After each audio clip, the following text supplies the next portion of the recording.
Saya tidak tahu dalam bahasa Indonesia kalimat yang paling pasti itu kalau ihsan. Tapi kalau bahasa Bugis itu pas sekali. Karena kalau orang melakukan kebaikan kemudian kita juga membalasnya dengan kebaikan, itu bukan ihsan, tapi itu disebut al-khair. Jadi beda. Kalau ihsan itu orang melakukan keburukan ke kita kemudian kita balas dengan kebaikan. Nah, itu namanya ihsan. Jadi kalau orang baik kemudian kita baik, itu hanya membalas kebaikan.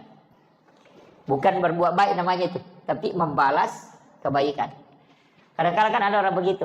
Ada mobil mogok, dia dorong supaya dia bilang, nanti kalau hujan bisa kita ikut di mobilnya kan gitu. Ya biasa-biasa begitu. Membantu orang ya karena ada keinginannya, kan begitu. Jadi itu bukan ihsan. Ihsan itu sebenarnya sifat yang paling tinggi hakikat. Nah, ini yang karena nanti ihsan itu adalah manusia yang innallaha yuhibbul muhsinin. Allah sangat menyukai orang-orang yang ihsan itu. Jadi pertama iman. Kira-kira kita ini sudah beriman? Hah? Sudah beriman? Oh tidak. Kalau Islam, oke, bisa. Tapi kalau iman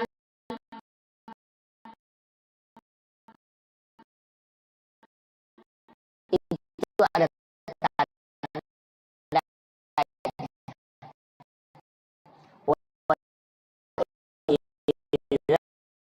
zukirallahu wajilat qulubuhum. Ketika disebut nama Allah maka bergetar kalbunya. Makanya kenapa perpindahan gerakan sholat itu menggunakan kalimat Allah, karena itu hati. Kalau udah kita bergetar atau tidak, berarti belum beriman.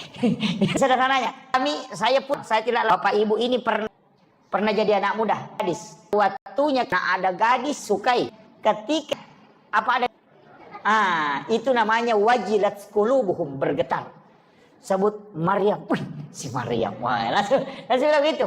Bahkan sahabatnya saja Maryam lewat, itu, ada temannya ini, mungkin ada di belakangnya. Itu namanya bergetar. Itu karena cinta kepada seseorang, itu membuat ketika namanya disebut itu bergetar. Nah, itulah yang disebut dengan cinta. Karena cintanya itu, kalau dalam Islam itu karena cinta kepada Allah, itulah tanda iman. Makanya kalau orang mengatakan Allahu Akbar, Allahu Akbar, nah belum bergetar di sini, itu belum beriman, baru berislam.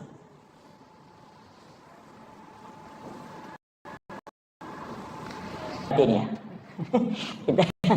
Saya pelan-pelan ya, supaya kita ngaji tasawuf, tapi tidak terlalu berat. Terlalu berat. Saya usahakan membahasakannya dengan ringan. Jadi mana cara membuat kalbu ini bisa bergetar? Perbaik kalimat Allah. Ada namanya itu zikir, tidak Pak. Membaca la ilaha illallah itu 71.000 kali dengan satu kali duduk. Kira-kira bisa? Ya. Jadi ambil satu waktu, pokoknya tidak ada memang pekerjaan yang lain. Itu saja. Pokoknya pakai tasbih, hitung. La ilaha illallah, la ilaha illallah, la ilaha illallah. Itu. Jadi ditarik la ilaha illallah, itu akan masuk ke sini. Kalau hanya baca la ilaha burung beuk juga pintar. Ya, jadi itu talaki zikir yang disampaikan oleh Rasulullah kepada Sayyidina Ali karamallahu wajhah. Makanya ketika kita tahlilan, Kenapa panjang 3 kali dulu baru percepat itu la ilaha illallah? Itu karena Nabi mentalaki ke Sayyidina Ali itu 3 kali.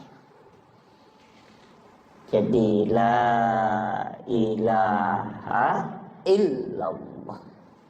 Jadi jangan baca langsung ya. Itu dibaca 71.000 kali. Itu zikir pida. Ya, namanya zikir pida itu pembebas. Karena sama di air, Pak. Kalau mau dikasih mendidih mesti 100 derajat. Tidak bisa mendidih kalau tidak 100 derajat. Nah, kalau kalbu ini terbungkus, belum tembus, itu mesti 71.000 kali baru bisa tembus. Ada yang tidak sampai. Ada yang hanya sampai 60.000 sudah tembus. Itu sudah los. Bunyi sendiri itu. Nah, itu. Sudah tembus itu. Sama dengan air yang mendidih itu menggelembung. Itu. Berapa derajat baru bisa mendidih? 100. Kalau basi berapa? 400 lebih. Nanti 500. Jadi kalau hatinya baja, oh itu banyak. Banyak kali. Tapi kalau hatinya hanya air atau hatinya sudah mulai mau mendidih, itu sedikit saja. Kayaknya ada orang kau baca 1000. Yang satunya dikasih, kau baca 100. Yang satunya kau. Karena kalau sama di baju, kalau kotor itu harus dibersihkan betul. Sama di kamar mandi kan. Kalau keramiknya kotor 3 bulan tidak dibersihkan atau hanya disiram air saja, oh itu harus digosok dulu itu. Bahkan pakai prostek apa? SOS ya. Pakai SOS. Itu seperti gelar saya itu. Ini Pak Pertakol ini tidak pernah benar menyebut nama gelar saya ini. Dia sebut S baru SOS gitu. Iya. Jadi SOS itu sarjana pembersih lantai. Ya. Iya, kan SOS itu namanya superpel.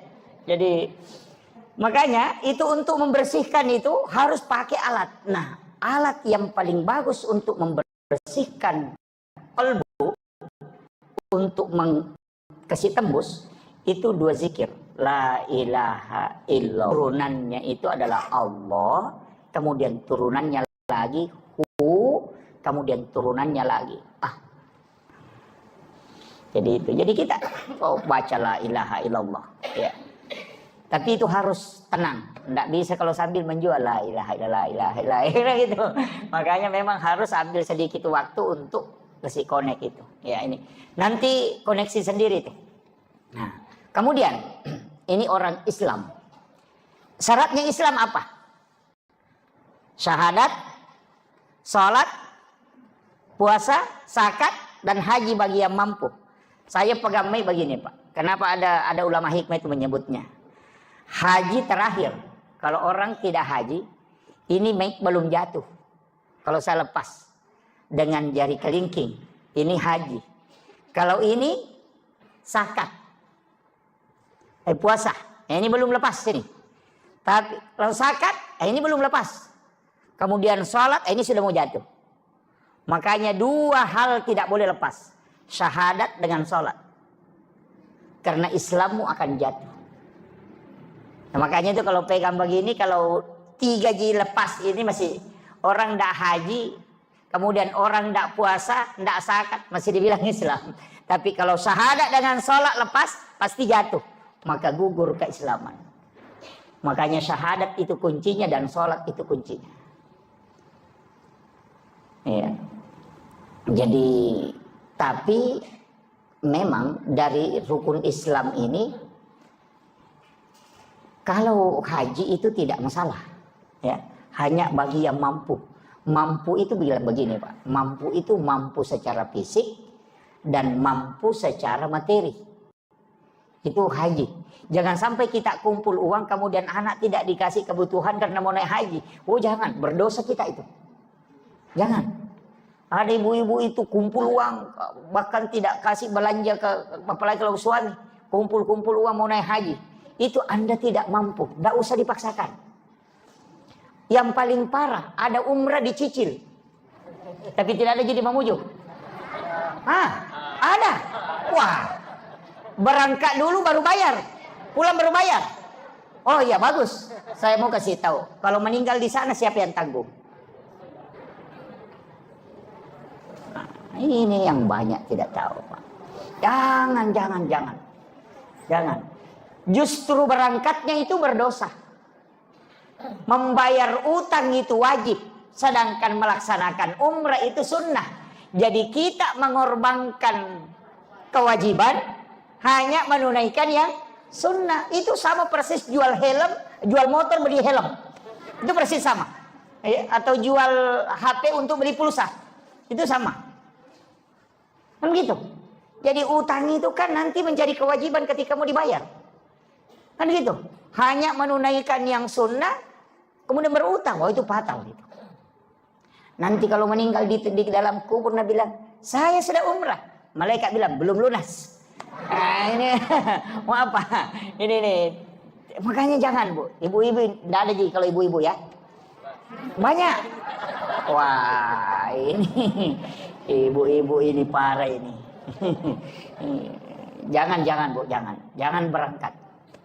Makanya ibadah umrah itu kenapa Nabi sangat mudahkan pahalanya? Mudah sekali. Melayani suami dengan sempurna. Kemudian suami merasa senang. Maka apa kata Nabi? Itu mendapatkan pahala umrah sekali. Iya, makanya bapak makanya bapak-bapak harus pintar. Kok bi istrinya, saya mau umrah. Iya. Itu hadis. Dulu itu saya bilang begini, Pak. Orang berangkat umrah puluhan juta. Waktunya sekian lama. Kemudian perjalanannya melelahkan. Ibadah dari ibadah ke ibadah. Kenapa kok Nabi gampangkan sekali pahala umrah? Gampang sekali, Pak. Sholat sunnah duha 2 rakaat kata Nabi. Bahkan sholat sunnah suruk yang kita lakukan. Sholat Isra'in yang kita lakukan setiap pagi. Itu bukan hanya pahala umrah. Haji dan umrah bersama Rasulullah 3 kali. Itu luar biasa, Pak. Seandainya bilang saja haji dan umrah 3 kali, itu masih biasa-biasa. Tapi apa kata Nabi? Haji dan umrah bersamaku 3 kali. Tamma. Sempurna. Ketiga kali itu sempurna kata Nabi haji dan umrahnya. Tapi memang berat, Pak. Sholat sunat suruk itu berat. Karena kadang orang sudah sholat subuh langsung kabur.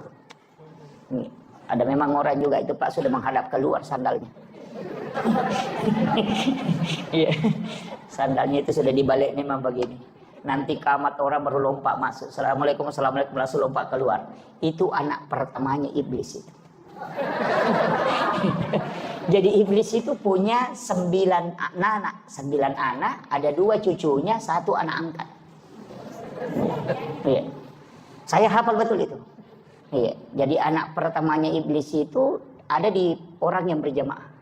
Jadi siapa orang nanti iqamat orang baru masuk dan sandalnya sudah menghadap keluar, pas salam itu langsung lompat keluar. Oh, itu anak pertamanya iblis. Makanya kalau mau ketemu tunggu di depan pintu. Iya. Anak keduanya itu ada pada penjual yang mengurangi timbangan. Iya. Itu. Makanya kalau ada orang mengurangi timbangan itu ya, itu anak nomor 2-nya iblis itu. Iya. Jangan dibahas, nanti banyak yang kena. Nah, kita tinggal di anak berapa kira-kira ini? Kemudian, jadi ini penting saya wasiatkan, hati-hati. Sebenarnya Nabi itu sudah kasih kita bonus betul. Jadi Nabi itu sudah tahu bahwa nanti umrah ini menjadi orang berlomba-lomba. Dan orang yang sholat sunnah Isra itu dijamin haji dan umrahnya pahalanya dijamin. Kalau pergi umrah belum tentu diterima kan? Ini jadi parah. Makanya saya bilang sebelum berangkat itu perbaiki dulu. Siapa tahu ada tetanggamu tidak baku ngomong sama kakakmu, jangan berangkat. Nanti datang di situ bilang labbaik Allahumma labbaik. Allah bilang la labbaik la, tidak ada yang panggil kau ke sini. Itu tetanggamu di sana kau belum baku ngomong.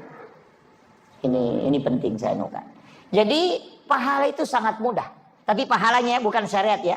Kalau syariat beda. Syariat itu lengkap. Kalau pahala itu hadiah yang diberikan.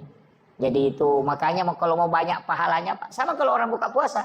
kita kasih buka orang 10, itu kita dapat pahala puasa 10 itu. Makanya Islam ini luar biasa.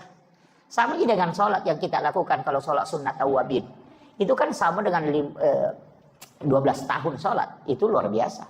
Makanya ada orang nanti itu Pak Diade kemudian ketika dihitung umurnya, terlihat tercatat umurnya dia hidup itu cuma 50 tahun.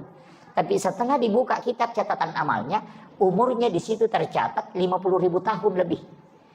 Dari mana? Karena pahala sholat yang dia lakukan itu terhitung. Nah, makanya itu yang disebut dengan umur yang pendek tapi barakah. Kan Nabi sudah minta ke kita. Nabi memang minta supaya kita tidak panjang umur. Iya. Nanti terlalu lama diperiksa Pak. Sama di pejabat. Kalau ada bupati 2 periode lama diperiksa itu. Lama. Camatnya 10 tahun tidak berhenti. Lama diperiksa. Tapi kalau ada camat cuma 3 hari menjabat nak keluar sebentar sekali itu diperiksa. Tidak lama itu. Sama di kita kalau tidak lama hidup. Kan begitu. Makanya semua harta itu jangan kita semua yang bawa. Titip ke orang. Titipkan ke orang. Tidak sampai itu harta apa Pak? Tidak sampai. Nanti bisa kita dapat itu ketika sudah kita titip. Dan itu kuncinya. Karena ada bilang, harta tidak dibawa mati. Memang tidak bisa dibawa mati kalau kau yang mau bawa. Tapi kalau kau kasih orang, pasti sampai. Kan gitu. Jadi nanti sebenarnya begini. Nanti harta itu diserahkan, baru dimiliki. Kalau masih ke kita, itu baru amanah. Kan gitu. Makanya disebut harta itu adalah amanah yang diberikan oleh Allah. Bahkan bisa berubah menjadi fitnah. Kan gitu. Ini perlu dipahami. Jadi nanti harta itu yang dimiliki ketika sudah diserahkan. Makanya yang masuk di celengan itu, itulah milik kita. Yang di rumah itu bukan milik kita, itu baru amanah. Karena kalau kita meninggal, bukan kita yang punya. Kan langsung ke ahli waris kan? Iya.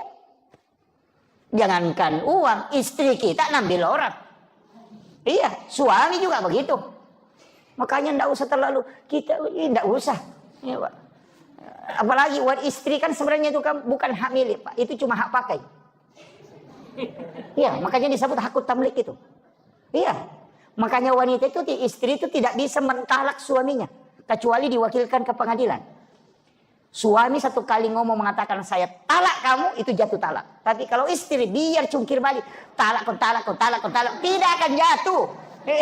Biar guling-guling, tidak akan jatuh. Kenapa? Karena dia yang dibeli.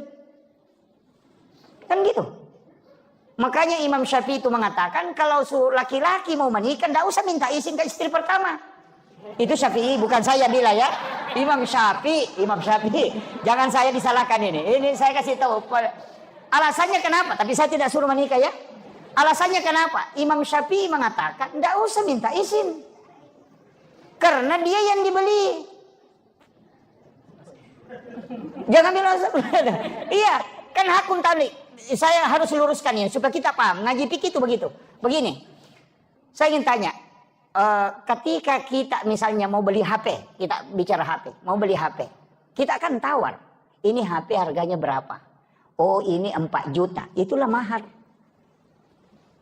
Kita akan datang menghitbah, ini kira-kira maharnya berapa? Cuma maharnya kita di Mamuju ini kayaknya murah. Apa maharnya? Seperangkat alat sholat. Murah sekali itu. Iya. Jadi itu mahar kan itu harganya wanita itu. Makanya Nabi menyuruh kita pakai emas. Jadi itu aja maharnya itu. Makanya karena dia dibelikan dia kasih mahar. Nah, ketika sudah dibayarkan maharnya itu sudah milik kita. Sama HP tadi. Kan kita bilang, saya mau beli HP yang bisa sama YouTube, bisa sama Facebook, bisa sama game, bisa sama oh ini yang cocok. Dilihat oh pas. Sama kalau melamar. Begitu kan juga. Nah, ketika HP dibeli kita bayar. Sudah dibayar. Saya mau tanya, HP yang sudah dibeli dengan sudah dibayar itu saya mau tanya, apakah HP itu milik kita? Kan milik kita, karena kita sudah bayar kan? Pertanyaan sebaliknya, apakah HP itu memiliki kita? Tidak. Makanya suami istri itu bukan hak milik, itu hak pakai. Sudah paham? Ini kalau ngaji pikir enggak apa? Iya memang sama dengan HP tadi.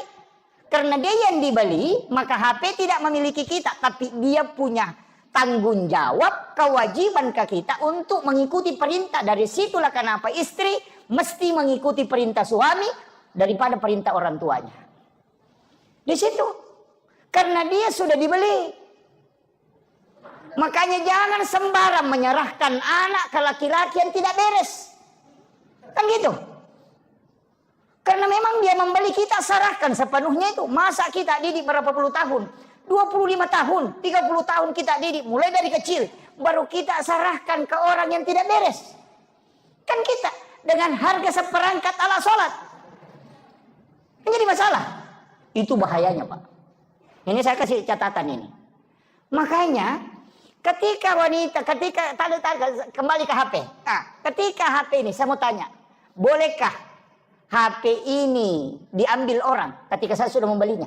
Kan tidak bisa. Dari situlah kenapa wanita yang sudah menikah itu tidak boleh menikah dengan orang lain. Dengan dua laki-laki. Kemudian saya mau tanya, Pak.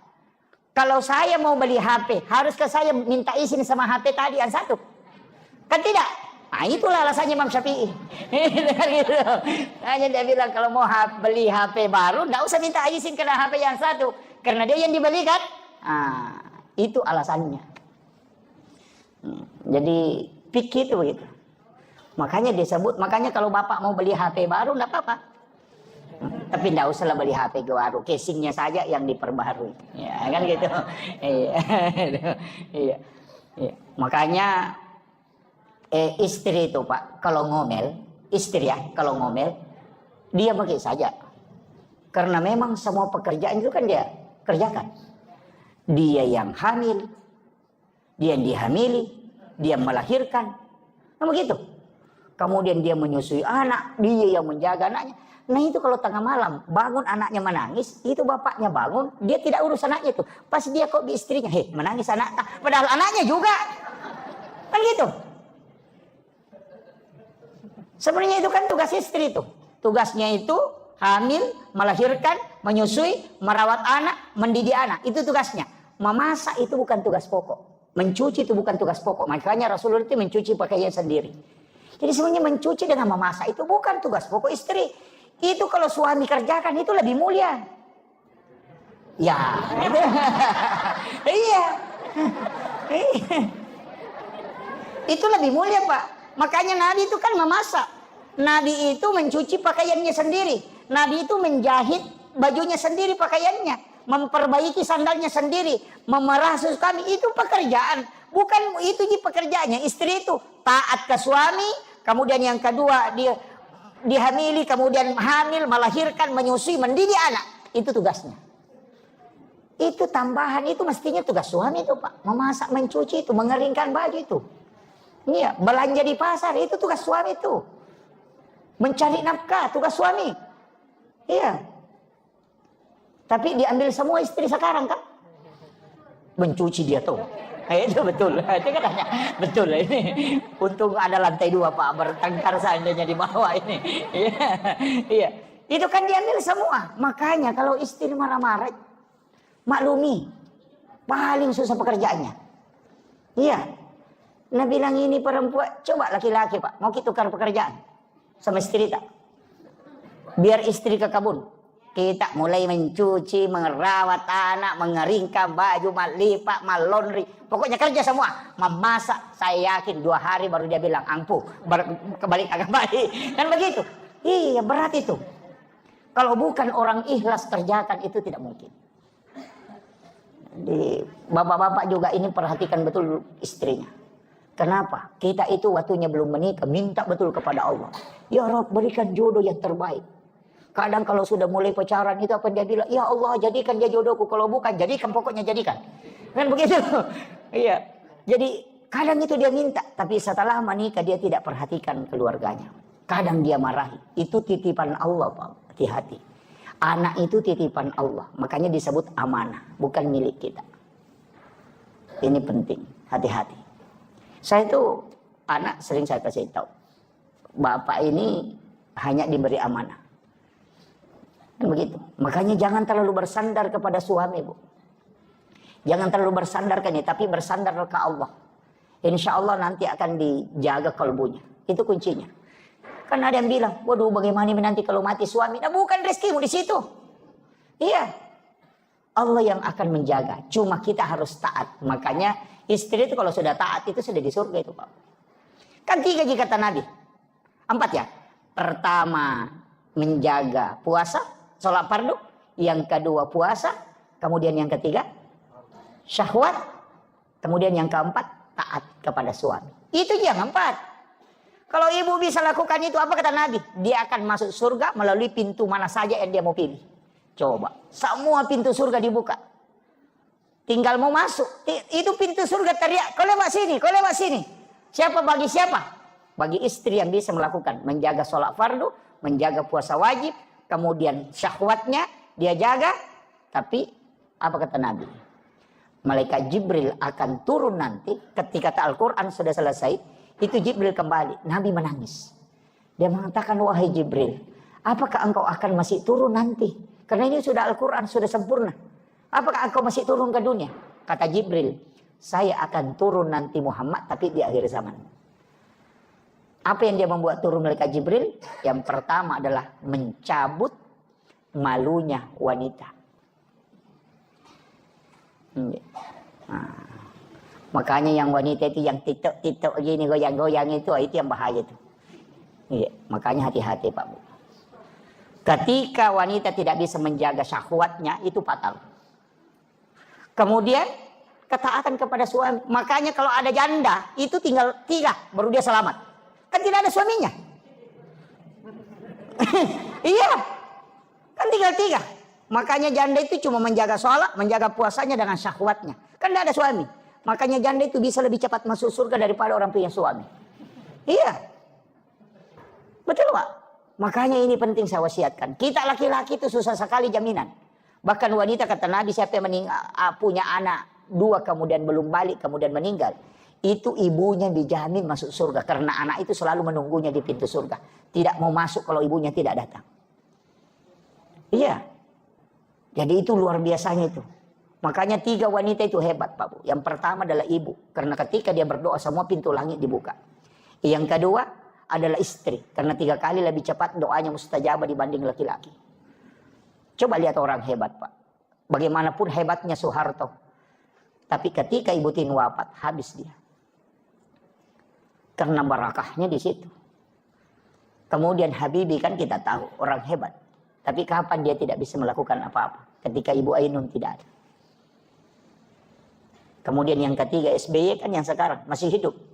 Siapa yang tidak mengakui SBY?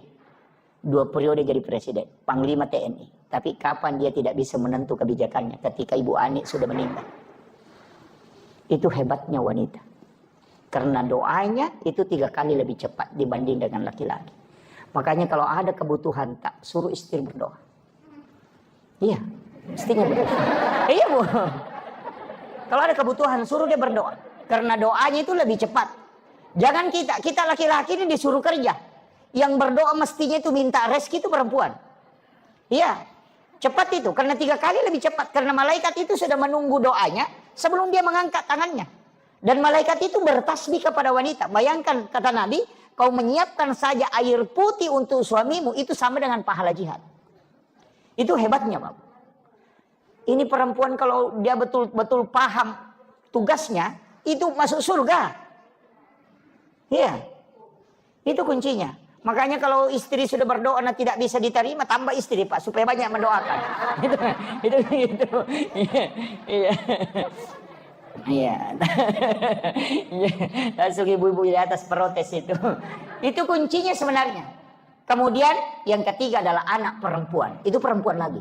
Siapa yang meninggalkan 2 atau 3 anak perempuan ahli ibadah, ibu bapaknya tidak disentuh api neraka. Bahkan Rasul mengatakan, jangankan disentuh api neraka, diperlihatkan api neraka pun tidak. Itu hebat. Ini. Jadi itu anak-anak perempuan kita, tidak usah banyak-banyak kita tuntut Pak. Tidak usah bilang harus jadi PNS, harus jadi, tidak usah. Rezeki itu bukan dari situ jalur itu saja. Justru PNS itu terbatas rezekinya. Ya kan? Karena gajinya pasti. Kan gitu. Nggak usah terlalu anu Pak. Makanya PNS sebenarnya yang gajinya tidak cukup 1 nisab, kemudian dia pencaharian pokoknya cuma itu, tidak ada tambahan, dan tidak cukup 1 nisab gajinya, ketika dikalkulasi dalam jumlah 1 tahun, atau dikalkulasi per bulan dengan mengikuti panen padi, maka itu tidak wajib zakat sebenarnya. Cuma ulama kita di pemerintah ini di Indonesia, di dalam hal ini Basnas, berusaha menjaga. Siapa tahu nanti harta ini kena zakat, makanya dia keluarkan memang 2,5. Makanya kalau dia tidak jadi zakat, nanti jadi sedekah. Karena sebenarnya pengeluaran itu Pak bukan hanya zakat. Kan ada zakat, ada infak, ada sedekah, ada wakaf. Masing-masing beda ya. Kalau zakat kewajiban. Kalau infak itu harta. Kalau sedekah itu umum. Makanya tersenyum itu sedekah itu. Tabassumu ka fi ahika laka sedekah. Makanya kalau tidak ada uang tak senyum ke saja. Ketemu orang itu sudah sedekah itu. Bahkan berjalan ke masjid itu sedekahnya tubuh. Ada yang orang lupakan, wakaf. Ini wakaf yang paling pokok Pak. Zakat itu kan memang kewajiban. Sedekah itu temporer. Tapi wakaf itu yang berjalan terus. Iya, mestinya kita punya wakaf. Masa kita yang kerja setiap hari, pontang panting, kemudian kadang ada yang kita mau makan, kita tidak beli karena mau kumpul uang. Kan biasa begitu. Ada orang begitu Pak. Pokoknya kumpul uang, kumpul uang. Ada penjual durian yang bilang, weh enaknya durian. Dia tanya, berapa? 100.000. Mahalnya. Padahal 1 juta uang di kantongnya. Karena begitu. Saya punya guru itu. Dia kasih tahu begini. Aja mau seke kangi alemuna. Narekomeko malomo dalle. Itu. Makanya kalau mau makan durian uangnya tidak cukup. Pergi beli pop ice rasa durian. Itu. Ya. Saya kasih tahu. Iya. Kenapa? Jangan kau menyiksa itu. Karena orang dermawan itu yang tidak menyiksa. Karena semua tubuh ini berzikir. Orang kaya yang sesungguhnya itu adalah mereka yang tidak pernah kikir untuk dirinya. Ini. Kadang-kala kita yang bilang, enaknya tapi mahal, padahal banyak uangnya. Itu. Ini penting saya sampaikan. Makanya, iya. Tapi jangan juga semua mau dimakan. Wah itu jadi masalah. Ada juga istri itu gajinya suaminya 1 juta. Pokoknya semua penjual lewat ditahan. Semua penjual pentolan, singa, penjual singa. Itu bikin ubanan suami itu. Gitu. Jadi itu kunci dalam agama itu. Makanya dalam diri kita ini sebenarnya Pak itu sudah disetting. Ya. Makanya kalau mau selamat ini wakaf penting. Masa dikumpul harta kemudian kita tinggalkan? Iya, mesti ada wakaf, tak? Mesti. Kalau ada tanah, tidak usah dibagikan semua ke anak, jangan. Mesti ada yang kita simpan. Kenapa? Itu pahalanya nanti dan penghasilannya dimasukkan ke agama. Cari apakah pesantren, apakah masjid. Begitu. Masjid ini juga harus dikelola dengan baik. Ya, masjid ini harus dikelola dengan baik. Makanya sebenarnya kalau ada orang mewakafkan tanahnya untuk masjid, jangan wakaf masjid. Wakaf untuk pelayanan umat. Karena kalau Imam Syafi'i, kalau wakafnya hanya masjid, tidak boleh ditempati berkurban. Itu tidak sah kurban. Kan kadang-kadang kita kalau berkurban kan di pekarangan masjid. Sama dengan menjual. Karena ada orang biasa menjual di pekarangan masjid. Kan gitu. Oh itu tidak boleh kalau wakafnya untuk masjid. Tapi kalau wakafnya untuk layanan umat, itu sosial, pokoknya bisa dipakai semua. Makanya sebenarnya wakaf itu juga hati-hati pengelolaannya. Ini makanya kalau seandainya kita ini mengelola wakaf dengan baik Pak, Islam ini tidak akan ini. Makanya saya bilang zakat juga di Mamuju ini jangan dikasih keluar. Jangan dikasih keluar ke keluar kampung. Ada yang orang di sini bekerja, cari rezeki, baru dia kirim ke Parepare. Jangan. Jangan dikirim ke Baru. Jangan. Zakat itu tidak boleh melewati jarak musafir. Bahkan ada yang mengatakan 60 kilo tidak boleh melewati 60 kilo. Dia harus dikeluarkan di sini. Kenapa? Allah itu sudah mengatur rezeki. Ada orang miskin di sini ada orang kaya. Disitulah diturunkan rezeki. Rezekinya orang miskin itu dititip sama orang kaya. Kan begitu. Jangan dibawa keluar. Ada yang bilang, ada saudaraku di situ, Ustaz. Jangan kalau mau bawa ke sana, kasih sedekah, kasih infak, jangan kasih zakat. Zakat di mana dicari, di situ dikeluarkan. Jangan dikasih keluar. Makanya banyak orang miskin itu gara-gara begitu, Pak. Di sini mencari, baru dikirim keluar. Nanti Bapak Ibu, itu biar bayar zakat, tetap tanggung jawab. Nanti akan ditanya. Itu ada orang miskin di dekat rumahmu, kenapa kau tidak bantu? Dia bilang, tidak Pak. Malaikat, saya bawa ke Parepare. Langsung apa kata malaikat? Di Parepare itu ada orang kaya yang tanggung jawab juga di situ. Karena kau tanggung jawab di lokasimu. Makanya sebenarnya tidak boleh Pak dikasih keluar itu. Yang boleh keluar itu impaknya. Kasih sedekah, bawa ke sana kalau mau kasih. Makanya jangan zakat saja yang dihitung. Ini penting ya. Ini kadang-kala kita Pak banyak kan. Kayak di Papua itu. Saya pernah hitung zakat itu di Papua. Kemudian dia mengatakan, kita bawa pulang. Tidak bisa. Sebenarnya di sini kau keluarkan. Ini kewajiban di sini. Jadi makanya cari rezeki di Mamuju sini, di pasar sini. Keluarkan di sini Pak, jangan dibawa keluar. Nanti kita kalau misalnya mengatakan ada keluarga di sana, ada orang miskin di sana. Bukan kita yang ditanya kalau yang di sana. Orang kaya di sana juga dipepek kepalanya. Karena dia paling dekat di situ. Jadi itu per wilayah, sama aja dengan kepala desa, kepala lingkungan. Dia kan bertanggung jawab di lingkungannya, tidak akan ditanya di lingkungan lain. Orang kaya juga begitu. Akan ditanya di sekitarannya, tidak akan ditanya yang jauh. Kan begitu. Ini penting saya sampaikan ini. Seandainya semua orang kaya Pak berzakat, nah tidak ada orang miskin. Cuma tidak bisa juga itu hilang orang miskin, tidak bisa. Karena nanti kalau kampanye bupati tidak ada kanunya. Iya. Tidak ada lagi mengentaskan kemiskinan. Padahal sebenarnya yang stres itu pemerintah. Iya, yang stres itu Basnas, yang stres itu bupati. Padahal orang miskin tidak pernah stres. Ya kan? Kadang-kala juga saya bilang ini juga orang miskin ngenteng-ngenteng sekali. Duduk di warung itu minum kopi merokok. Tidak ada bebannya. Pemerintah stres itu rapat. Bagaimana mengentaskan kemiskinan. Begadang sampai 3 hari itu. Bagaimana mengentaskan kemiskinan. Orang miskin santai-santai merokok. Saya bilang ini orang dipikirkan. Orang tidak tidur memikirkan. Tapi yang dipikirkan tidak pernah santai terus kan. Coba lihat orang miskin itu. Enak sekali. Kadang tidur di becaknya, kadang di situ main domino sampai pagi. Padahal pemerintah stres pikirkan dia. Dia tidak pernah stres kan gitu. Ini kan begitu. Jadi kadang-kadang orang miskin ini Pak santai sekali. Iya gitu. Tidak ada beban. Ya, makanya saya kasih tahu. Kita orang kaya yang punya hak kewajiban mengeluarkan 25%, tolong dikeluarkan itu. Karena itu akan apa kata Nabi? Bahkan dalam Al-Quran itu. Orang yang tidak mengeluarkan zakatnya, hartanya nanti itu akan menjadi benda yang akan dilelehkan. Itu menjadi api. Kemudian disetrikakan mulai dari jidatnya, kemudian punggungnya dan lambungnya. Gitu. Kalau dia binatang, binatang itu nanti datang dengan besar, kemudian dia menginjak-injak itu pemiliknya. Sambil bergantian. Itu disebutkan dalam hadis. Makanya harta itu Pak disakati. Hati-hati sekali, apalagi kalau penjual. Karena itu yang membersihkan itu. Bukan hak kita, memang itu Pak.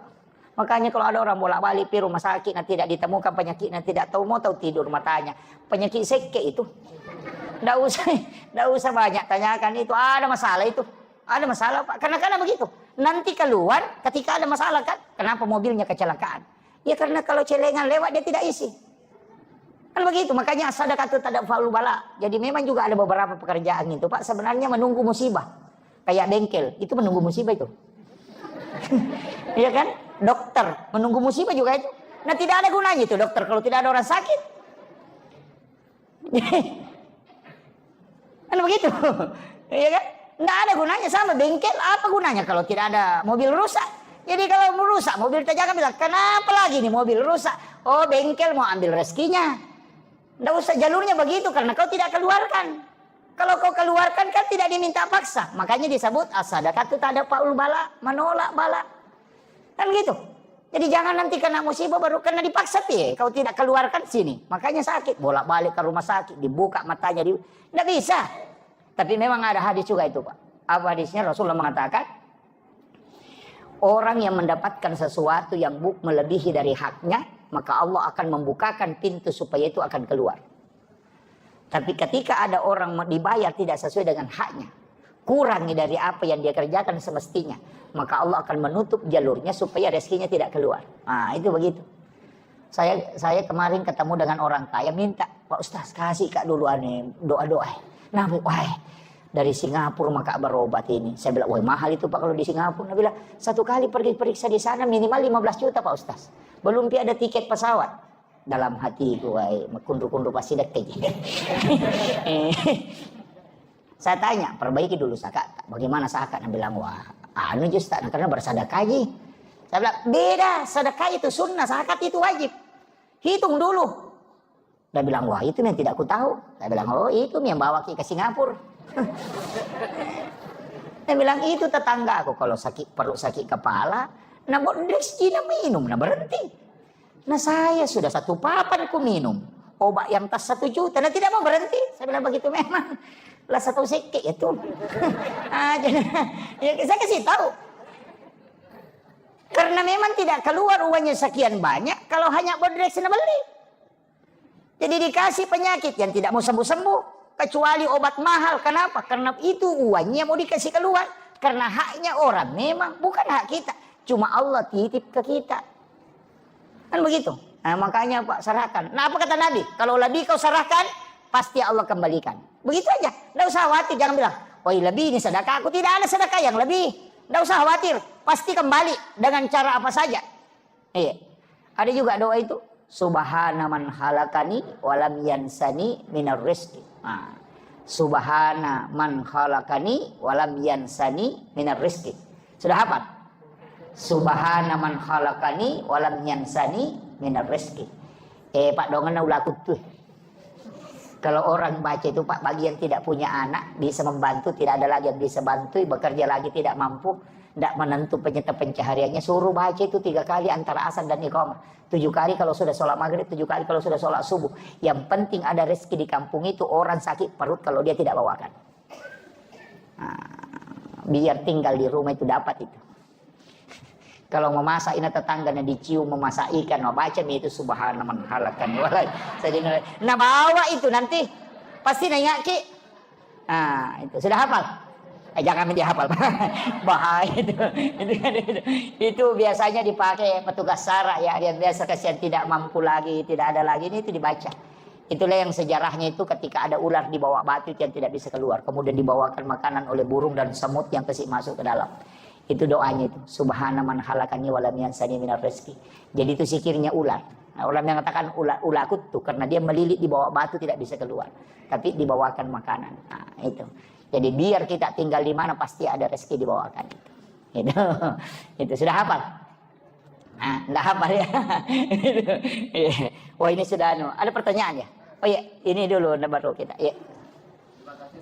Iya. Mohon maaf mungkin menyimpang dari materi. Iya. Tapi berkaitan dengan umat.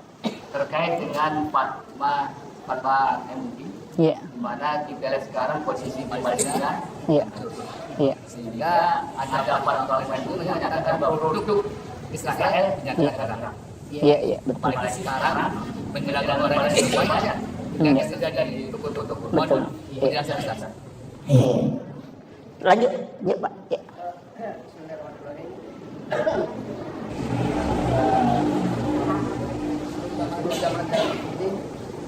Saya karena ada Amin.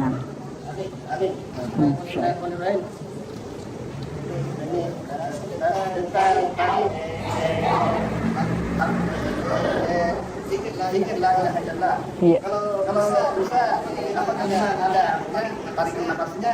Oh iya. Iya. Atas Betul. Iya. Kalau tidak melalui jalur nafas, apakah zikir la ilaha illallah ini dijawab oleh Allah tidak? Oh iya. Iya. Berapa kali? Iya, 71.000. Iya. Iya.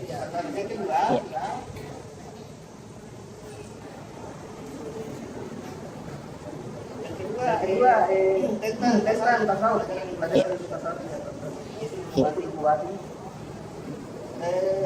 Ada yang tersurat hanya di 10 juz. Ada yang tersirat. Mungkin berapa kesian? Alhamdulillah semuanya. Apakah yang tersirat ini merupakan berita-berita yang dibawa oleh mereka? Jibril. Ya asal yang tersikat, asal kasam mata. Tersikat atau terluka. Banyak yang lagi. Ya. Ketiga, Wah, banyak ini. Ya, lanjut. Iya. Iya. tentang masalah tauhid. Rasulullah bersabda sallallahu alaihi wasallam, Misalnya datang Jibril pada suatu hari kepadaku di kala aku duduk dalam keadaan sedih. Iya. Berkatalah, hai Muhammad, apa yang menjadikan engkau? Allah telah memberimu dalam umatmu 5 perkara. Betul. Yang pertama, firman Allah, aku menurut anggapan dan pikiran hambaku, Iya. Anak. tidaklah ia akan meleset Anak, dari jadi indah pikiran zon. dan anggapannya. Iya. Kedua, barang siapa ditutupi amal dan kelakuannya di dunia, tidak akan dimalukan pada hari kiamat. Iya. Apakah ini tentang aib ya?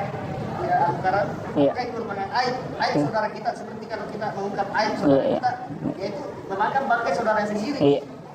Jadi harus Iya.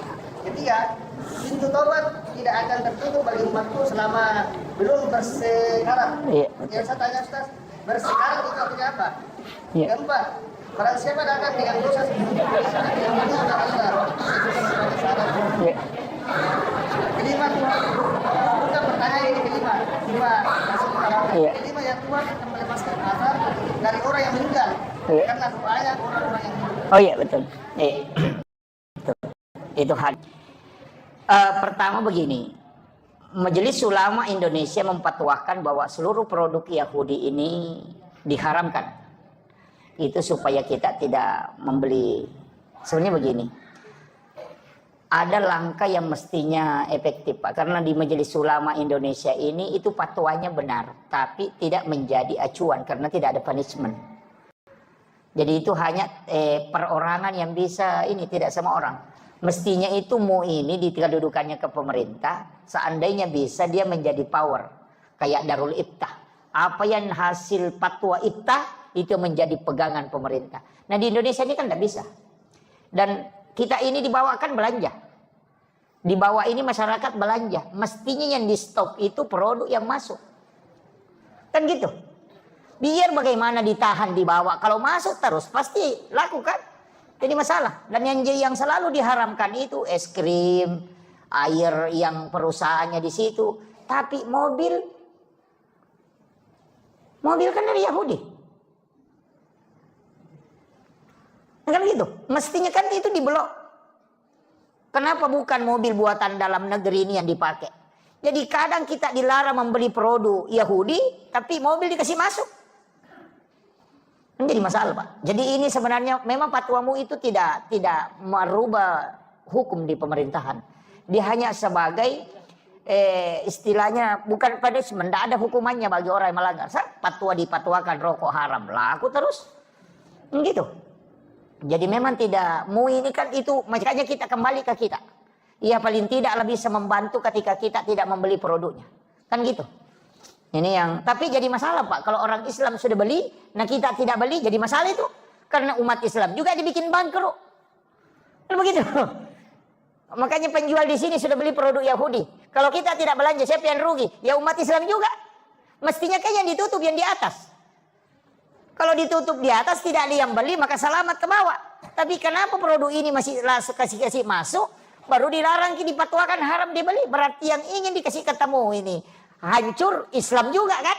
Nah ini jadi masalah juga ini. Kayaknya perlu dipikirkan itu Pak. Jadi memang kalau ya selektif lah. Nggak usah kalau memang bisa jangan dibeli lah. Tapi jadi masalah itu tadi kalau sudah dibeli sama penjual-penjual di sini.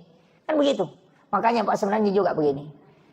Sedekah yang paling tidak punya potensi untuk membuat tersinggung orang itu adalah membeli jualannya. Makanya sama jadi Indomart. Kalau saya Pak jangan beli barang di Indomart. Ya, beli di masyarakat sini. Karena kita bersedekah itu kalau belanja di masyarakat kecil itu. Jadi kalau kita beli barangnya kan di situ ada keuntungannya. Dan itu betul-betul keuntungannya untuk mensekolahkan anaknya. Nah kalau kita beli di Indomart itu bukan untuk sekolahkan anak itu. Kan gitu. Coba. Penjual kangkung itu yang lewat. Kemarin saya lihat kasih penjual lombok itu dia bungkus-bungkus kasih yang dia baru dia angkat. Orang beli itu sudah sedekah itu. Kan gitu. Nah kadang juga kita kalau beli itu ditawar. Martawannya setengah mati tuh. Dia bilang berapa? 5.000. Bisa ke 10.000 tiga? Wih, ini jadi masalah. Ini penting ini Pak. Maka sedekahilah penjual kecil ini dengan membeli jualannya. Penjual kue yang ada di sini Pak, penjual kita ini, yang orang-orang kita di sini, beli barangnya itu. Iya, karena kita itu sedekah. Ya kan? Sedekah itu karena ada keuntungannya. Jadi kita membeli barangnya, makanya orang Arab itu marah itu kalau ditawar barangnya. Dia bilang harap. Dia bilang memang tidak mau. Kenapa? Dia bilang kalau tersiksa itu jadi masalah. Nah itu. Kemudian begitu Pak ya. Walaupun dipatuakan haram, mestinya yang di atas ditutup. Jangan yang di bawah ini yang dikasih benturan. Itu mestinya ya. Jadi majelis ulama ini mestinya lobinya masuk ke pemerintah, bukan ke bawah dienukan. Ya. Kemudian yang kedua tadi, ini yang pertanyaannya Bapak ini agak panjang-panjang ini. Oke, saya berusaha sesingkat mungkin. Begini, hadis itu bahwa selama napas tidak sampai di kerongkongan. Gitu. Jadi orang sekarat itu kalau napasnya sudah sampai ke sini tidak bisa diterima tobatnya. Sama ketika Nabi Musa, Fir'aun, itu kan ketika tenggelam di Laut Merah itu kan sebenarnya bertobat. Nanti dia tenggelam itu baru dia bilang, aku sudah percaya sama Tuhannya Musa itu. Baru dia bilang begitu, makanya diselamatkan jasadnya. Tapi Jibril itu kan jengkel. Karena Nabi Musa, Fir'aun itu pintar sekali tuh. Dia sudah lihat, ini sebenarnya Musa ini. Tidak mungkin ini dia bisa membelah lautan kalau bukan pertolongan Tuhannya ini. Jadi dia kan naik kuda. Dia tahan kudanya itu. Kasih tahu pasukannya jangan maju. Kita pasti mati ini kalau masuk. Karena Nabi Musa ini ditolong sama Tuhannya bisa terbelah lautan. Nah kalau Musa lewat ini. Nah kembali air tertutup. Mati semua ki. Tapi malaikat itu kan jengkel. Itu. Malaikat jengkel itu karena jengkelnya itu sama. Dia bilang. Ini pintar juga ini. Makanya malaikat itu merubah wujudnya menjadi kuda yang sangat cantik. Kuda yang sangat cantik membuat kudanya ini tergoda. Makanya dia ditahan itu tetap jalan. Karena dia melihat kuda cantik. Sehingga dia turun ke laut. Itu karena malaikat itu Pak jengkel. Nah bilang, wah sekalinya tenggelam baru taubat. Bilang malaikat, ini lagi taubat. Nah mau mati, ngeceki itu. Makanya hati-hati Pak dengan malaikat. Kalau jengkel itu. Iya. Jengkel itu. Makanya 2 kali itu saking jengkelnya malaikat itu. Karena dia bilang, ini sudah tenggelam. Mau lagi selamat ini. Kan makanya malaikat itu jengkel sehingga dia ceki itu. Sehingga dia tidak bisa ngomong itu. Makanya ketika sudah tenggelam itu. Dan itu masih diterima Pak. Makanya diselamatkan jasadnya. Itu. Jadi nanti kalau napas sudah di kerongkongan ada beberapa itu. Yang pertama ketika matahari terbit di barat. Di barat. Kemudian dia akan tenggelam di timur. Itu doa tidak akan diterima lagi. Iya. Kemudian napas ketika dia sudah di kerongkongan. Kemudian ada tadi juga. Siapa yang menutup aib saudaranya di dunia. Rahasiakan. Bukan saja aib kita. Aibnya orang Pak. Ada hadis itu. Bahwa orang yang tidak diampuni oleh Allah dosanya. Adalah orang yang disembunyikan oleh Allah dosanya tapi dia nampakkan. Hati-hati sekarang. Banyak orang berdosa itu like-kan di TikTok. Like di Facebook. Sebenarnya apa kata Nabi? Allah sudah menutup aibmu. Dia tidak ingin memperlihatkan ke orang lain. Supaya orang tidak tahu. Tapi kau sengaja menampakkan aibmu itu. Sehingga membuat Allah murka itu dan jengkel kepadamu. Dan dia tidak akan menerima taubat. Makanya dosa yang ada di Facebook itu, yang TikTok, yang di meja, itu ya bahaya tuh. Iya. Sekarang kan orang kadang melakukan dosa itu dia live. Kan ada kan? Oh itulah dosa yang tidak bisa dimaafkan oleh Allah. Karena Allah sembunyikan aibmu tapi kau sendiri yang menampakkan. Dan Allah bilang saya tidak akan mengampuni itu Muhammad. Itu bahayanya Pak. Makanya fitnah akhir zaman ini bahaya. Makanya saya bilang Dajjal sebenarnya itu adalah internet. Dajjal itu internet. Karena Dajjal itu apa? Ketika dia mengatakan Amerika, langsung ada di Amerika. Nah sekarang coba ketik di Google. Amerika, langsung muncul itu. Mengatakan hujan, langsung hujan. Bisa menghidupkan orang mati. Ustaz yang sudah meninggal, ketika diketik namanya, muncul dia ceramah. Padahal dia sudah meninggal puluhan tahun. Menghidupkan orang mati. Itu Dajjal sebenarnya itu HP. Dan yang Dajjal itu mata satu. HP kan orang semua ke situ. Coba di bandara, tidak ada yang ngomong itu. Petugas bandara kemarin tanya, mau anu Pak ini, lacak kepalanya. Karena itu mata satu. Dan yang kemudian tertulis kafir. Kafir itu kebohongan. Sekarang kan muncul yang disebut hoax. Makanya Dajjal itu HP sebenarnya. Iya. Kalau Dajjal kan mengatakan hujan. Iya hujan. Coba ketik hujan. Langsung hujan itu. Makanya sekarang orang Pak kurang berdoa itu. Hilang doanya Pak. Dulu itu kalau kita mau ketemu ulama, sholat sunat dulu 2 rakaat berdoa. Ya Allah, mudah-mudahan Pak Kiai ada di rumahnya. Kalau tidak ada bahaya ini kita bolak-balik. Jauh naik mobil baru bisa ketemu. Sekarang kan enak. Tinggal ditelepon. Pak Kiai, di mana posisi? Di rumah. OTW. Masih begitu. Tidak sholat lagi. Dulu kalau kita cari alamat setengah mati. Di mana alamatnya? Oh, terus ke sana Pak, baru belok ke sini. Sekarang bagaimana? Tinggal di Sherlock. Ngomong sendiri, 300 meter belok kanan, lorong kedua belok kiri, tujuan Anda di sebelah kiri, ngomong sendiri. Kan gitu. Saking mudahnya sekarang. Makanya orang lupa berdoa. Yang paling parah, makanan dihidangkan. Ambil HP dulu, foto. Menu makan siang hari ini. Ya. Ayo yang jauh mendekat, yang dekat merapat. Makanan kita hari ini. Baru dia simpan HP-nya baru makan. Lupa berdoa. Sekarang kan begitu. Ini bahayanya sekarang. Nih, itu Pak ya. Jadi, ya. Oh, apa? Oh, sekarat itu sakratul maut.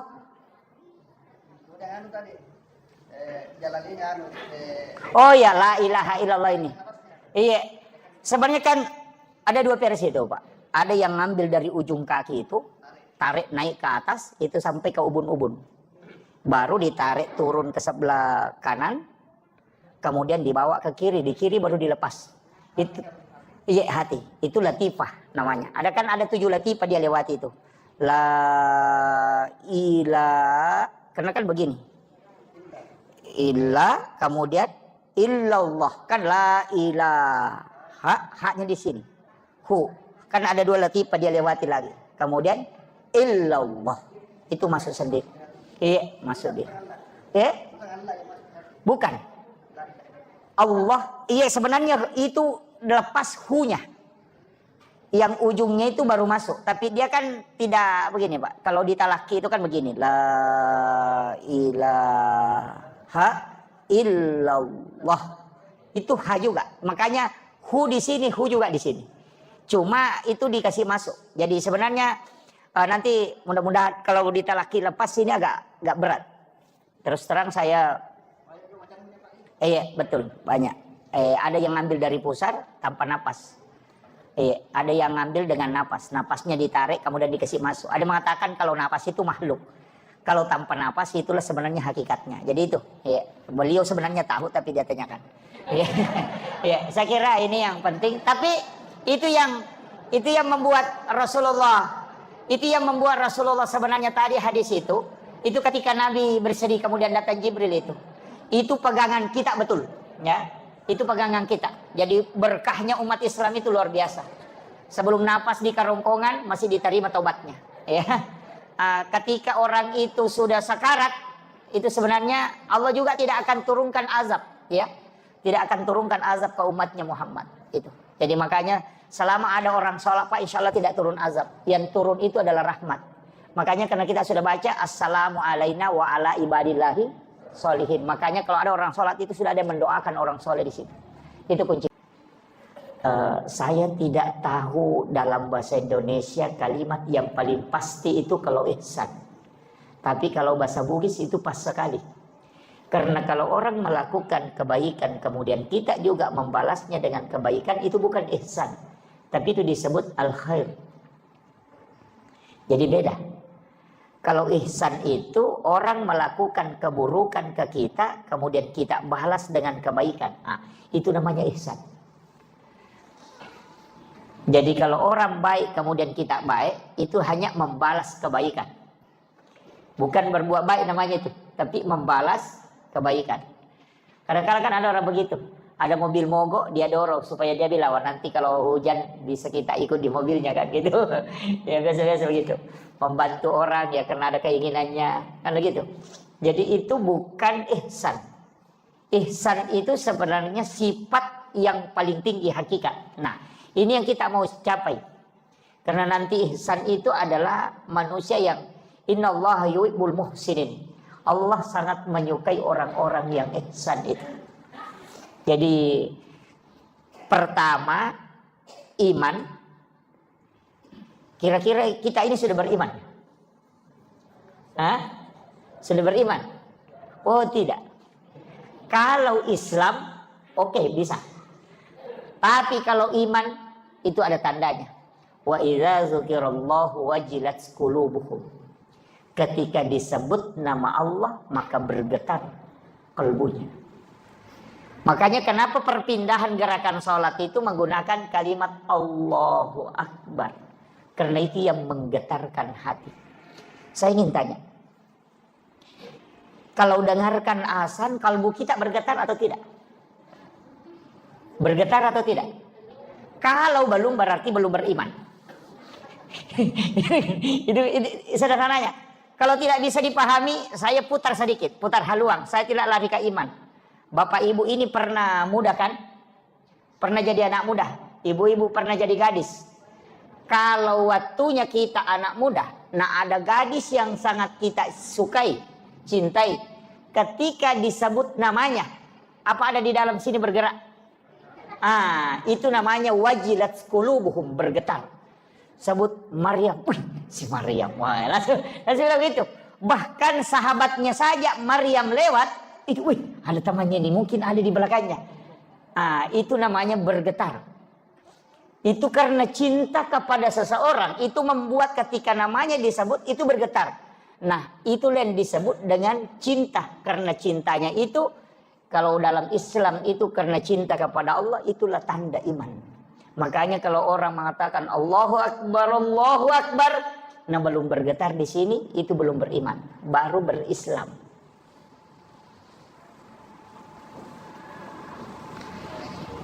Agak berat ini ya. Saya pelan-pelan ya, supaya kita ngaji tasawuf sedikit ya. Jangan, tapi tidak terlalu berat. Terlalu berat. Saya usahakan membahasakannya dengan ringan.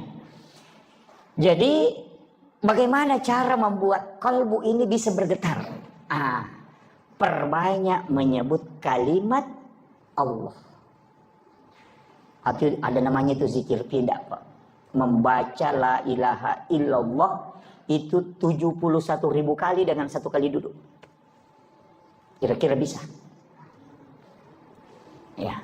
Jadi ambil satu waktu, pokoknya tidak ada memang pekerjaan yang lain. Itu saja. Pokoknya pakai tasbih, hitung. La ilaha illallah. La ilaha illallah. La ilaha illallah. Itu. Jadi ditarik. La ilaha illallah. Itu akan masuk ke sini. Kalau hanya baca la ilaha burung beuk juga pintar. Ya. Jadi itu talaqi zikir yang disampaikan oleh Rasulullah kepada Sayyidina Ali karamallahu wajhah. Makanya ketika kita tahlilan, kenapa panjang 3 kali dulu baru percepat itu la ilaha illallah? Itu karena Nabi mentalaki ke Sayyidina Ali itu 3 kali. Jadi la ilaha illallah. Jadi jangan baca langsung ya. Itu dibaca 71.000 kali. Itu zikir pidak. Ya, namanya zikir pidak itu pembebas. Karena sama di air, Pak. Kalau mau dikasih mendidih mesti 100 derajat. Tidak bisa mendidih kalau tidak 100 derajat. Nah, kalau kalbu itu itu sudah tembus itu. Sama dengan air yang mendidih itu menggelembung. Itu. Berapa derajat baru bisa mendidih? 100. Kalau besi berapa? 400 lebih. Nanti 500. Jadi kalau hatinya baja, oh itu banyak. Banyak kali. Tapi kalau hatinya hanya air atau hatinya sudah mulai mau mendidih, itu sedikit saja. Makanya ada orang dikasih zikir, kau baca 1000. Yang satunya dikasih, kau baca 100. Yang satunya kau baca 40. Karena kalau itu tergantung, sama di baju. Kalau kotorannya banyak sekali, itu harus dibersihkan betul. Sama di kamar mandi kan, kalau keramiknya kotor 3 bulan tidak dibersihkan atau hanya disiram air saja, oh itu harus digosok dulu itu. Bahkan pakai prospek apa? Esos ya.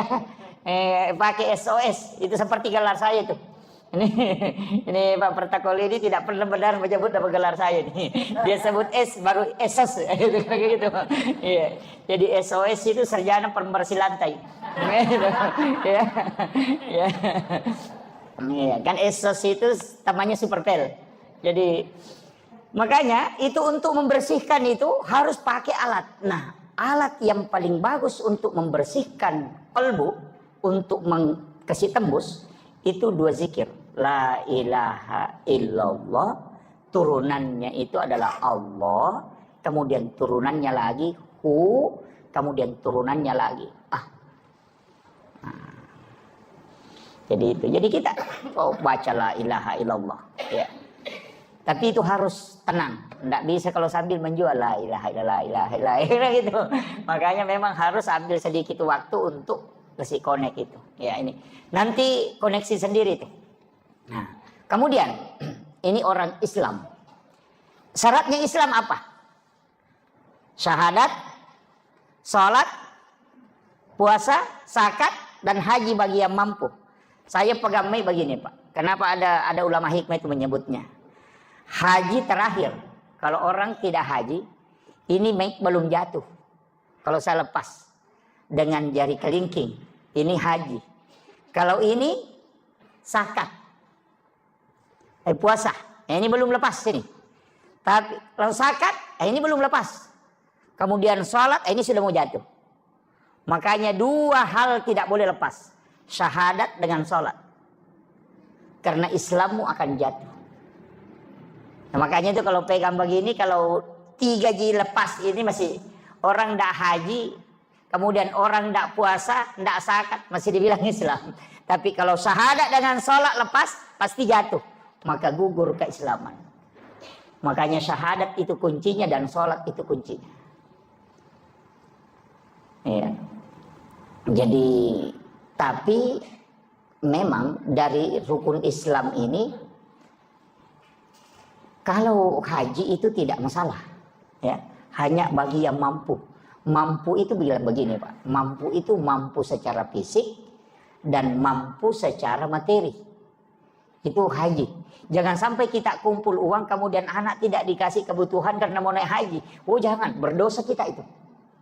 Jangan. Ada ibu-ibu itu kumpul uang, bahkan tidak kasih belanja ke, apalagi kalau suami, kumpul-kumpul uang mau naik haji. Itu Anda tidak mampu, tidak usah dipaksakan. Yang paling parah, ada umrah dicicil, tapi tidak ada jadi mamuju. Ada. Wah, berangkat dulu baru bayar, pulang baru bayar.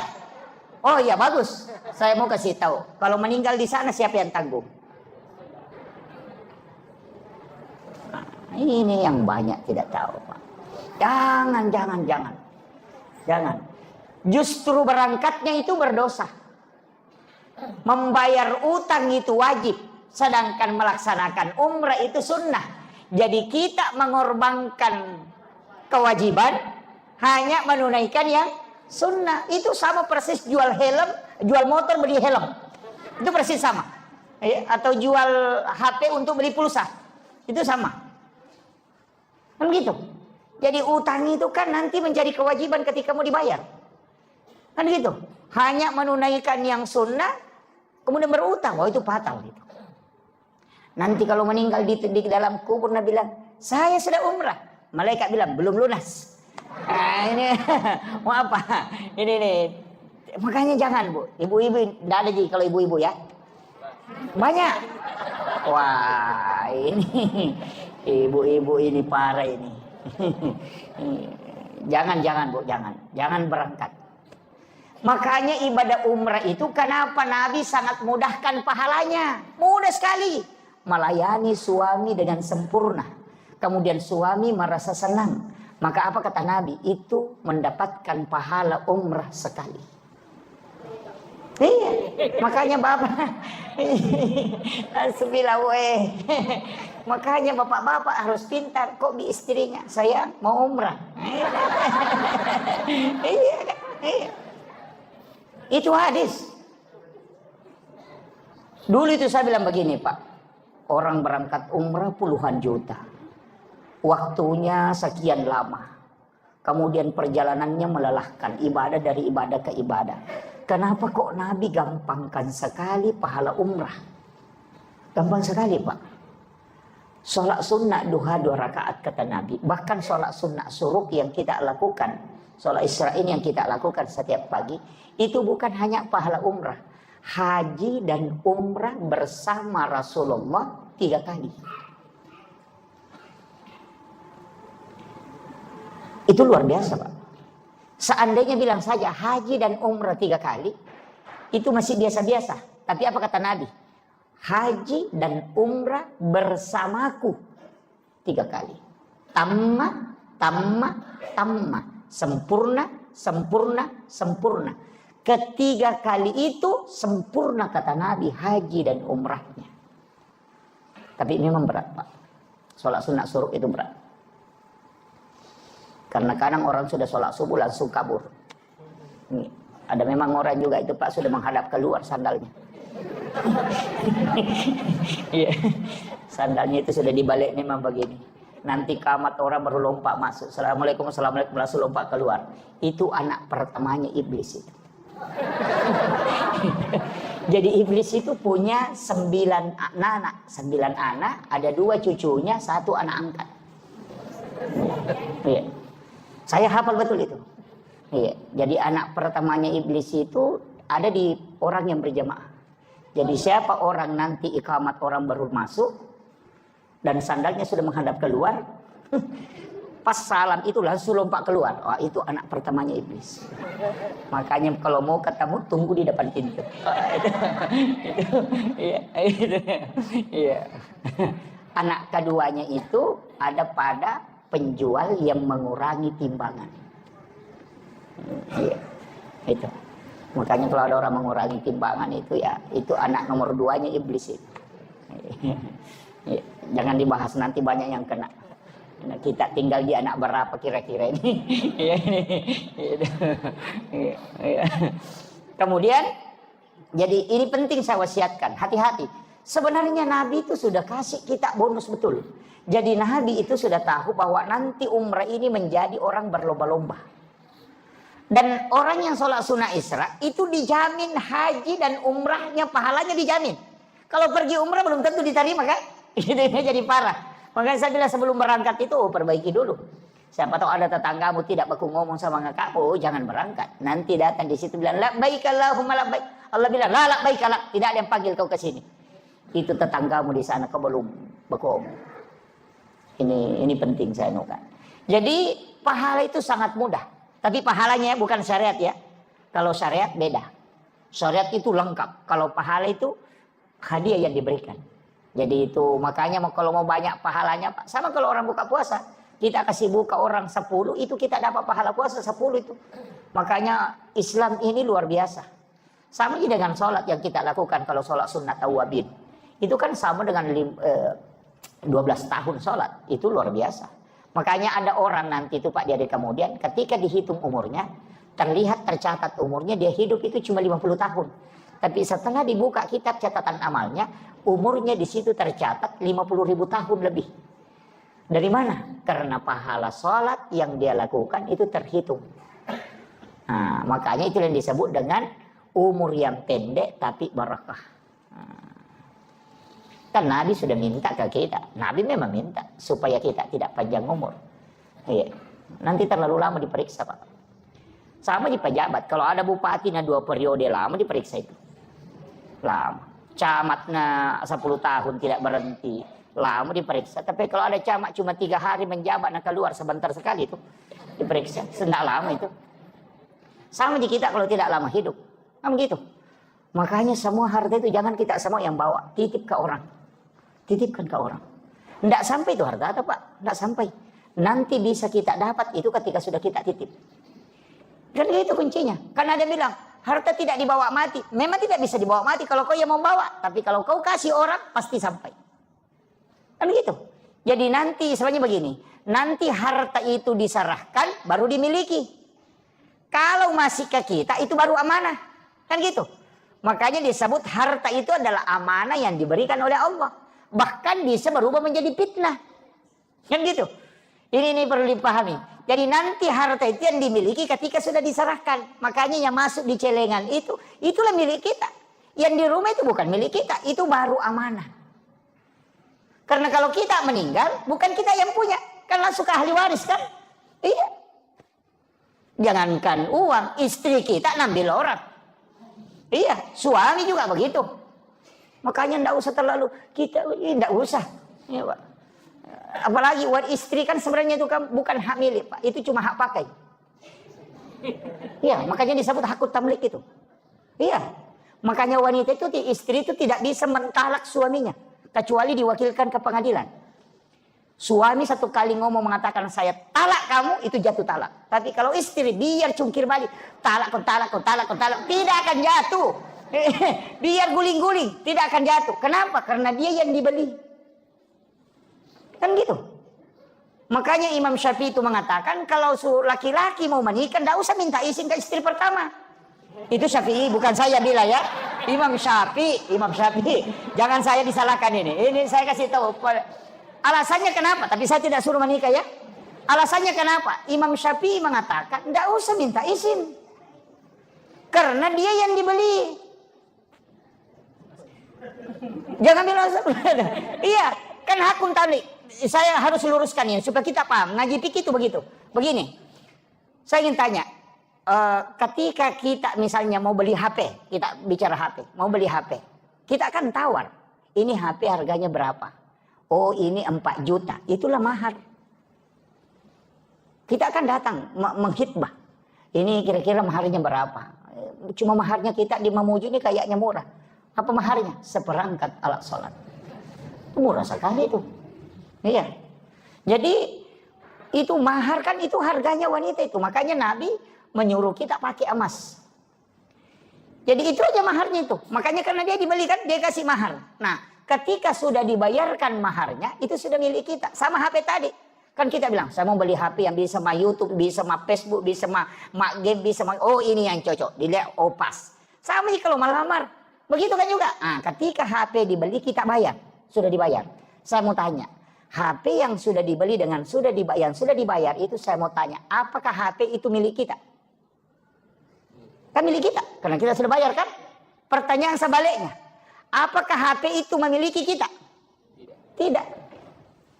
Makanya suami istri itu bukan hak milik, itu hak pakai. Sudah paham? Ini kalau ngaji pikir enggak apa? Iya memang sama dengan HP tadi.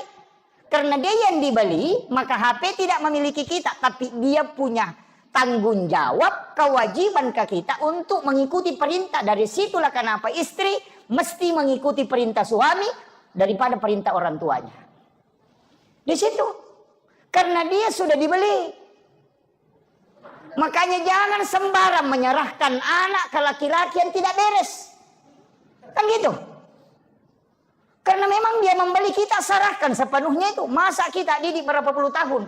25 tahun, 30 tahun kita didik. Mulai dari kecil. Baru kita serahkan ke orang yang tidak beres. Kan kita dengan harga seperangkat alat sholat. Ini jadi masalah. Itu bahayanya Pak. Ini saya kasih catatan ini. Makanya ketika wanita, kembali ke HP. Nah, ketika HP ini saya mau tanya. Bolehkah HP ini diambil orang ketika saya sudah membelinya? Kan tidak bisa. Dari situlah kenapa wanita yang sudah menikah itu tidak boleh menikah dengan orang lain. Dengan dua laki-laki. Kemudian saya mau tanya Pak. Kalau saya mau beli HP, haruskah saya minta izin sama HP tadi yang satu? Kan tidak. Nah, itulah alasannya Imam Syafi'i. Gitu. Hanya dia bilang kalau mau beli HP baru, nggak usah minta izin karena HP yang satu. Karena dia yang dibeli kan. Nah, itu alasannya. Jadi pikir itu begitu. Makanya disebut, makanya kalau bapak mau beli HP baru, nggak apa-apa. Tapi tidak usahlah beli HP baru, casingnya saja yang diperbarui, ya kan gitu. Iya. Makanya istri itu Pak, kalau ngomel, istri ya kalau ngomel, dia pergi saja. Karena memang semua pekerjaan itu kan dia kerjakan.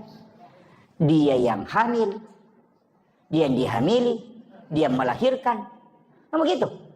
Kemudian dia menyusui anak, dia yang menjaga anaknya. Nah itu kalau tengah malam bangun anaknya menangis, itu bapaknya bangun, dia tidak urus anaknya tuh. Pas dia kok di istrinya, menangis anak, padahal anaknya juga. Kan gitu. Sebenarnya itu kan tugas istri tuh. Tugasnya itu hamil, melahirkan, menyusui, merawat anak, mendidik anak. Itu tugasnya. Memasak itu bukan tugas pokok. Mencuci itu bukan tugas pokok. Makanya Rasulullah itu mencuci pakaian sendiri.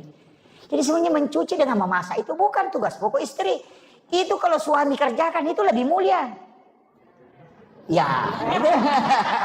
Iya. Itu lebih mulia Pak. Makanya Nabi itu kan memasak. Nabi itu mencuci pakaiannya sendiri. Nabi itu menjahit bajunya sendiri pakaiannya. Memperbaiki sandalnya sendiri.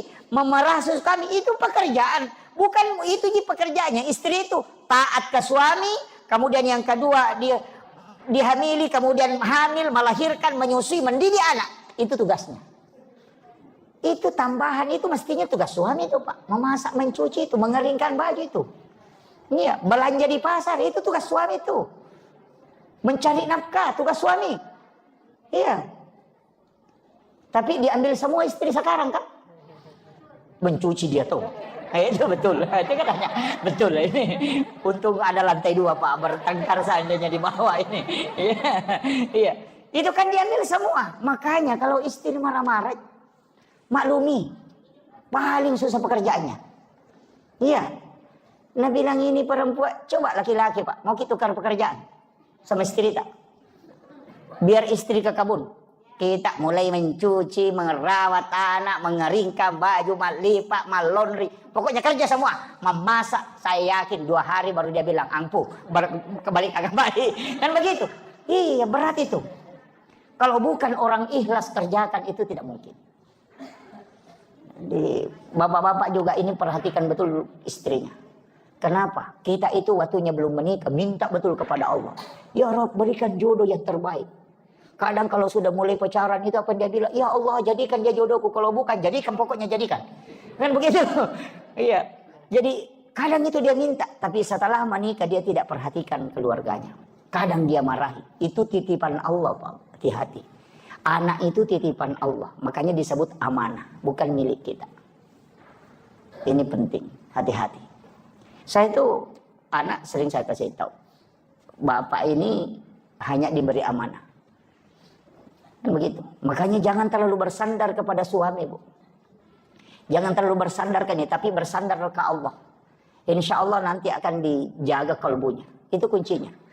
Kan ada yang bilang, waduh bagaimana nanti kalau mati suami? Nah bukan rezekimu di situ. Iya. Allah yang akan menjaga. Cuma kita harus taat. Makanya istri itu kalau sudah taat itu sudah di surga itu Pak. Kan 3 kata Nabi. 4 ya. Pertama menjaga puasa. Sholat fardu, yang kedua puasa, kemudian yang ketiga syahwat, kemudian yang keempat taat kepada suami. Itu yang 4. Kalau ibu bisa lakukan itu, apa kata Nabi? Dia akan masuk surga melalui pintu mana saja yang dia mau pilih. Coba, semua pintu surga dibuka. Tinggal mau masuk, itu pintu surga teriak, kau lewat sini, kau lewat sini. Siapa bagi siapa? Bagi istri yang bisa melakukan, menjaga sholat fardu, menjaga puasa wajib, kemudian syahwatnya dia jaga. Tapi apa kata Nabi? Malaikat Jibril akan turun nanti ketika Al-Quran sudah selesai. Itu Jibril kembali. Nabi menangis. Dia mengatakan, wahai Jibril, apakah engkau akan masih turun nanti? Karena ini sudah Al-Quran sudah sempurna. Apakah engkau masih turun ke dunia? Kata Jibril, saya akan turun nanti Muhammad, tapi di akhir zaman. Apa yang dia membuat turun malaikat Jibril? Yang pertama adalah mencabut malunya wanita. Nah, makanya yang wanita itu yang titik-titik gini goyang-goyang itu yang bahaya itu. Iya, makanya hati-hati Pak Bu. Ketika wanita tidak bisa menjaga syahwatnya itu fatal. Kemudian ketaatan kepada suami. Makanya kalau ada janda itu tinggal 3 baru dia selamat. Kan tidak ada suaminya. Iya. Kan tinggal 3. Makanya janda itu cuma menjaga sholat, menjaga puasanya dengan syahwatnya. Kan tidak ada suami. Makanya janda itu bisa lebih cepat masuk surga daripada orang punya suami. Iya. Betul Pak. Makanya ini penting saya wasiatkan. Kita laki-laki itu susah sekali jaminan. Bahkan wanita kata Nabi, siapa yang punya anak 2 kemudian belum balik kemudian meninggal, itu ibunya dijamin masuk surga karena anak itu selalu menunggunya di pintu surga. Tidak mau masuk kalau ibunya tidak datang. Iya. Jadi itu luar biasanya itu. Makanya 3 wanita itu hebat Pak Bu. Yang pertama adalah ibu. Karena ketika dia berdoa semua pintu langit dibuka. Yang kedua adalah istri. Karena 3 kali lebih cepat doanya mustajabah dibanding laki-laki. Coba lihat orang hebat Pak. Bagaimanapun hebatnya Soeharto. Tapi ketika Ibu Tien wafat, habis dia. Karena barakahnya di situ. Kemudian Habibie kan kita tahu orang hebat. Tapi kapan dia tidak bisa melakukan apa-apa? Ketika Ibu Ainun tidak ada. Kemudian yang ketiga SBY kan yang sekarang masih hidup. Siapa yang tidak mengaku SBY? 2 periode jadi presiden, Panglima TNI. Tapi kapan dia tidak bisa menentu kebijakannya ketika Ibu Ani sudah meninggal. Itu hebatnya wanita. Karena doanya itu 3 kali lebih cepat dibanding dengan laki-laki. Makanya kalau ada kebutuhan tak suruh istri berdoa. Iya, istrinya berdoa. Iya Bu. Kalau ada kebutuhan suruh dia berdoa. Karena doanya itu lebih cepat. Jangan kita laki-laki ini disuruh kerja. Yang berdoa mestinya itu minta rezeki itu perempuan. Iya, cepat itu. Karena 3 kali lebih cepat. Karena malaikat itu sudah menunggu doanya sebelum dia mengangkat tangannya. Dan malaikat itu bertasbih kepada wanita. Bayangkan kata Nabi, kau menyiapkan saja air putih untuk suamimu itu sama dengan pahala jihad. Itu hebatnya Pak. Ini perempuan kalau dia betul-betul paham tugasnya, itu masuk surga. Iya, itu kuncinya. Makanya kalau istri sudah berdoa dan tidak bisa diterima, tambah istri Pak supaya banyak mendoakan. Itu. Iya. Iya. Langsung ibu-ibu di atas protes itu. Itu kuncinya sebenarnya. Kemudian yang ketiga adalah anak perempuan. Itu perempuan lagi. Siapa yang meninggalkan 2 atau 3 anak perempuan ahli ibadah, ibu bapaknya tidak disentuh api neraka. Bahkan Rasul mengatakan, jangankan disentuh api neraka, diperlihatkan api neraka pun tidak. Itu hebat. Ini. Jadi itu anak-anak perempuan kita, tidak usah banyak-banyak kita tuntut Pak. Tidak usah bilang harus jadi PNS, harus jadi, tidak usah. Rezeki itu bukan dari situ jalur itu saja. Justru PNS itu terbatas rezekinya. Ya kan? Karena gajinya pasti. Kan gitu. Nggak usah terlalu anu Pak. Makanya PNS sebenarnya yang gajinya tidak cukup 1 nisab, kemudian dia pencaharian pokoknya cuma itu, tidak ada tambahan dan tidak cukup 1 nisab gajinya, ketika dikalkulasi dalam jumlah 1 tahun atau dikalkulasi per bulan dengan mengikuti panen padi, maka itu tidak wajib zakat sebenarnya. Cuma ulama kita di pemerintah ini di Indonesia, dalam hal ini Basnas, berusaha menjaga. Siapa tahu nanti harta ini kena zakat, makanya dia keluarkan memang 2,5. Makanya kalau dia tidak jadi zakat, nanti jadi sedekah.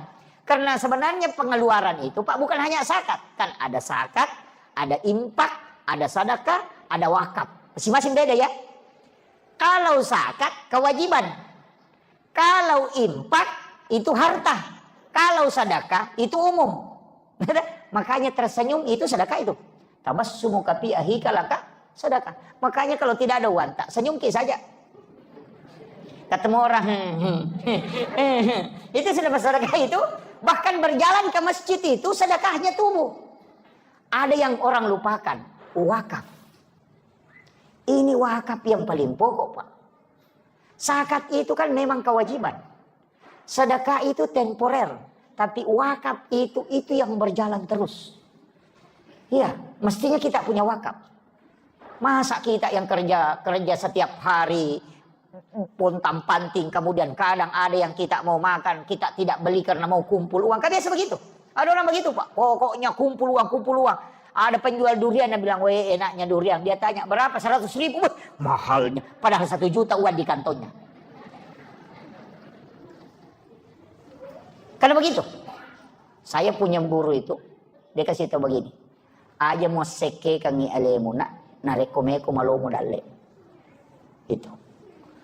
Makanya kalau mau makan durian uangnya tidak cukup, pergi beli pop ice rasa durian. Itu, ya. Saya kasih tahu. Iya. Kenapa? Jangan kau menyiksa itu. Karena orang dermawan itu yang tidak menyiksa. Karena semua tubuh ini berzikir. Orang kaya yang sesungguhnya itu adalah mereka yang tidak pernah kikir untuk dirinya. Ini kadang-kala kita yang bilang enaknya tapi mahal, padahal banyak uangnya. Itu. Ini penting saya sampaikan. Makanya, iya. Tapi jangan juga semua mau dimakan. Wah itu jadi masalah. Ada juga istri itu gajinya suaminya 1 juta. Pokoknya semua penjual lewat ditahan. Semua penjual pentolan, singa, penjual singa. Itu bikin ubanan suami itu. Gitu. Jadi itu kunci dalam agama itu. Makanya dalam diri kita ini sebenarnya Pak itu sudah disetting. Ya. Makanya kalau mau selamat ini wakaf penting. Masa dikumpul harta kemudian kita tinggalkan? Iya, mesti ada wakaf, tak? Mesti. Kalau ada tanah, tidak usah dibagikan semua ke anak, jangan. Mesti ada yang kita simpan. Kenapa? Itu pahalanya nanti dan penghasilannya dimasukkan ke agama. Cari apakah pesantren, apakah masjid. Begitu. Masjid ini juga harus dikelola dengan baik. Iya. Masjid ini harus dikelola dengan baik. Makanya sebenarnya kalau ada orang mewakafkan tanahnya untuk masjid, jangan wakaf masjid. Wakaf untuk pelayanan umat. Karena kalau Imam Syafi'i, kalau wakafnya hanya masjid, tidak boleh ditempati berkurban. Itu tidak sah kurban. Kan kadang-kadang kita kalau berkurban kan di pekarangan masjid. Sama dengan menjual. Karena ada orang biasa menjual di pekarangan masjid. Kan gitu. Oh itu tidak boleh kalau wakafnya untuk masjid. Tapi kalau wakafnya untuk layanan umat, itu sosial, pokoknya bisa dipakai semua. Makanya sebenarnya wakaf itu juga hati-hati pengelolaannya. Ini makanya kalau seandainya kita ini mengelola wakaf dengan baik Pak, Islam ini tidak akan ini. Makanya saya bilang zakat juga di Mamuju ini jangan dikasih keluar. Jangan dikasih keluar ke keluar kampung. Ada yang orang di sini bekerja, cari rezeki, baru dia kirim ke Parepare. Jangan. Jangan dikirim ke Baru. Jangan. Zakat itu tidak boleh melewati jarak musafir. Bahkan ada yang mengatakan 60 kilo tidak boleh melewati 60 kilo. Dia harus dikeluarkan di sini. Kenapa? Allah itu sudah mengatur rezeki. Ada orang miskin di sini ada orang kaya. Disitulah diturunkan rezeki. Rezekinya orang miskin itu dititip sama orang kaya. Kan begitu. Jangan dibawa keluar. Ada yang bilang, ada saudaraku di situ, Ustaz. Jangan kalau mau bawa ke sana, kasih sedekah, kasih infak, jangan kasih zakat. Zakat di mana dicari, di situ dikeluarkan. Jangan dikasih keluar. Makanya banyak orang miskin itu gara-gara begitu Pak. Di sini mencari baru dikirim keluar. Nanti Bapak Ibu itu biar bayar zakat. Tetap tanggung jawab. Nanti akan ditanya. Itu ada orang miskin di dekat rumahmu. Kenapa kau tidak bantu? Bilang, tidak Pak. Malaikat. Saya bawa ke Parepare. Langsung apa kata malaikat? Di Parepare itu ada orang kaya yang tanggung jawab juga di situ. Karena kau tanggung jawab di lokasimu. Makanya sebenarnya tidak boleh Pak dikasih keluar itu. Yang boleh keluar itu infaknya. Kasih sedekah, bawa ke sana kalau mau kasih. Makanya jangan zakat saja yang dihitung. Ini penting ya. Ini kadang-kala kita Pak banyak kan. Kayak di Papua itu. Saya pernah hitung zakat itu di Papua. Kemudian dia mengatakan, kita bawa pulang. Tidak bisa. Saya bilang di sini kau keluarkan. Ini kewajiban di sini. Jadi makanya cari rezeki di Mamuju sini, di pasar sini. Keluarkan di sini Pak, jangan dibawa keluar. Nanti kita kalau misalnya mengatakan ada keluarga di sana, ada orang miskin di sana. Bukan kita yang ditanya kalau yang di sana. Orang kaya di sana juga dipepek kepalanya. Karena dia paling dekat di situ. Jadi itu per wilayah, sama aja dengan kepala desa, kepala lingkungan. Dia kan bertanggung jawab di lingkungannya, tidak akan ditanya di lingkungan lain. Orang kaya juga begitu, akan ditanya di sekitarannya, tidak akan ditanya yang jauh. Kan begitu. Ini penting saya sampaikan ini. Seandainya semua orang kaya Pak berzakat, nah tidak ada orang miskin. Cuman tidak bisa juga itu hilang orang miskin, tidak bisa. Karena nanti kalau kampanye bupati tidak ada kanunya. Iya. Tidak ada lagi mengentaskan kemiskinan. Padahal sebenarnya yang stres itu pemerintah. Iya, yang stres itu Basnas, yang stres itu bupati. Padahal orang miskin tidak pernah stres. Ya kan?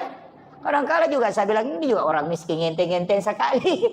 Duduk di warung itu minum kopi merokok, tidak ada bebannya. Pemerintah stres itu rapat bagaimana mengentaskan kemiskinan, begadang sampai 3 hari itu.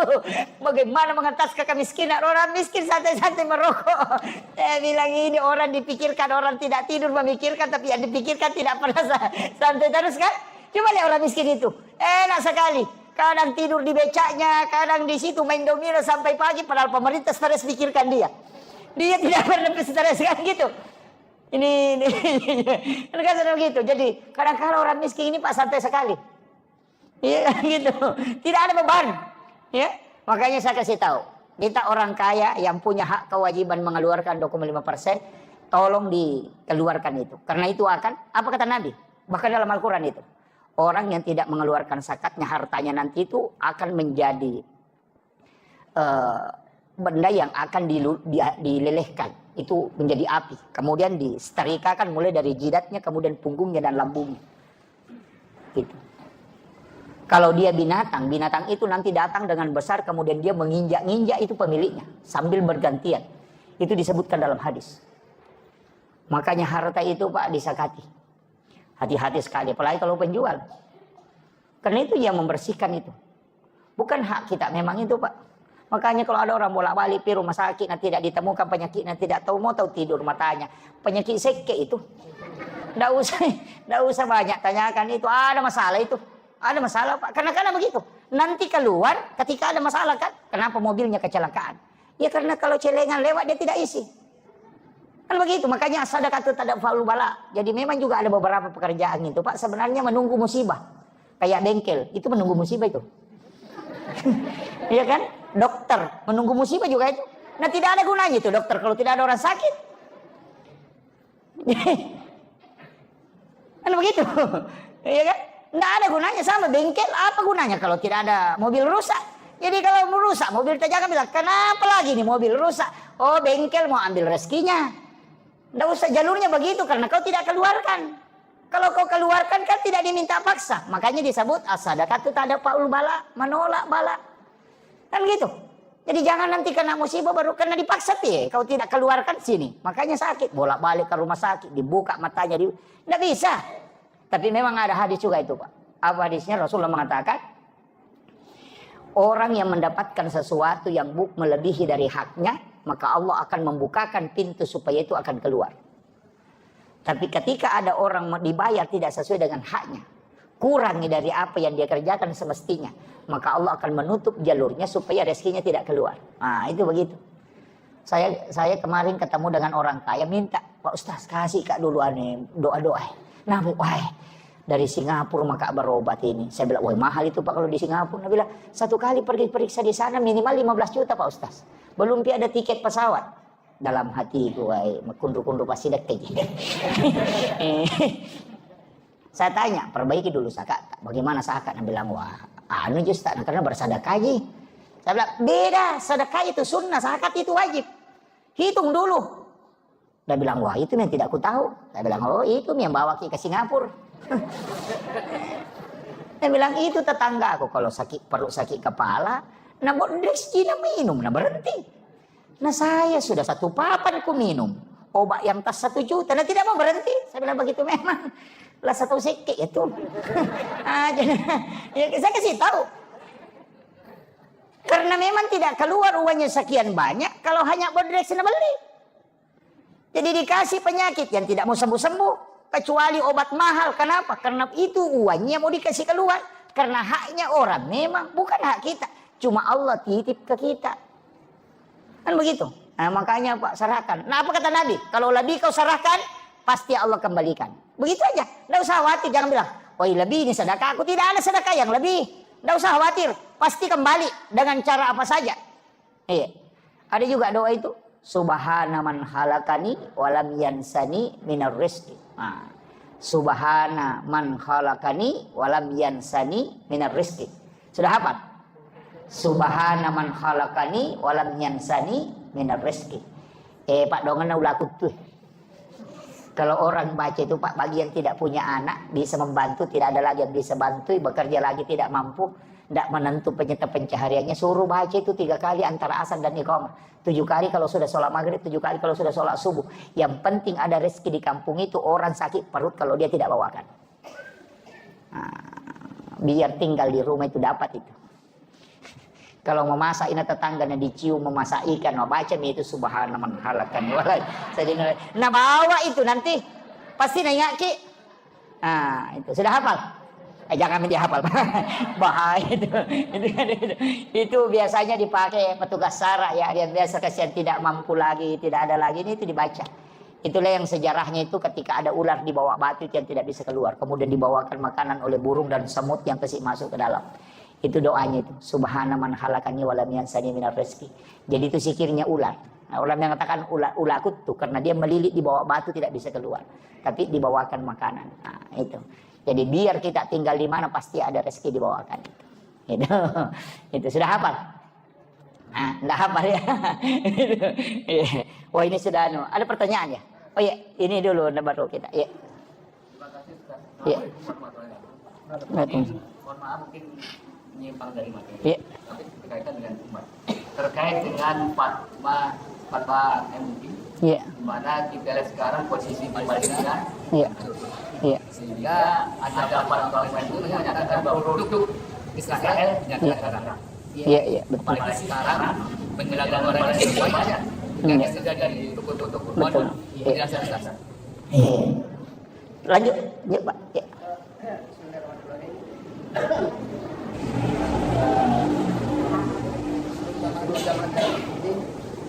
Saya karena ada Amin.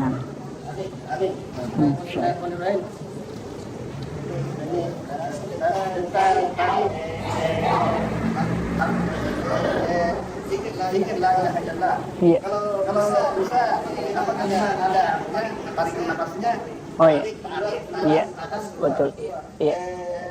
Kalau tidak melalui jalur nafas, apakah zikir la ilaha illallah ini dijawab oleh Allah tidak? Oh iya. Berapa kali? Iya, 71.000. Iya. Iya.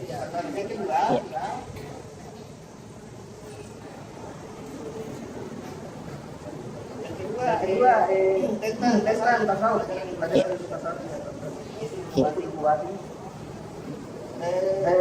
yang tersurat hanya 30 juz. Yang tersirat. Kemudian berapa kesinian? Alhamdulillah semuanya. Apakah yang tersirat ini merupakan berita-berita yang dibawa oleh malaikat? Jibril. Ya asal yang tersikat asal kasam mata. Tersikat atau terluka. Yang banyak yang lagi. Yang ketiga. Wah, banyak ini. Ya, lanjut. Iya. Iya. Tentang pahala tauhid. Rasulullah bersabda sallallahu alaihi wasallam, datang Jibril pada suatu hari kepada aku di kala aku duduk dalam keadaan sedih. Iya. Berkatalah, hai Muhammad, apa yang menjadikan engkau? Allah telah memberimu dalam umatmu 5 perkara. Betul.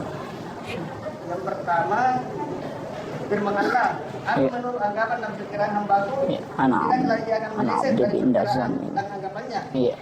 Kedua, barang siapa ditutupi amal dan kelakuannya di dunia, dia akan dimalukan pada hari kiamat. Iya. Apakah ini tentang ayat ya?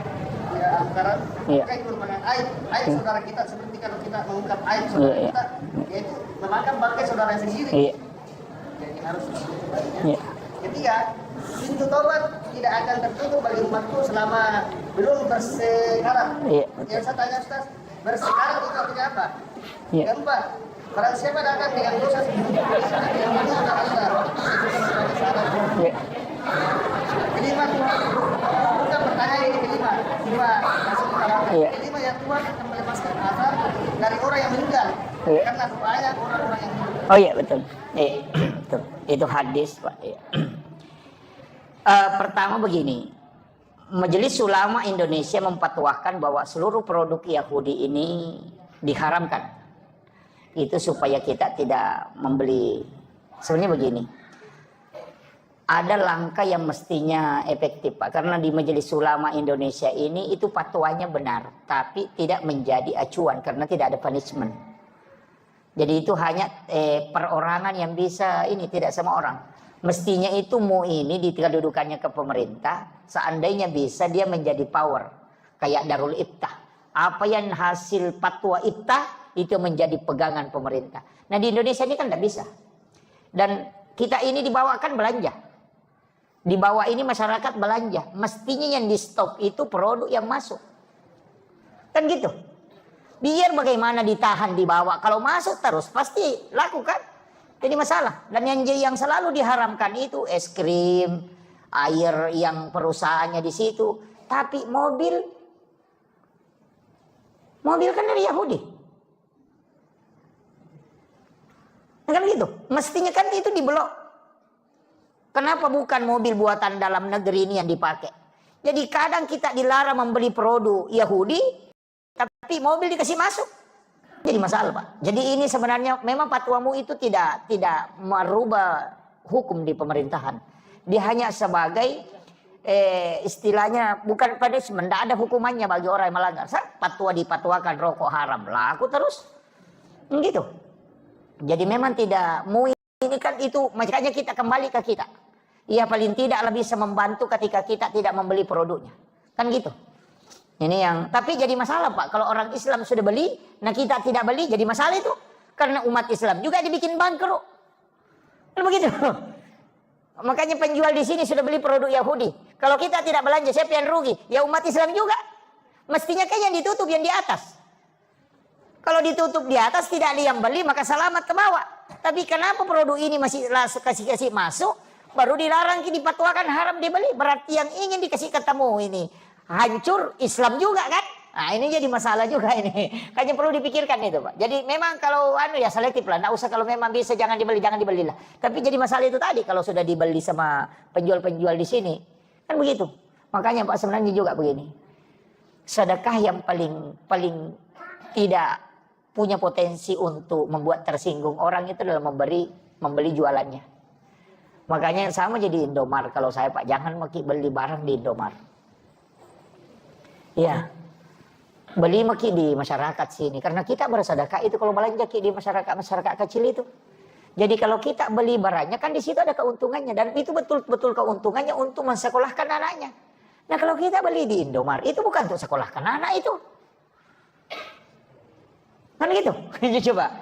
Penjual kangkung itu yang lewat. Kemarin saya lihat penjual lombok itu dia bungkus-bungkus kasih yang dia baru dia angkat. Orang beli itu sudah sedekah itu. Kan gitu. Nah kadang juga kita kalau beli itu ditawar. Tawarnya setengah mati tuh. Dia bilang berapa? 5.000. Bisa ke 10.000 tiga? Wih. Ini. Itu jadi masalah. Ini penting ini Pak. Maka sedekahilah penjual kecil ini dengan membeli jualannya. Penjual kue yang ada di sini Pak. Penjual kita ini yang orang-orang kita di sini. Beli barangnya itu. Iya. Karena kita itu sedekah. Ya kan? Sedekah itu karena ada keuntungannya. Jadi kita membeli barangnya. Makanya orang Arab itu marah itu kalau ditawar barangnya. Dia bilang harap.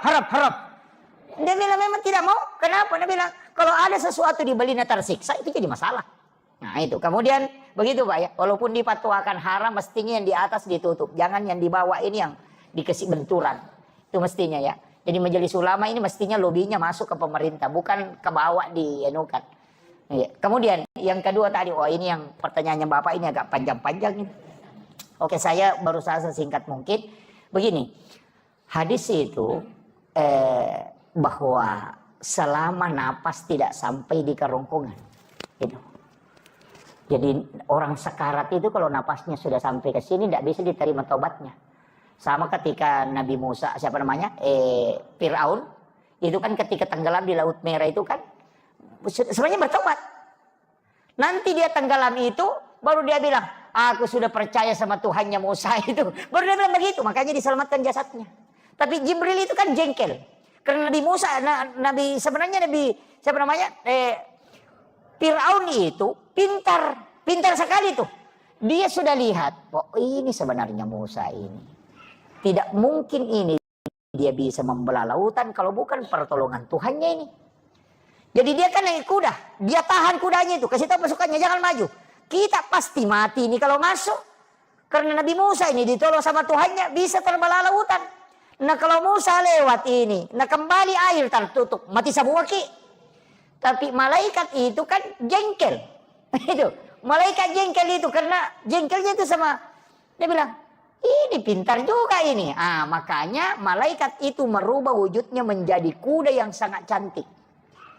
Kuda yang sangat cantik membuat kudanya ini tergoda. Makanya dia ditahan itu tetap jalan karena dia melihat kuda cantik sehingga dia turun ke laut.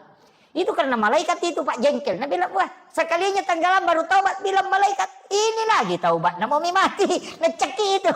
Makanya hati-hati Pak dengan malaikat. Kalau jengkel itu. Iya. Jengkel itu. Makanya 2 kali itu di saking jengkelnya malaikat itu. Karena dia bilang, tenggelam. Mau lagi selamat ini. Kan makanya malaikat itu jengkel sehingga dia ceki itu. Sehingga dia tidak bisa ngomong itu. Makanya ketika sudah tenggelam itu, dan itu masih diterima Pak, makanya diselamatkan jasadnya. Itu. Jadi nanti kalau napas sudah di kerongkongan, ada beberapa itu. Yang pertama ketika matahari terbit di barat, kemudian dia akan tenggelam di timur, itu doa tidak akan diterima lagi. Iya. Kemudian napas ketika dia sudah di kerongkongan. Kemudian ada tadi juga, siapa yang menutup aib saudaranya di dunia? Rahasiakan, bukan saja aib kita, aibnya orang Pak Bu. Ada hadis itu bahwa orang yang tidak diampuni oleh Allah dosanya adalah orang yang disembunyikan oleh Allah dosanya tapi dia nampakkan. Hati-hati sekarang, banyak orang berdosa itu like-kan di TikTok, like di Facebook. Sebenarnya apa kata Nabi? Allah sudah menutup aibmu. Dia tidak ingin memperlihatkan ke orang lain supaya orang tidak tahu. Tapi kau sengaja menampakkan aibmu itu sehingga membuat Allah murka itu dan jengkel kepadamu dan dia tidak akan menerima taubat.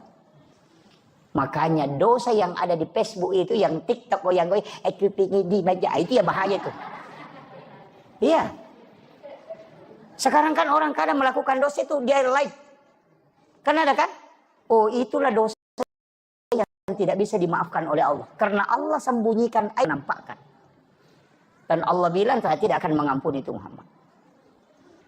Itu bahayanya Pak. Makanya fitnah akhir zaman ini bahaya. Makanya saya bilang Dajjal sebenarnya itu adalah internet. Dajjal itu internet. Karena Dajjal itu apa? Ketika dia mengatakan Amerika, langsung ada di Amerika. Nah sekarang coba ketik di Google. Amerika, langsung muncul itu. Mengatakan hujan, langsung hujan. Bisa menghidupkan orang mati. Ustaz yang sudah meninggal, ketika diketik namanya, muncul dia ceramah. Padahal dia sudah meninggal puluhan tahun. Menghidupkan orang mati. Itu Dajjal sebenarnya itu HP. Dan yang Dajjal itu mata satu. HP kan orang semua ke situ. Coba di bandara, tidak ada yang mau ngomong itu. Petugas bandara kemarin tanya, mau anu Pak ini, lacak kepalanya. Karena itu mata satu. Dan yang kemudian tertulis kafir. Kafir itu kebohongan. Sekarang kan muncul yang disebut hoax. Makanya Dajjal itu HP sebenarnya. Iya. Kalau Dajjal kan mengatakan hujan, hujan. Iya hujan, coba ketik hujan. Langsung hujan itu. Makanya sekarang orang Pak kurang berdoa itu. Hilang doanya Pak. Dulu itu kalau kita mau ketemu ulama, sholat sunat dulu 2 rakaat berdoa. Ya Allah mudah-mudahan Pak Kiai ada di rumahnya. Kalau tidak ada bahaya ini kita bolak-balik. Jauh naik mobil baru bisa ketemu. Sekarang kan enak. Tinggal ditelepon. Pak Kiai di mana posisi? Di rumah. OTW. Masih begitu. Tidak sholat lagi. Dulu kalau kita cari alamat setengah mati. Di mana alamatnya? Oh terus ke sana Pak baru belok ke sini. Sekarang bagaimana? tinggal di Sherlock. Ngomong sendiri, 300 meter belok kanan. Lorong kedua belok kiri. Tujuan Anda di sebelah kiri. Ngomong sendiri. Kan gitu. Saking mudahnya sekarang. Makanya orang lupa berdoa. Yang paling parah, makanan dihidangkan. Ambil HP dulu. Foto. Menu makan siang hari ini. Ya. Ayo yang jauh mendekat, yang dekat merapat.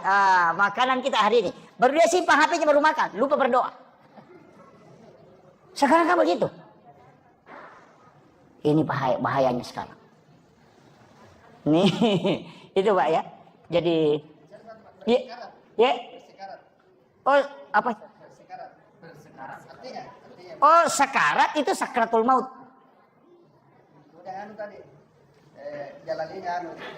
Oh ya, la ilaha illallah ini. Iya. Sebenarnya kan ada dua versi itu, Pak. Ada yang ngambil dari ujung kaki itu, tarik naik ke atas, itu sampai ke ubun-ubun. Baru ditarik turun ke sebelah kanan, kemudian dibawa ke kiri, di kiri baru dilepas. Itu iya hati, itu latifah namanya. Ada 7 latifah dia lewati itu.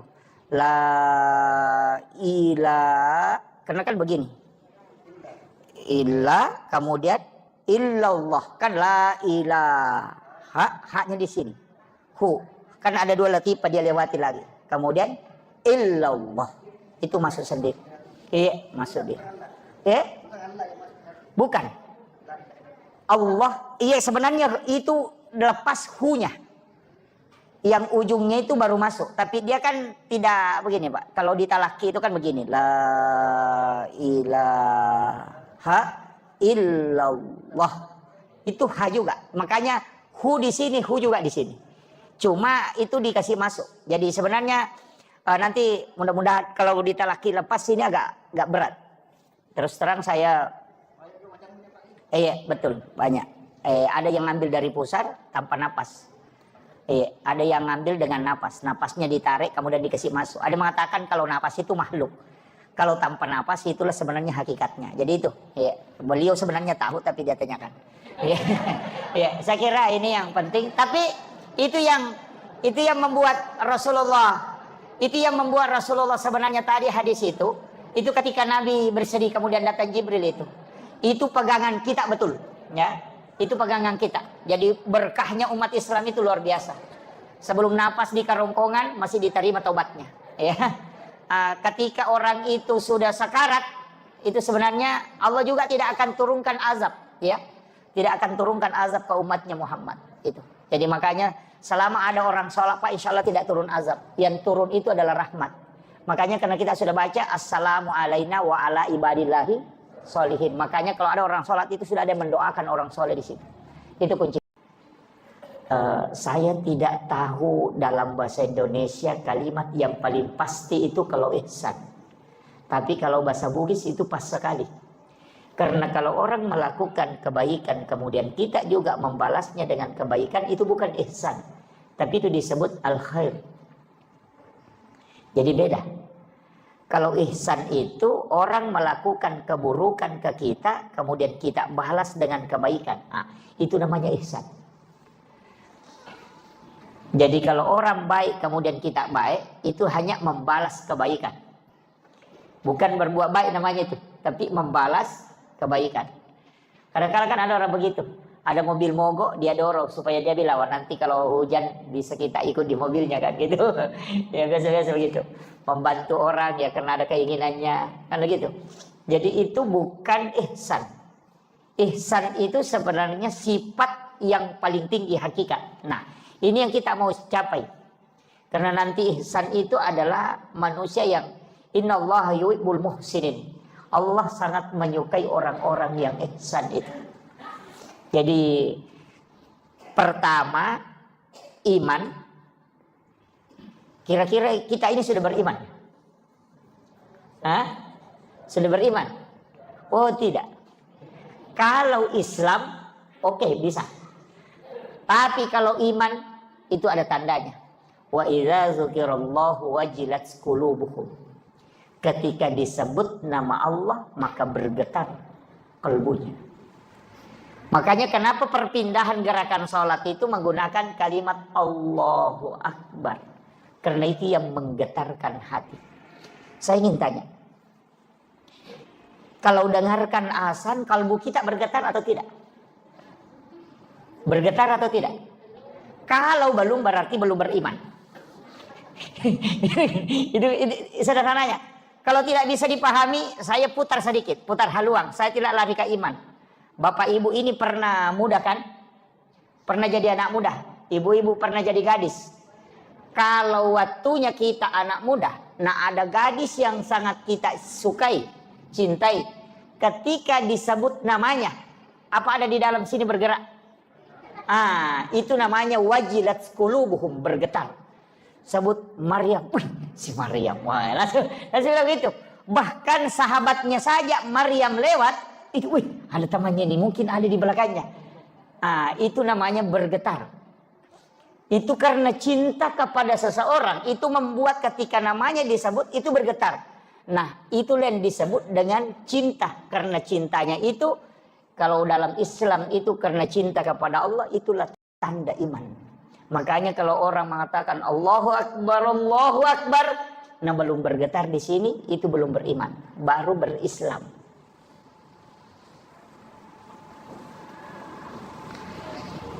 Agak berat ini ya. Saya pelan-pelan ya, supaya kita ngaji tasawuf sedikit ya. Jangan, tapi tidak terlalu berat. Terlalu berat. Saya usahakan membahasakannya dengan ringan. Jadi bagaimana cara membuat kalbu ini bisa bergetar? Perbanyak menyebut kalimat Allah. Ada namanya itu zikir tidak, Pak. Membaca la ilaha illallah itu 71.000 kali dengan 1 kali duduk. Kira-kira bisa. Ya. Jadi ambil satu waktu, pokoknya tidak ada memang pekerjaan yang lain. Itu saja. Pokoknya pakai tasbih, hitung. La ilaha illallah.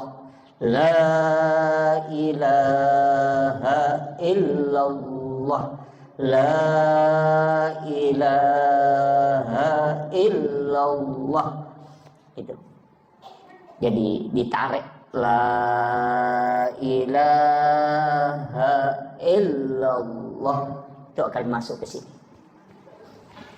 Kalau hanya baca la ilaha illallah, burung beuk juga pintar. Ya. Jadi itu talaqi zikir yang disampaikan oleh Rasulullah kepada Sayyidina Ali karamallahu wajhah.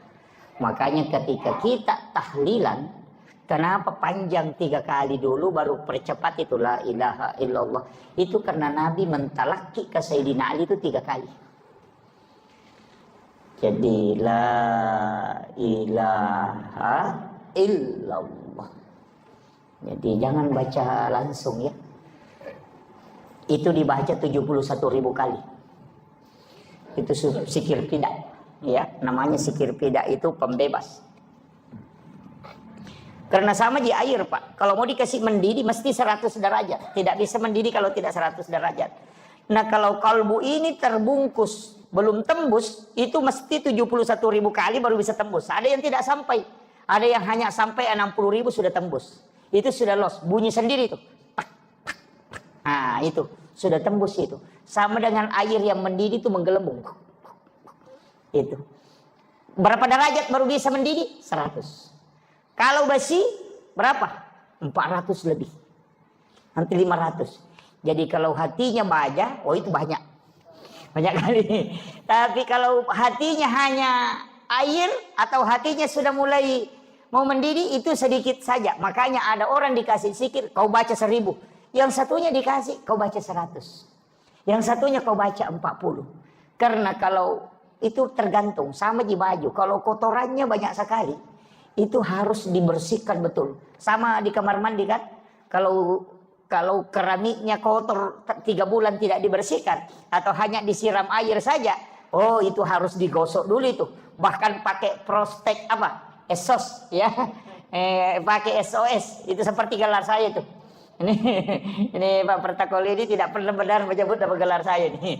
Dia sebut S baru SOS gitu. Iya. Jadi SOS itu sarjana pembersih lantai. Ya. Ya. Iya, kan SOS itu namanya superpel. Jadi makanya itu untuk membersihkan itu harus pakai alat. Nah, alat yang paling bagus untuk membersihkan kalbu, untuk kasih tembus, itu 2 zikir. La ilaha illallah, turunannya itu adalah Allah, kemudian turunannya lagi hu, kemudian turunannya lagi ah. Nah, jadi kita baca la ilaha illallah ya. Tapi itu harus tenang, tidak bisa kalau sambil menjual la ilaha illallah gitu. Makanya memang harus ambil sedikit waktu untuk kasih connect itu. Ya ini nanti koneksi sendiri tuh. Nah, kemudian ini orang Islam. Syaratnya Islam apa? Syahadat, sholat, puasa, zakat, dan haji bagi yang mampu. Saya pegamai begini Pak. Kenapa ada ulama hikmah itu menyebutnya? Haji terakhir. Kalau orang tidak haji, ini belum jatuh. Kalau saya lepas dengan jari kelingking, ini haji. Kalau ini zakat, puasa, ini belum lepas ini. Tapi kalau zakat, ini belum lepas. Kemudian sholat, ini sudah mau jatuh. Makanya 2 hal tidak boleh lepas. Syahadat dengan sholat.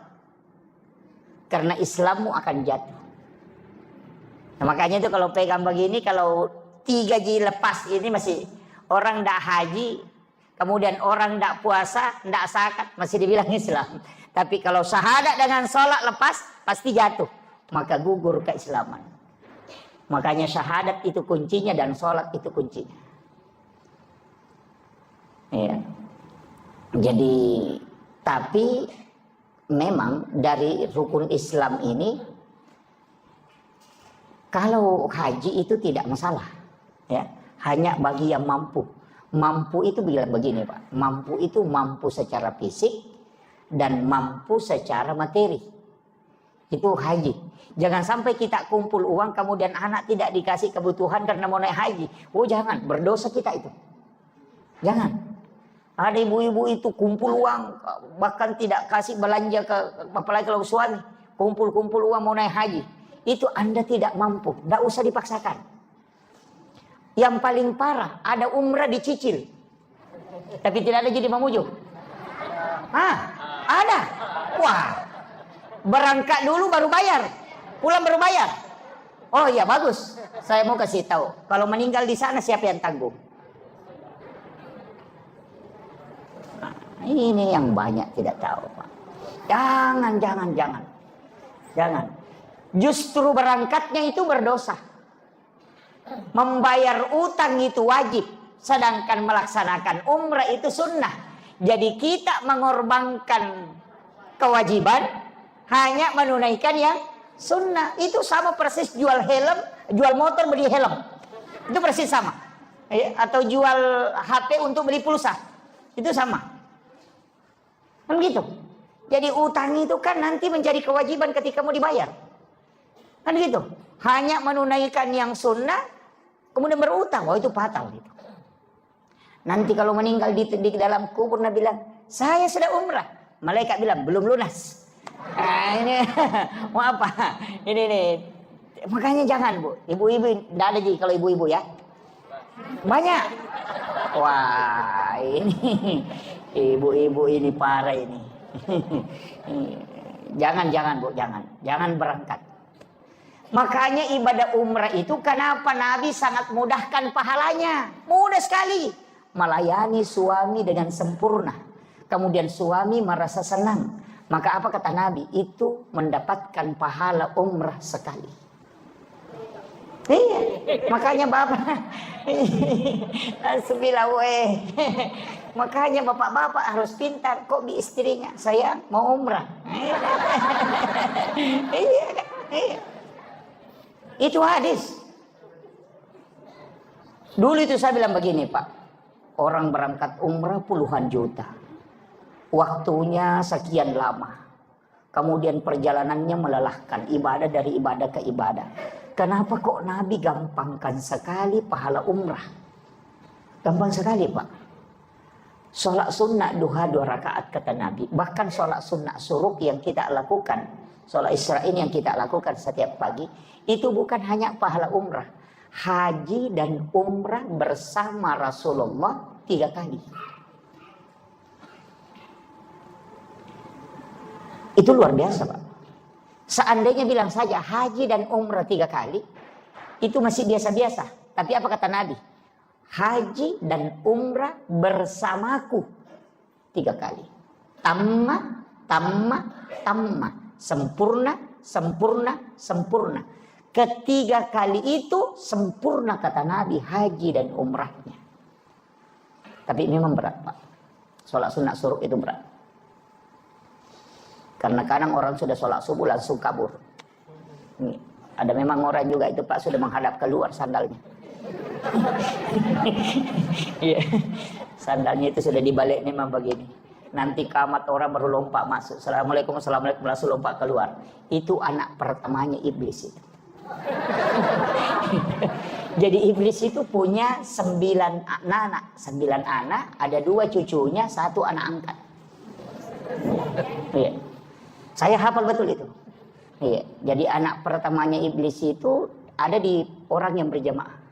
Jadi siapa orang nanti iqamat orang baru masuk dan sandalnya sudah menghadap keluar, pas salam itu langsung lompat keluar. Oh, itu anak pertamanya iblis. Makanya kalau mau ketemu tunggu di depan pintu. Iya. Anak keduanya itu ada pada penjual yang mengurangi timbangan. Iya, itu. Makanya kalau ada orang mengurangi timbangan itu ya, itu anak nomor 2-nya iblis itu. Iya. Jangan dibahas nanti banyak yang kena. Nah, kita tinggal di anak berapa kira-kira ini? Kemudian, jadi ini penting saya wasiatkan, hati-hati. Sebenarnya Nabi itu sudah kasih kita bonus betul.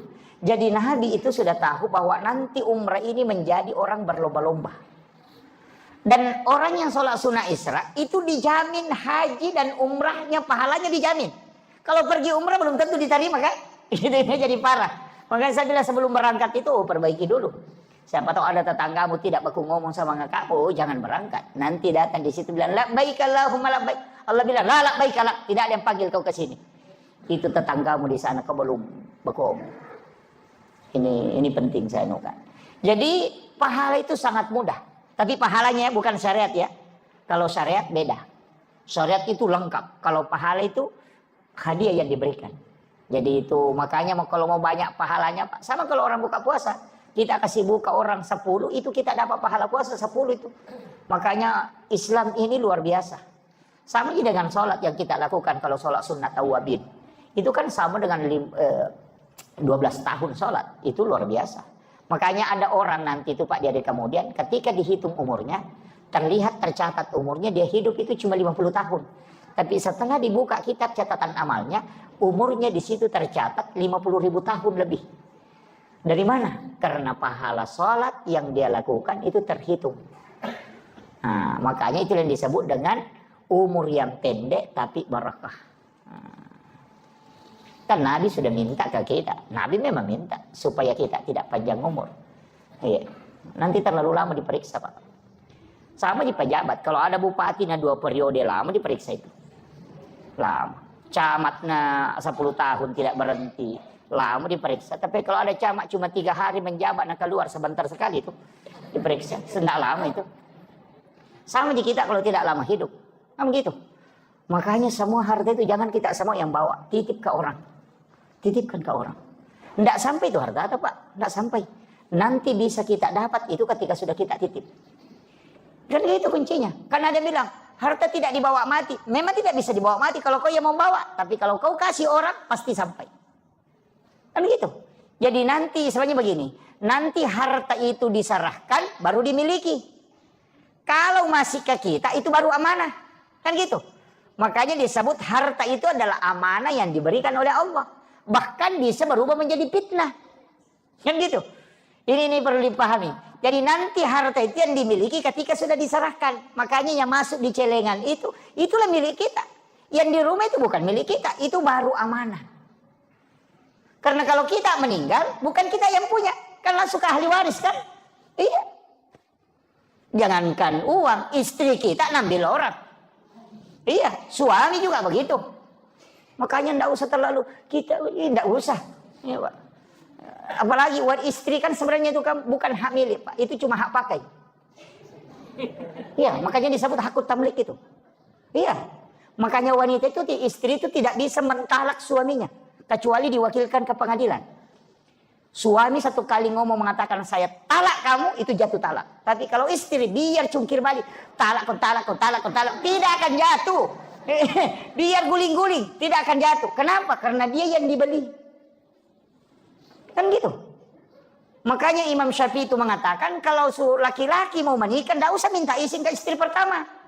Itu Syafi'i, bukan saya bilang ya. Imam Syafi'i. Jangan saya disalahkan ini. Ini saya kasih tahu. Alasannya kenapa? Tapi saya tidak suruh menikah ya. Alasannya kenapa? Imam Syafi'i mengatakan tidak usah minta izin. Karena dia yang dibeli. Jangan bilang iya, kan hakun tamlik. Saya harus luruskan ini supaya kita paham. Ngaji fikih itu begitu. Begini. Saya ingin tanya, ketika kita misalnya mau beli HP, kita bicara HP, mau beli HP. Kita akan tawar. Ini HP harganya berapa? Oh, ini 4 juta. Itulah mahar.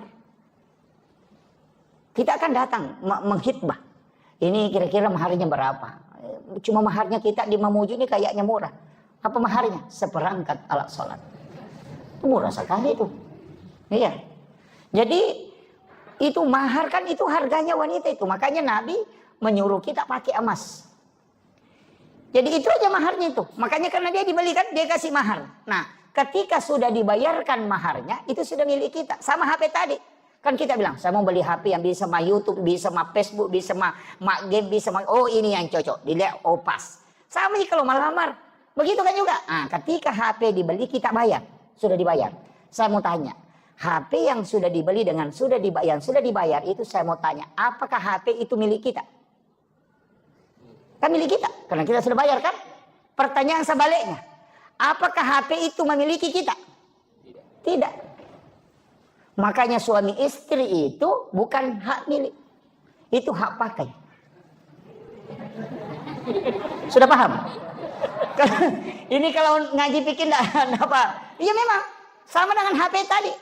Karena dia yang dibeli, maka HP tidak memiliki kita. Tapi dia punya tanggung jawab, kewajiban ke kita untuk mengikuti perintah. Dari situlah kenapa istri mesti mengikuti perintah suami daripada perintah orang tuanya. Di situ. Karena dia sudah dibeli. Makanya jangan sembarang menyerahkan anak ke laki-laki yang tidak beres. Kan gitu. Karena memang dia membeli kita serahkan sepenuhnya itu. Masa kita didik berapa puluh tahun? 25 tahun, 30 tahun kita didik. Mulai dari kecil. Baru kita serahkan ke orang yang tidak beres. Kan kita dengan harga seperangkat alat sholat. Ini jadi masalah. Itu bahayanya Pak. Ini saya kasih catatan ini. Makanya ketika wanita, kembali ke HP. Nah, ketika HP ini saya mau tanya. Bolehkah HP ini diambil orang ketika saya sudah membelinya? Kan tidak bisa. Dari situlah kenapa wanita yang sudah menikah itu tidak boleh menikah dengan orang lain.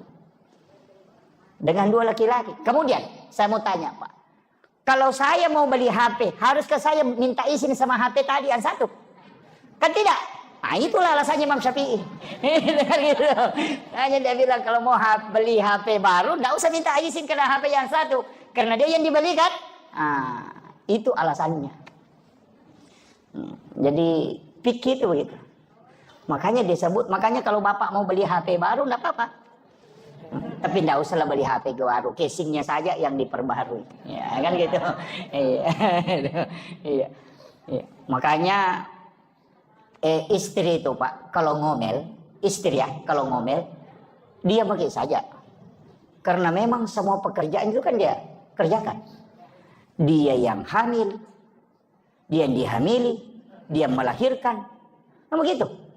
kemudian dia menyusui anak, dia yang menjaga anaknya. Nah itu kalau tengah malam bangun anaknya menangis, itu bapaknya bangun, dia tidak urus anaknya itu. Pas dia kok di istrinya, menangis anak, padahal anaknya juga. Kan gitu.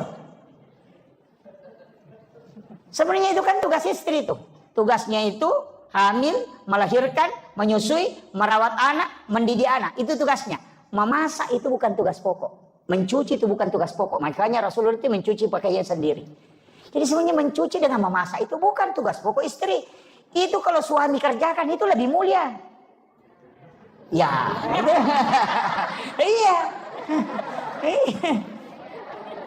Itu lebih mulia, Pak. Makanya Nabi itu kan memasak. Nabi itu mencuci pakaiannya sendiri. Nabi itu menjahit bajunya sendiri pakaiannya. Memperbaiki sandalnya sendiri. Memerah susu kami. Itu pekerjaan. Bukan itu pekerjaannya. Istri itu taat ke suami. Kemudian yang kedua dia dihamili. Kemudian hamil, melahirkan, menyusui, mendidik anak. Itu tugasnya. Itu tambahan. Itu mestinya tugas suami itu, Pak. Memasak, mencuci itu. Mengeringkan baju itu. Iya, belanja di pasar itu tugas suami itu. Mencari nafkah tugas suami. Iya. Tapi diambil semua istri sekarang kan? Mencuci dia tuh. Itu betul. Itu katanya betul ini. Untung ada lantai 2, Pak, bertengkar seandainya di bawah ini. Iya. Iya. Itu kan diambil semua. Makanya kalau istri marah-marah, maklumi. Paling susah pekerjaannya. Iya. Nah bilang ini perempuan, coba laki-laki, Pak, mau kita tukar pekerjaan sama istri tak? Biar istri ke kebun, kita mulai mencuci, merawat anak, mengeringkan baju, melipat, malondri, pokoknya kerja semua, memasak. Saya yakin 2 hari baru dia bilang ampuh, kebalik agak baik, kan begitu. Iya berat itu. Kalau bukan orang ikhlas kerjakan itu tidak mungkin. Di bapak-bapak juga ini perhatikan betul istrinya. Kenapa? Kita itu waktunya belum menikah, minta betul kepada Allah. Ya Rabb, berikan jodoh yang terbaik. Kadang kalau sudah mulai pacaran itu apa dia bilang, ya Allah jadikan dia jodohku. Kalau bukan, jadikan, pokoknya jadikan. Kan begitu? Iya. Jadi kadang itu dia minta, tapi setelah menikah dia tidak perhatikan keluarganya. Kadang dia marahi. Itu titipan Allah, Pak. Hati-hati. Anak itu titipan Allah. Makanya disebut amanah, bukan milik kita. Ini penting, hati-hati. Saya itu anak sering saya kasih tahu, bapak ini hanya diberi amanah. Dan begitu. Makanya jangan terlalu bersandar kepada suami, Bu. Jangan terlalu bersandar ke ini, tapi bersandar ke Allah. Insya Allah nanti akan dijaga kalbunya. Itu kuncinya. Kan ada yang bilang, waduh bagaimana nanti kalau mati suami? Nah bukan rezekimu di situ. Iya. Allah yang akan menjaga. Cuma kita harus taat. Makanya istri itu kalau sudah taat itu sudah di surga itu, Pak. Kan 3 kata Nabi. 4 ya. Pertama menjaga puasa, sholat fardu. Yang kedua puasa. Kemudian yang ketiga syahwat. Kemudian yang keempat taat kepada suami. Itu yang 4. Kalau ibu bisa lakukan itu, apa kata Nabi? Dia akan masuk surga melalui pintu mana saja yang dia mau pilih.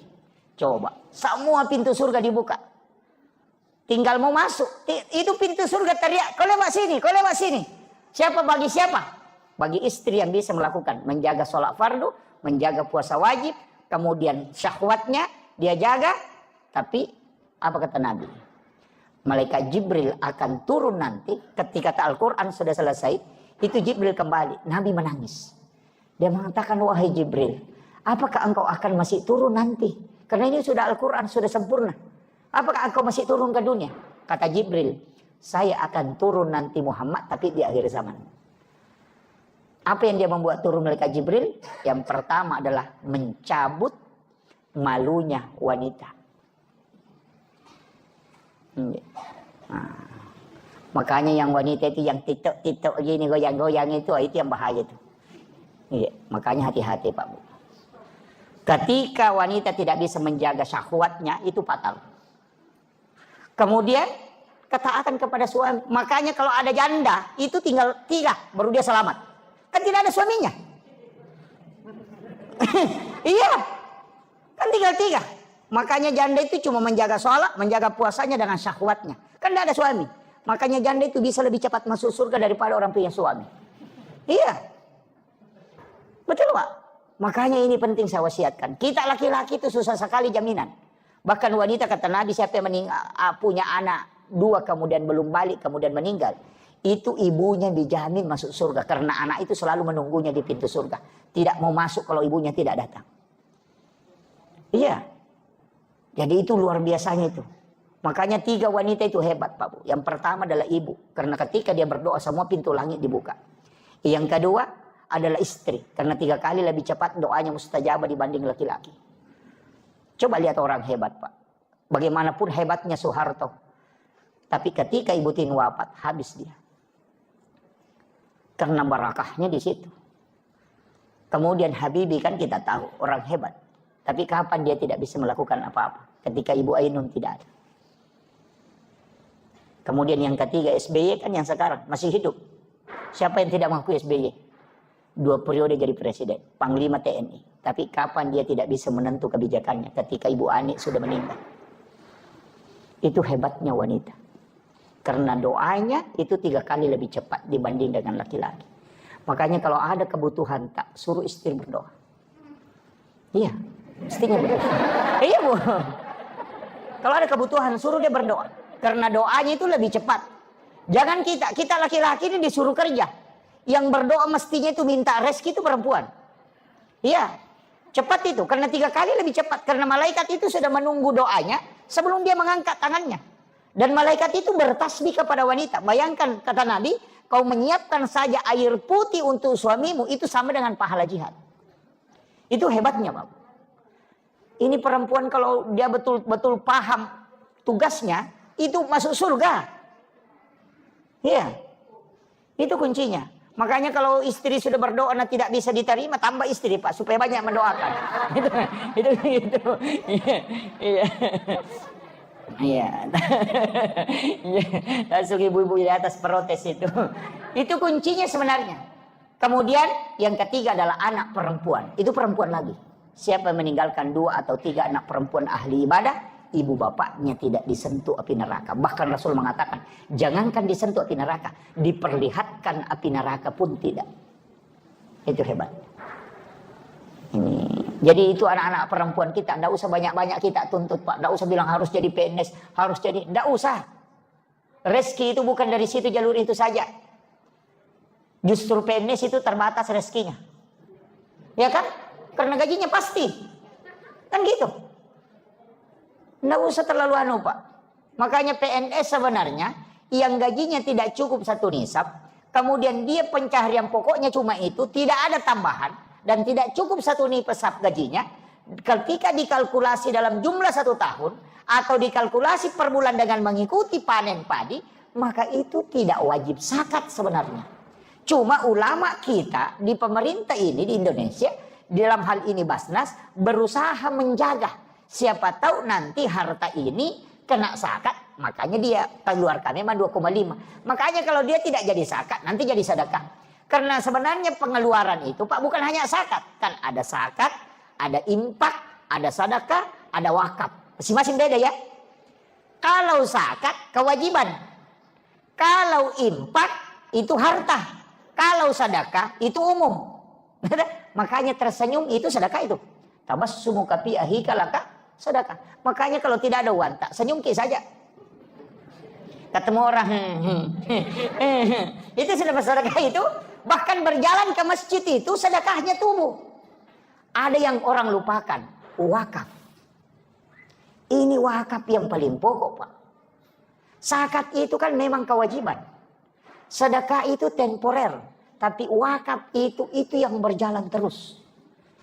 Iya, mestinya kita punya wakaf. Masa kita yang kerja setiap hari pontang panting, kemudian kadang ada yang kita mau makan, kita tidak beli karena mau kumpul uang. Kan biasa begitu. Ada orang begitu Pak. Pokoknya kumpul uang, kumpul uang. Ada penjual durian yang bilang, weh enaknya durian. Dia tanya, berapa? 100.000. Mahalnya. Padahal 1 juta uang di kantongnya. Karena begitu. Saya punya guru itu, dia kasih tahu begini. Aja mau seke kangi alemuna, narekomeko malomu dalle. Itu. Makanya kalau mau makan durian uangnya tidak cukup, pergi beli pop ice rasa durian. Itu, ya. Saya kasih tahu. Iya. Kenapa? Jangan kau menyiksa itu. Karena orang dermawan itu yang tidak menyiksa. Karena semua tubuh ini berzikir. Orang kaya yang sesungguhnya itu adalah mereka yang tidak pernah kikir untuk dirinya. Ini kadang-kala kita nih bilang enaknya tapi mahal, padahal banyak uangnya. Itu. Ini penting saya sampaikan. Makanya iya. Tapi jangan juga semua mau dimakan. Wah, itu jadi masalah. Ada juga istri itu gajinya suaminya 1 juta, pokoknya semua penjual lewat ditahan, semua penjual pentolan, singa, penjual singa, itu bikin ubanan suami itu. Itu kan gitu. Jadi itu kunci dalam agama itu. Makanya dalam diri kita ini sebenarnya Pak itu sudah disetting. Ya. Makanya kalau mau selamat ini wakaf penting. Masa dikumpul harta kemudian kita tinggalkan? Iya, mesti ada wakaf, tak? Mesti. Kalau ada tanah, tidak usah dibagikan semua ke anak, jangan. Mesti ada yang kita simpan. Kenapa? Itu pahalanya nanti dan penghasilannya dimasukkan ke agama. Cari apakah pesantren, apakah masjid. Begitu. Masjid ini juga harus dikelola dengan baik. Iya. Masjid ini harus dikelola dengan baik. Makanya sebenarnya kalau ada orang mewakafkan tanahnya untuk masjid, jangan wakaf masjid. Wakaf untuk pelayanan umat. Karena kalau Imam Syafi'i, kalau wakafnya hanya masjid, tidak boleh ditempati berkurban. Itu tidak sah kurban. Kan kadang-kadang kita kalau berkurban kan di pekarangan masjid. Sama dengan menjual. Karena ada orang biasa menjual di pekarangan masjid. Kan gitu. Oh, itu tidak boleh kalau wakafnya untuk masjid.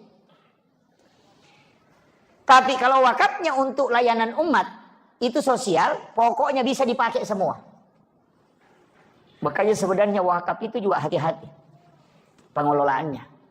Ini makanya kalau seandainya kita ini mengelola wakaf dengan baik Pak, Islam ini tidak akan ini. Makanya saya bilang zakat juga di Mamuju ini jangan dikasih keluar.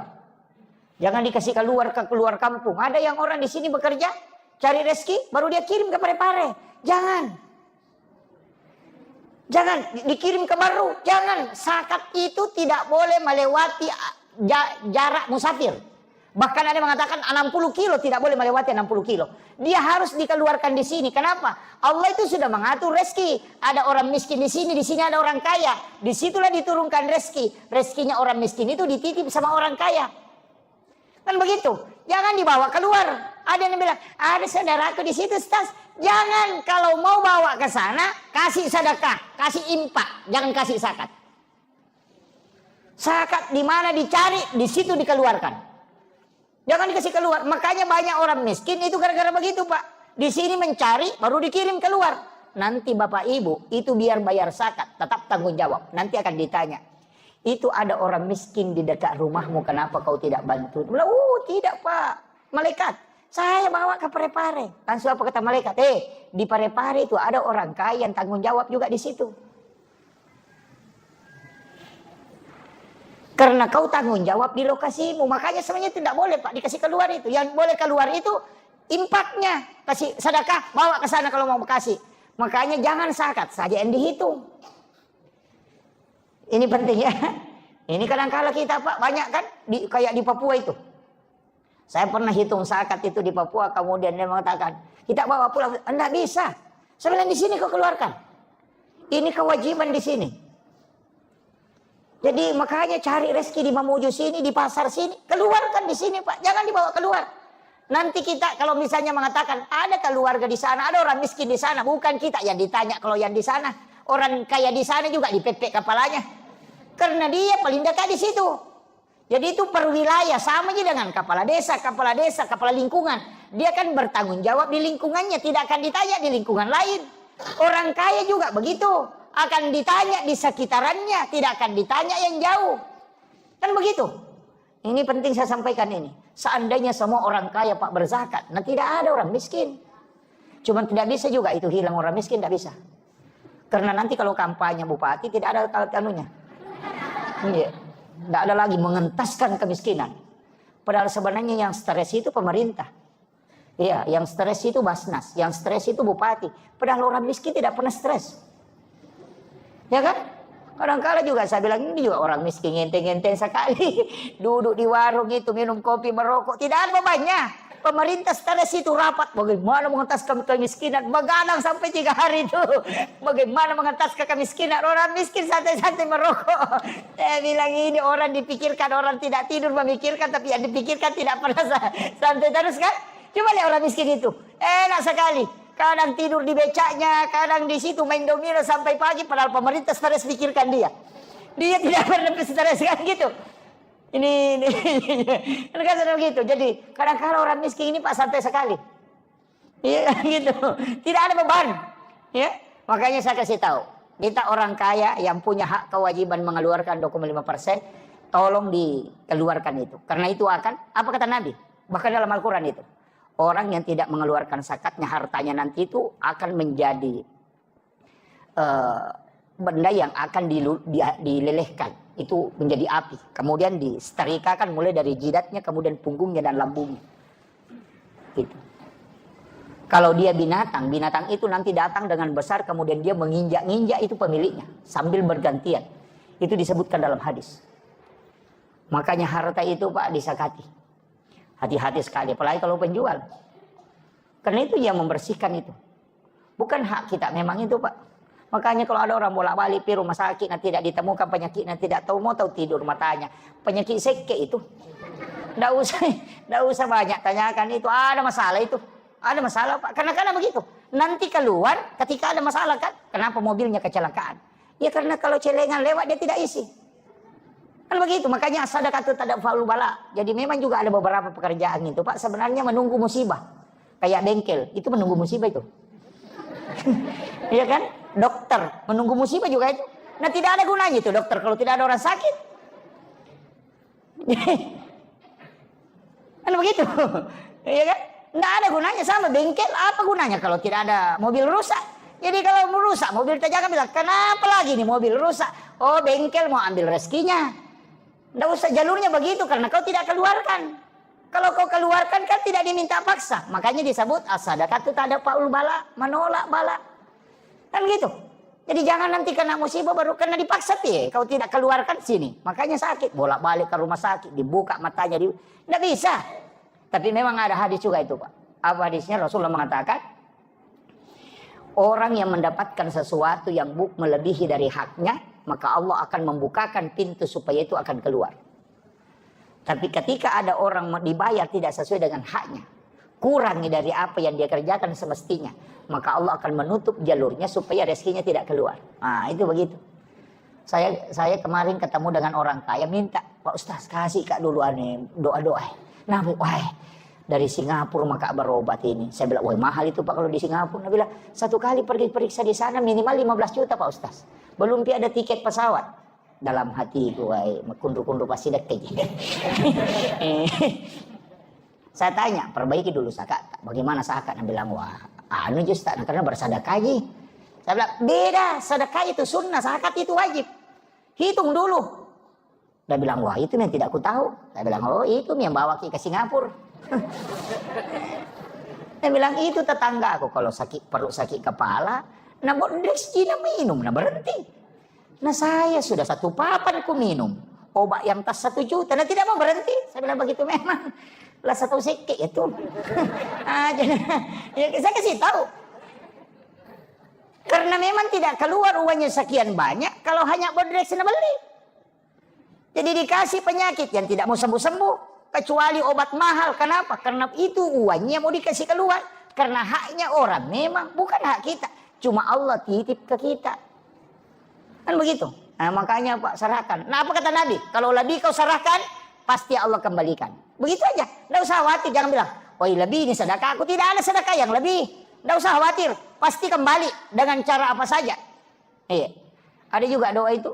Subhana man halakani walam yansani minar rizki. Nah, Subhana man halakani walam yansani minar rizki. Sudah hafal? Subhana man khalaqani walam yansani minar rizki. Pak dongan na ulakut tuh.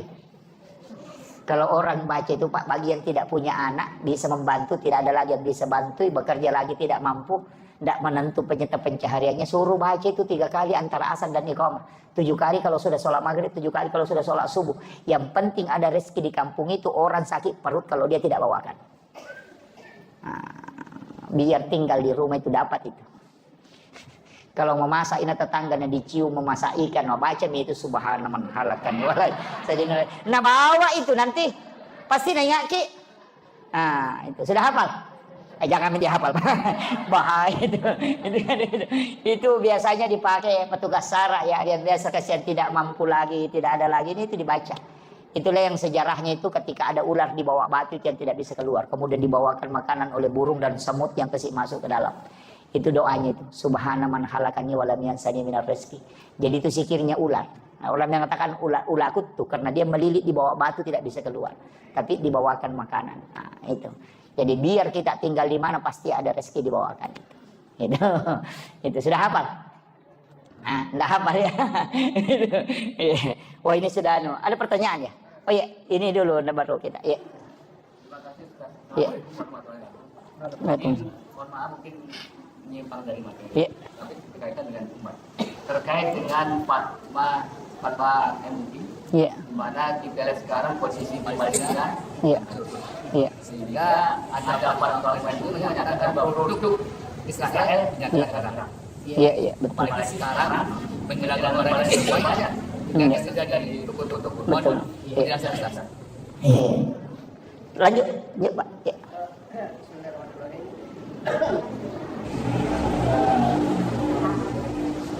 Zaman ini saya karena ada Amin. adik Bismillahirrahmanirrahim. Ini tentang zikir la ilaha illallah. Iya. Kalau bisa apakah memang ada tarik nafasnya? Oh iya. Iya. Atas Betul. Iya.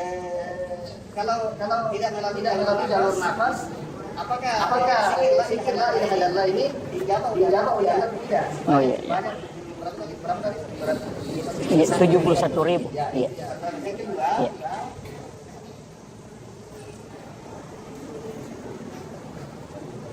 Iya. kedua tentang tasawuf. Iya. Iya. Ada yang tersurat saja 30 juz. Iya. Tersirat. Iya. Kemudian berapa kesi yang jelas semuanya.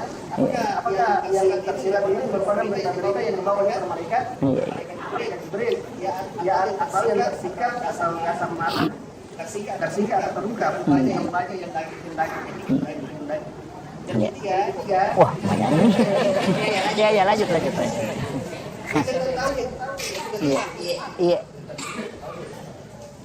tentang pahala tauhid. Rasulullah bersabda sallallahu alaihi wasallam, datang Jibril pada suatu hari kepadaku di kala aku duduk dalam keadaan sedih. Iya. Berkatalah, hai Muhammad, apa yang menjadikan engkau? Allah telah memberimu dan umatmu 5 perkara. Betul.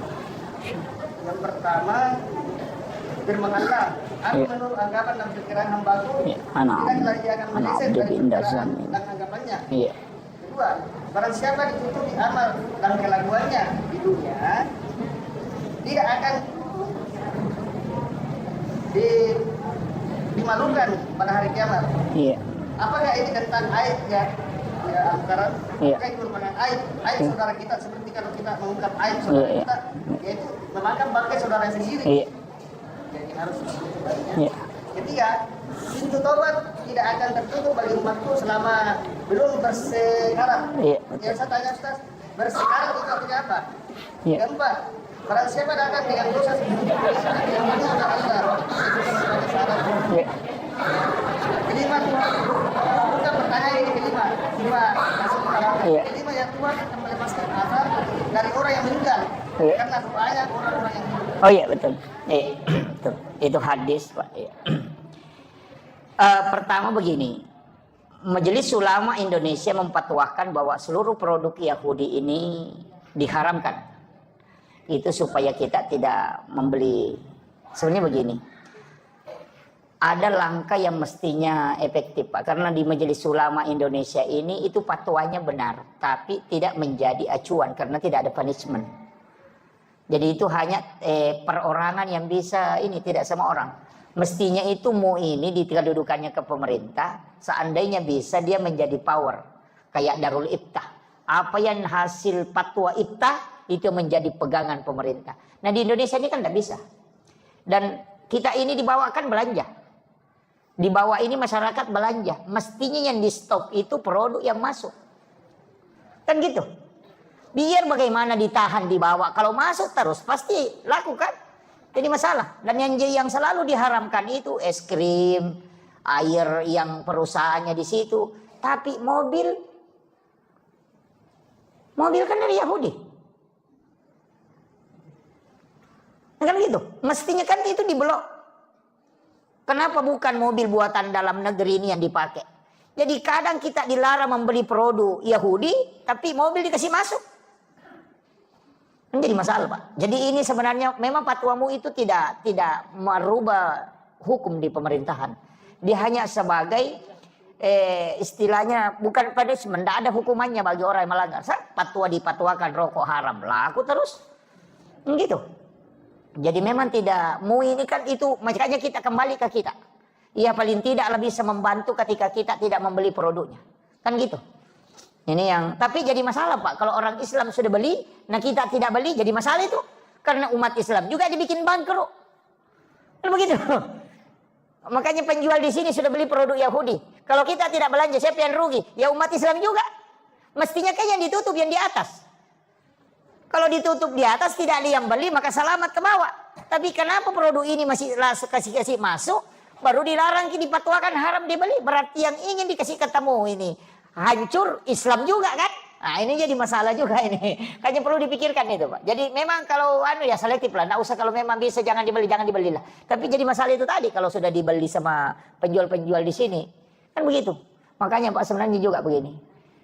Sedekah yang paling tidak punya potensi untuk membuat tersinggung orang itu adalah membeli jualannya. Makanya sama jadi Indomar kalau saya Pak jangan maki beli. Ya.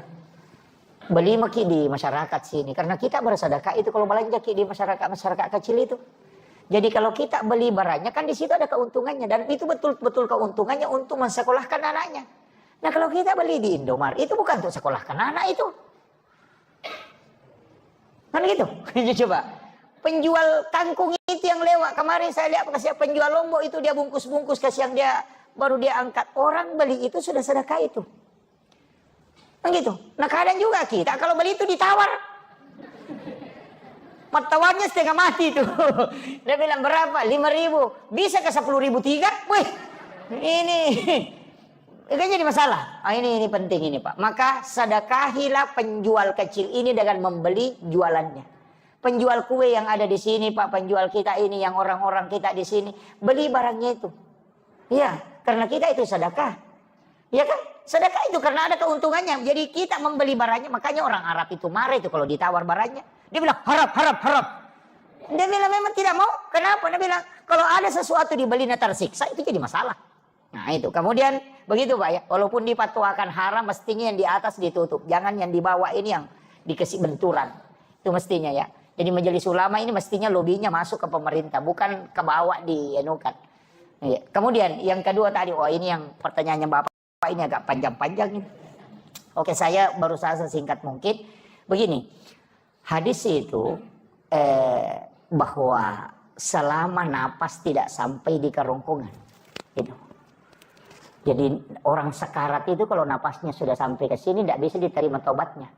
Sama ketika Nabi Musa, siapa namanya? Fir'aun. Itu kan ketika tenggelam di Laut Merah itu kan sebenarnya bertobat. Nanti dia tenggelam itu baru dia bilang, aku sudah percaya sama Tuhannya Musa itu. Baru dia bilang begitu, makanya diselamatkan jasadnya. Tapi Jibril itu kan jengkel. Karena Nabi Musa, sebenarnya siapa namanya? Fir'aun itu pintar sekali tuh. Dia sudah lihat, ini sebenarnya Musa ini. Tidak mungkin ini dia bisa membelah lautan kalau bukan pertolongan Tuhannya ini. Jadi dia kan naik kuda, dia tahan kudanya itu, kasih tahu pasukannya jangan maju. Kita pasti mati ini kalau masuk.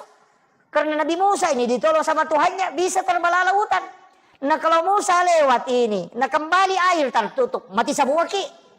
Tapi malaikat itu kan jengkel. Itu malaikat jengkel itu karena jengkelnya itu sama dia bilang, ini pintar juga ini. Makanya malaikat itu merubah wujudnya menjadi kuda yang sangat cantik. Kuda yang sangat cantik membuat kudanya ini tergoda. Makanya dia ditahan itu tetap jalan karena dia melihat kuda cantik sehingga dia turun ke laut. Itu karena malaikat itu Pak jengkel. Nah bilang, wah sekalinya tenggelam baru taubat. Bilang malaikat, ini lagi taubat. Nah mau mati, ngeceki itu. Makanya hati-hati Pak dengan malaikat. Kalau jengkel itu. Iya. Jengkel itu. Makanya 2 kali itu di saking jengkelnya malaikat itu. Karena dia bilang, ini sudah tenggelam. Mau lagi selamat ini. Kan makanya malaikat itu jengkel sehingga dia ceki itu. Sehingga dia tidak bisa ngomong itu. Makanya ketika sudah tenggelam itu, dan itu masih diterima Pak, makanya diselamatkan jasadnya.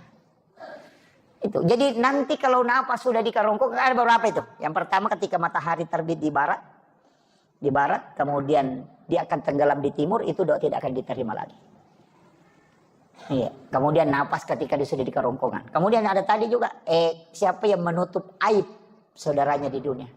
Rahasiakan, bukan saja aib kita, aibnya orang Pak Bu. Ada hadis itu bahwa orang yang tidak diampuni oleh Allah dosanya adalah orang yang disembunyikan oleh Allah dosanya tapi dia nampakkan.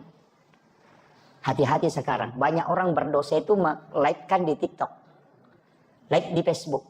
Sebenarnya apa kata Nabi? Allah sudah menutup aibmu. Dia tidak ingin memperlihatkan ke orang lain supaya orang tidak tahu. Tapi kau sengaja menampakkan aibmu itu. Sehingga membuat Allah murka itu dan jengkel kepadamu. Dan dia tidak akan menerima taubat. Makanya dosa yang ada di Facebook itu. Yang TikTok yang di meja. Itu ya bahaya itu. Iya. Sekarang kan orang kadang melakukan dosa itu. Dia live. Kan ada kan? Oh itulah dosa yang tidak bisa dimaafkan oleh Allah. Karena Allah sembunyikan aibmu. Tapi kau sendiri yang menampakkan. Dan Allah bilang saya tidak akan mengampuni itu Muhammad. Itu bahayanya Pak. Makanya fitnah akhir zaman ini bahaya. Makanya saya bilang Dajjal sebenarnya itu adalah internet. Dajjal itu internet. Karena Dajjal itu apa? Ketika dia mengatakan Amerika, langsung ada di Amerika. Nah sekarang coba ketik di Google. Amerika, langsung muncul itu. Mengatakan hujan, langsung hujan. Bisa menghidupkan orang mati. Ustaz yang sudah meninggal, ketika diketik namanya, muncul dia ceramah. Padahal dia sudah meninggal puluhan tahun. Menghidupkan orang mati. Itu Dajjal sebenarnya itu HP. Dan yang Dajjal itu mata satu. HP kan orang semua ke situ. Coba di bandara. Tidak ada yang mau ngomong itu. Petugas bandara kemarin tanya. Mau anu Pak ini. Laka kepalanya. Karena itu mata satu. Dan yang kemudian tertulis kafir. Kafir itu kebohongan. Sekarang kan muncul. Yang disebut hoax. Makanya Dajjal itu HP sebenarnya. Iya. Kalau Dajjal kan mengatakan hujan. Iya hujan. Coba ketik hujan. Langsung hujan itu. Makanya sekarang orang Pak kurang berdoa itu. Hilang doanya Pak. Dulu itu kalau kita mau ketemu ulama. Sholat sunat dulu 2 rakaat berdoa. Ya Allah mudah-mudahan Pak Kiai ada di rumahnya. Kalau tidak ada bahaya ini kita bolak-balik. Jauh naik mobil. Baru bisa ketemu. Sekarang kan enak. Tinggal ditelepon. Pak Kiai di mana posisi? Di rumah. OTW. Masih begitu. Tidak sholat lagi. Dulu kalau kita cari alamat setengah mati, di mana alamatnya? Oh, terus ke sana Pak, baru belok ke sini. Sekarang bagaimana? Tinggal di Sherlock, ngomong sendiri. 300 meter belok kanan. Lorong kedua belok kiri. Tujuan Anda di sebelah kiri. Ngomong sendiri. Kan gitu. Saking mudahnya sekarang. Makanya orang lupa berdoa. Yang paling parah, makanan dihidangkan. Ambil HP dulu, foto.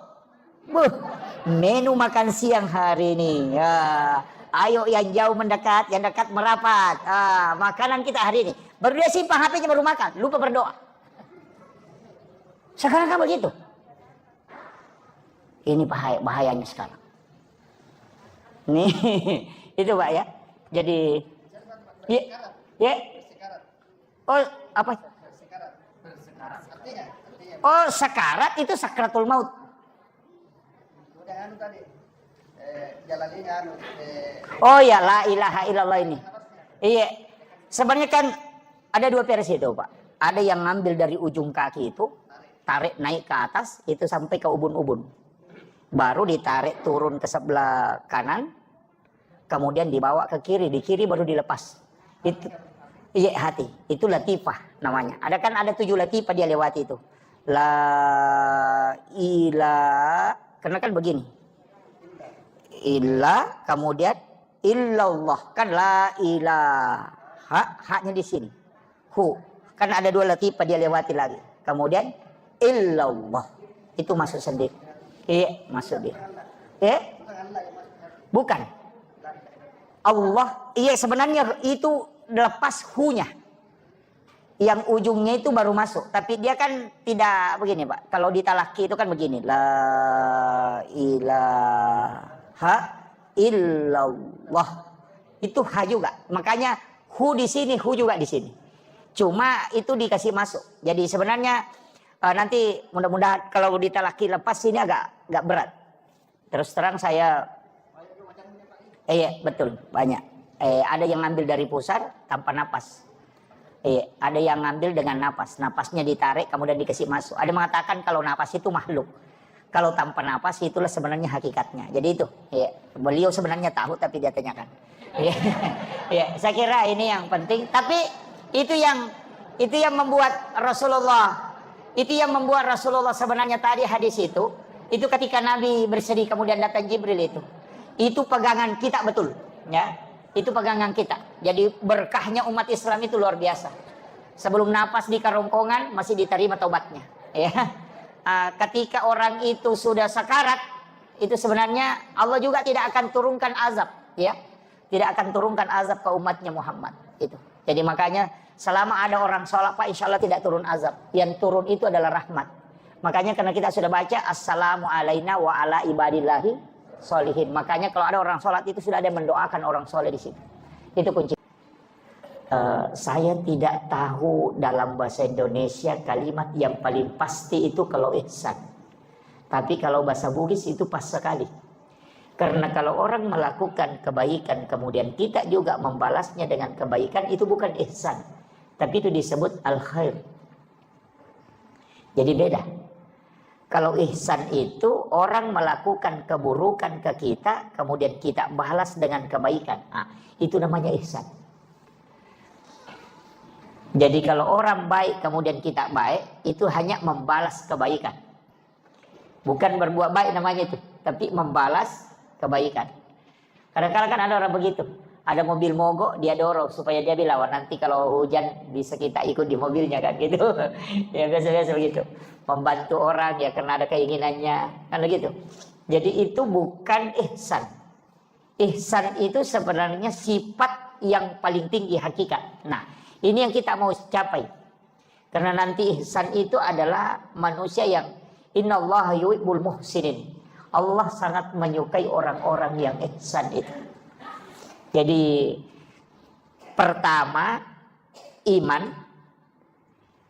Kira-kira kita ini sudah beriman? Sudah beriman? Oh tidak. Kalau Islam oke, bisa. Tapi kalau iman itu ada tandanya.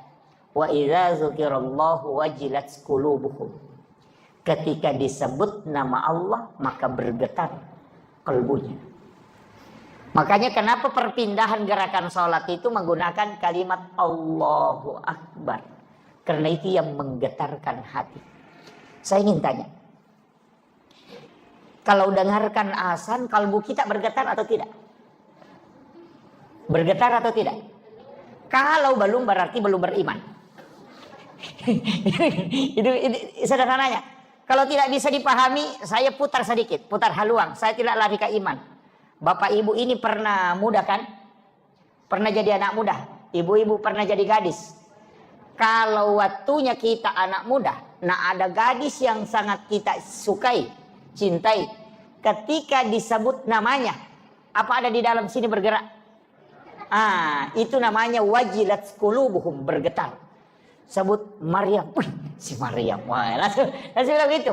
Bahkan sahabatnya saja Maryam lewat, Itu, wih, ada temannya nih, mungkin ada di belakangnya. Itu namanya bergetar. Itu karena cinta kepada seseorang, itu membuat ketika namanya disebut itu bergetar. Nah, itulah yang disebut dengan cinta. Karena cintanya itu, kalau dalam Islam itu karena cinta kepada Allah, itulah tanda iman. Makanya kalau orang mengatakan Allahu Akbar, Allahu Akbar, nah belum bergetar di sini, itu belum beriman, baru berislam.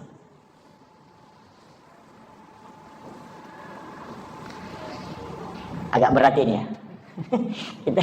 Saya pelan-pelan ya, supaya kita ngaji tasawuf sedikit ya. Jangan, tapi tidak terlalu berat. Terlalu berat. Saya usahakan membahasakannya dengan ringan. Jadi, bagaimana cara membuat kalbu ini bisa bergetar? Perbanyak menyebut kalimat Allah. Ada namanya itu zikir tidak, Pak. Membaca la ilaha illallah itu 71.000 kali dengan 1 kali duduk. Kira-kira bisa. Ya. Jadi ambil satu waktu, pokoknya tidak ada memang pekerjaan yang lain. Itu saja. Pokoknya pakai tasbih, hitung. La ilaha illallah. La ilaha illallah. La ilaha illallah. Itu. Jadi ditarik. La ilaha illallah. Itu akan masuk ke sini. Kalau hanya baca la ilaha illallah, burung beo juga pintar. Ya, jadi itu talaki zikir yang disampaikan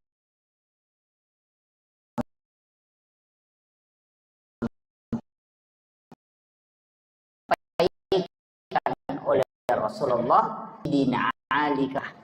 Makanya ketika kita 3 kali itulah itu karena Nabi na'ali itu la ilaha illallah. Jadi ya. Itu dibaca 71.000 kali. Itu zikir pidah. Namanya zikir pidah. Karena sama di air, Pak. Kalau mau dikasih mendidih mesti 100 derajat. Tidak bisa mendidih kalau tidak 100 derajat. Nah, kalau kalbu ini terbungkus belum tembus, itu mesti 71.000 kali baru bisa tembus. Ada yang tidak sampai. Ada yang hanya sampai 60.000 sudah tembus. Itu sudah los, bunyi sendiri itu. Nah, itu sudah tembus itu. Sama dengan air yang mendidih itu menggelembung. Itu. Berapa derajat baru bisa mendidih? 100. Kalau besi berapa? 400 lebih. Nanti 500. Jadi kalau hatinya baja, oh itu banyak. Banyak kali. Hanya air atau hatinya sudah mulai mau mendidih, itu sedikit saja. Makanya ada orang dikasih yang 100. Yang satunya kau baca 40. Karena kalau itu tergantung sama di baju. Kalau kotorannya banyak sekali, itu harus dibersihkan betul. Sama di kamar mandi kan. Kalau keramiknya kotor 3 bulan tidak dibersihkan atau hanya disiram air saja, oh itu harus digosok dulu itu. Bahkan pakai prostek apa? Esos ya. Pakai SOS. Itu seperti gelar saya itu. Ini Pak Pertakoli ini tidak pernah benar menyebut nama gelar saya nih. Dia sebut S baru SOS gitu. Iya. Jadi SOS itu sarjana pembersih lantai. Ya. Ya. Iya, kan SOS itu namanya super pel. Makanya itu untuk membersihkan itu harus pakai alat. Nah, alat yang paling bagus untuk membersihkan kalbu untuk kasih tembus itu 2 zikir. Turunannya itu adalah Allah, kemudian turunannya lagi hu, kemudian turunannya lagi Jadi itu. Jadi kita baca la ilaha illallah ya. Tapi itu harus tenang. Tidak bisa kalau sambil menjual la ilaha illallah gitu. Makanya memang harus ambil sedikit waktu untuk kasih connect itu. Ya ini. Nanti koneksi sendiri tuh. Nah, kemudian ini orang Islam. Syaratnya Islam apa? Syahadat, sholat, puasa, zakat, dan haji bagi yang mampu. Saya pegamai begini Pak. Kenapa ada ulama hikmah itu menyebutnya? Haji terakhir. Kalau orang tidak haji, ini mic belum jatuh. Kalau saya lepas dengan jari kelingking, ini haji. Kalau ini zakat, puasa, ini belum lepas ini. Tapi kalau zakat, ini belum lepas. Kemudian sholat, ini sudah mau jatuh. Makanya dua hal tidak boleh lepas. Syahadat dengan sholat. Karena Islammu akan jatuh. Nah, makanya itu kalau pegang begini, kalau 3 ji lepas ini masih orang tidak haji, kemudian orang tidak puasa, tidak zakat, masih dibilang Islam. Tapi kalau syahadat dengan sholat lepas, pasti jatuh. Maka gugur keislaman. Makanya syahadat itu kuncinya dan sholat itu kuncinya. Ya. Jadi, tapi memang dari rukun Islam ini, kalau haji itu tidak masalah, ya, hanya bagi yang mampu. Mampu itu bilang begini Pak, mampu itu mampu secara fisik dan mampu secara materi. Itu haji. Jangan sampai kita kumpul uang kemudian anak karena mau naik haji. Oh jangan, berdosa. Jadi ibu-ibu apalagi kalau suami kumpul-kumpul uang mau naik haji. Itu Anda tidak mampu, tidak usah dipaksakan. Yang paling parah, tapi tidak ada jadi mamuju. Ada. Wah, berangkat dulu baru bayar, pulang baru bayar. Oh iya bagus. Saya mau kasih tahu, kalau meninggal di sana siapa yang tanggung? Nah, ini yang banyak tidak tahu Pak. Jangan. Justru berangkatnya itu berdosa. Membayar utang itu wajib. Sedangkan melaksanakan umrah itu sunnah. Jadi kita mengorbankan kewajiban hanya menunaikan yang sunnah. Itu sama persis jual helm, jual motor beli helm. Itu persis sama. Atau jual HP untuk beli pulsa. Itu sama. Kan gitu. Jadi utang itu kan nanti menjadi kewajiban ketika mau dibayar. Kan gitu. Hanya menunaikan yang sunnah, kemudian berutang. Oh itu fatal gitu. Nanti kalau meninggal di dalam kubur, saya sudah umrah. Malaikat bilang, ini mau apa? Ini nih. Makanya jangan Bu. Ibu-ibu, tidak ada jadi kalau ibu-ibu ya. Banyak. Wah ini ibu-ibu ini parah ini. Jangan Bu, jangan berangkat. Makanya ibadah umrah itu kenapa Nabi sangat mudahkan pahalanya. Mudah sekali. Melayani suami dengan sempurna. Kemudian suami merasa senang. Maka apa kata Nabi? Itu mendapatkan pahala umrah sekali. Iya. Makanya Bapak. Makanya bapak-bapak harus pintar. Kok di istrinya? Saya mau umrah. Iya. Itu hadis. Dulu itu saya bilang begini Pak. Orang berangkat umrah puluhan juta. Waktunya sekian lama. Kemudian perjalanannya melelahkan. Ibadah dari ibadah ke ibadah. Kenapa kok Nabi gampangkan sekali pahala umrah? Gampang sekali Pak. Sholat sunnah duha 2 rakaat kata Nabi. Bahkan sholat sunnah suruk yang kita lakukan. Sholat Isra'in yang kita lakukan setiap pagi. Itu bukan hanya pahala umrah. Haji dan umrah bersama Rasulullah 3 kali. Itu luar biasa Pak. Seandainya bilang saja haji dan umrah 3 kali. Itu masih biasa-biasa. Tapi apa kata Nabi? Haji dan umrah bersamaku 3 kali. Tamma. Sempurna. Ketiga kali itu sempurna kata Nabi haji dan umrahnya. Tapi memang berat Pak. Sholat sunnah suruk itu berat. Karena kadang orang sudah sholat subuh langsung kabur. Nih, ada memang orang juga itu Pak sudah menghadap keluar sandalnya.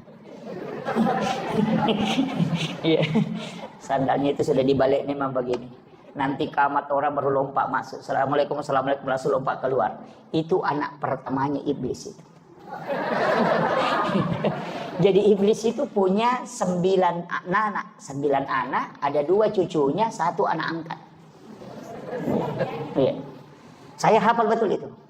Iya. Jadi anak pertamanya iblis itu ada di orang yang berjamaah. Jadi siapa orang nanti itu dan sandalnya sudah menghadap keluar, pas salam itu langsung lompat keluar. Wah, itu anak pertamanya iblis. Makanya kalau mau ketemu tunggu di depan pintu.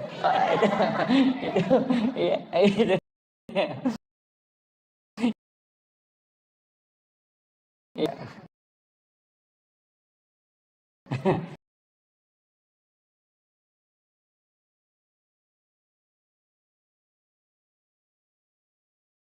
Anak kandungnya itu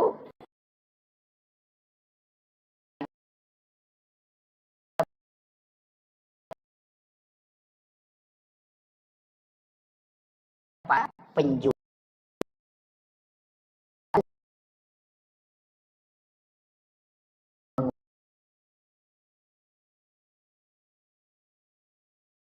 banget.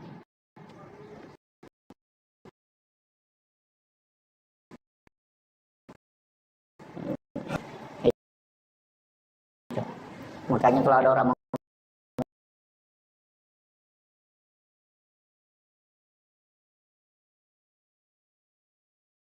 rimbangan itu ya, itu anak.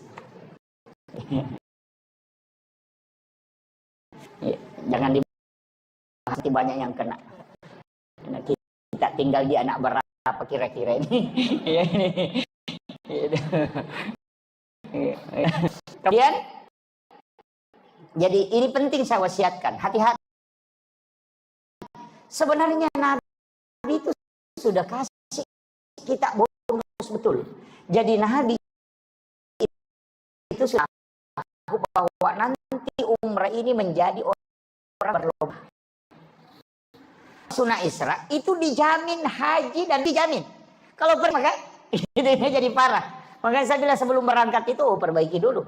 Siapa tahu ada tetanggamu tidak boleh, jangan berangkat. Nanti datang di situ bilang la baik Allahumma la baik. Allah bilang la baik Allah, tidak ada yang panggil kau ke sini. Itu tetanggamu di sana kau belum bekok. Ini penting saya nukar. Jadi pahala itu sangat mudah, tapi pahalanya bukan syariat ya. Kalau syariat beda. Syariat itu lengkap. Kalau pahala itu hadiah yang diberikan. Jadi banyak pahalanya Pak. Sama kalau orang buka orang puasa 10 itu. Islam ini luar biasa dengan sholat yang natawabin. Itu kan sama 12 tahun. Makanya kemudian ketika dihitung tercatat umurnya dia pun. Tapi catatan amalnya umat 50.000 tahun. Dari mana? Karena yang dia lakukan itu terhitung. Nah, makanya itu yang disebut umur yang pendek tapi barak. Karena Nabi memang minta supaya kita tidak panjang umur. Terlalu lama diperiksa Pak. Di pejabat kalau ada lama diperiksa itu. Camatnya tidak berhenti. Kalau ada camat keluar sebentar sekali, tidak lama itu. Jadi kita kalau tidak lama. Makanya semua harta itu jangan kita orang. Titipkan ke orang. Tidak sampai itu harta atau Pak. Tidak sampai. Nanti ketika sudah kita titip. Dan itu kuncinya. Karena ada bilang, harta tidak dibawa mati. Memang tidak bisa dibawa mati kalau kau yang mau bawa. Tapi kalau kau kasih orang, pasti sampai. Kan gitu. Nanti harta itu diserahkan. Kalau mana? Kan gitu. Harta itu adalah amanah yang diberikan orang. Bisa berubah menjadi fitnah. Ini perlu dipahami. Jadi nanti ketika sudah diserahkan. Dengan itu, itulah milik kita. Yang di rumah itu baru amanah. Karena kalau kita meninggal, kan langsung ke ahli uang. Istri kita ngambil. Iya, suami. Makanya tidak usah. Ya, Pak. Istri kan sebenarnya itu kan bukan hak milik Pak. Itu cuma hak pakai.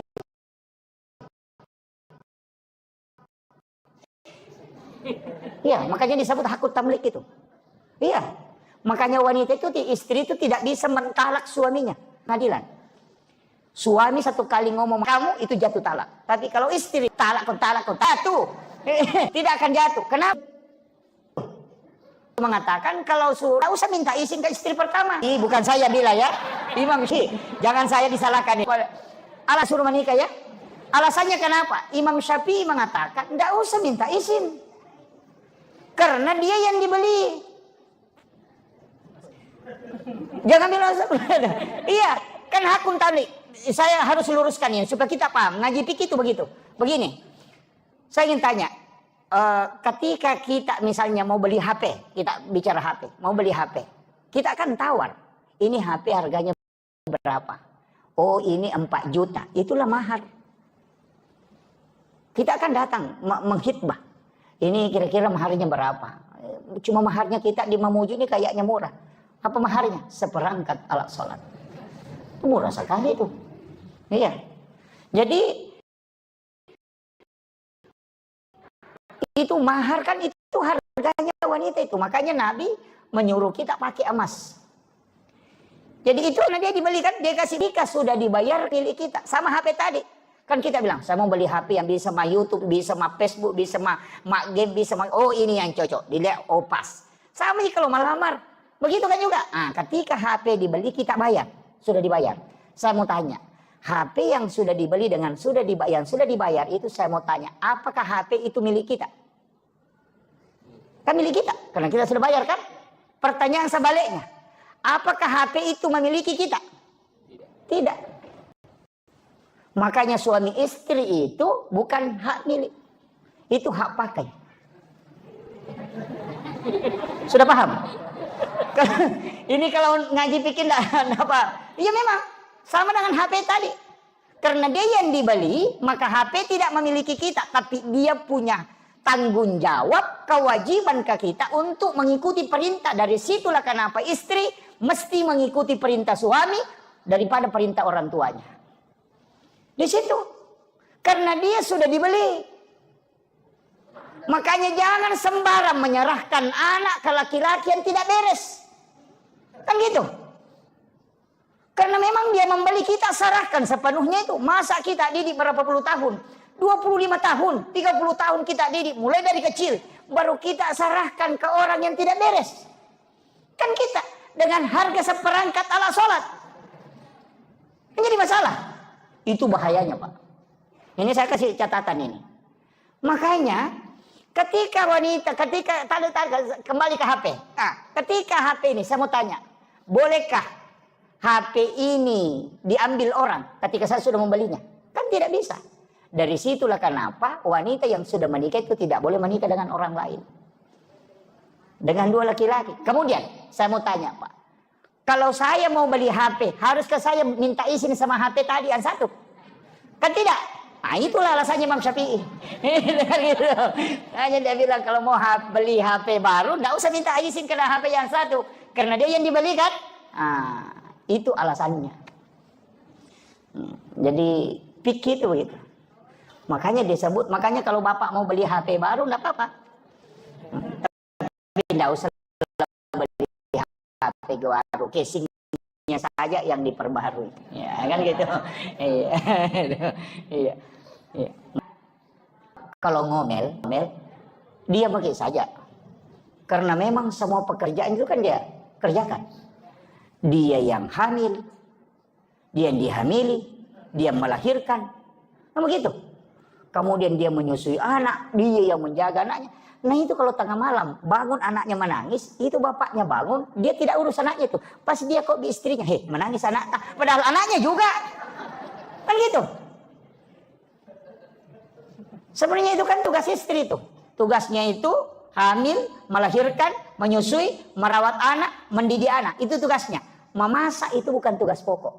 Mencuci itu bukan tugas pokok. Makanya Rasulullah itu mencuci pakaian sendiri. Jadi sebenarnya mencuci dengan memasak itu bukan tugas pokok istri. Itu kalau suami kerjakan itu lebih mulia.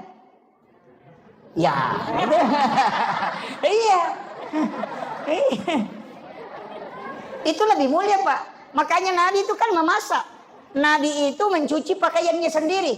Nabi itu menjahit bajunya sendiri pakaiannya. memperbaiki sandalnya sendiri, memerah susu kami, itu pekerjaan. Bukan itu pekerjaannya. Istri itu taat ke suami, kemudian yang kedua dia dihamili, kemudian hamil, melahirkan, menyusui, mendidik anak. Itu tugasnya.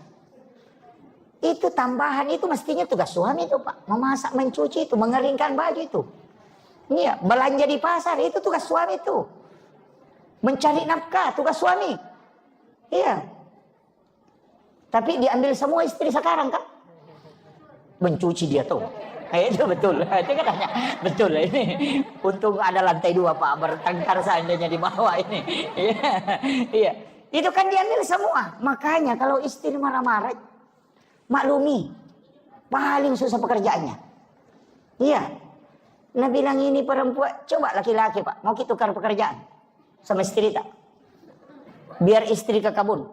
Kita mulai mencuci, merawat anak, mengeringkan baju, melipat, malondri. Pokoknya kerja semua. Memasak, saya yakin 2 hari baru dia bilang ampuh. Kembali kagak baik. Dan begitu. Iya berat itu. Kalau bukan orang ikhlas kerjakan itu tidak mungkin. Di bapak-bapak juga ini perhatikan betul istrinya. Kenapa? Kita itu waktunya belum menikah, minta betul kepada Allah. Ya Rabb, berikan jodoh yang terbaik. Kadang kalau sudah mulai pacaran itu apa dia bilang, ya Allah jadikan dia jodohku. Kalau bukan jadikan, pokoknya jadikan. Kan begitu. Iya. Jadi kadang itu dia minta, tapi setelah menikah dia tidak perhatikan keluarganya. Kadang dia marahi. Itu titipan Allah Pak. Hati-hati. Anak itu titipan Allah. Makanya disebut amanah, bukan milik kita. Ini penting. Hati-hati. Saya itu anak sering saya kasih tahu. Bapak ini hanya diberi amanah. Dan begitu. Makanya jangan terlalu bersandar kepada suami, Bu. Jangan terlalu bersandar ke ini, tapi bersandar ke Allah. Insya Allah nanti akan dijaga kalbunya. Itu kuncinya. Kan ada yang bilang, waduh bagaimana nanti kalau mati suami? Nah bukan rezekimu di situ. Iya. Allah yang akan menjaga. Cuma kita harus taat. Makanya istri itu kalau sudah taat itu sudah di surga itu Pak. Kan 3 jika kata Nabi. 4 ya. Pertama menjaga puasa, sholat fardu. Yang kedua puasa. Kemudian yang ketiga syahwat. Kemudian yang keempat taat kepada suami. Itu yang 4. Kalau ibu bisa lakukan itu apa kata Nabi? Dia akan masuk surga melalui pintu mana saja yang dia mau pilih. Coba. Semua pintu surga dibuka. Tinggal mau masuk. Itu pintu surga teriak. Kau lewat sini, kau lewat sini. Siapa bagi siapa? Bagi istri yang bisa melakukan. Menjaga sholat fardu. Menjaga puasa wajib. Kemudian syahwatnya dia jaga. Tapi apa kata Nabi? Malaikat Jibril akan turun nanti. Ketika Al-Quran sudah selesai. Itu Jibril kembali. Nabi menangis.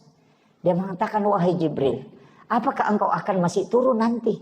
Karena ini sudah Al-Quran, sudah sempurna. Apakah engkau masih turun ke dunia? Kata Jibril, saya akan turun nanti Muhammad, tapi di akhir zaman.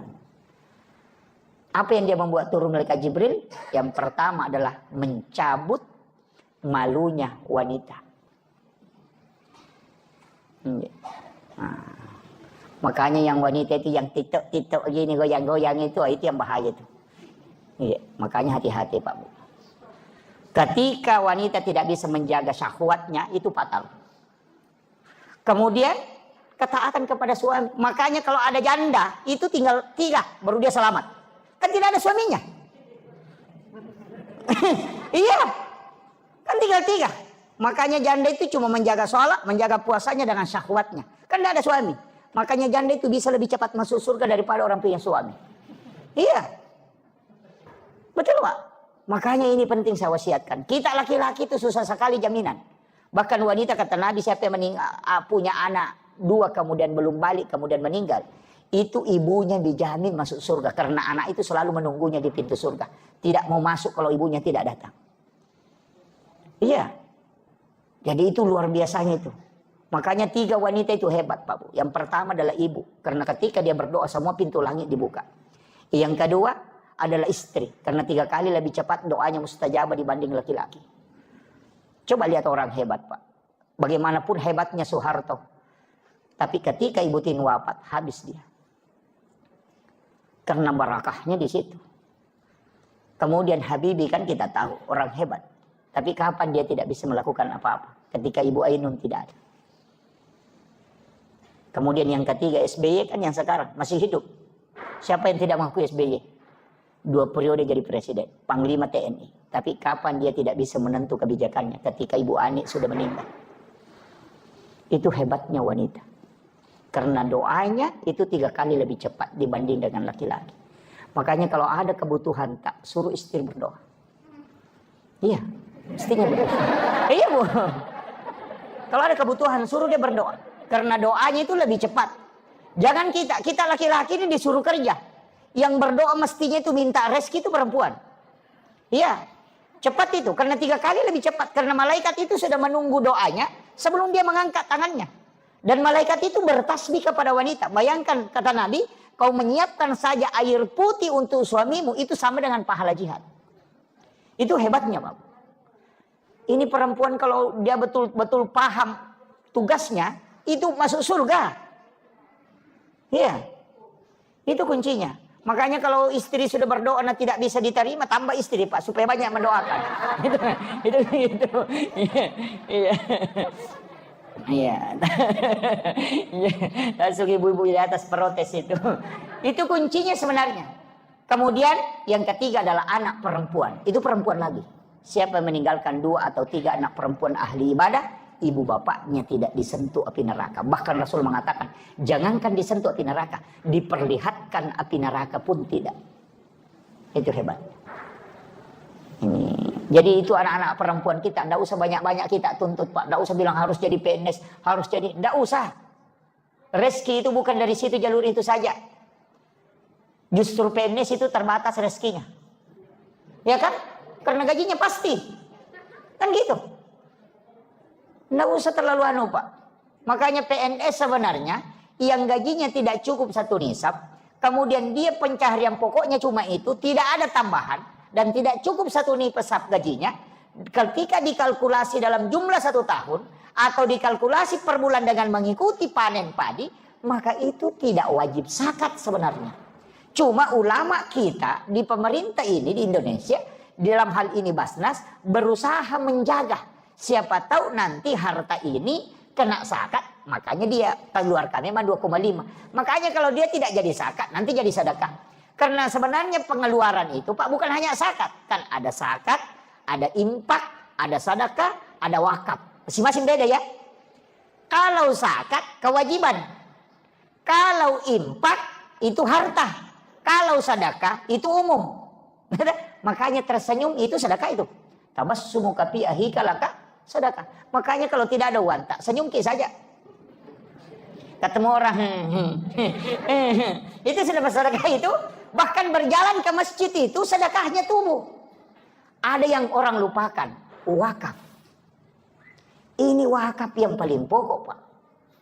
Zakat itu kan memang kewajiban. Sedekah itu temporer. Tapi wakaf itu yang berjalan terus. Iya, mestinya kita punya wakaf. Masa kita yang kerja setiap hari, pontang-panting, kemudian kadang ada yang kita mau makan, kita tidak beli karena mau kumpul uang. Kan biasa begitu. Ada orang begitu Pak. Pokoknya kumpul uang, kumpul uang. Ada penjual durian yang bilang, weh enaknya durian. Dia tanya, berapa? 100.000. Mahalnya. Padahal 1 juta uang di kantongnya. Karena begitu. Saya punya guru itu, dia kasih tahu begini.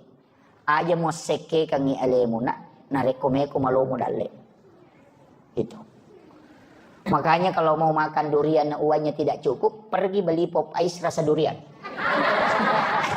Gitu. Ya, saya kasih tahu. Iya. Kenapa? Jangan kau menyiksa itu. Karena orang dermawan itu yang tidak menyiksa. Karena semua tubuh ini berzikir. Orang kaya yang sesungguhnya itu adalah mereka yang tidak pernah kikir untuk dirinya. Ini kadang-kala kita yang bilang enaknya tapi mahal, padahal banyak uangnya.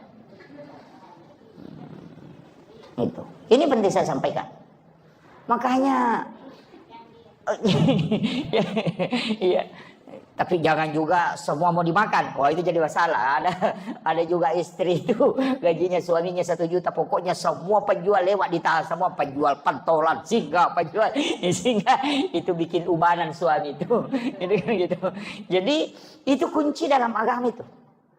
Makanya dalam diri kita ini sebenarnya Pak itu sudah disetting. Ya. Makanya kalau mau selamat ini wakaf penting. Masa dikumpul harta kemudian kita tinggalkan? Iya, mesti ada wakaf, tak? Mesti. Kalau ada tanah, tidak usah dibagikan semua ke anak, jangan. Mesti ada yang kita simpan. Kenapa? Itu pahalanya nanti dan penghasilannya dimasukkan ke agama. Cari apakah pesantren, apakah masjid. Begitu. Masjid ini juga harus dikelola dengan baik. Ya, masjid ini harus dikelola dengan baik. Makanya sebenarnya kalau ada orang mewakafkan tanahnya untuk masjid, jangan wakaf masjid. Wakaf untuk pelayanan umat. Karena kalau Imam Syafi'i, kalau wakafnya hanya masjid, tidak boleh ditempati berkurban. Itu tidak sah kurban.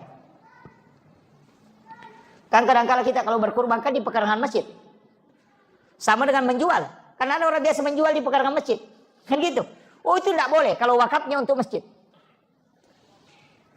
Tapi kalau wakafnya untuk layanan umat, itu sosial, pokoknya bisa dipakai semua.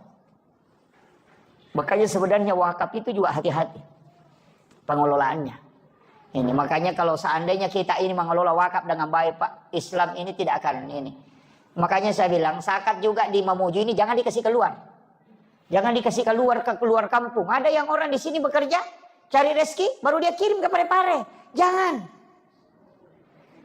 Jangan dikirim ke Baru. Jangan. Zakat itu tidak boleh melewati jarak musafir. Bahkan ada yang mengatakan 60 kilo tidak boleh melewati 60 kilo. Dia harus dikeluarkan di sini. Kenapa? Allah itu sudah mengatur rezeki. Ada orang miskin di sini ada orang kaya. Disitulah diturunkan rezeki. Rezekinya orang miskin itu dititip sama orang kaya. Kan begitu. Jangan dibawa keluar. Ada yang bilang, ada saudaraku di situ, Ustaz. Jangan kalau mau bawa ke sana, kasih sedekah, kasih infak, jangan kasih zakat. Zakat di mana dicari, di situ dikeluarkan. Jangan dikasih keluar. Makanya banyak orang miskin itu gara-gara begitu Pak. Di sini mencari baru dikirim keluar. Nanti Bapak Ibu itu biar bayar zakat. Tetap tanggung jawab. Nanti akan ditanya. Itu ada orang miskin di dekat rumahmu. Kenapa kau tidak bantu? Bilang, tidak Pak. Malaikat. Saya bawa ke Parepare. Langsung apa kata malaikat? Di Parepare itu ada orang kaya yang tanggung jawab juga di situ. Karena kau tanggung jawab di lokasimu. Makanya sebenarnya tidak boleh Pak dikasih keluar itu. Yang boleh keluar itu impaknya. Kasih sedekah, bawa ke sana kalau mau kasih. Makanya jangan zakat saja yang dihitung. Ini penting ya. Ini kadang-kadang kita Pak banyak kan. Kayak di Papua itu. Saya pernah hitung zakat itu di Papua. Kemudian dia mengatakan, kita bawa pulang. Tidak bisa. Saya bilang di sini kau keluarkan. Ini kewajiban di sini. Jadi makanya cari rezeki di Mamuju sini, di pasar sini. Keluarkan di sini Pak, jangan dibawa keluar. Nanti kita kalau misalnya mengatakan ada keluarga di sana, ada orang miskin di sana. Bukan kita yang ditanya kalau yang di sana. Orang kaya di sana juga dipepek kepalanya. Karena dia paling dekat di situ. Jadi itu per wilayah, sama aja dengan kepala desa, kepala lingkungan. Dia kan bertanggung jawab di lingkungannya, tidak akan ditanya di lingkungan lain. Orang kaya juga begitu. Akan ditanya di sekitarannya, tidak akan ditanya yang jauh. Kan begitu. Ini penting saya sampaikan ini. Seandainya semua orang kaya Pak berzakat, nah tidak ada orang miskin. Cuma tidak bisa juga itu hilang orang miskin, tidak bisa. Karena nanti kalau kampanye bupati tidak ada kanunya. Iya. Tidak ada lagi mengentaskan kemiskinan. Padahal sebenarnya yang stres itu pemerintah. Iya, yang stres itu Basnas, yang stres itu bupati. Padahal orang miskin tidak pernah stres. Ya kan? Kadang-kala juga saya bilang ini juga orang miskin ngenteng-ngenteng sekali. Duduk di warung itu minum kopi merokok. Tidak ada bebannya. Pemerintah stres itu rapat. Bagaimana mengentaskan kemiskinan. Begadang sampai 3 hari itu. Bagaimana mengentaskan kemiskinan. Orang miskin santai-santai merokok. Saya bilang ini orang dipikirkan. Orang tidak tidur memikirkan. Tapi yang dipikirkan tidak pernah santai terus kan. Cuma lihat orang miskin itu. Enak sekali. Kadang tidur di becaknya, kadang di situ main domino sampai pagi. Padahal pemerintah stres pikirkan dia. Dia tidak pernah stres kan gitu. Ini kan begitu. Jadi kadang-kadang orang miskin ini Pak santai sekali. Iya gitu. Tidak ada beban.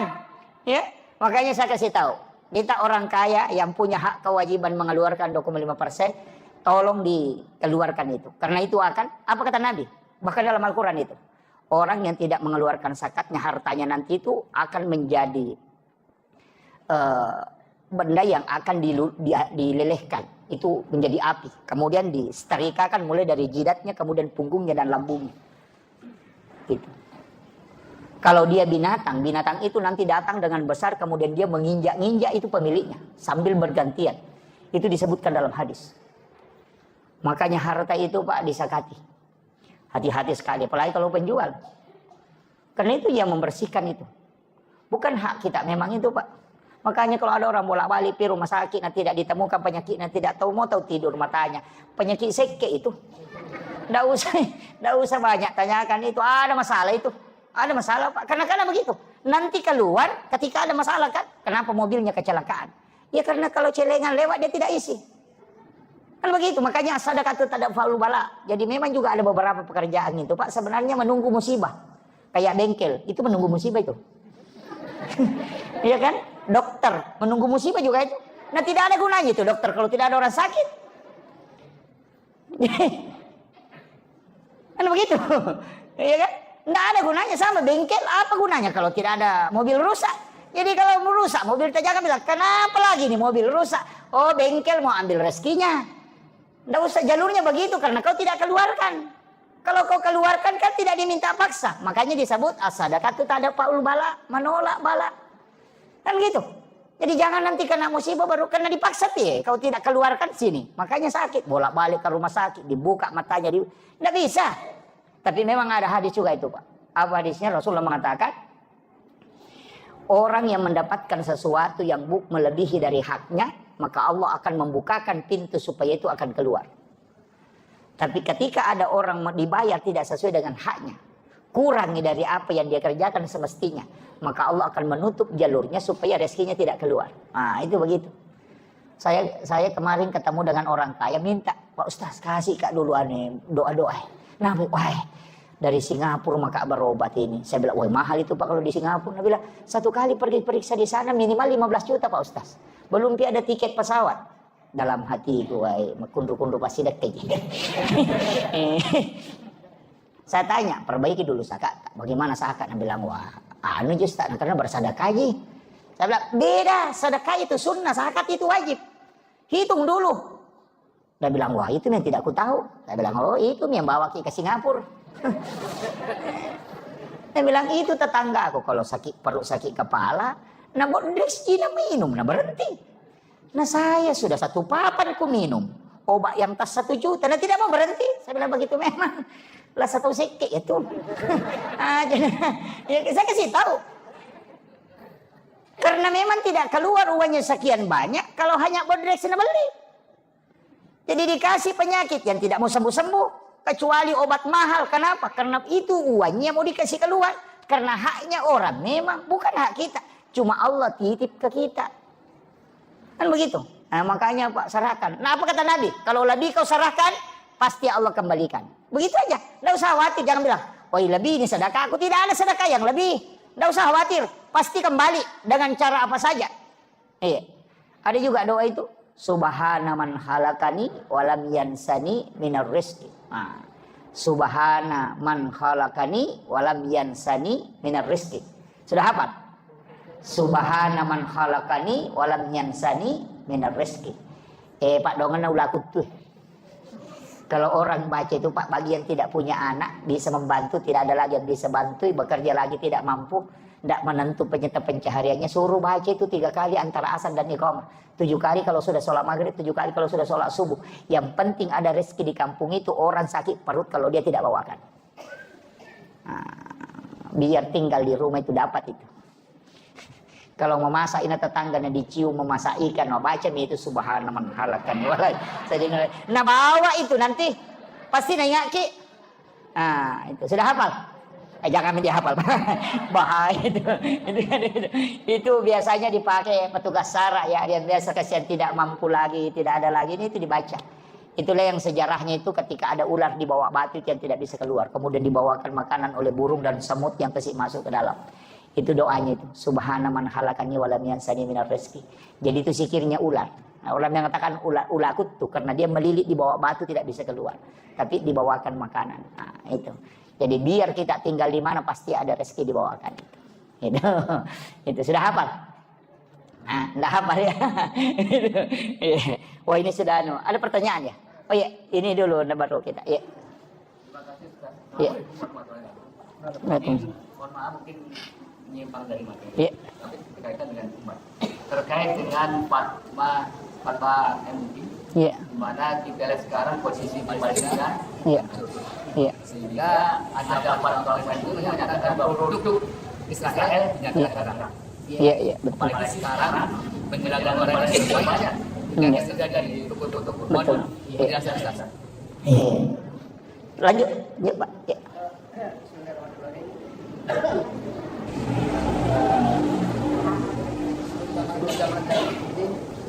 Saya karena ada Amin. Amin.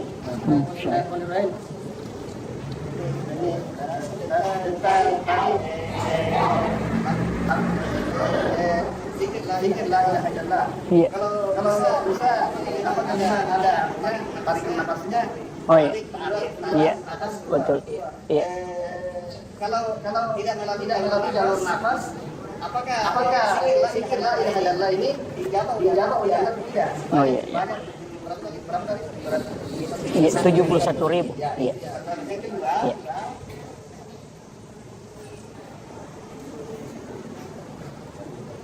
Yang kedua, Iya. tentang tasawuf. Iya. Ada yang tersurat hanya 30 juz. Tersirat. Iya. Kemudian berapa kesini yang tersirat semuanya. Apakah yang tersirat ini merupakan berita-berita yang dibawa oleh mereka? Iya. Jibril, ya asal yang tersikat asal mana? Tersikat atau terluka. Banyak yang lagi. Yang ketiga. Wah, banyak ini. Ya, lanjut. Iya. Iya. Tentang masalah tauhid. Rasulullah bersabda sallallahu alaihi wasallam pada suatu hari dalam keadaan sedih Iya. berkatalah, hai Muhammad, apa yang menjadikan engkau Allah telah memberimu dan umatmu 5 perkara. Betul. Yang pertama, firman Allah, aku menurut anggapan dan pikiran hambaku, tidaklah ia akan meleset dari pikiran dan anggapannya. Iya. Kedua, barang siapa ditutupi amal dan kelakuannya di dunia, dia akan dimalukan pada hari kiamat. Iya. Apakah ini tentang aib ya Al-Quran? Iya. Apakah itu merupakan aib saudara kita seperti kalau kita mengungkap aib saudara Iya. kita, yaitu memakan bangkai saudara sendiri. Iya. Jadi harus Iya.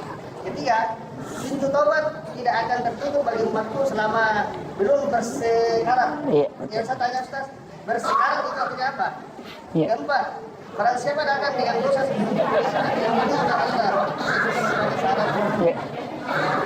Kelima, bukan pertanyaan ini kelima masuk utama. Iya. Kelima yang Tuhan akan melepaskan azab dari orang yang meninggal.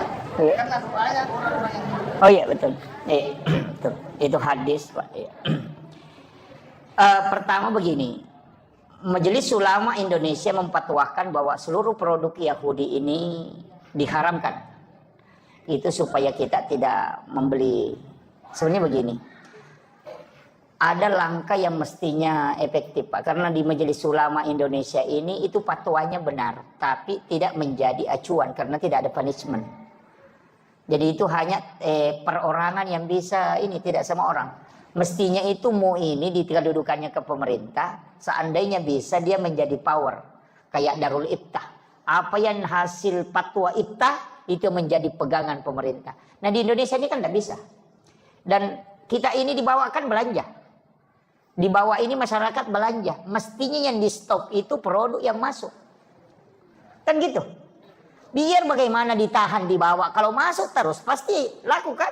Jadi masalah. Dan yang selalu diharamkan itu es krim, air yang perusahaannya di situ. Tapi mobil kan dari Yahudi. Kan gitu. Mestinya kan itu diblok. Kenapa bukan mobil buatan dalam negeri ini yang dipakai? Jadi kadang kita dilarang membeli produk Yahudi, tapi mobil dikasih masuk. Menjadi masalah, Pak. Jadi ini sebenarnya memang fatwamu itu tidak merubah hukum di pemerintahan. Dia hanya sebagai istilahnya bukan pada tidak ada hukumannya bagi orang yang melanggar. Fatwa dipatwakan rokok haram, laku terus. Gitu. Jadi memang tidak, MUI ini kan itu makanya kita kembali ke kita. Ya paling tidak lebih bisa membantu ketika kita tidak membeli produknya. Kan gitu. Ini yang, tapi jadi masalah Pak, kalau orang Islam sudah beli, nah kita tidak beli, jadi masalah itu. Karena umat Islam juga dibikin bangkrut. Kan begitu. Makanya penjual di sini sudah beli produk Yahudi. Kalau kita tidak belanja, siapa yang rugi? Ya umat Islam juga. Mestinya kan yang ditutup yang di atas. Kalau ditutup di atas tidak ada yang beli, maka selamat ke bawah. Tapi kenapa produk ini masih kasih masuk, baru dilarang dipatwakan haram dibeli? Berarti yang ingin dikasih ketemu ini hancur Islam juga kan? Nah ini jadi masalah juga ini. Kayaknya perlu dipikirkan itu Pak. Jadi memang kalau ya selektif lah. Nggak usah kalau memang bisa jangan dibeli lah. Tapi jadi masalah itu tadi kalau sudah dibeli sama penjual-penjual di sini. Kan begitu. Makanya Pak sebenarnya juga begini. Sedekah yang paling tidak punya potensi untuk membuat tersinggung orang itu adalah membeli jualannya. Makanya sama jadi Indomart kalau saya Pak. Jangan beli barang di Indomart. Ya, beli di masyarakat sini. Karena kita bersedekah itu kalau belanja di masyarakat kecil itu. Jadi kalau kita beli barangnya kan di situ ada keuntungannya. Dan itu betul-betul keuntungannya untuk mensekolahkan anaknya. Nah kalau kita beli di Indomart itu bukan untuk sekolahkan anak itu. Kan gitu. Coba. Penjual kangkung itu yang lewat. Kemarin saya lihat penjual lombok itu dia bungkus-bungkus kasih yang baru dia angkat. Orang beli itu sudah sedekah itu. Gitu. Nah kadang juga kita kalau beli itu ditawar. Tawarnya setengah mati tuh. Dia bilang berapa? 5.000. Bisa ke 10.000 tiga? Wih, ini kan jadi masalah. Ini penting ini Pak. Maka sedekahilah penjual kecil ini dengan membeli jualannya. Penjual kue yang ada di sini Pak, penjual kita ini yang orang-orang kita di sini beli barangnya itu. Iya, karena kita itu sedekah. Ya kan? Sedekah itu karena ada keuntungannya. Jadi kita membeli barangnya. Makanya orang Arab itu marah itu kalau ditawar barangnya. Dia bilang harap. Dia bilang memang tidak mau. Kenapa? Dia bilang kalau ada sesuatu dibeli tersiksa itu jadi masalah. Nah itu. Kemudian begitu Pak ya. Walaupun dipatwakan haram mestinya yang di atas ditutup. Jangan yang di bawah ini yang dikasih benturan. Itu mestinya ya. Jadi majelis ulama ini mestinya lobinya masuk ke pemerintah. Bukan ke bawah dienukan. Ya. Kemudian yang kedua tadi, ini yang pertanyaannya Bapak ini agak panjang-panjang ini. Oke, saya berusaha sesingkat mungkin. Begini, hadis itu bahwa selama napas tidak sampai di kerongkongan, gitu. Jadi orang sekarat itu kalau napasnya sudah sampai ke sini tidak bisa diterima tobatnya. Sama ketika Nabi Musa, Fir'aun, itu kan ketika tenggelam di Laut Merah itu kan sebenarnya bertobat. Nanti dia tenggelam itu baru dia bilang, aku sudah percaya sama Tuhannya Musa itu. Baru dia bilang begitu, makanya diselamatkan jasadnya. Tapi Jibril itu kan jengkel. Karena Nabi Musa, Fir'aun itu pintar sekali tuh. Dia sudah lihat, ini sebenarnya Musa ini. Tidak mungkin ini dia bisa membelah lautan kalau bukan pertolongan Tuhannya ini. Jadi dia kan naik kuda, dia tahan kudanya itu, kasih tahu pasukannya jangan maju. Kita pasti mati ini kalau masuk. Karena Nabi Musa ini ditolong sama Tuhannya bisa terbelah lautan. Nah kalau Musa lewat ini, nah kembali air tertutup, mati semua ki. Tapi malaikat itu kan jengkel. Itu, malaikat jengkel itu karena jengkelnya itu sama, dia bilang, ini pintar juga ini. Makanya malaikat itu merubah wujudnya menjadi kuda yang sangat cantik. Kuda yang sangat cantik membuat kudanya ini tergoda. Makanya dia ditahan itu tetap jalan karena dia melihat kuda cantik sehingga dia turun ke laut. Itu karena malaikat itu Pak jengkel. Nah bilang, wah sekalinya tenggelam baru taubat. Bilang malaikat, ini lagi taubat. Nah mau mati, ngeceki itu. Makanya hati-hati Pak dengan malaikat. Kalau jengkel itu. Iya. Jengkel itu. Makanya 2 kali itu di saking jengkelnya malaikat itu. Karena dia bilang, ini sudah tenggelam. Mau lagi selamat ini. Kan makanya malaikat itu jengkel sehingga dia ceki itu. Sehingga dia tidak bisa ngomong itu. Makanya ketika sudah tenggelam itu, dan itu masih diterima Pak, makanya diselamatkan jasadnya. Itu. Jadi nanti kalau napas sudah dikerongkong, ada beberapa itu. Yang pertama ketika matahari terbit di barat, kemudian dia akan tenggelam di timur, itu doa tidak akan diterima lagi. Iya. Kemudian napas ketika dia sudah di kerongkongan. Kemudian ada tadi juga, siapa yang menutup aib saudaranya di dunia?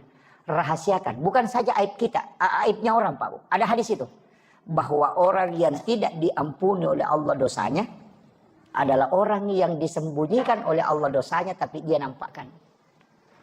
Hati-hati sekarang, banyak orang berdosa itu like-kan di TikTok, like di Facebook. Sebenarnya apa kata Nabi? Allah sudah menutup aibmu. Dia tidak ingin memperlihatkan ke orang lain supaya orang tidak tahu. Tapi kau sengaja menampakkan aibmu itu. Sehingga membuat Allah murka itu dan jengkel kepadamu. Dan dia tidak akan menerima taubat. Makanya dosa yang ada di Facebook itu. Yang TikTok yang di meja. Itu ya bahaya itu. Iya. Sekarang kan orang kadang melakukan dosa itu. Dia live. Kan ada kan? Oh itulah dosa yang tidak bisa dimaafkan oleh Allah. Karena Allah sembunyikan aibmu. Tapi kau sendiri yang menampakkan. Dan Allah bilang saya tidak akan mengampuni itu Muhammad. Itu bahayanya Pak. Makanya fitnah akhir zaman ini bahaya. Makanya saya bilang Dajjal sebenarnya itu adalah internet. Dajjal itu internet. Karena Dajjal itu apa? Ketika dia mengatakan Amerika, langsung ada di Amerika. Nah sekarang coba ketik di Google. Amerika, langsung muncul itu. Mengatakan hujan, langsung hujan. Bisa menghidupkan orang mati.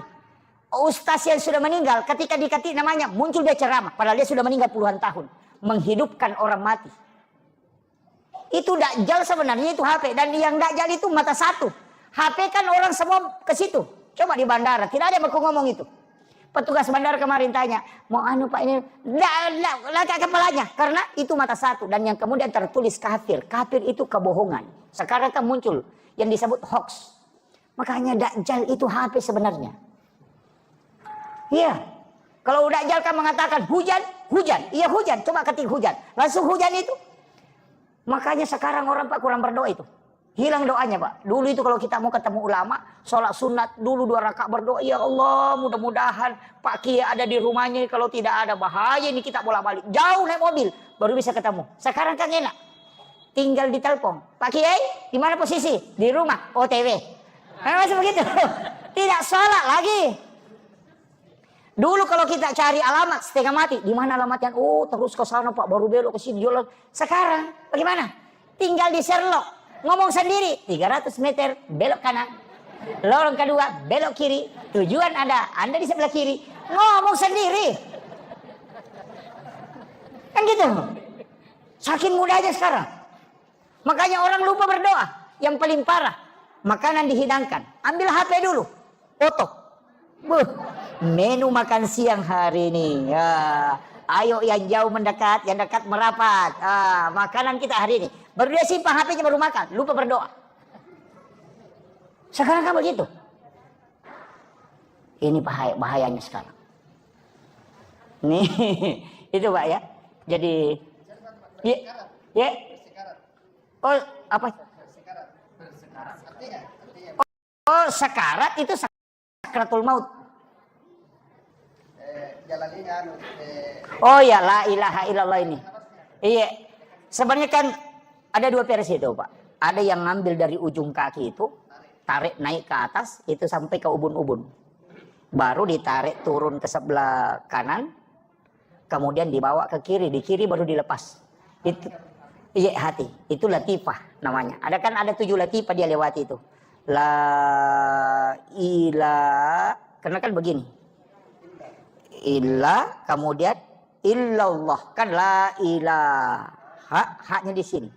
Hu, kan ada 2 latifah dia lewati lagi. Kemudian illallah, itu masuk sendiri. Iya, masuk dia. Bukan. Allah, iya sebenarnya itu lepas hu-nya.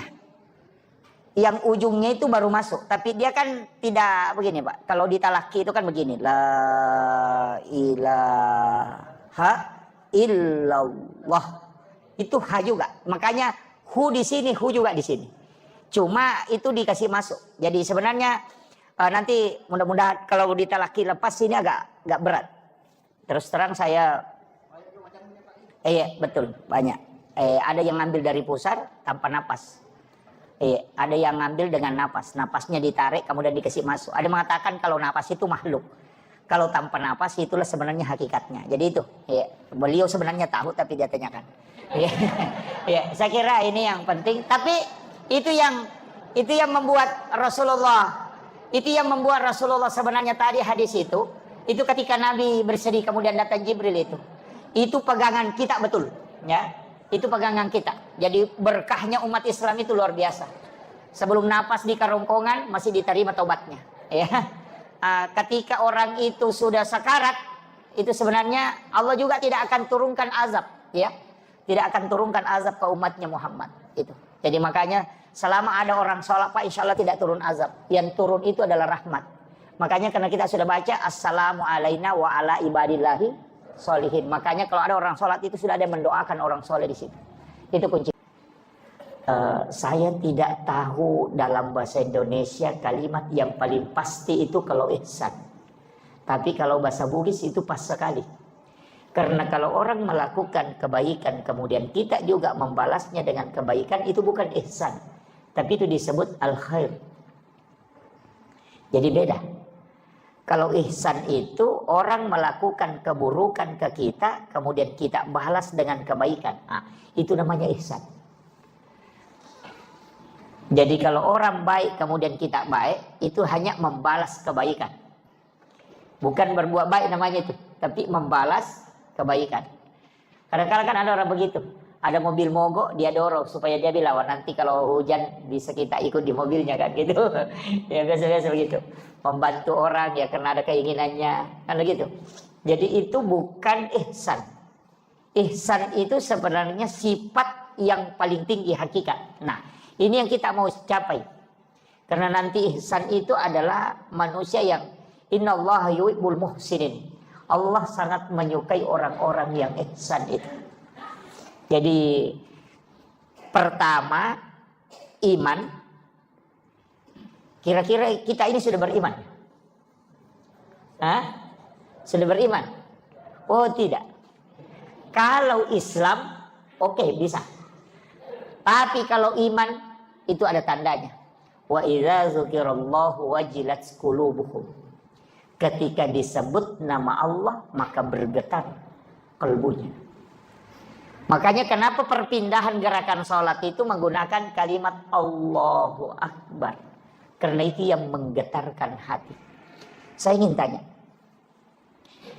Kalau dengarkan azan, kalbu kita bergetar atau tidak? Bergetar atau tidak? Kalau belum berarti belum beriman.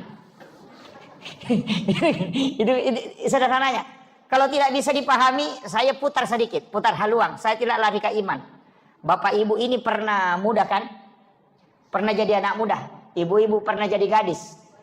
Kalau waktunya kita anak muda, nah ada gadis yang sangat kita sukai, cintai.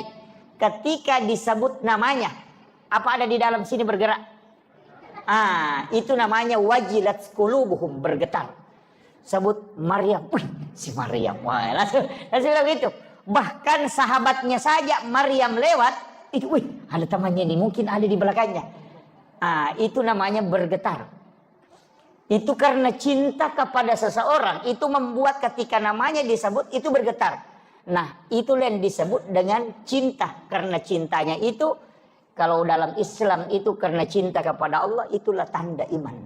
Makanya kalau orang mengatakan Allahu Akbar, Allahu Akbar, nah belum bergetar di sini, itu belum beriman. Baru berislam.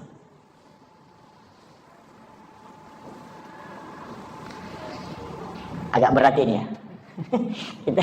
Saya pelan-pelan ya, supaya kita ngaji tasawuf sedikit ya. Jangan, tapi tidak terlalu berat. terlalu berat. Saya usahakan membahasakannya dengan ringan. Jadi bagaimana cara membuat kalbu ini bisa bergetar? Perbanyak menyebut kalimat Allah. Atau ada namanya itu zikir pida, Pak. Membaca la ilaha illallah itu 71.000 kali dengan 1 kali duduk. Kira-kira bisa? Ya. Jadi ambil satu waktu, pokoknya tidak ada memang pekerjaan yang lain. Itu saja. Pokoknya pakai tasbih, hitung. La ilaha illallah. La ilaha illallah. La ilaha illallah. Itu. Jadi ditarik. La ilaha illallah. Itu akan masuk ke sini. Kalau hanya baca la ilaha burung beo juga pintar. Ya. Jadi itu talaki zikir yang disampaikan oleh Rasulullah kepada Sayyidina Ali karamallahu wajhah. Makanya ketika kita tahlilan, kenapa panjang 3 kali dulu baru percepat itu la ilaha illallah? Itu karena Nabi mentalaki ke Sayyidina Ali itu 3 kali. Jadi la ilaha illallah. Jadi jangan baca langsung ya. Itu dibaca 71.000 kali. Itu zikir pida. Ya, namanya zikir pida itu pembebas. Karena sama di air, Pak. Kalau mau dikasih mendidih mesti 100 derajat. Tidak bisa mendidih kalau tidak 100 derajat. Nah, kalau kalbu ini terbungkus belum tembus, itu mesti 71.000 kali baru bisa tembus. Ada yang tidak sampai. Ada yang hanya sampai 60.000 sudah tembus. Itu sudah los, bunyi sendiri itu. Nah, itu sudah tembus itu. Sama dengan air yang mendidih itu menggelembung. Itu. Berapa derajat baru bisa mendidih? 100. Kalau besi berapa? 400 lebih. Nanti 500. Jadi kalau hatinya baja, oh itu banyak. Banyak kali. Tapi kalau hatinya hanya air atau hatinya sudah mulai mau mendidih, itu sedikit saja. Makanya ada orang dikasih zikir, kau baca 1000.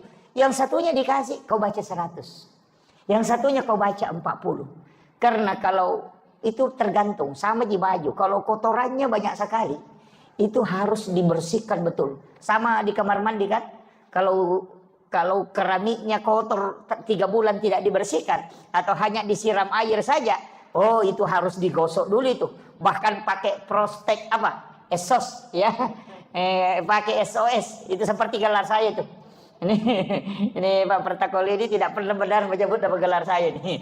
Dia sebut S baru esos gitu. Iya. Jadi SOS itu sarjana pembersih lantai. Ya. Ya. Iya, kan esos itu namanya superpel. Jadi makanya itu untuk membersihkan itu harus pakai alat. Nah, alat yang paling bagus untuk membersihkan kalbu, untuk kasih tembus, itu 2 zikir.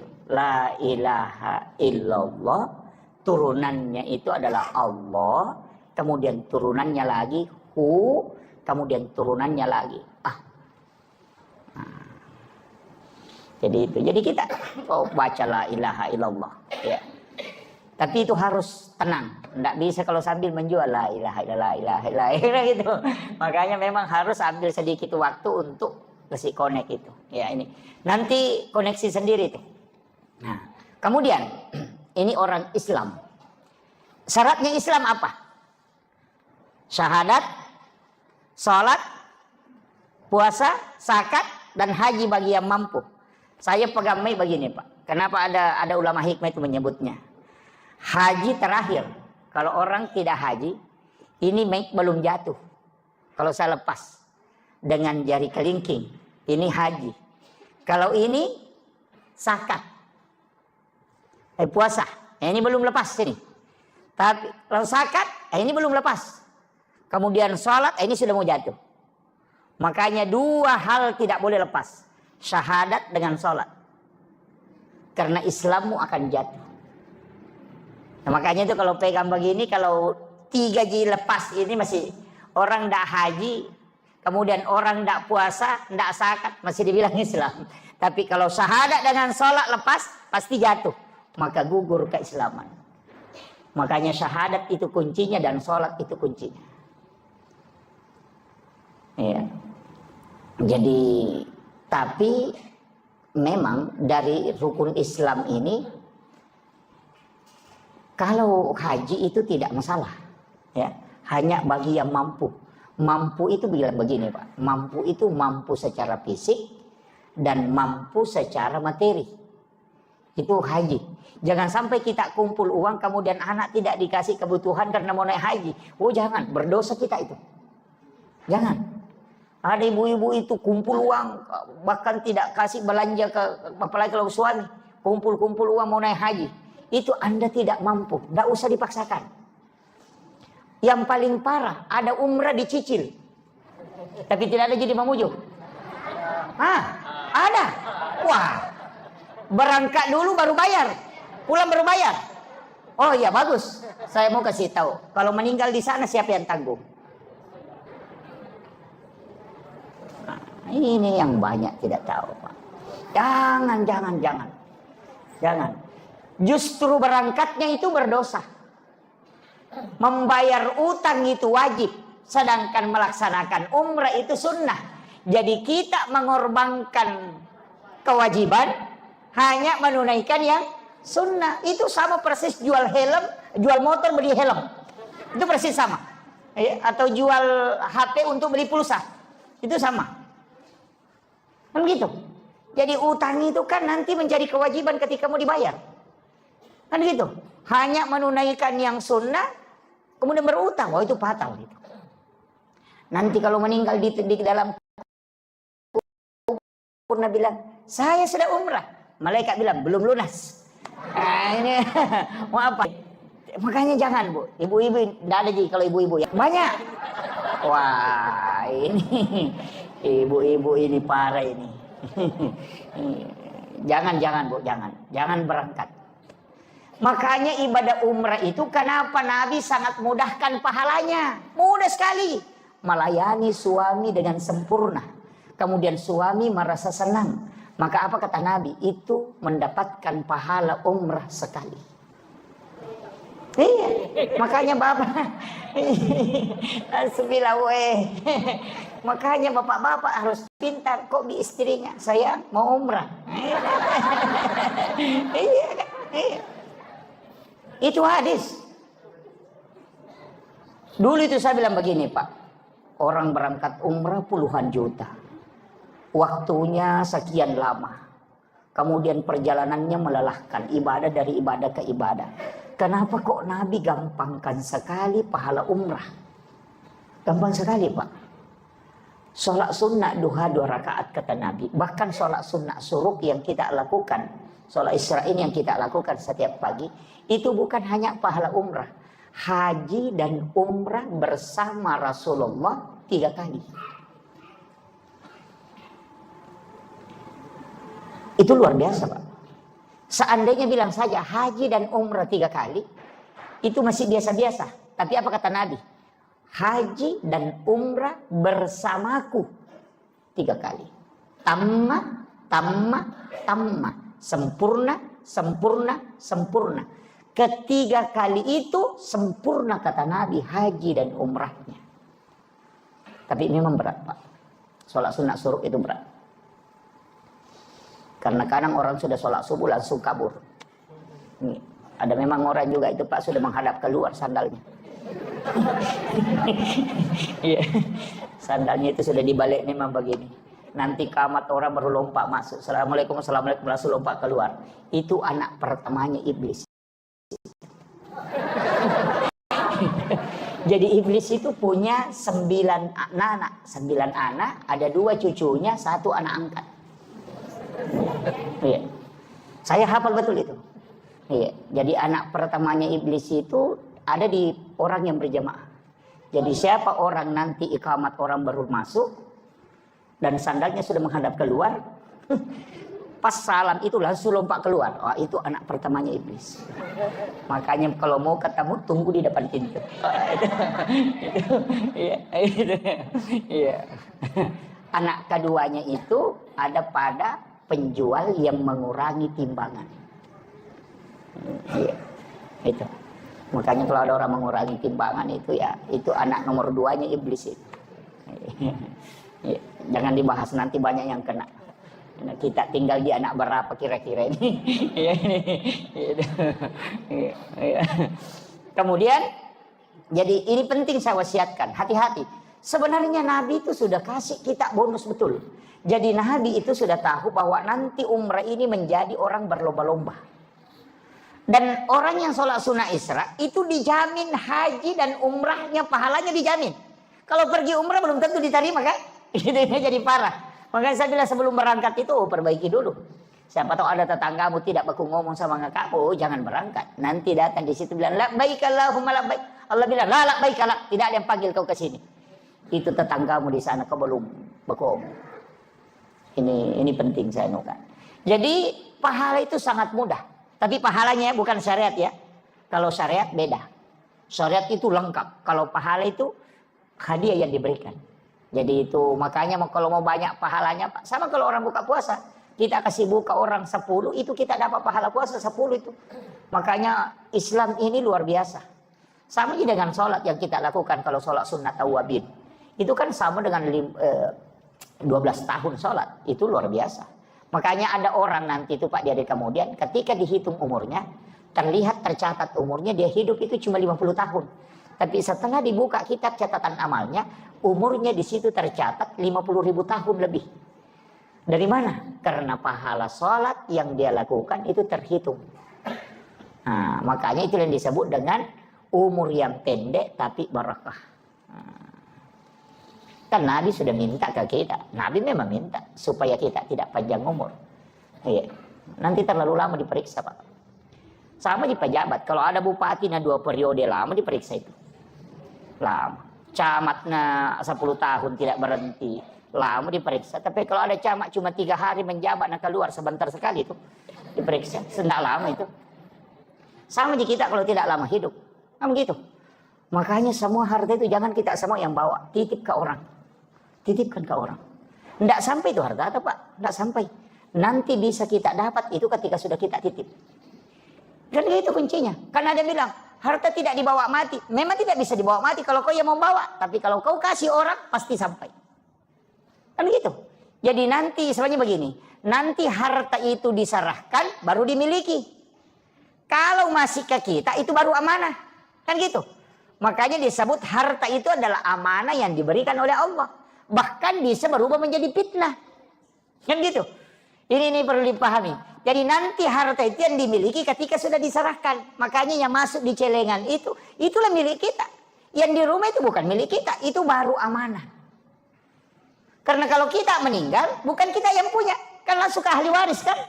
Iya. Jangankan uang, istri kita ngambil orang. Iya, suami juga begitu. Makanya tidak usah terlalu, kita tidak usah. Ya, Pak. Apalagi buat istri kan sebenarnya itu kan bukan hak milik Pak, itu cuma hak pakai. Iya, makanya disebut hakut tamlik itu. Iya, makanya wanita itu, istri itu tidak bisa mentalak suaminya, kecuali diwakilkan ke pengadilan.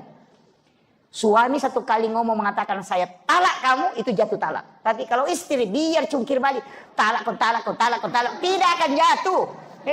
Biar guling-guling, tidak akan jatuh. Kenapa? Karena dia yang dibeli. Kan gitu. Makanya Imam Syafi'i itu mengatakan kalau laki-laki mau menikah tidak usah minta izin ke istri pertama. Itu Syafi'i, bukan saya bilang ya. Imam Syafi'i. Jangan saya disalahkan ini. Ini saya kasih tahu. Alasannya kenapa? Tapi saya tidak suruh menikah ya. Alasannya kenapa? Imam Syafi'i mengatakan tidak usah minta izin. Karena dia yang dibeli. Jangan bilang iya, kan hakun tamlik. Saya harus luruskan ini supaya kita paham. Ngaji fikih itu begitu. Begini, saya ingin tanya, ketika kita misalnya mau beli HP, kita bicara HP, mau beli HP, kita akan tawar, ini HP harganya berapa?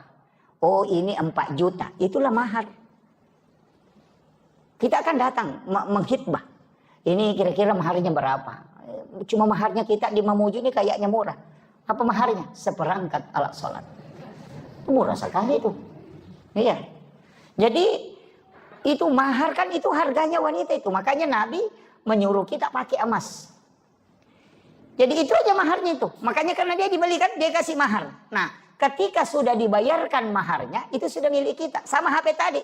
Kan kita bilang, saya mau beli HP yang bisa sama YouTube, bisa sama Facebook, bisa sama game, bisa sama oh ini yang cocok. Dilihat oh pas. Sama sih kalau melamar. Begitu kan juga. Nah, ketika HP dibeli kita bayar. Sudah dibayar.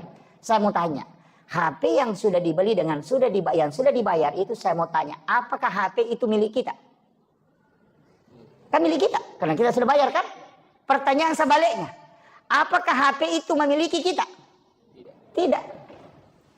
Makanya suami istri itu bukan hak milik, itu hak pakai. Sudah paham? Ini kalau ngaji pikir enggak apa? Iya memang sama dengan HP tadi. Karena dia yang dibeli, maka HP tidak memiliki kita, tapi dia punya tanggung jawab, kewajiban ke kita untuk mengikuti perintah. Dari situlah kenapa istri mesti mengikuti perintah suami daripada perintah orang tuanya. Di situ. Karena dia sudah dibeli. Makanya jangan sembarang menyerahkan anak ke laki-laki yang tidak beres. Kan gitu. Karena memang dia membeli, kita serahkan sepenuhnya itu. Masa kita didik berapa puluh tahun? 25 tahun, 30 tahun kita didik. Mulai dari kecil. Baru kita serahkan ke orang yang tidak beres. Kan kita dengan harga seperangkat alat sholat.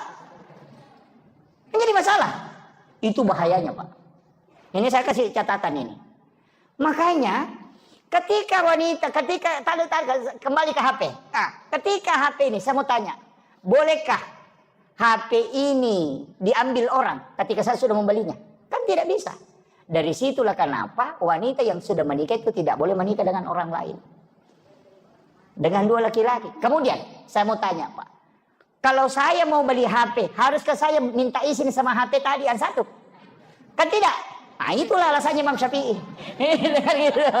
Hanya dia bilang kalau mau beli HP baru, tidak usah minta izin ke HP yang satu. Karena dia yang dibelikan. Nah, itu alasannya. Jadi pikir itu begitu. Makanya disebut, makanya kalau bapak mau beli HP baru enggak apa-apa. Tapi enggak usahlah beli HP baru, casingnya saja yang diperbarui. Ya kan gitu. Iya.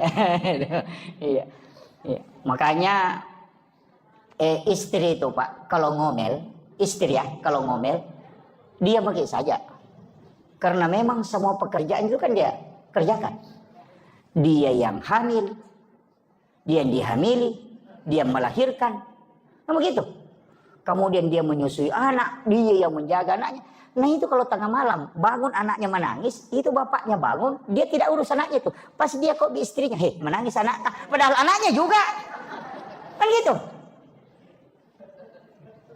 Sebenarnya itu kan tugas istri itu. Tugasnya itu hamil, melahirkan, menyusui, merawat anak, mendidik anak. Itu tugasnya. Memasak itu bukan tugas pokok. Mencuci itu bukan tugas pokok. Makanya Rasulullah itu mencuci pakaian sendiri. Jadi sebenarnya mencuci dengan memasak itu bukan tugas pokok istri.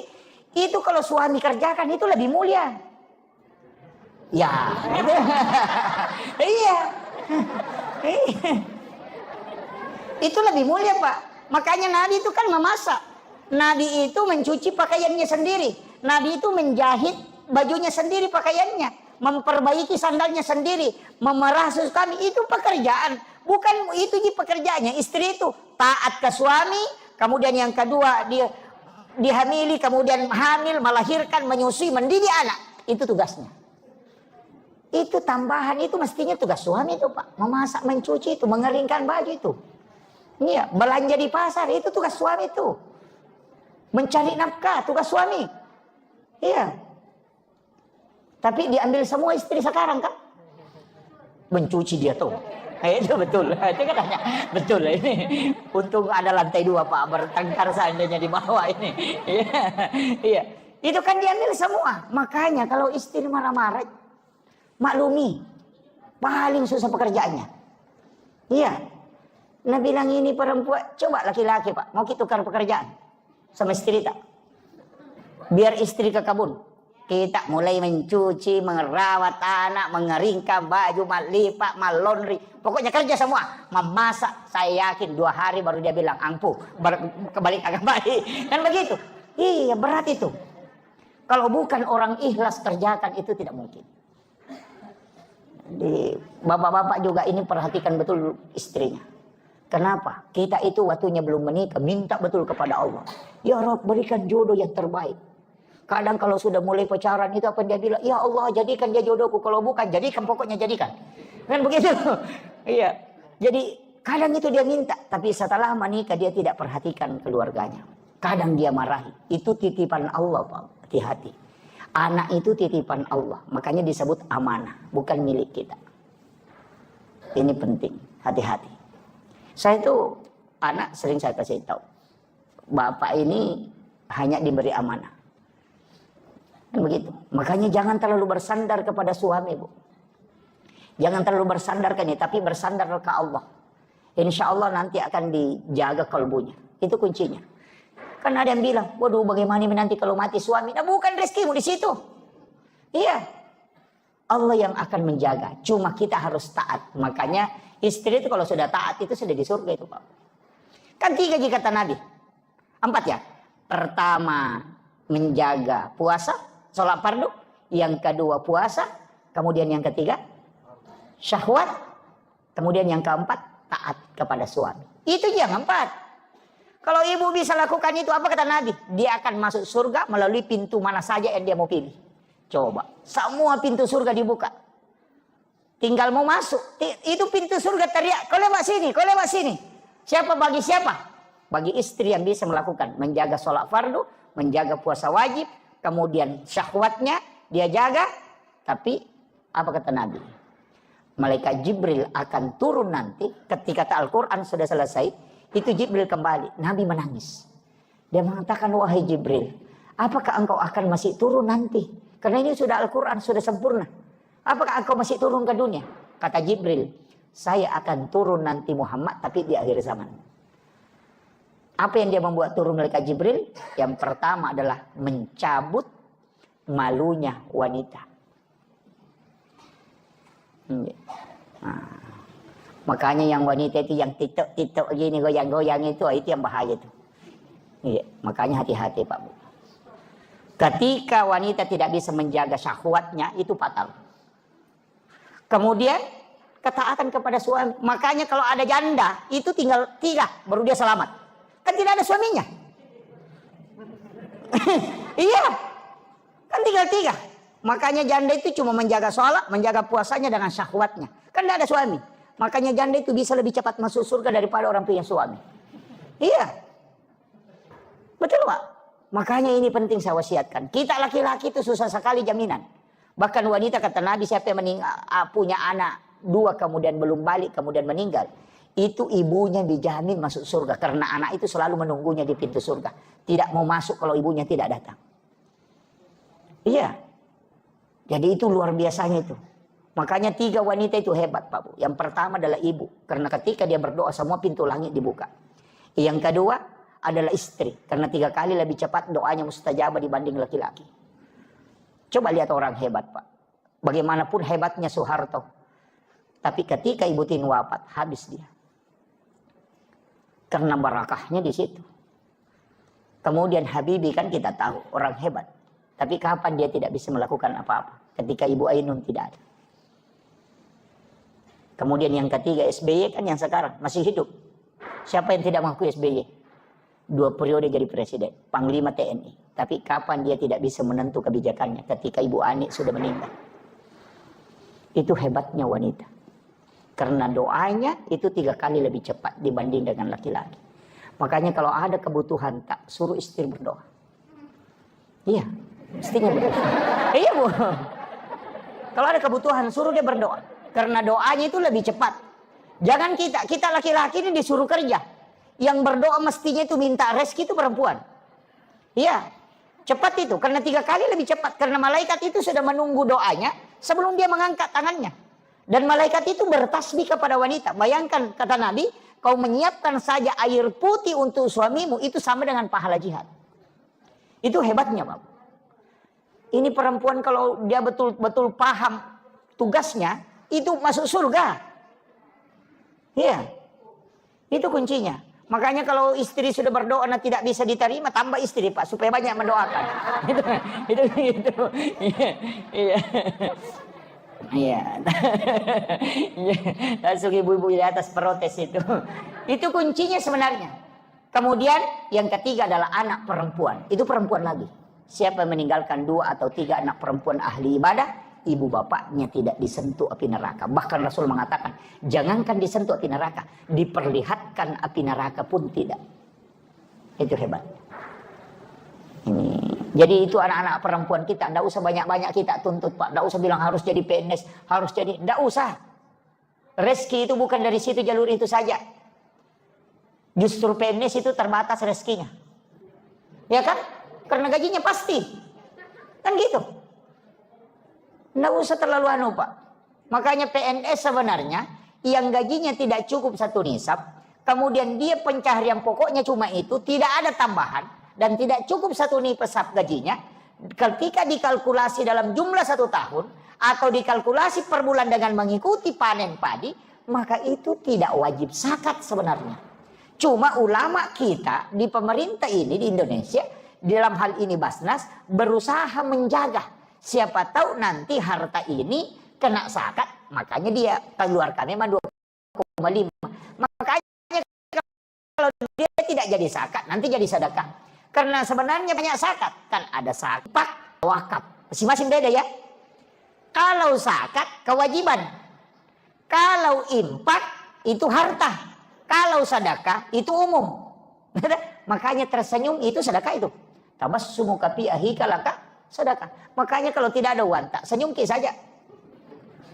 Ketemu orang, itu sudah bersedekah itu. Bahkan berjalan ke masjid itu sedekahnya tubuh. Ada yang orang lupakan, wakaf. Ini wakaf yang paling pokok, Pak. Zakat itu kan memang kewajiban. Sedekah itu temporer, tapi wakaf itu yang berjalan terus. Iya, mestinya kita punya wakaf. Masa kita yang kerja setiap hari pontang-panting, kemudian kadang ada yang kita mau makan, kita tidak beli karena mau kumpul uang. Kan biasa begitu. Ada orang begitu, Pak. Pokoknya kumpul uang, kumpul uang. Ada penjual durian yang bilang, weh enaknya durian. Dia tanya, berapa? 100.000. Mahalnya. Padahal 1 juta uang di kantongnya. Karena begitu. Saya punya guru itu, dia kasih tahu begini. Aja mau seke kangi alemuna, narekomeko malomo dalle. Itu. Makanya kalau mau makan durian uangnya tidak cukup, pergi beli pop ice rasa durian. Itu, ya. Saya kasih tahu. Iya. Kenapa? Jangan kau menyiksa itu. Karena orang dermawan itu yang tidak menyiksa. Karena semua tubuh ini berzikir. Orang kaya yang sesungguhnya itu adalah mereka yang tidak pernah kikir untuk dirinya. Ini kadang-kala kita yang bilang enaknya tapi mahal, padahal banyak uangnya. Itu. Ini penting saya sampaikan. Makanya iya. Tapi jangan juga semua mau dimakan. Wah, itu jadi masalah. Ada juga istri itu gajinya suaminya 1 juta, pokoknya semua penjual lewat ditahan, semua penjual pentolan, singa penjual singa, itu bikin ubanan suami itu. Gitu. Jadi itu kunci dalam agama itu. Makanya dalam diri kita ini sebenarnya Pak itu sudah disetting. Ya. Makanya kalau mau selamat ini wakaf penting. Masa dikumpul harta kemudian kita tinggalkan? Iya, mesti ada wakaf, mesti. Kalau ada tanah, tidak usah dibagikan semua ke anak, jangan. Mesti ada yang kita simpan. Kenapa? Itu pahalanya nanti dan penghasilannya dimasukkan ke agama. Cari apakah pesantren, apakah masjid. Begitu. Masjid ini juga harus dikelola dengan baik. Ya, masjid ini harus dikelola dengan baik. Makanya sebenarnya kalau ada orang mewakafkan tanahnya untuk masjid, jangan wakaf masjid. Wakaf untuk pelayanan umat. Karena kalau Imam Syafi'i, kalau wakafnya hanya masjid, tidak boleh ditempati berkurban. Itu tidak sah kurbannya.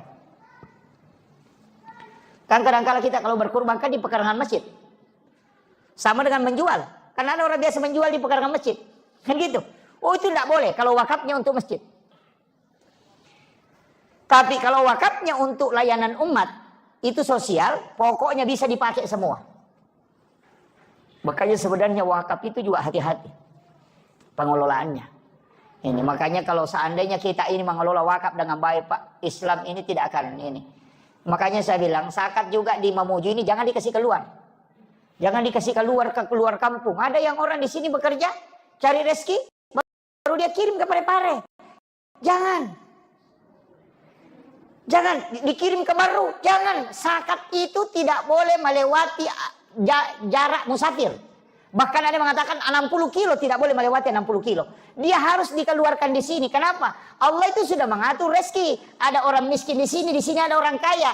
Disitulah diturunkan rezeki. Rezekinya orang miskin itu dititip sama orang kaya. Kan begitu. Jangan dibawa keluar. Ada yang bilang, ada saudaraku di situ, Ustaz. Jangan, kalau mau bawa ke sana, kasih sedekah, kasih infak, jangan kasih zakat. Zakat di mana dicari, di situ dikeluarkan. Jangan dikasih keluar. Makanya banyak orang miskin itu gara-gara begitu, Pak. Di sini mencari, baru dikirim keluar. Nanti Bapak Ibu, itu biar bayar zakat, tetap tanggung jawab. Nanti akan ditanya. Itu ada orang miskin di dekat rumahmu, kenapa kau tidak bantu? Bilang, tidak, Pak. Malaikat, saya bawa ke Parepare. Langsung apa kata malaikat? Di Parepare itu ada orang kaya yang tanggung jawab juga di situ. Karena kau tanggung jawab di lokasimu. Makanya sebenarnya tidak boleh, Pak, dikasih keluar itu. Yang boleh keluar itu impaknya. Kasih sedekah, bawa ke sana kalau mau kasih. Makanya jangan zakat saja yang dihitung. Ini penting ya. Ini kadang-kala kita, Pak, banyak kan. Kayak di Papua itu. Saya pernah hitung zakat itu di Papua. Kemudian dia mengatakan, kita bawa pulang. Tidak bisa. Sebenarnya di sini kau keluarkan.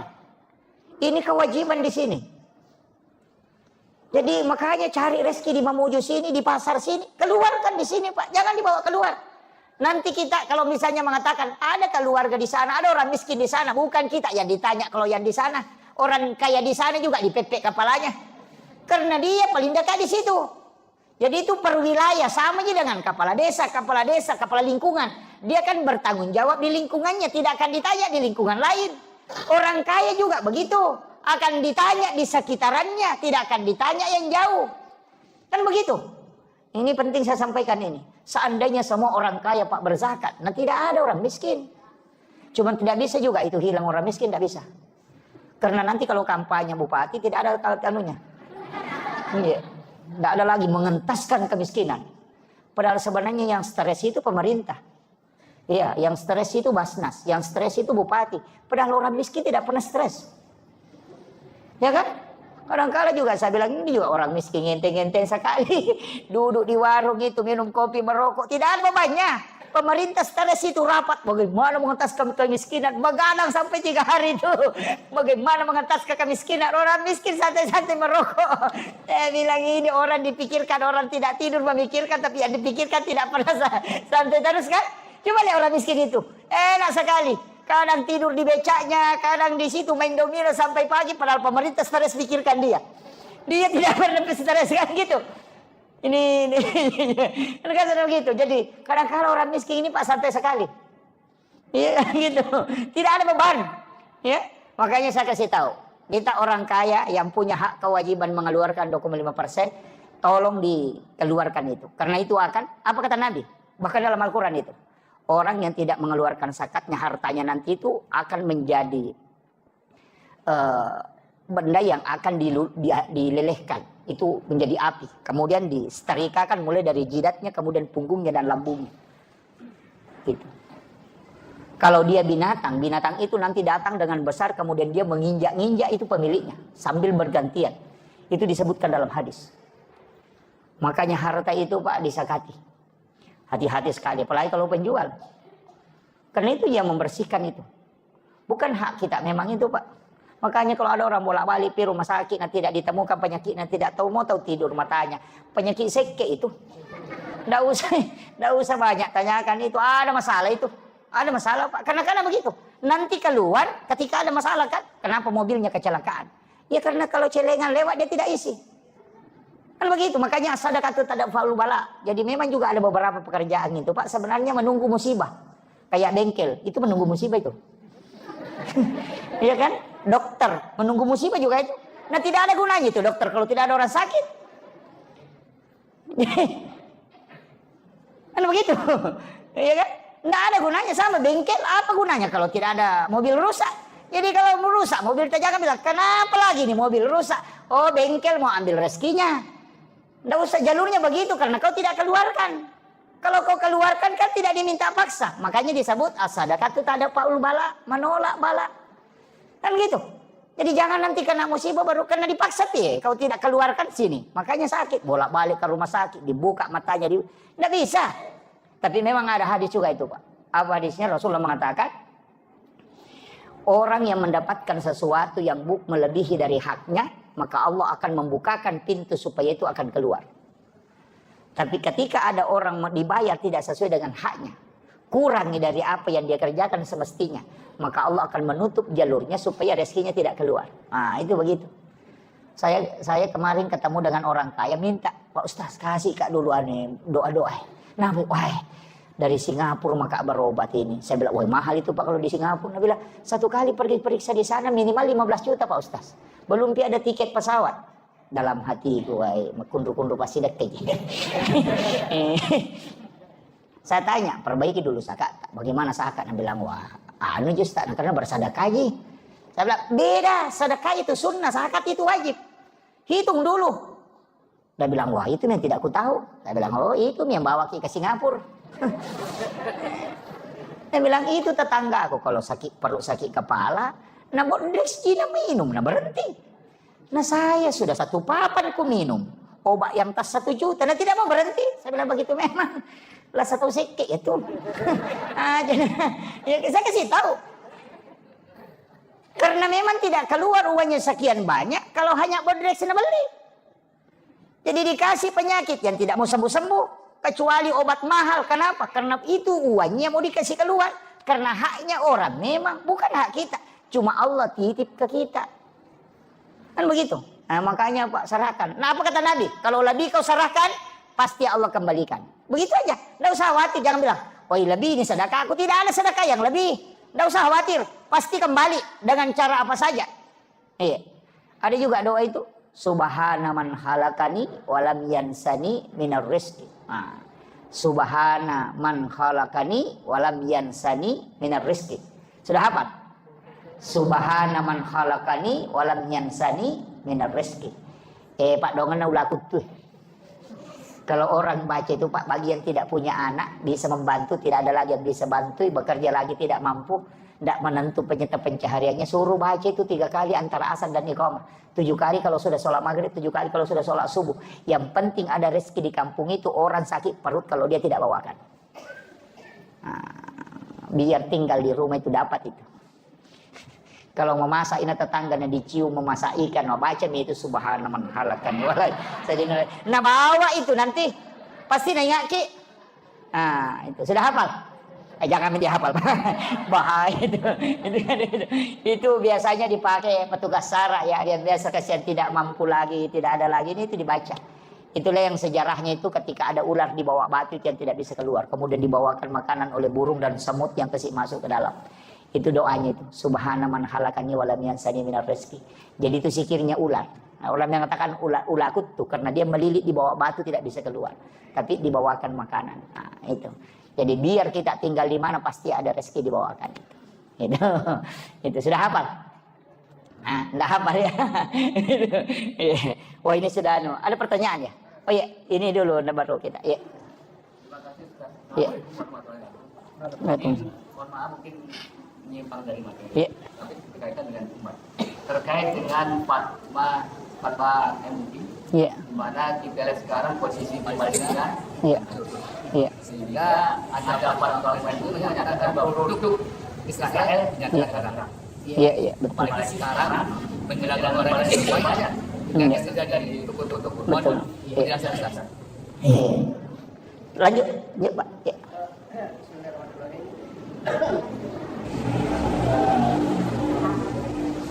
Zaman ini saya karena ada Amin, amin. adik saya menurut ini tentang sedikit la ilaha illallah. Iya. Kalau bisa apakah ada tarik nafasnya? Oh iya. Iya. Betul. Iya. Kalau tidak melalui jalur nafas, apakah zikir la ilaha illallah ini dijawab oleh Allah tidak? Oh iya. Banyak berapa Iya, 71.000. Iya. Iya.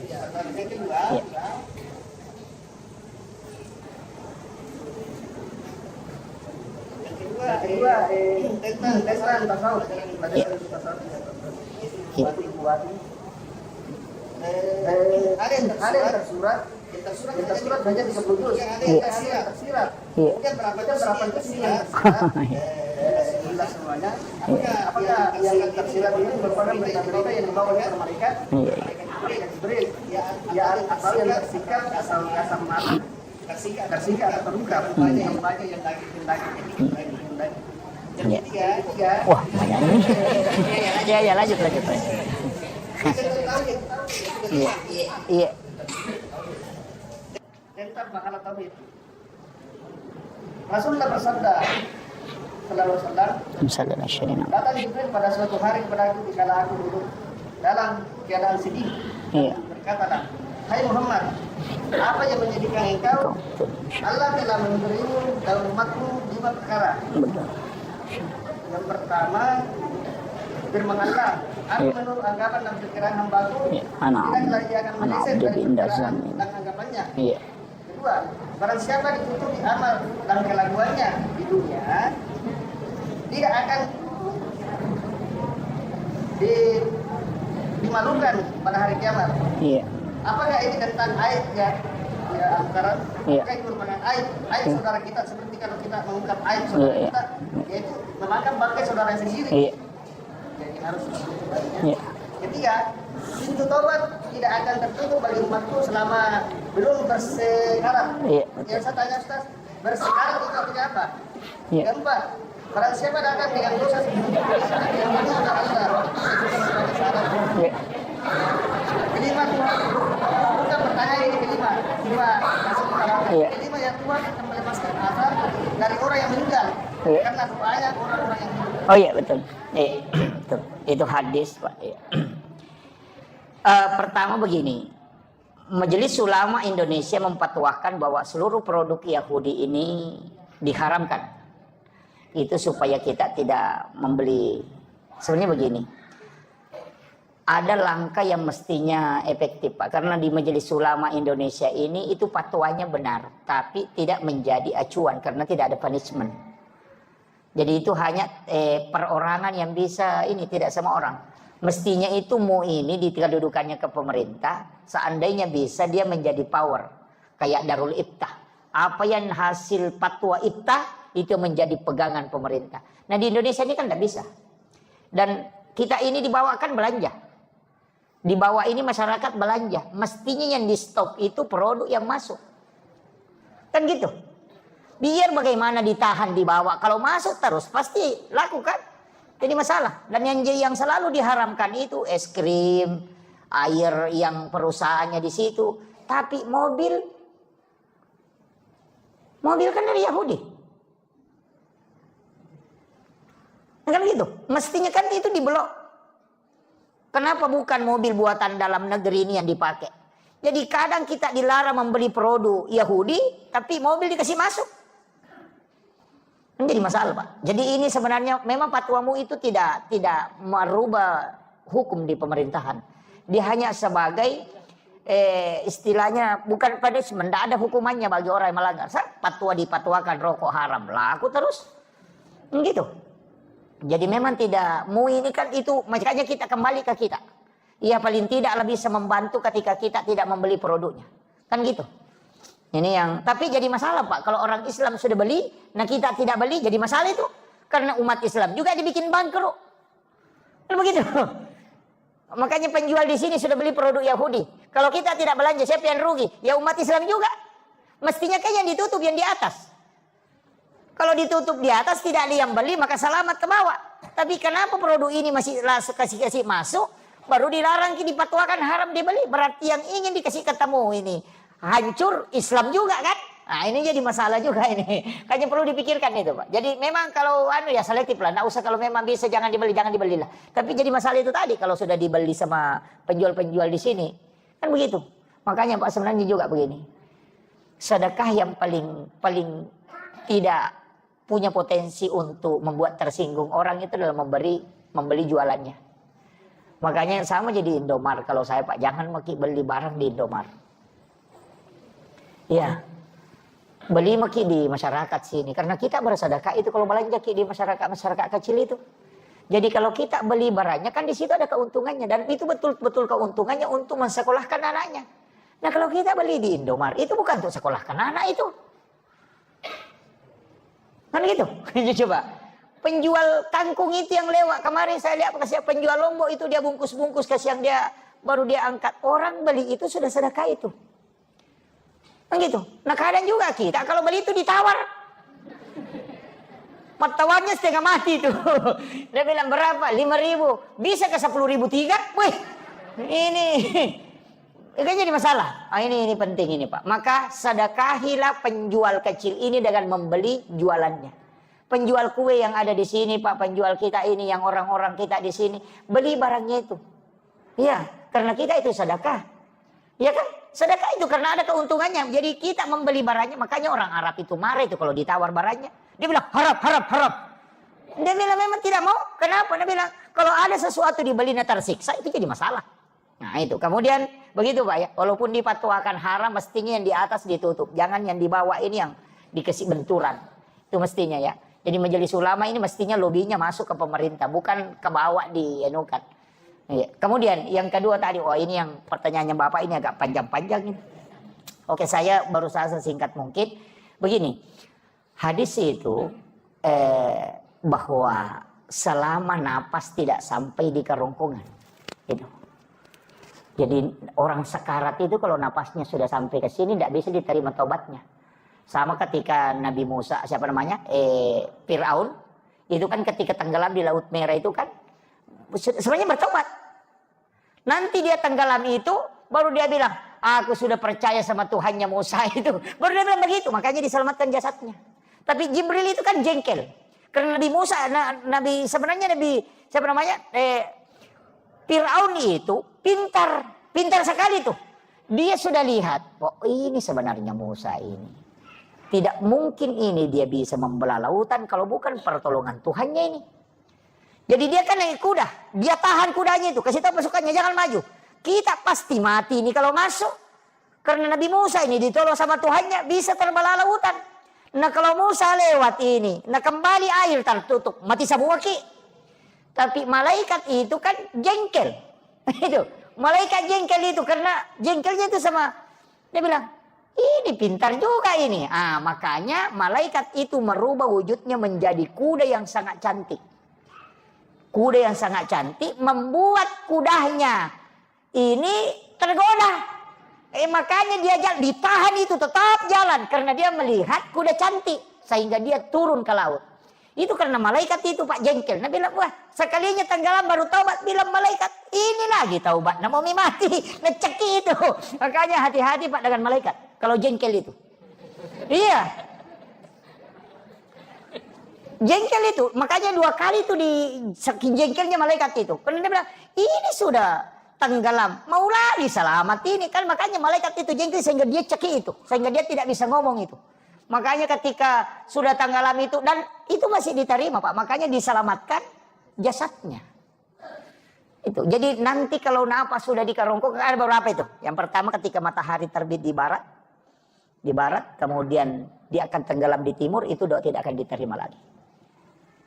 Iya. Kemudian napas ketika dia sudah di kerongkongan. Kemudian ada tadi juga siapa yang menutup aib saudaranya di dunia, rahasiakan. Bukan saja aib kita, aibnya orang Pak Bu. Ada hadis itu bahwa orang yang tidak diampuni oleh Allah dosanya adalah orang yang disembunyikan oleh Allah dosanya tapi dia nampakkan. Hati-hati sekarang. Banyak orang berdosa itu like-kan di TikTok. Like di Facebook. Sebenarnya apa kata Nabi? Allah sudah menutup aibmu. Dia tidak ingin memperlihatkan ke orang lain. Supaya orang tidak tahu. Tapi kau sengaja menampakkan aibmu itu. Sehingga membuat Allah murka itu dan jengkel kepadamu. Dan dia tidak akan menerima taubat. Makanya dosa yang ada di Facebook itu, yang TikTok, yang di meja, itu ya bahaya tuh. Iya. Sekarang kan orang kadang melakukan dosa itu dia live. Kan ada kan? Oh, itulah dosa yang tidak bisa dimaafkan oleh Allah. Karena Allah sembunyikan aibmu tapi kau sendiri yang menampakkan. Dan Allah bilang saya tidak akan mengampuni itu Muhammad. Itu bahayanya, Pak. Makanya fitnah akhir zaman ini bahaya. Makanya saya bilang Dajjal sebenarnya itu adalah internet. Dajjal itu internet. Karena Dajjal itu apa?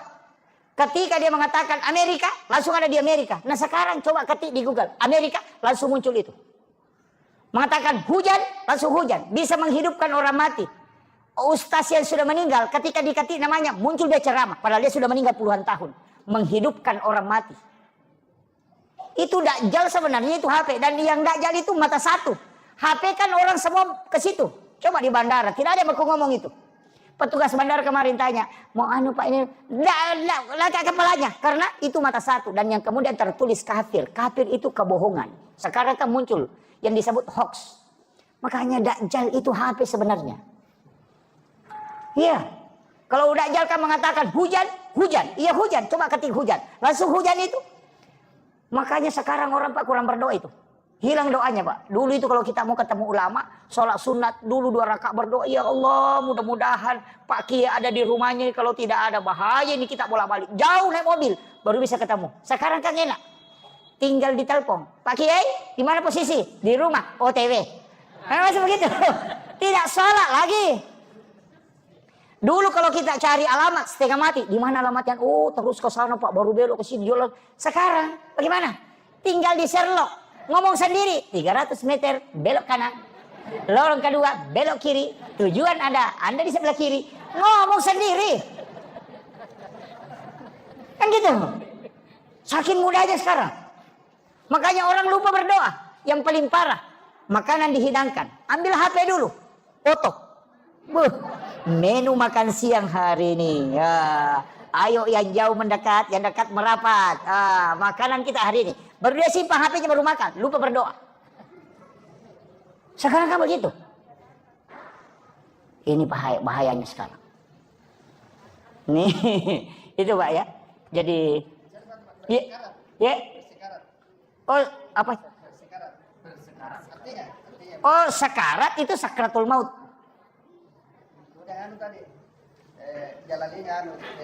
Oh ya, la ilaha illallah ini. Iya. Sebenarnya kan ada 2 versi itu Pak. Ada yang ngambil dari ujung kaki itu, tarik naik ke atas, itu sampai ke ubun-ubun. Baru ditarik turun ke sebelah kanan, kemudian dibawa ke kiri, di kiri baru dilepas. Itu, iya hati. Itu latifah namanya. Ada kan ada 7 latifah dia lewati itu. La ilaha, karena kan begini. Illa, kemudian illallah, kan la ilaha, haknya di sini. Hu, kan ada 2 latifah dia lewati lagi. Kemudian illallah, itu masuk sendiri. Iya, masuk dia. Bukan. Allah, iya sebenarnya itu lepas hu-nya. Yang ujungnya itu baru masuk. Tapi dia kan tidak begini Pak. Kalau di talaki itu kan begini. La ilaha illallah.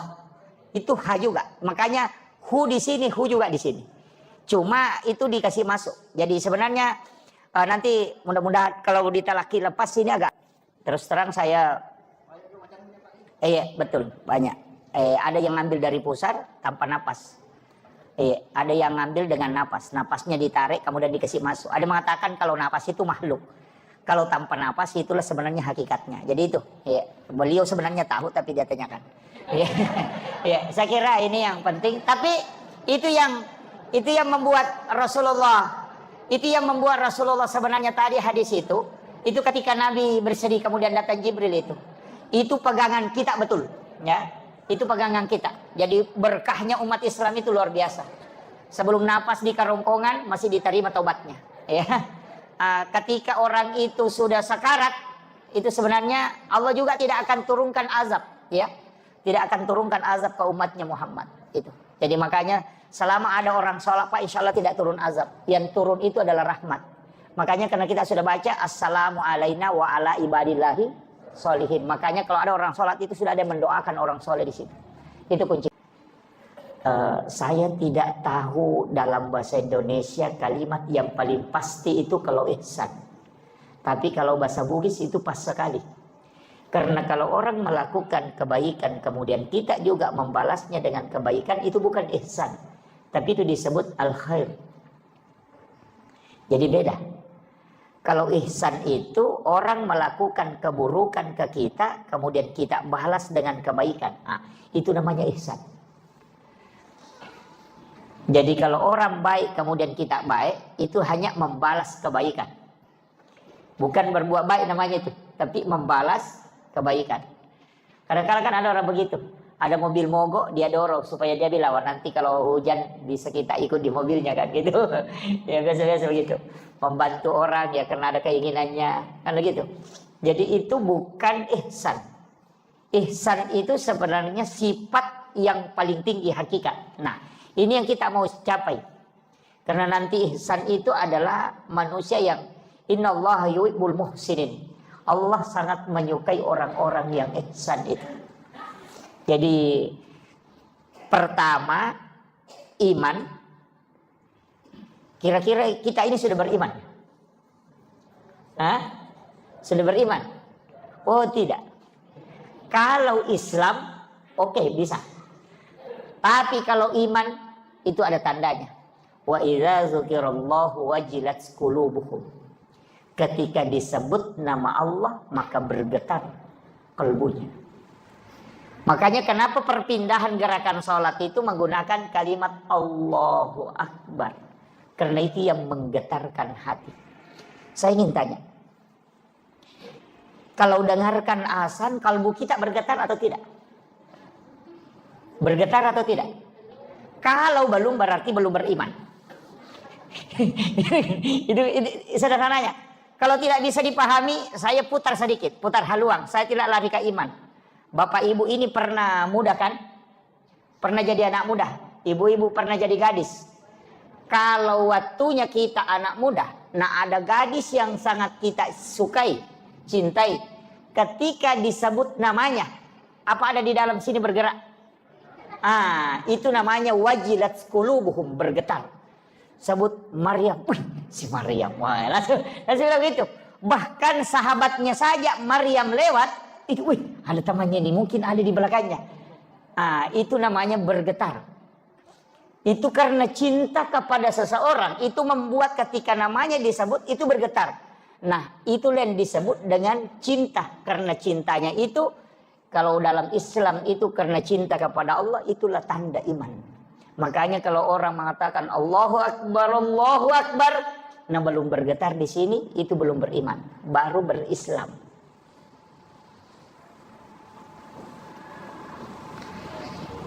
Agak berat ini ya. Saya pelan-pelan ya, supaya kita ngaji tasawuf sedikit ya. Jangan, tapi tidak terlalu berat. Terlalu berat. Saya usahakan membahasakannya dengan ringan. Jadi bagaimana cara membuat kalbu ini bisa bergetar? Perbanyak menyebut kalimat Allah. Atau ada namanya itu zikir tidak, Pak. Membaca la ilaha illallah itu 71.000 kali dengan 1 kali duduk. Kira-kira bisa? Ya. Jadi ambil satu waktu, pokoknya tidak ada memang pekerjaan yang lain. Itu saja. Pokoknya pakai tasbih, hitung. La ilaha illallah. La ilaha illallah. La ilaha illallah. Itu. Jadi ditarik la ilaha illallah, itu akan masuk ke sini. Kalau hanya baca la ilaha illallah, burung beo juga pintar. Ya, ya. Jadi itu talaki zikir yang disampaikan oleh Rasulullah kepada Sayyidina Ali karamallahu wajhah. Makanya ketika kita tahlilan, kenapa panjang 3 kali dulu baru percepat itu la ilaha illallah? Itu karena Nabi mentalaki ke Sayyidina Ali itu 3 kali. Jadi la ilaha illallah. Jadi jangan baca langsung ya. Itu dibaca 71.000 kali. Itu sikir pidak ya, namanya sikir pidak itu pembebas. Karena sama di air, Pak. Kalau mau dikasih mendidih mesti 100 derajat. Tidak bisa mendidih kalau tidak 100 derajat. Nah, kalau kalbu ini terbungkus belum tembus, itu mesti 71.000 kali baru bisa tembus. Ada yang tidak sampai. Ada yang hanya sampai 60.000 sudah tembus. Itu sudah los, bunyi sendiri itu. Nah, itu sudah tembus itu. Sama dengan air yang mendidih itu menggelembung. Itu. Berapa derajat baru bisa mendidih? 100. Kalau besi berapa? 400 lebih. Nanti 500. Jadi kalau hatinya baja, oh itu banyak. Banyak kali. Tapi kalau hatinya hanya air atau hatinya sudah mulai mau mendidih, itu sedikit saja. Makanya ada orang dikasih zikir, kau baca 1000. Yang satunya dikasih, kau baca 100. Yang satunya kau baca 40. Karena kalau itu tergantung, sama di baju. Kalau kotorannya banyak sekali, itu harus dibersihkan betul. Sama di kamar mandi kan, kalau keramiknya kotor 3 bulan tidak dibersihkan atau hanya disiram air saja, oh itu harus digosok dulu itu. Bahkan pakai prospek apa? Esos ya. Pakai SOS. Itu seperti gelar saya itu. Ini Pak Pertakol ini tidak pernah benar menyebut nama gelar saya ini. Dia sebut S baru esos gitu. Iya. Jadi SOS itu sarjana pembersih lantai. Ya. Ya. Iya, kan esos itu namanya superpel. Jadi makanya itu untuk membersihkan itu harus pakai alat. Nah, alat yang paling bagus untuk membersihkan kalbu, untuk kasih tembus, itu 2 zikir. La ilaha illallah, turunannya itu adalah Allah, kemudian turunannya lagi hu, kemudian turunannya lagi ah. Jadi itu. Jadi kita baca la ilaha illallah ya. Tapi itu harus tenang. Tidak bisa kalau sambil menjual la ilaha illallah gitu. Makanya memang harus ambil sedikit waktu untuk kasih connect itu. Ya ini. Nanti koneksi sendiri itu. Nah, kemudian ini orang Islam. Syaratnya Islam apa? Syahadat, sholat, puasa, zakat, dan haji bagi yang mampu. Saya pegamai begini Pak. Kenapa ada ulama hikmah itu menyebutnya? Haji terakhir. Kalau orang tidak haji, ini belum jatuh. Kalau saya lepas dengan jari kelingking, ini haji. Kalau ini zakat, puasa, ini belum lepas ini. Tapi kalau zakat, ini belum lepas. Kemudian sholat, ini sudah mau jatuh. Makanya 2 hal tidak boleh lepas. Syahadat dengan sholat. Karena Islammu akan jatuh. Nah, makanya itu kalau pegang begini, kalau 3 ji lepas ini masih orang tidak haji, kemudian orang tidak puasa, tidak zakat, masih dibilang Islam. Tapi kalau syahadat dengan sholat lepas, pasti jatuh. Maka gugur keislaman. Makanya syahadat itu kuncinya dan sholat itu kuncinya. Ya. Tapi memang dari rukun Islam ini, kalau haji itu tidak masalah, ya, hanya bagi yang mampu. Mampu itu bilang begini Pak, mampu itu mampu secara fisik dan mampu secara materi. Itu haji. Jangan sampai kita kumpul uang kemudian anak tidak dikasih kebutuhan karena mau naik haji. Oh jangan, berdosa kita itu. Jangan. Ada ibu-ibu itu kumpul uang, bahkan tidak kasih belanja ke, apalagi kalau suami, kumpul-kumpul uang mau naik haji. Itu Anda tidak mampu, tidak usah dipaksakan. Yang paling parah, ada umrah dicicil, tapi tidak ada jadi mamuju. Ada. Wah, berangkat dulu baru bayar, pulang baru bayar. Oh iya bagus, saya mau kasih tahu, kalau meninggal di sana siapa yang tanggung? Ini yang banyak tidak tahu, Pak. Jangan. Justru berangkatnya itu berdosa. Membayar utang itu wajib, sedangkan melaksanakan umrah itu sunnah. Jadi kita mengorbankan kewajiban hanya menunaikan yang sunnah. Itu sama persis jual helm, jual motor beli helm. Itu persis sama. Atau jual HP untuk beli pulsa. Itu sama. Kan gitu. Jadi utang itu kan nanti menjadi kewajiban ketika mau dibayar. Kan gitu. Hanya menunaikan yang sunnah, kemudian berutang. Wah itu fatal gitu. Nanti kalau meninggal di dalam kubur, Nabi bilang, saya sudah umrah. Malaikat bilang, belum lunas. Nah ini, mau apa? Ini nih. Makanya jangan Bu. Ibu-ibu, tidak ada jadi kalau ibu-ibu ya. Banyak. Wah ini. Ibu-ibu ini parah ini. Jangan Bu, jangan berangkat. Makanya ibadah umrah itu kenapa Nabi sangat mudahkan pahalanya? Mudah sekali. Melayani suami dengan sempurna. Kemudian suami merasa senang. Maka apa kata Nabi? Itu mendapatkan pahala umrah sekali. Iya, makanya Bapak makanya bapak-bapak harus pintar. Kok bi istrinya, saya mau umrah. Iya. Itu hadis. Dulu itu saya bilang begini Pak, orang berangkat umrah puluhan juta, waktunya sekian lama, kemudian perjalanannya melelahkan, ibadah dari ibadah ke ibadah. Kenapa kok Nabi gampangkan sekali pahala umrah? Gampang sekali Pak.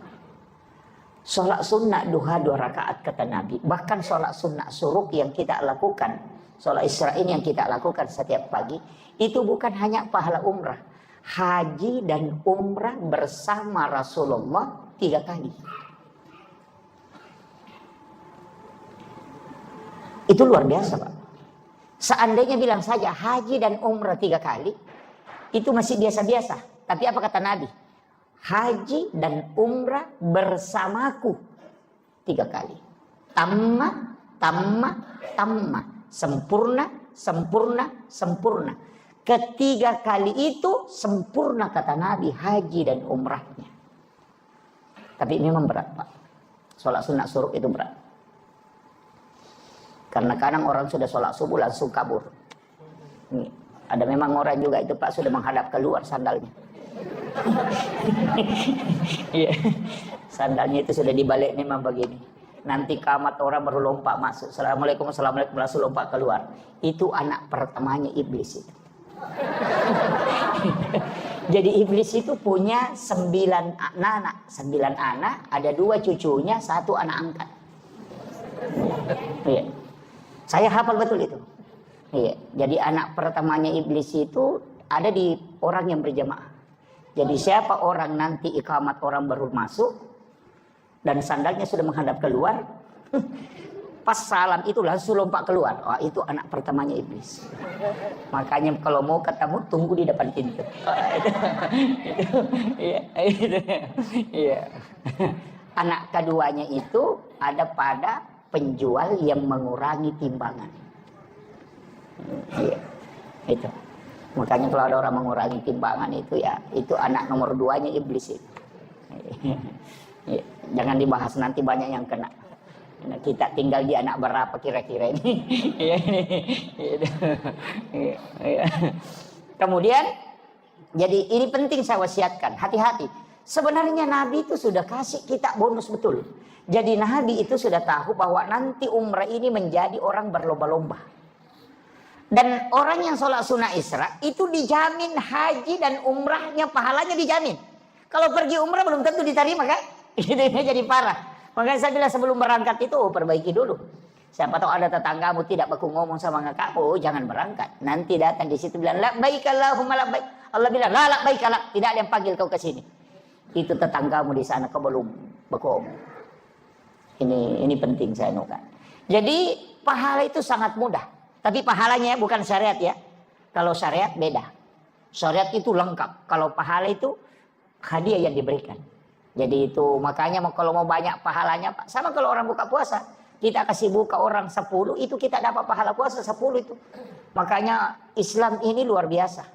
Sama dengan sholat yang kita lakukan kalau sholat sunnah tawabin. Itu kan sama dengan 12 tahun sholat. Itu luar biasa.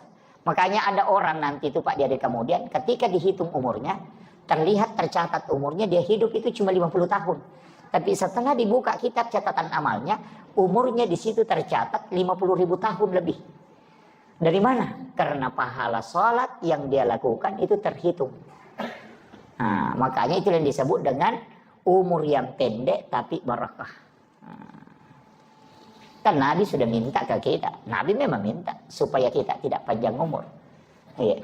Nanti terlalu lama diperiksa Pak. Sama di pejabat. Kalau ada bupati 2 periode lama diperiksa itu. Lama. Camatnya 10 tahun tidak berhenti. Lama diperiksa. Tapi kalau ada camat cuma 3 hari menjabat nak keluar sebentar sekali itu diperiksa. Tidak lama itu.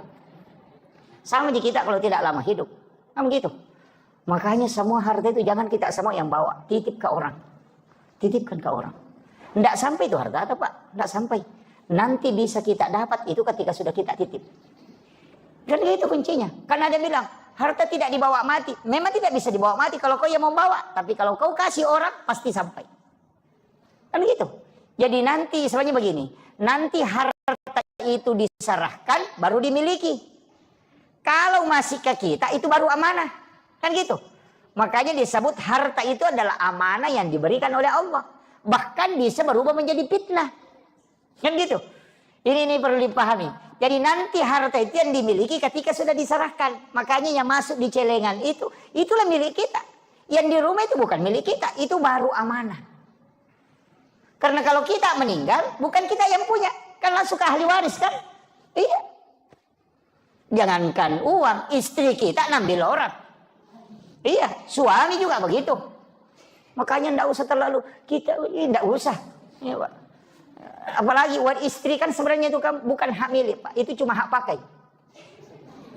Iya, makanya disebut hakut tamlik itu. Iya. Makanya wanita itu, istri itu tidak bisa mentalak suaminya. Kecuali diwakilkan ke pengadilan. Suami 1 kali ngomong mengatakan saya talak kamu, itu jatuh talak. Tapi kalau istri biar cungkir balik. Talak. Tidak akan jatuh. Biar guling-guling. Tidak akan dia yang dibeli. Kan gitu. Makanya Imam Syafi'i itu mengatakan kalau laki-laki mau menikah tidak usah minta izin ke istri pertama. Itu Syafi'i, bukan saya bilang ya. Imam Syafi'i. Jangan saya disalahkan ini. Ini saya kasih tahu. Alasannya kenapa? Tapi saya tidak suruh menikah ya. Alasannya kenapa? Imam Syafi'i mengatakan tidak usah minta izin. Karena dia yang dibeli. Jangan bilang iya, kan hakun tadi. Saya harus luruskan ini supaya kita paham. Ngaji fikih itu begitu. Begini. Saya ingin tanya, ketika kita misalnya mau beli HP, kita bicara HP, mau beli HP. Kita akan tawar. Ini HP harganya berapa? Oh, ini 4 juta. Itulah mahar. Kita akan datang menghitbah. Ini kira-kira maharnya berapa?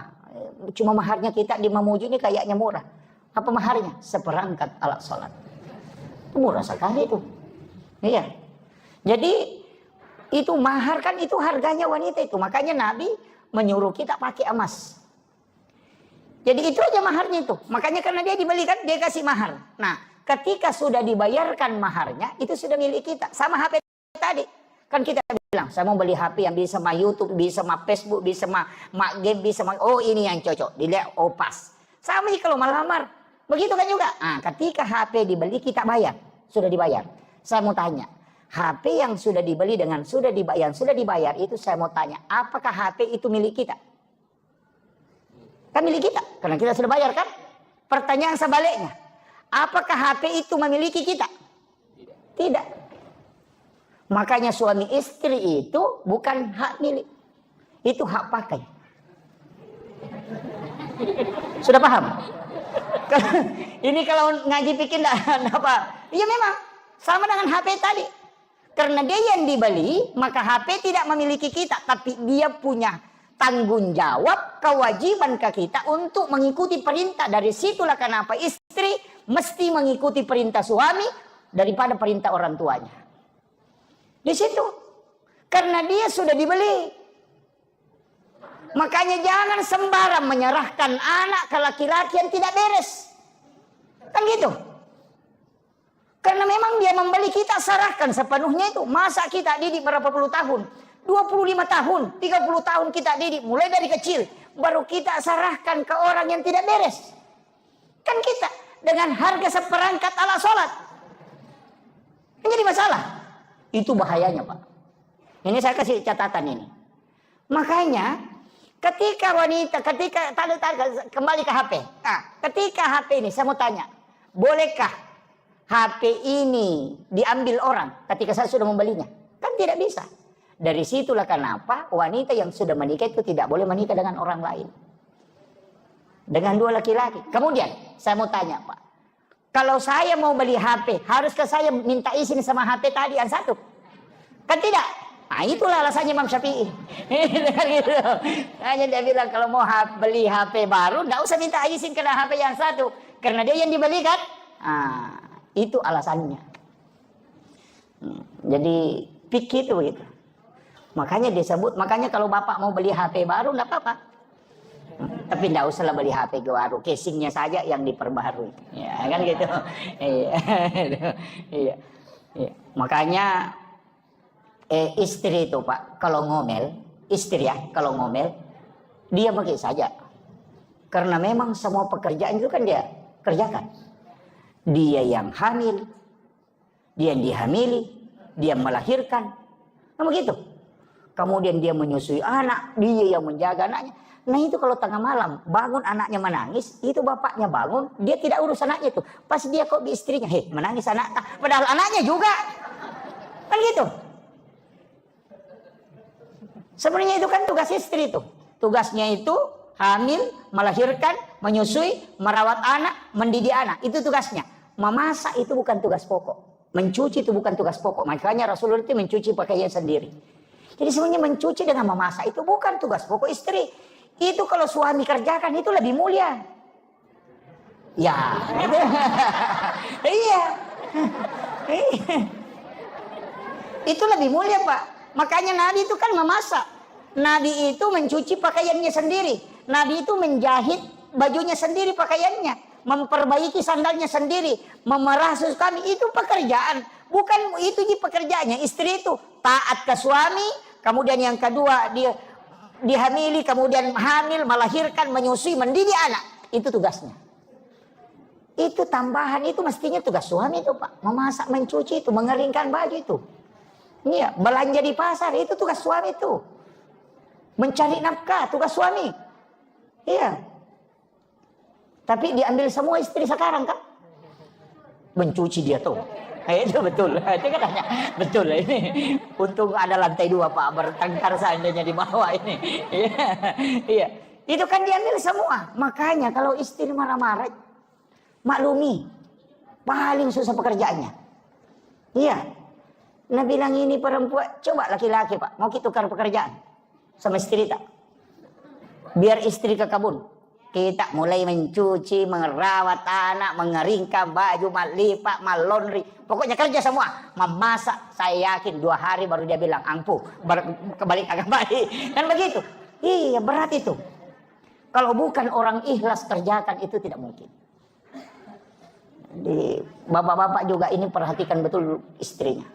Kenapa? Kita itu waktunya belum menikah, minta betul kepada Allah. Ya Rabb, berikan jodoh yang terbaik. Kadang kalau sudah mulai pacaran itu apa dia bilang, ya Allah jadikan dia jodohku, kalau bukan jadikan, pokoknya jadikan. Kan begitu. Iya. Jadi kadang itu dia minta, tapi setelah menikah dia tidak perhatikan keluarganya. Kadang dia marahi. Itu titipan Allah Pak, hati-hati. Anak itu titipan Allah, makanya disebut amanah, bukan milik kita. Ini penting. hati-hati. Saya itu anak sering saya kasih tahu, bapak ini hanya diberi amanah. Dan begitu. Makanya jangan terlalu bersandar kepada suami, Bu. Jangan terlalu bersandar ke ini, tapi bersandar ke Allah. Insya Allah nanti akan dijaga kalbunya. Itu kuncinya. Kan ada yang bilang, waduh bagaimana nanti kalau mati suami? Nah bukan rezekimu di situ. Iya.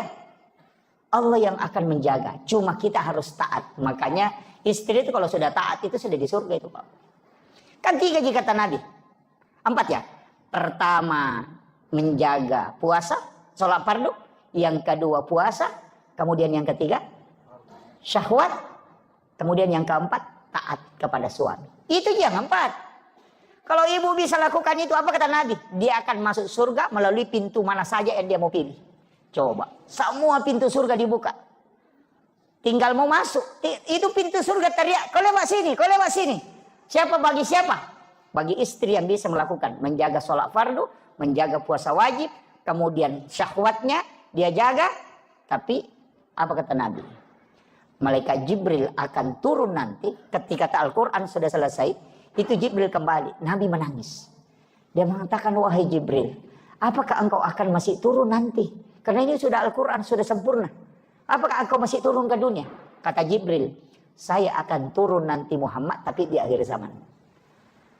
Apa yang dia membuat turun malaikat Jibril? Yang pertama adalah mencabut malunya wanita. Nah, makanya yang wanita itu yang titok-titok gini goyang-goyang itu yang bahaya itu. Iya, makanya hati-hati Pak Bu. Ketika wanita tidak bisa menjaga syahwatnya itu fatal. Kemudian ketaatan kepada suami. Makanya kalau ada janda itu tinggal 3 baru dia selamat. Kan tidak ada suaminya. Iya. Kan tinggal 3. Makanya janda itu cuma menjaga sholat, menjaga puasanya dengan syahwatnya. Kan tidak ada suami. Makanya janda itu bisa lebih cepat masuk surga daripada orang punya suami. Iya. Betul Pak? Makanya ini penting saya wasiatkan. Kita laki-laki itu susah sekali jaminan. Bahkan wanita kata Nabi, siapa yang punya anak 2 kemudian belum balik kemudian meninggal. Itu ibunya dijamin masuk surga. Karena anak itu selalu menunggunya di pintu surga. Tidak mau masuk kalau ibunya tidak datang. Iya. Jadi itu luar biasanya itu. Makanya 3 wanita itu hebat Pak Bu. Yang pertama adalah ibu. Karena ketika dia berdoa semua pintu langit dibuka. Yang kedua adalah istri. Karena 3 kali lebih cepat doanya mustajabah dibanding laki-laki. Coba lihat orang hebat Pak. Bagaimanapun hebatnya Soeharto. Tapi ketika Ibu Tin wafat, habis dia. Karena barakahnya di situ. Kemudian Habibie kan kita tahu orang hebat. Tapi kapan dia tidak bisa melakukan apa-apa? Ketika Ibu Ainun tidak ada. Kemudian yang ketiga SBY kan yang sekarang masih hidup. Siapa yang tidak mengakui SBY? 2 periode jadi presiden, Panglima TNI. Tapi kapan dia tidak bisa menentu kebijakannya ketika Ibu Ani sudah meninggal. Itu hebatnya wanita. Karena doanya itu 3 kali lebih cepat dibanding dengan laki-laki. Makanya kalau ada kebutuhan tak suruh istri berdoa. Iya, istrinya berdoa. Iya Bu. Kalau ada kebutuhan suruh dia berdoa. Karena doanya itu lebih cepat. Jangan kita laki-laki ini disuruh kerja. Yang berdoa mestinya itu minta rezeki itu perempuan. Iya, cepat itu. Karena 3 kali lebih cepat. Karena malaikat itu sudah menunggu doanya sebelum dia mengangkat tangannya. Dan malaikat itu bertasbih kepada wanita. Bayangkan kata Nabi, kau menyiapkan saja air putih untuk suamimu itu sama dengan pahala jihad. Itu hebatnya Pak. Ini perempuan kalau dia betul-betul paham tugasnya, itu masuk surga. Iya, itu kuncinya. Makanya kalau istri sudah berdoa dan tidak bisa diterima, tambah istri Pak, supaya banyak mendoakan. Itu. Iya. Iya. Langsung ibu-ibu di atas protes itu. Itu kuncinya sebenarnya. Kemudian yang ketiga adalah anak perempuan. Itu perempuan lagi. Siapa yang meninggalkan 2 atau 3 anak perempuan ahli ibadah, ibu bapaknya tidak disentuh api neraka. Bahkan Rasul mengatakan, jangankan disentuh api neraka, diperlihatkan api neraka pun tidak. Itu hebat. Ini. Jadi itu anak-anak perempuan kita, tidak usah banyak-banyak kita tuntut Pak. Tidak usah bilang harus jadi PNS, harus jadi, tidak usah. Rezeki itu bukan dari situ jalur itu saja. Justru PNS itu terbatas rezekinya. Ya kan? Karena gajinya pasti. Kan gitu. Nggak usah terlalu anu Pak. Makanya PNS sebenarnya yang gajinya tidak cukup 1 nisab, kemudian dia pencaharian pokoknya cuma itu, tidak ada tambahan, dan tidak cukup 1 nisab gajinya, ketika dikalkulasi dalam jumlah 1 tahun, atau dikalkulasi per bulan dengan mengikuti panen padi, maka itu tidak wajib zakat sebenarnya. Cuma ulama kita di pemerintah ini di Indonesia, dalam hal ini Basnas, berusaha menjaga.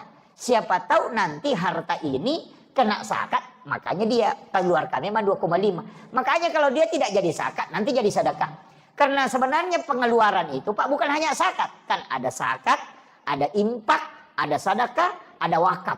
Masing-masing beda ya. Kalau zakat kewajiban, kalau infak itu harta, kalau sedekah itu umum. Makanya tersenyum itu sedekah itu. Tabassumu ka fi ahika laka sedekah. Makanya kalau tidak ada uang, tak senyum saja. Ketemu orang, itu sudah bersedekah itu. Bahkan berjalan ke masjid itu sedekahnya tubuh. Ada yang orang lupakan, wakaf. Ini wakaf yang paling pokok Pak. Zakat itu kan memang kewajiban. Sedekah itu temporer. Tapi wakaf itu yang berjalan terus. Iya, mestinya kita punya wakaf. Masa kita yang kerja setiap hari pontang-panting, kemudian kadang ada yang kita mau makan, kita tidak beli karena mau kumpul uang. Kan biasa begitu. Ada orang begitu Pak. Pokoknya kumpul uang, kumpul uang.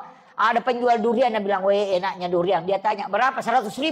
Mahalnya. Padahal 1 juta uang di kantongnya. Karena begitu. Saya punya guru itu, dia kasih tahu begini. Aja mau seke kangi alemuna, narekomeko malomo dal itu.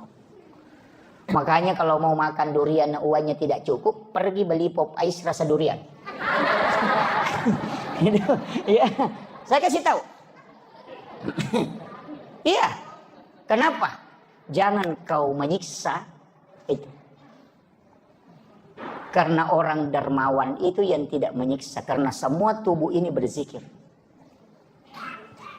Orang kaya yang sesungguhnya itu adalah mereka yang tidak pernah kikir untuk dirinya.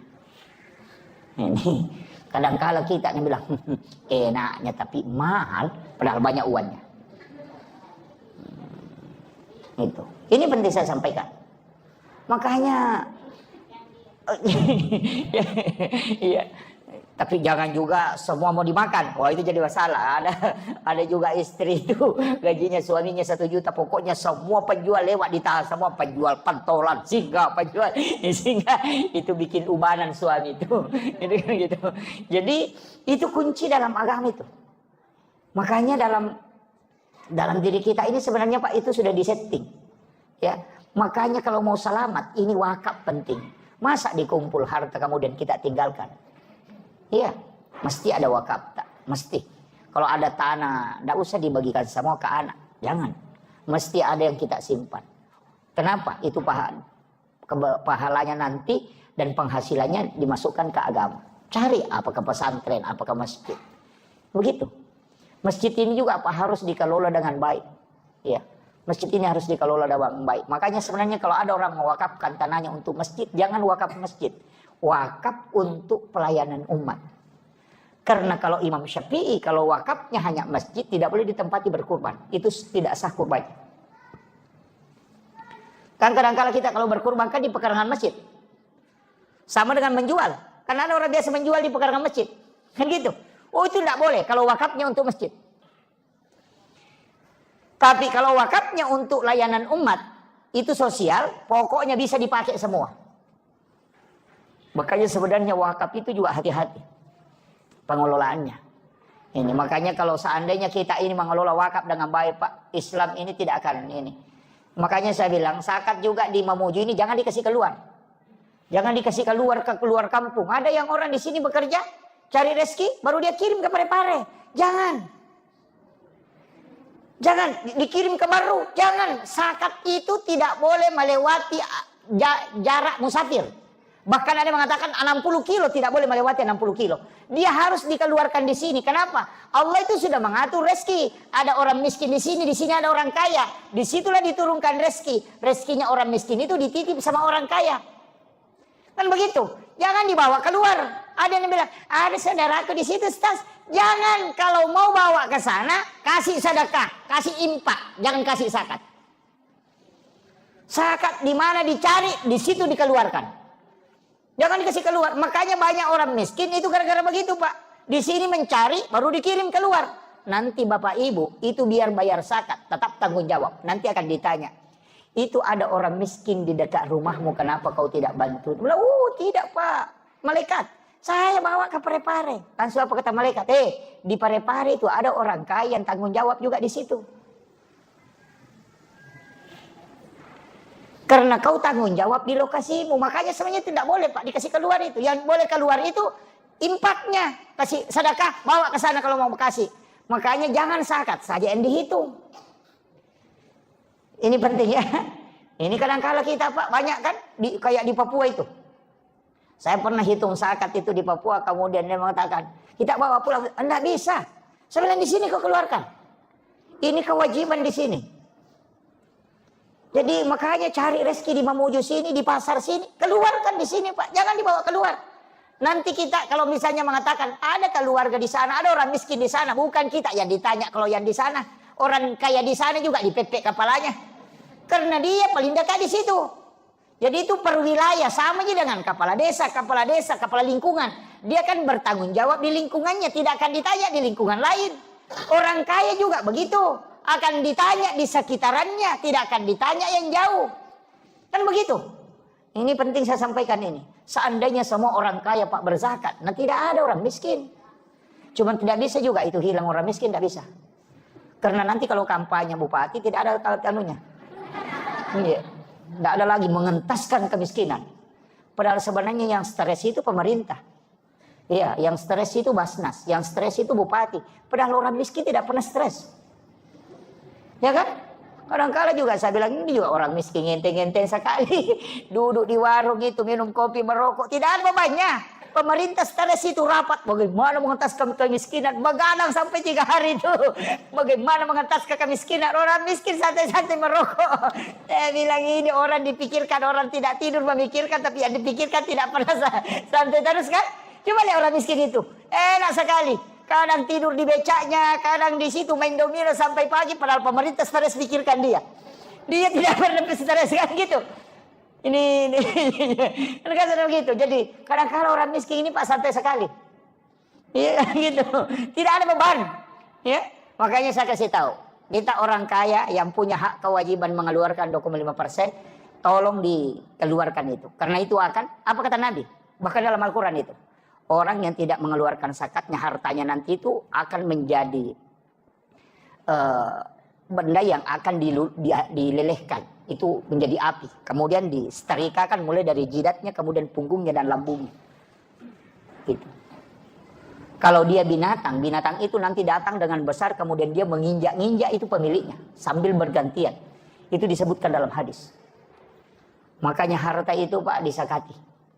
Hati-hati sekali, apalagi kalau penjual. Karena itu yang membersihkan itu. Bukan hak kita memang itu Pak. Makanya kalau ada orang bolak-balik di rumah sakit, nah tidak ditemukan penyakitnya, tidak tahu mau tahu tidur matanya. Penyakit seke itu. Tidak usah banyak tanyakan itu. Ada masalah itu. Ada masalah Pak. Karena begitu. Nanti keluar ketika ada masalah kan. Kenapa mobilnya kecelakaan? Ya karena kalau celengan lewat dia tidak isi. Kan begitu, makanya sedekah itu tidak faul bala. Jadi memang juga ada beberapa pekerjaan itu Pak sebenarnya menunggu musibah. Kayak bengkel, itu menunggu musibah itu. Iya kan? Dokter menunggu musibah juga itu. Nah tidak ada gunanya itu dokter kalau tidak ada orang sakit. Kan begitu. Iya kan? Tidak ada gunanya sama bengkel. Apa gunanya kalau tidak ada mobil rusak? Jadi kalau merusak mobil terjaga bilang, kenapa lagi nih mobil rusak? Oh bengkel mau ambil rezekinya. Tidak usah jalurnya begitu karena kau tidak keluarkan. Kalau kau keluarkan kan tidak diminta paksa. Makanya disebut as-sadaqah itu tak ada faul bala, menolak bala. Kan gitu. Jadi jangan nanti kena musibah baru kena dipaksa kau tidak keluarkan sini. Makanya sakit, bolak-balik ke rumah sakit, dibuka matanya, tidak bisa. Tapi memang ada hadis juga itu, Pak. Apa hadisnya? Rasulullah mengatakan, orang yang mendapatkan sesuatu yang melebihi dari haknya, maka Allah akan membukakan pintu supaya itu akan keluar. Tapi ketika ada orang dibayar tidak sesuai dengan haknya, kurangi dari apa yang dia kerjakan semestinya, maka Allah akan menutup jalurnya supaya rezekinya tidak keluar. Nah, itu begitu. Saya kemarin ketemu dengan orang kaya, minta, Pak Ustaz kasih Kak dulu doa-doa.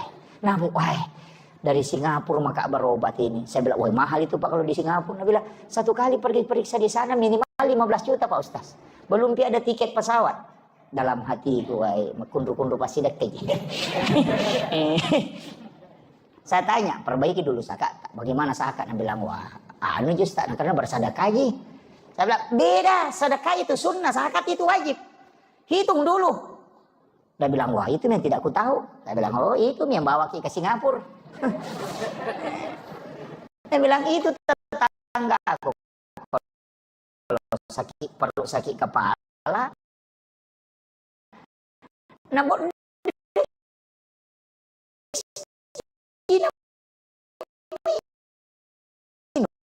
berhenti. Nah, ya satu papan ku minum.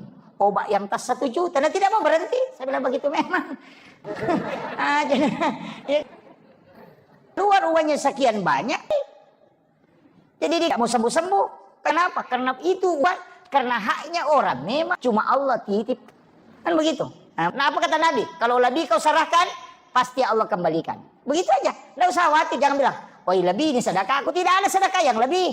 Tidak usah khawatir. Pasti kembali dengan cara apa saja. Iya. Ada juga doa itu. Subhana man halakani walam yansani minar rizki. Subhana walam yansani minar rizki. Sudah hafal? Subhana man halakani walam yansani minar rizki.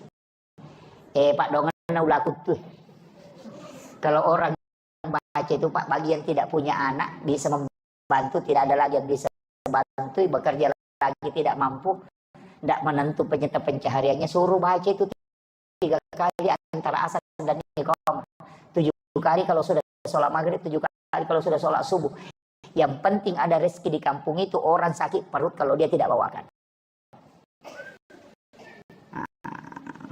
biar tinggal di rumah itu dapat itu. Kalau mau masak ini tetangga dicium memasak ikan, mau baca itu subhana man halakan. Saya dengar, nah bawa itu nanti pasti nanya ki. Itu sudah hafal.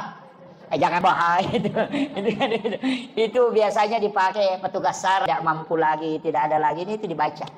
Itulah yang sejarahnya itu ketika ada ular dibawa, kemudian dibawakan makanan oleh burung dan semut yang masuk ke dalam.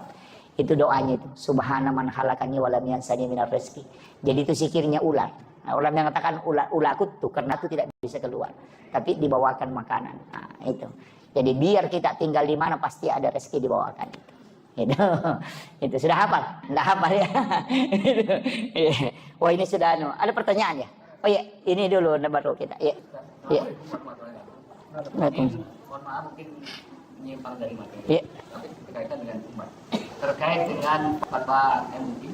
Iya. Di mana kita lihat sekarang posisi Palestina. Iya. Iya. Sehingga ada fatwa MUI yang menyatakan bahwa produk Israel dinyatakan haram. Iya, iya, betul. Apalagi sekarang menjelang dan sudah dari toko-toko modern tidak selesai. Lanjut, ya Pak. Ya.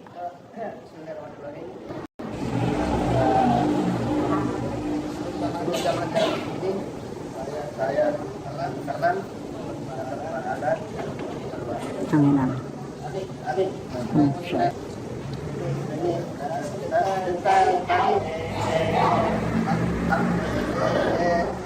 Zikir la ilaha illallah. Iya. Kalau bisa apakah ada napasnya? Oh iya. Iya. Betul. Iya. Kalau tidak jalur nafas, apakah zikir la ilaha illallah ini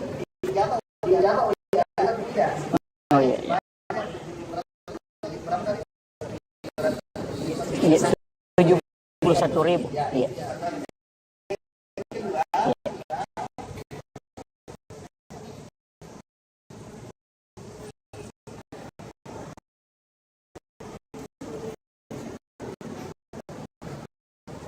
Yang kedua, tentang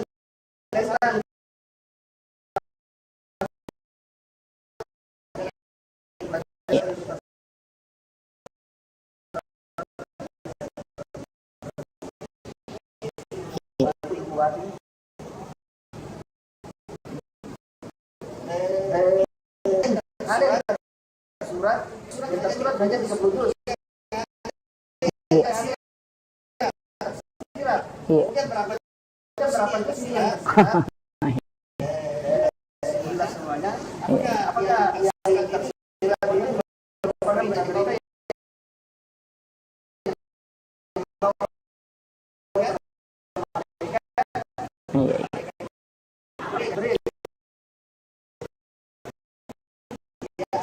ya asal yang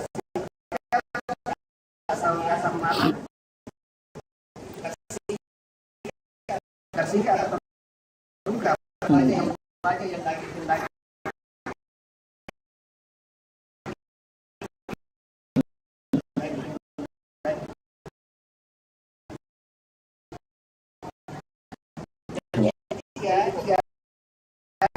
Wah, banyak ini. Ya, lanjut. Iya, iya. tentang pahala tauhid. Rasulullah bersabda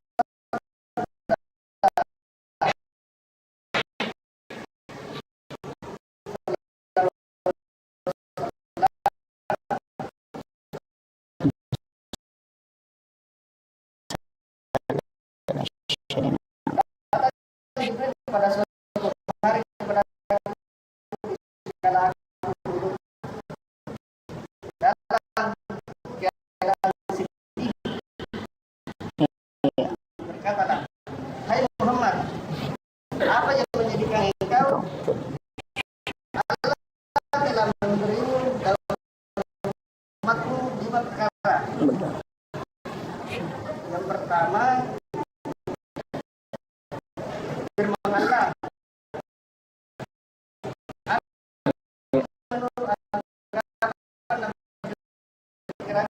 hambaku Anak.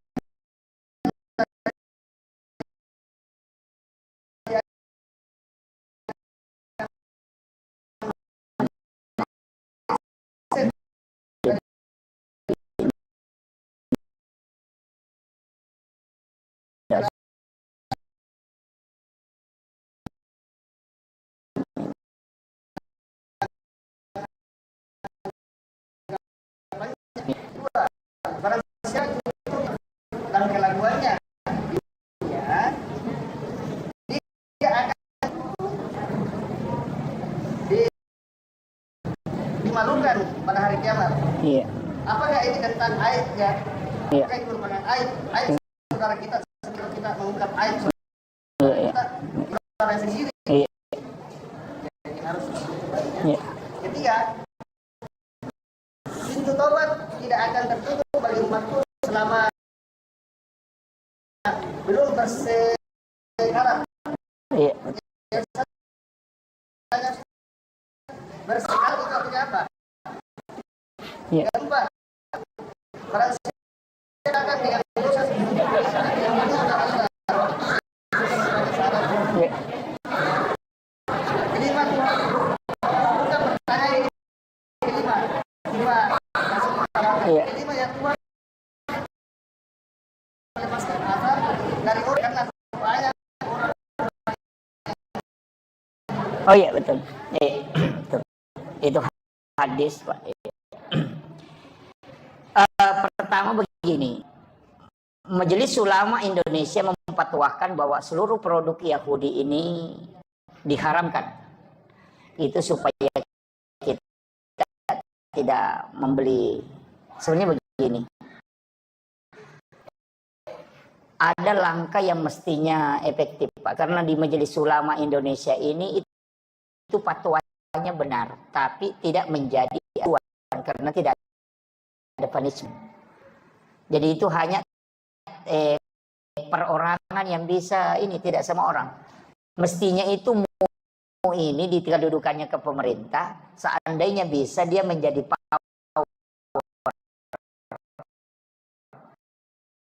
kayak Darul Iftah. Apa yang hasil fatwa Iftah itu menjadi pegangan pemerintah. Dan bisa. Dan kita ini dibawakan belanja. Di bawah ini masyarakat belanja. Mestinya yang di stop itu produk yang masuk. Kan gitu. Biar bagaimana ditahan di bawah. Kalau masuk terus pasti lakukan. Jadi masalah. Dan yang selalu diharamkan itu es krim, air yang perusahaannya di situ. Tapi mobil kan gitu. Mestinya kan itu diblok. Kenapa bukan mobil buatan dalam negeri ini yang dipakai? Jadi kadang kita dilarang membeli produk Yahudi, tapi mobil dikasih masuk. Jadi masalah. Jadi ini sebenarnya memang fatwamu itu tidak merubah hukum di pemerintahan. Dia hanya sebagai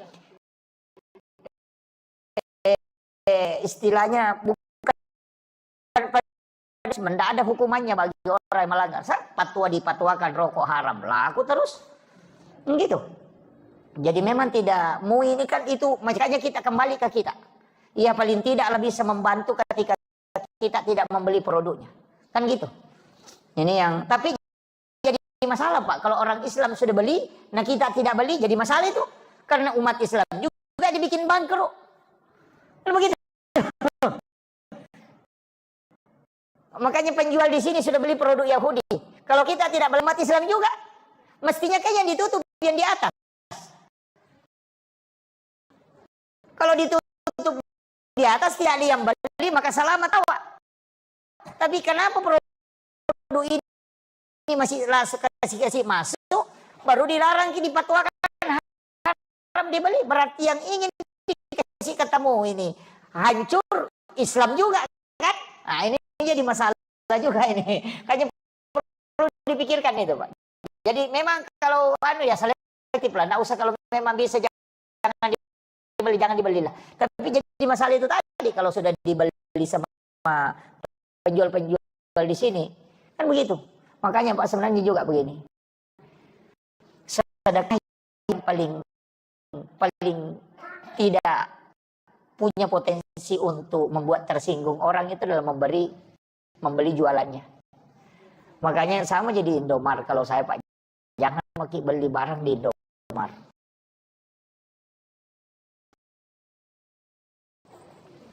Ya, beli di masyarakat sini, karena kita bersedekah itu kalau di masyarakat kecil itu.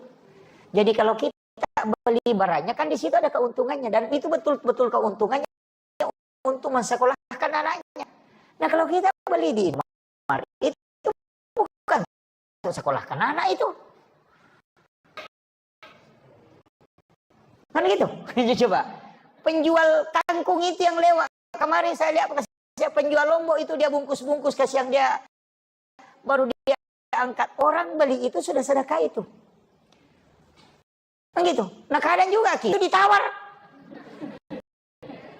Tawarnya setengah mati itu. Dia bilang berapa? 5.000. Bisa ke 10.000 tiga. Wih. Ini jadi masalah. Ini penting ini Pak. Maka sedekahilah penjual kecil ini dengan membeli jualannya. Penjual kue yang ada di sini Pak, penjual kita ini yang orang-orang kita di sini, beli barangnya itu. Iya, karena kita itu sedekah. Iya kan? Sedekah itu karena Karena ada keuntungannya. Jadi kita membeli barangnya. Makanya orang Arab itu marah itu kalau ditawar barangnya. Dia bilang, haram, haram, haram. Dia bilang memang tidak mau. Kenapa? Dia bilang, kalau ada sesuatu dibeli tersiksa, itu jadi masalah. Nah itu. Kemudian begitu Pak ya. Walaupun dipatuakan haram, mestinya yang di atas ditutup. Jangan yang di bawah ini dikasih benturan. Mestinya ya.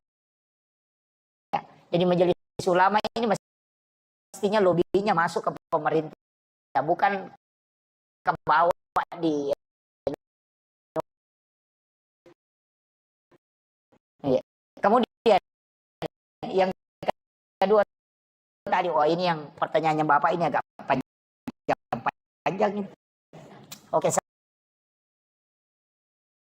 saya baru saja singkat mungkin. Begini, hadis itu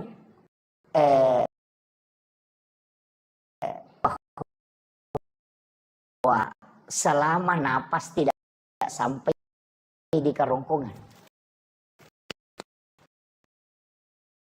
gitu. Jadi orang sekarat itu kalau napasnya sudah sampai ke sini tidak bisa diterima tobatnya. Sama ketika Nabi Musa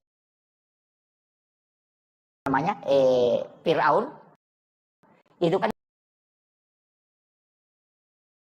tenggelam di Laut Merah itu kan sebenarnya nanti dia tenggelam itu baru dia bilang aku susah itu, baru dia bilang begitu, makanya diselamatkan jasadnya. Tapi Jibril itu kan jengkel karena Nabi Musa, Nabi sebenarnya Nabi siapa namanya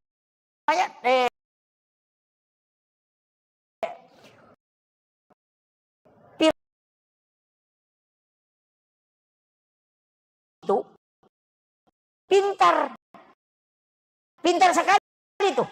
Oh ini sebenarnya Musa ini.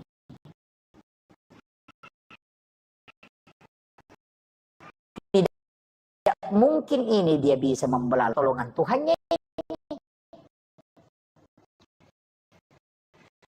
Jadi dia kan naik kuda, dia tahan kudanya itu, kasih tahu pasukannya jangan maju. Kita pasti mati ini kalau masuk. Musa ini ditolong sama Tuhannya bisa terbang. Nah kalau Musa lewat ini, nah kembali air tertutup, mati semua ki. Tapi malaikat itu kan jengkel. Itu malaikat jengkel itu karena jengkelnya itu sama pintar juga ini. Maka itu merubah wujudnya menjadi kuda yang sangat cantik.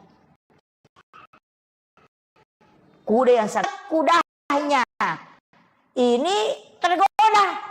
Makanya dia ditelan karena dia melihat kuda cantik sehingga dia itu karena malaikat. Nah bilang wah sekalinya tenggelam baru taubat, bilang malaikat taubat mau mati ngeceki itu. Makanya hati-hati Pak dengan malaikat kalau jengkel itu. Iya. Jengkel itu. Makanya 2 kali itu di saking jengkelnya malaikat itu. Karena dia bilang ini sudah tenggelam, mau lagi selamat ini kan, makanya malaikat itu jengkel sehingga dia ceki itu, sehingga dia tidak bisa ngomong itu. Makanya ketika sudah tenggelam itu dan itu masih diterima Pak, makanya diselamatkan jasadnya.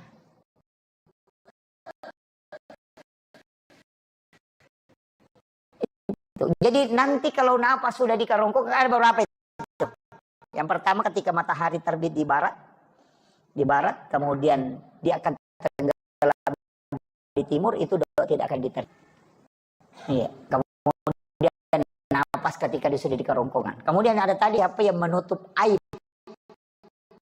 saudaranya di dunia. Rahasiakan, bukan saja aib kita, aibnya orang Pak. Ada bahwa orang yang tidak diampuni oleh Allah dosa adalah orang yang disebut dosanya tapi dia nampakkan. Hati-hati sekarang. Banyak orang berdosa itu like-kan di TikTok. Like di Facebook. Sebenarnya apa kata Nabi? Allah sudah menutup aibmu. Dia tidak ingin memperlihatkan kau supaya orang tidak tahu. Tapi kau sengaja menampak menampakkan aibmu itu sehingga membuat Allah murka itu dan jengkel kepadamu dan dia tidak akan menerima taubat. Makanya dosa yang ada di Facebook itu, yang TikTok, yang meja itu ya bahaya itu. Iya. Sekarang dosa itu dia live. Kan ada kan? Oh, itulah dosa yang tidak bisa dimaafkan oleh Allah. Karena Allah sembunyikan aibmu tapi kau sendiri yang menampakkan. Dan Allah bilang tidak akan mengampuni itu Muhammad. Itu bahayanya, Pak. Makanya fitnah akhir kayaknya saya bilang Dajjal sebenarnya itu adalah internet. Dajjal itu internet. Karena Dajjal itu apa? Ketika dia mengatakan Amerika. Nah sekarang coba ketik di Google. Amerika langsung muncul itu. Mengatakan hujan, langsung hujan. Orang mati.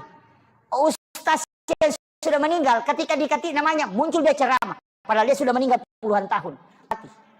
Dajjal sebenarnya itu HP. Dan yang Dajjal itu mata satu. HP kan orang semua bandara. Tidak ada yang ngomong itu. Petugas anu Pak ini lagak kepalanya karena itu mata satu dan yang kemudian tertulis kafir. Kafir itu kebohongan. Sekarang kan muncul yang makanya Dajjal itu HP sebenarnya. Iya. Kalau hujan. Iya hujan, coba ketik hujan. Langsung hujan itu hanya sekarang orang Pak kurang berdoa itu. Doanya Pak. Dulu itu kalau kita mau ketemu ulama, sholat sunat dulu 2 rakaat berdoa, ya Allah mudah-mudahan Pak Kiai ada di rumahnya. Kalau tidak ada bahaya ini kita bolak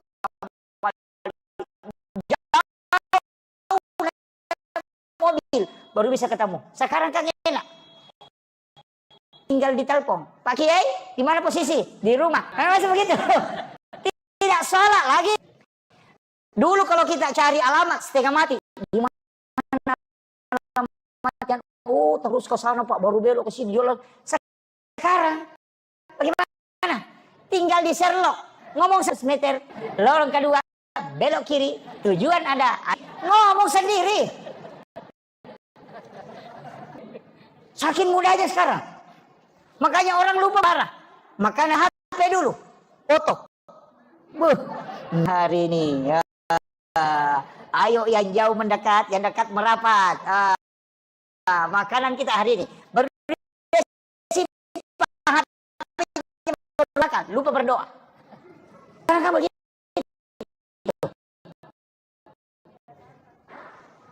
Ini bahayanya sekarang. Nih, jadi ya. Apa? Oh, sekarat itu sakratul. Oh ya la ilaha illallah. Iya. Sebenarnya kan ada 2 versi itu Pak. Ada yang ngambil dari ujung kaki itu, tarik naik ke atas, itu sampai ke ubun-ubun. Baru ditarik turun ke sebelah, kemudian dibawa ke kiri. Itu iya hati. Itu latifah namanya. Ada kan ada 7 latifah. Illallah kan lah. Haknya di sini. Hu. Karena ada 2 latifah dia lewati lah. Kemudian illallah. Itu masuk sendiri. Bukan. Allah. Iya sebenarnya lepas hu-nya. Yang tapi dia kan tidak begini Pak. Kalau di laki itu kan begini.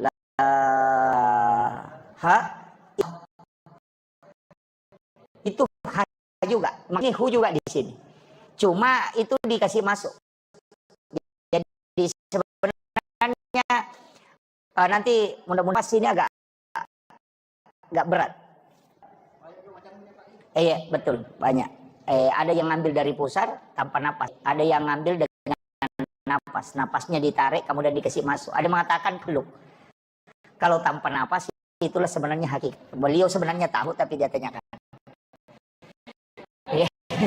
Ya, saya kira ini yang penting. Tapi itu yang membuat Rasulullah sebenarnya tadi ketika Nabi bersedih, kemudian datang Jibril, pegangan kita betul. Ya. Itu pegangan kita. Jadi berkahnya umat Islam sebelum nafas di kerongkongan masih diterima taubatnya. Ya. Ketika orang itu sudah sakarat, itu sebenarnya akan azab. Ya. Tidak akan turunkan azab ke umatnya Muhammad. Itu. Jadi makanya selama ada orang sholat, insya Allah tidak turun azab. Yang turun itu adalah rahmat. Makanya karena kita sudah baca assalamu alaina wa ala ibadillahi sholihin. Makanya kalau ada orang sholat itu sudah soleh di situ. Itu kunci. Saya tidak tahu dalam bahasa Indonesia kalimat yang paling pasti itu kalau ihsan. Tapi kalau bahasa Bugis itu pas sekali. Lakukan kebaikan kemudiannya dengan kebaikan itu bukan ihsan. Tapi itu disebut al-khair. Jadi beda. Kalau ihsan itu orang melakukan keburukan ke kita, kemudian kita balas dengan kebaikan. Itu namanya ihsan. Orang baik kemudian kita baik, itu hanya membalas kebaikan. Bukan berbuat baik namanya itu, tapi membalas kebaikan. Kadang-kadang kan ada orang begitu, dia dorong supaya dia bilang nanti kalau hujan bisa kita, ya biasa-biasa begitu, membantu orang ya karena ada keinginan. Jadi itu bukan ihsan. Ihsan itu sebenarnya sifat yang paling tinggi. Ini yang kita mau capai. Karena nanti ihsan itu adalah innallaha yuhibbul muhsinin. Allah sangat menyukai orang-orang yang ihsan itu. Jadi pertama iman, kira-kira kita ini sudah beriman. Sudah beriman. Kalau Islam, tapi kalau iman adanya. Wa idza dzukirallahu wajilat qulubuhum. Jika disebut nama Allah maka bergetar kalbunya. Makanya kenapa perpindahan menggunakan Allahu Akbar? Karena itu saya ingin tanya. Kalau dengarkan bergetar atau tidak? Bergetar atau tidak? Kalau belum berarti belum beriman. itu sederhananya. Kalau tidak bisa dipahami, saya putar sedikit. Putar haluan, saya tidak lari ke iman. Bapak ibu ini pernah muda kan? Pernah jadi anak muda. Ibu-ibu pernah jadi gadis. Kalau waktunya kita anak muda yang sangat kita sukai, cintai, ketika disebut apa ada di dalam sini bergerak, itu namanya wajilat qulubuhum, bergetar. Maryam, si Maryam, wah, langsung bilang gitu. Bahkan sahabatnya saja Maryam lewat, ini mungkin ada di belakangnya. Itu namanya bergetar. Itu karena cinta itu membuat ketika namanya disebut itu bergetar. Nah, itu yang disebut cinta. Karena cintanya itu, kalau dalam Islam itu karena cinta kepada Allah. Makanya kalau orang mengatakan Allahu Akbar, nah itu belum beriman, baru berislam.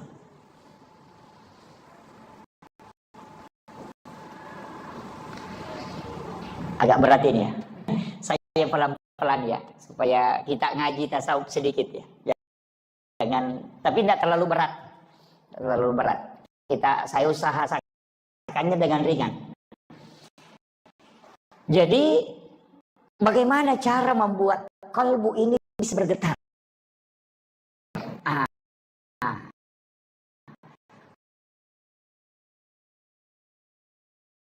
Banyak menyebut kalimat Allah. Ada namanya itu zikir, tidak. Membaca la ilaha itu 71.000 kali dengan satu kali duduk. Bisa. Ambil satu waktu, pokoknya tidak ada memang pekerjaan yang lain. Itu saja. Pokoknya pakai tasbih. La ilaha illallah La ilaha illallah.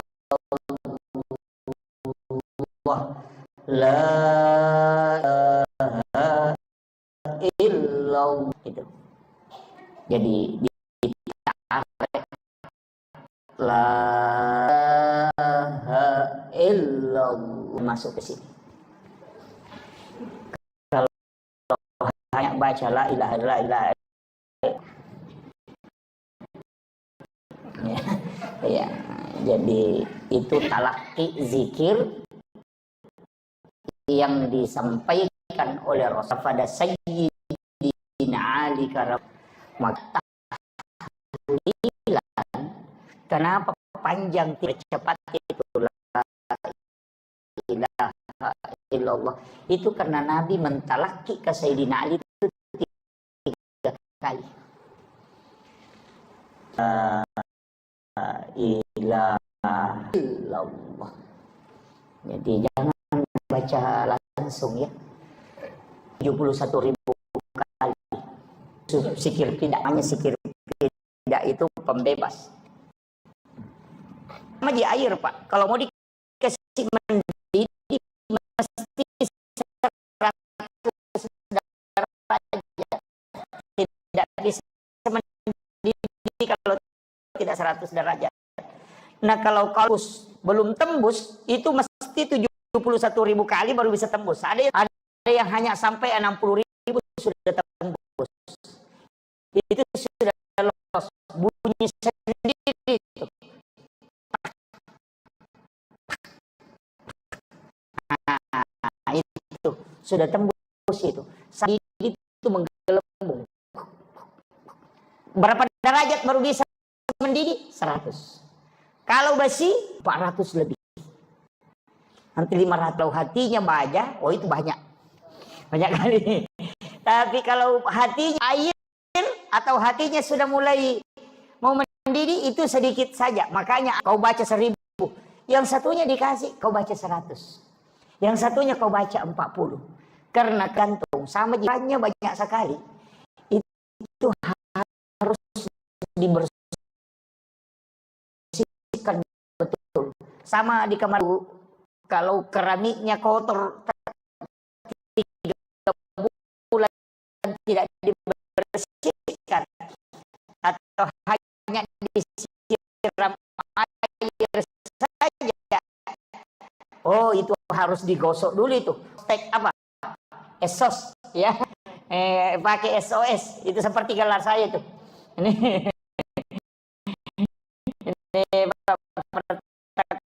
ini tidak benar menyebut gelar saya.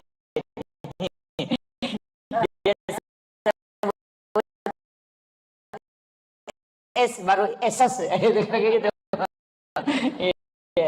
Jadi SOS silatai. Ya. Ya kan SOS itu namanya superpel. Jadi makanya itu untuk membersih kaki alat. Nah, alat yang paling bersihkan kalbu untuk kita itu 2 zikir. La ilaha illallah, turunannya itu adalah Allah, kemudian turunannya lagi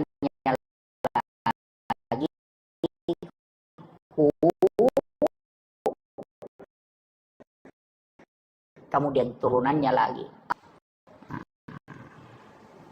Jadi itu. Jadi kita baca la ilaha illallah ya.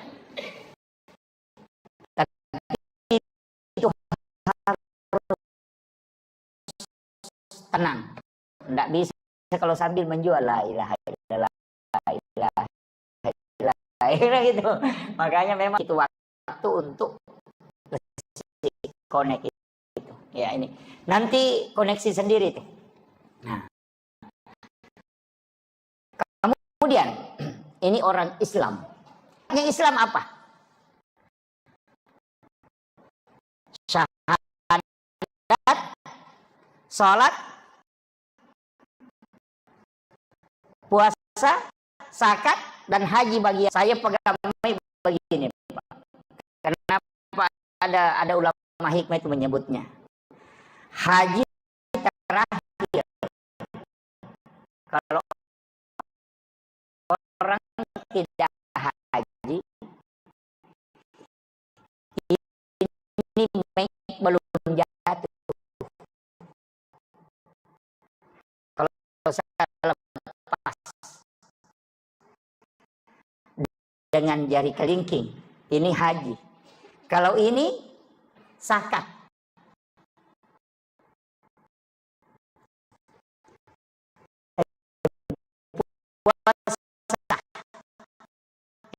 Ini belum lepas.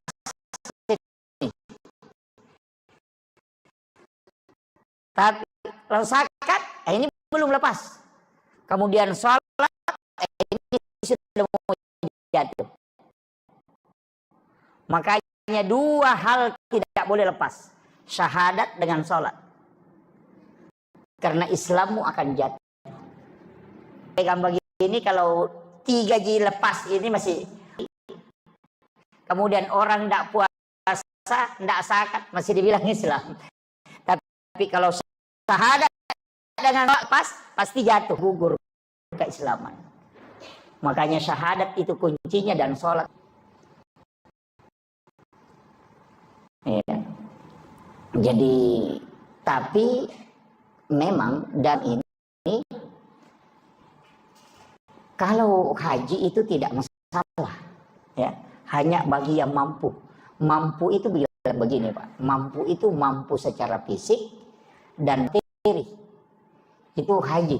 Jangan sampai kita kumpul uang kemudian anak tidak dikasih kebutuhan karena mau naik haji. Oh jangan, berdosa kita. Jangan. Ada ibu-ibu itu kumpul uang, bahkan tidak kasih belanja ke, apalagi kalau suami, kumpul uang itu ada tidak mampu, tidak usah dipaksakan. Yang paling parah ada umrah dicicil, tapi tidak ada jadi mamuju. Ada. Wah, berangkat dulu baru bayar, pulang baru bayar. Oh iya bagus. Saya mau kasih tahu, kalau meninggal di sana siapa yang tanggung? Nah, ini ya Pak.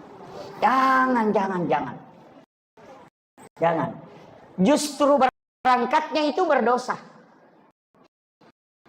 Membayar utang itu wajib, sedangkan melaksanakan umrah itu sunnah.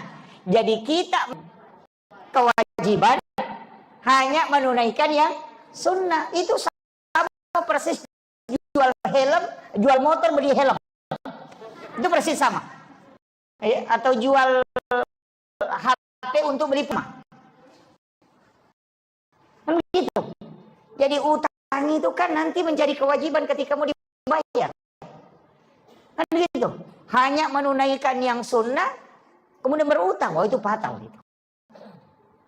Nanti kalau meninggal di dalam kubur, Nabi bilang, saya sudah umrah. Malaikat bilang, belum lunas.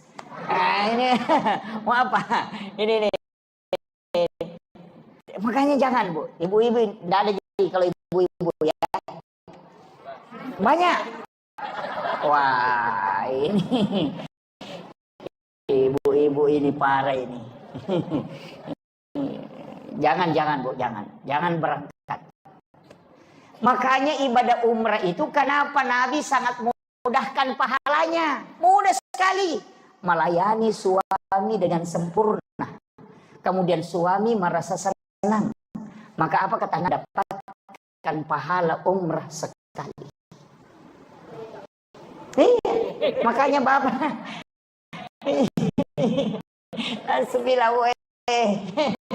makanya bapak-bapak harus pintar. Kok di istrinya saya mau umrah.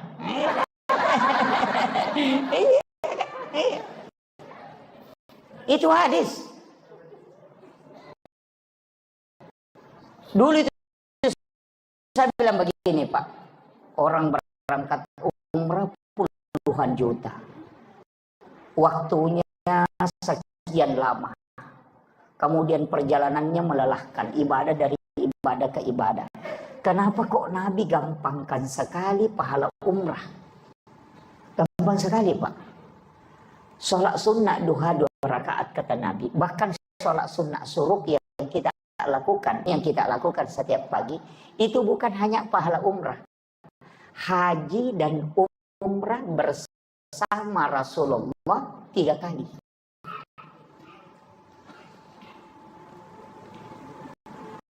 Itu luar biasa, Pak. Seandainya bilang saja haji dan umrah 3 kali, itu masih biasa-biasa. Tapi apa kata Nabi? Haji dan umrah bersamaku 3 kali.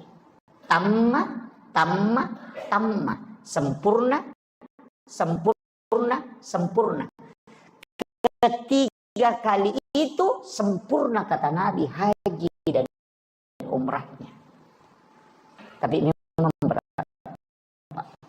Sholat sunat suruk itu berat. Karena kadang orang sudah sholat subuh langsung kabur. Ini, ada memang orang juga itu Pak sudah menghadap keluar sandalnya. Sandalnya itu sudah dibalik nih membekamat, orang baru lompat masuk. Assalamualaikum langsung lompat keluar. Itu anak pertamanya iblis itu. Jadi iblis itu punya 9 anak, ada 2 cucunya, 1 anak angkat. Saya hafal betul itu. Jadi anak pertamanya iblis itu ada di orang yang berjamaah.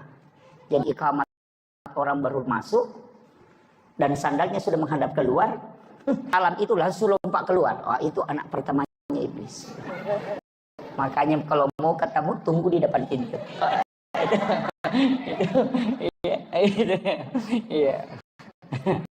Anak keduanya itu ada pada penjual yang mengurangi timbangan. Itu. Makanya kalau ada orang mengurangi timbangan itu ya, itu anak nomor 2-nya iblis itu. Jangan dibahas, nanti banyak yang kena. Nah, kita tinggal di anak berapa kira-kira ini.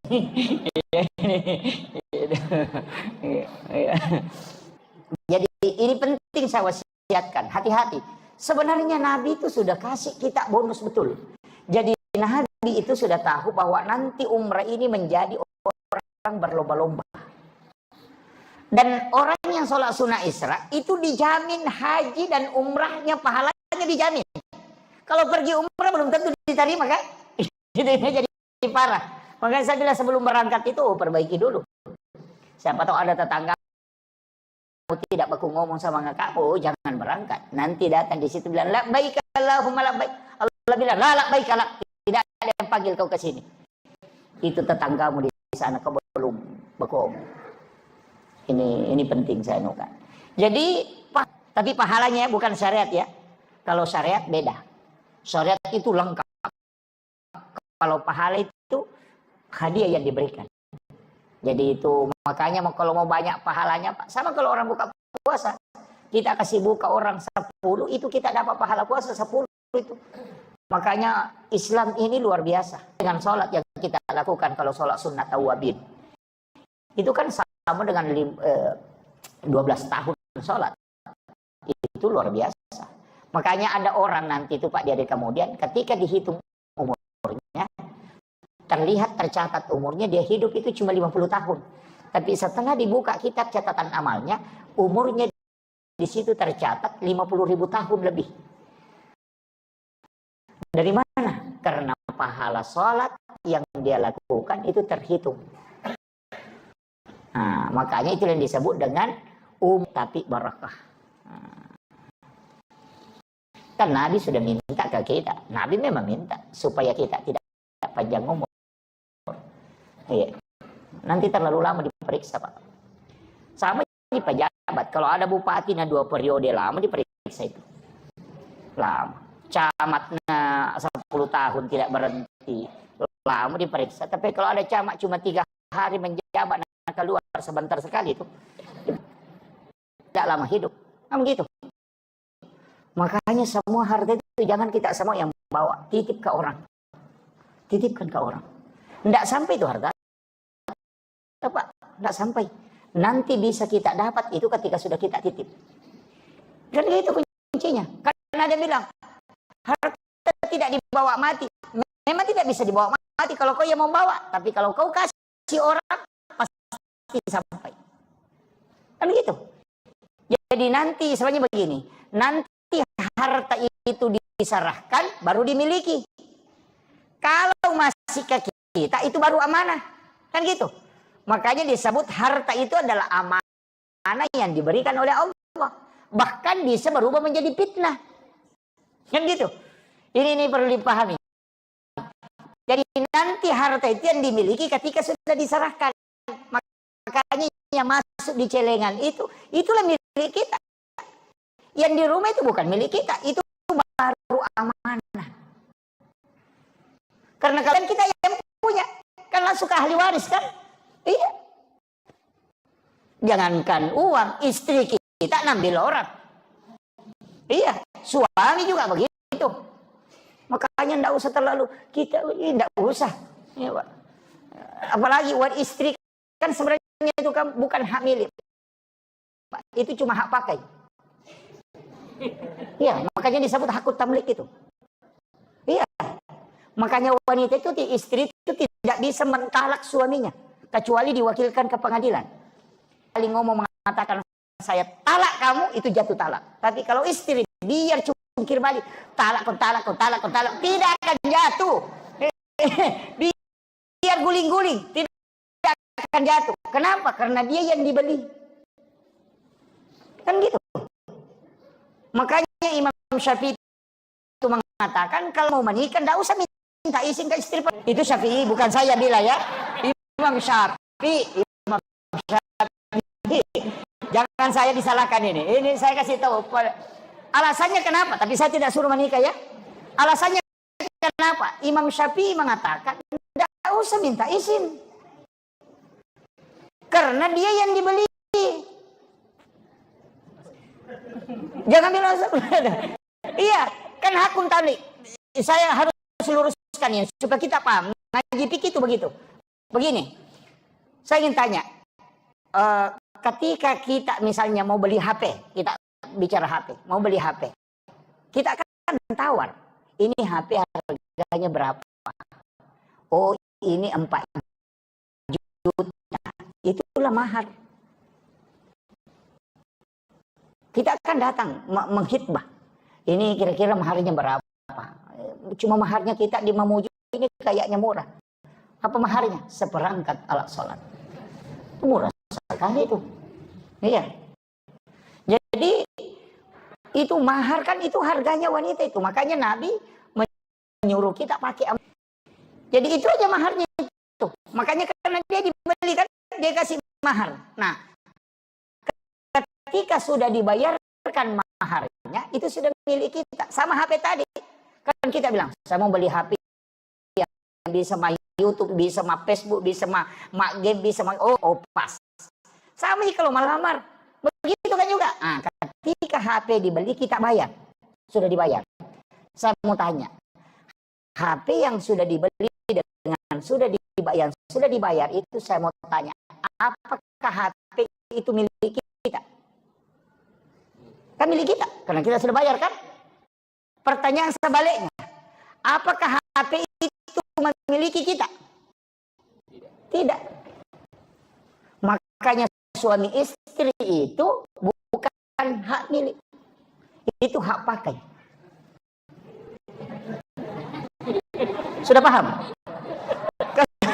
Ini kalau ngaji pikir apa? Ya memang sama dengan HP tadi. Karena dia yang dibeli, maka HP tidak memiliki kita, tapi dia punya tanggung jawab, kewajiban ke kita untuk mengikuti perintah. Dari situlah kenapa istri mesti mengikuti perintah suami daripada perintah orang tuanya. Di situ. Karena dia sudah dibeli. Makanya jangan sembarang menyerahkan anak ke laki-laki yang tidak beres. Kan gitu. Karena memang dia membeli, kita serahkan sepenuhnya itu. Masa kita didik berapa puluh tahun? 25 tahun. 30 tahun kita didik. Mulai dari kecil. Baru kita serahkan ke orang yang tidak beres. Kan kita dengan harga seperangkat alat sholat. Menjadi masalah. Itu bahayanya, Pak. Ini saya kasih catatan ini. Makanya ketika wanita, kembali ke HP. Nah, ketika HP ini saya mau tanya, bolehkah HP ini diambil orang ketika saya sudah membelinya? Kan tidak bisa. Dari situlah kenapa wanita yang sudah menikah itu tidak boleh menikah dengan dua laki-laki. Kemudian kalau saya mau beli HP, haruskah saya minta izin sama HP tadi yang satu? Kan tidak. Nah, itulah alasannya Imam Syafi'i. Gitu. Hanya dia bilang kalau mau beli HP baru, tidak usah minta izin ke HP yang satu. Kan? Nah, itu alasannya. Jadi makanya disebut, makanya kalau bapak mau beli HP baru tidak apa-apa. Tapi tidak usahlah beli HP baru, casingnya saja yang diperbarui. Ya, kan gitu. Makanya istri itu Pak, kalau ngomel, istri ya, dia bagi saja. Semua pekerjaan itu kan dia kerjakan.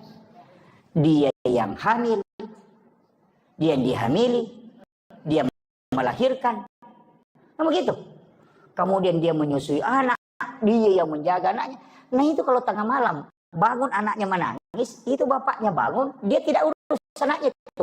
Pas dia kok istri menangis anak, padahal anaknya juga. Kan gitu. Sebenarnya itu kan tugas istri itu.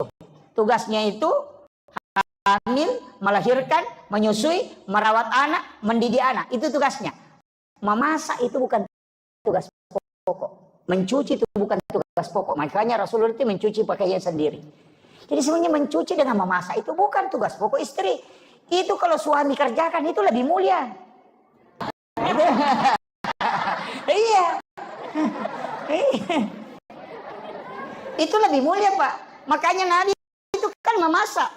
Nabi itu mencuci pakaiannya sendiri. Nabi itu menjahit bajunya sendiri, pakaiannya.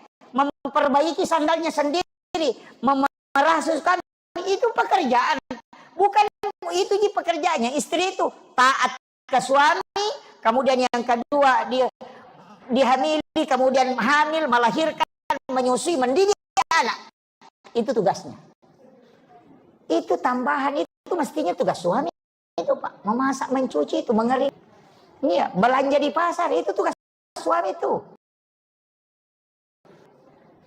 Cari nafkah, tugas suami. Iya. Tapi diambil semua istri sekarang kan. Mencuci dia tuh. Itu betul. Itu katanya. Betul. Untung ada lantai 2 Pak. Bertengkar seandainya di bawah. Iya. Iya. Itu kan diambil semua. Makanya kalau istri marah-marah, maklumi. Paling susah pekerjaannya. Iya. Nah bilang ini perempuan, coba laki-laki Pak, mau kita tukar pekerjaan sama istri tak? Biar istri kita mulai mencuci, merawat anak, mengeringkan baju, melipat, laundry, pokoknya kerja semua. Memasak, saya yakin 2 hari baru dia bilang ampuh, kembali agak baik. Kan begitu? Iya berat itu. Kalau bukan orang ikhlas kerjakan itu tidak mungkin. Di bapak-bapak juga istrinya waktunya belum menikah minta betul kepada Allah, ya Rabb berikan jodoh yang terbaik. Kadang kalau sudah mulai pacaran itu apa dia bilang, ya Allah jadikan dia jodohku, kalau bukan jadikan, pokoknya jadikan, kan begitu. Iya, jadi kadang itu dia minta, tapi setelah menikah dia tidak perhatikan keluarganya. Kadang dia marah, itu titipan Allah Pak. Hati-hati. Anak itu titipan Allah, makanya disebut amanah, bukan milik kita. Ini penting, hati-hati. Saya itu anak sering saya kasih tahu, bapak ini hanya diberi amanah. Dan begitu. Makanya jangan terlalu bersandar kepada suami, Bu. Jangan terlalu bersandar ke ini, tapi bersandar ke Allah. Insya Allah nanti akan dijaga kalbunya. Itu kuncinya. Kan ada yang bilang kalau mati suami, nah bukan rezekimu di situ. Iya. Allah yang akan menjaga. Cuma kita harus taat. Makanya istri itu kalau sudah taat itu sudah di surga itu, Pak. Kan 3 jika kata Nabi. 4 ya. Menjaga puasa, sholat fardu. Yang kedua puasa. Kemudian yang ketiga syahwat. Kemudian yang keempat taat kepada suami. Itu yang 4. Kalau ibu bisa lakukan itu, apa kata Nabi? Dia akan masuk surga melalui pintu mana saja yang dia mau pilih. Coba, semua pintu surga dibuka. Tinggal mau masuk. Itu pintu surga teriak, kau lewat sini, kau lewat sini. Siapa bagi siapa? Bagi istri yang bisa melakukan. Menjaga sholat fardu, menjaga puasa wajib, kemudian syahwatnya dia jaga. Tapi apa kata Nabi? Malaikat Jibril akan turun nanti ketika Al-Quran sudah selesai kembali. Nabi menangis. Dia mengatakan, wahai Jibril, apakah engkau akan masih turun nanti? Karena ini sudah Al-Quran, sudah sempurna dunia. Kata Jibril, saya akan turun nanti Muhammad, tapi di akhir zaman. Apa yang dia membuat turun malaikat Jibril? Yang pertama adalah mencabut malunya wanita. Nah, wanita itu yang titok-titok gini goyang-goyang itu yang bahaya itu. Iya, makanya hati-hati Pak Bu. Ketika wanita tidak bisa menjaga syahwatnya itu fatal. Kemudian ketaatan kepada suami. Makanya kalau ada janda itu tinggal 3 baru dia selamat. Kan tidak ada suaminya. Iya. Kan tinggal 3. Makanya janda itu cuma menjaga sholat, menjaga puasanya dengan syahwatnya. Kan tidak ada suami. Makanya janda itu bisa lebih cepat masuk surga daripada orang punya suami. Iya. Betul Pak. Makanya ini penting saya wasiatkan. Kita laki-laki itu susah sekali jaminan. Bahkan wanita kata Nabi, siapa yang punya anak 2 kemudian belum balik, kemudian meninggal. Itu ibunya dijamin masuk surga. Karena anak itu selalu menunggunya di pintu surga. Tidak mau masuk kalau ibunya tidak datang. Iya. Jadi makanya 3 wanita itu hebat Pak Bu. Yang pertama adalah ibu. Karena ketika dia berdoa semua pintu langit dibuka. Yang kedua adalah istri. Karena 3 kali lebih cepat doanya mustajabah dibanding laki-laki. Coba lihat orang hebat Pak. Bagaimanapun hebatnya Soeharto. Tapi ketika Ibu Tien wafat, habis dia. Karena barakahnya di situ. Kemudian Habibie kan kita tahu orang hebat. Tapi kapan dia tidak bisa melakukan apa-apa? Ketika Ibu Ainun tidak ada. Kemudian yang ketiga SBY kan yang sekarang masih hidup. Siapa yang tidak mengakui SBY? 2 periode jadi presiden, Panglima TNI. Tapi kapan dia tidak bisa menentu kebijakan, sudah meninggal. Itu hebatnya wanita. Karena doa cepat dibanding dengan laki-laki. Makanya kalau ada kebutuhan, tak suruh istri berdoa. Iya, istrinya berdoa. Iya Bu. Kalau ada kebutuhan, suruh dia berdoa. Karena doanya itu lebih cepat. Jangan kita laki-laki ini disuruh kerja. Yang berdoa mestinya itu minta rezeki itu perempuan. Iya. Cepat itu, karena 3 kali lebih cepat. Karena malaikat itu sudah menunggu doanya sebelum dia mengangkat tangannya. Dan malaikat itu bertasbih kepada wanita. Bayangkan menyiapkan saja air putih untuk suamimu itu sama dengan pahala jihad. Itu hebatnya Pak. Ini perempuan kalau dia betul-betul paham tugasnya, itu masuk surga. Iya. Itu kuncinya. Makanya kalau istri sudah berdoa dan tidak bisa diterima, tambah istri Pak, supaya banyak mendoakan. itu.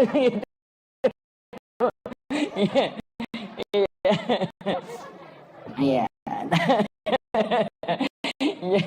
Langsung ibu-ibu di atas protes itu.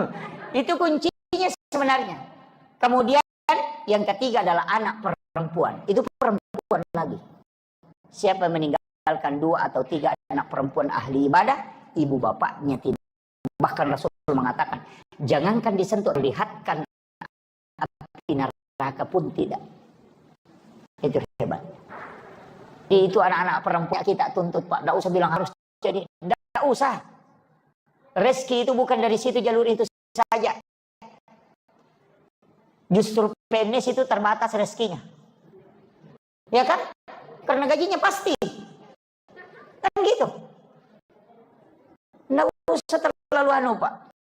Makanya PNS sebenarnya yang gajinya tidak cukup 1 nisab, kemudian dia pencaharian pokoknya cuma itu, tidak ada tambahan, dan tidak cukup 1 nisab gajinya, ketika dikalkulasi dalam jumlah atau dikalkulasi per bulan dengan mengikuti panen padi, maka itu tidak wajib zakat sebenarnya. Cuma ulama kita di pemerintah ini di Indonesia, dalam hal ini Basnas, berusaha menjaga. Siapa tahu nanti harta ini kena zakat, makanya dia keluarkan memang 2,5. Makanya kalau dia tidak jadi zakat, nanti jadi sedekah. Karena sebenarnya pengeluaran itu Pak bukan zakat, ada infak, ada sedekah, ada wakaf. Masih beda ya. Kalau zakat kewajiban, kalau itu harta, kalau sedekah itu umum. Senyum itu sedekah itu, tambah sedekah. Makanya kelingki saja. Ketemu orang, itu sudah bersedekah itu, bahkan berjalan ke masjid itu sedekahnya tubuh. Ada yang orang lupakan, wakaf. Ini wakaf yang paling pokok, Pak. Zakat itu kan memang kewajiban. Sedekah itu temporer, tapi wakaf itu yang berjalan terus. Ya, mestinya kita punya wakaf. Masa kita yang kerja setiap hari pontang-panting, kemudian kadang ada yang kita mau makan, kita tidak beli karena mau kumpul uang. Kan biasa begitu. Ada orang begitu, Pak. Pokoknya kumpul uang. Ada penjual durian yang bilang, weh enaknya durian. Dia tanya, berapa? 100.000. Mahalnya. Padahal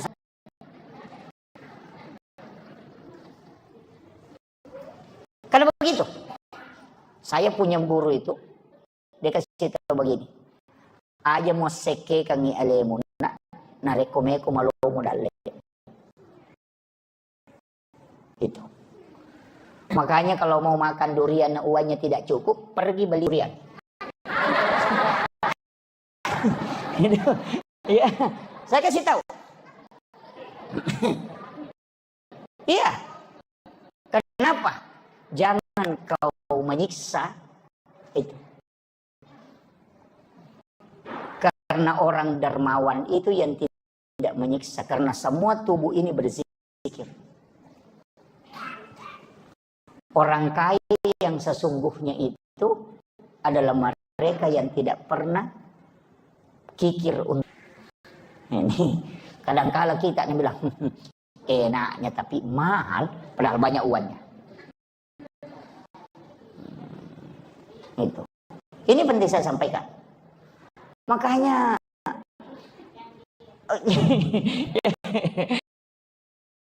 iya. Tapi jangan juga semua mau dimakan. Wah, itu jadi masalah. Ada juga istri itu gajinya suaminya 1 juta, pokoknya semua penjual lewat di tas, semua penjual pentolan, singa penjual itu bikin ubanan suami itu. Jadi itu kunci dalam agama itu. Maka dalam diri kita ini sebenarnya Pak itu sudah disetting. Ya, makanya kalau mau selamat ini wakaf penting. Masa dikumpul harta kemudian kita tinggalkan? Iya, mesti ada wakaf. Mesti. Kalau ada tanah, tidak usah dibagikan semua ke anak. Jangan. Mesti ada yang kita simpan. Itu pahalanya nanti dan penghasilannya dimasukkan ke agama. Cari apakah pesantren, apakah masjid. Begitu. Masjid ini juga harus dikelola dengan baik. Ya. Masjid ini harus dikelola dengan baik. Makanya sebenarnya kalau ada orang mewakafkan tanahnya untuk masjid, jangan wakaf masjid. Wakaf untuk pelayanan umat. Karena kalau Imam Syafi'i tidak boleh ditempati tidak sah kurban. Kan kadang-kadang masjid. Ada orang biasa menjual di pekarangan masjid. Kan gitu. Oh, itu tidak boleh kalau wakafnya untuk masjid. Tapi kalau wakafnya untuk layanan umat, itu sosial, pokoknya bisa dipakai semua. Wakaf itu juga hati-hati pengelolaannya. Ini makanya kalau seandainya kita ini mengelola wakaf dengan baik, Pak, Islam ini tidak akan ini. Makanya saya bilang zakat juga di Mamuju ini jangan dikasih keluar. Jangan dikasih keluar kampung. Ada yang orang di sini bekerja, cari rezeki, baru dia kirim ke Parepare. Jangan dikirim ke baru. Jangan. Zakat itu tidak boleh melewati jarak musafir. Bahkan ada yang mengatakan 60 kilo tidak boleh melewati 60 kilo. Dia harus dikeluarkan di sini. Kenapa? Allah itu sudah mengatur rezeki. Ada orang miskin di sini ada orang kaya. Disitulah diturunkan rezeki. Rezekinya orang miskin itu dititip sama orang kaya. Kan begitu. Jangan dibawa keluar. Ada yang bilang, ada saudaraku di situ, Ustaz. Jangan kalau mau bawa ke sana, kasih sedekah, kasih infak, jangan kasih zakat. Zakat di mana dicari, di situ dikeluarkan. Jangan dikasih keluar. Makanya banyak orang miskin itu gara-gara mencari, baru dikirim keluar. Nanti Bapak Ibu itu biar bayar zakat, tetap tanggung jawab. Nanti akan ditanya. Itu ada orang miskin di dekat rumahmu, kenapa kau tidak bantu? Tidak Pak, malaikat. Saya bawa ke Parepare. Langsung apa kata malaikat? Di Parepare itu ada orang kaya yang tanggung jawab juga di situ. Karena kau tanggung jawab di lokasimu, makanya sebenarnya tidak boleh Pak dikasih keluar itu. Yang boleh keluar itu infaknya. Kasih sedekah, bawa ke sana kalau mau kasih. Makanya yang dihitung. Ini penting ya. Ini kadang-kala kita Pak banyak kan kayak di Papua itu. Saya pernah hitung zakat itu di Papua, kemudian dia mengatakan kita bawa pulang, enggak bisa. Sebenarnya di sini kau keluarkan. Ini kewajiban di sini. Jadi makanya cari rezeki di Mamuju sini, di pasar sini, keluarkan di sini Pak, jangan dibawa keluar. Nanti kita kalau misalnya mengatakan ada keluarga di sana, ada orang miskin di sana, bukan kita yang ditanya. Kalau orang kaya di sana juga dipepek kepalanya. Karena dia paling dekat di situ. Jadi itu per wilayah, sama aja dengan kepala desa, kepala lingkungan. Dia kan bertanggung jawab di lingkungannya, tidak akan ditanya di lingkungan lain. Orang kaya juga begitu, akan ditanya di sekitarannya. Tidak akan ditanya yang jauh. Kan begitu.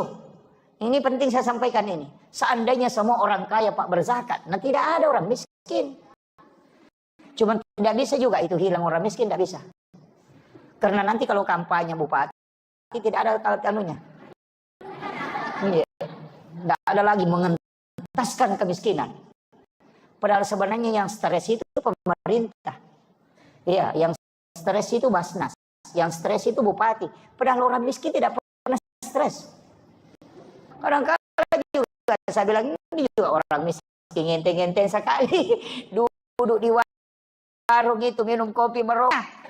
Pemerintah stres itu rapat. Bagaimana mengentas kemiskinan. Begadang sampai 3 hari itu. Bagaimana mengentas kemiskinan. Orang miskin santai-santai merokok.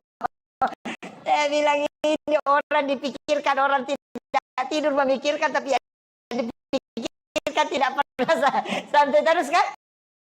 Coba lihat orang miskin itu, enak sekali. Kadang tidur di becaknya, kadang di situ main domino sampai pagi. Padahal pemerintah stres pikirkan dia. Dia tidak pernah stres kan gitu. Ini kan begitu. Jadi kadang-kadang orang miskin ini Pak santai sekali. Iya gitu. Tidak ada beban. Ya. Makanya saya kasih tahu, kita orang kaya yang punya hak kewajiban mengeluarkan 25%, tolong dikeluarkan itu. Karena itu akan, apa kata Nabi? Bahkan dalam Al-Quran itu. Orang yang tidak mengeluarkan zakatnya, hartanya nanti itu akan menjadi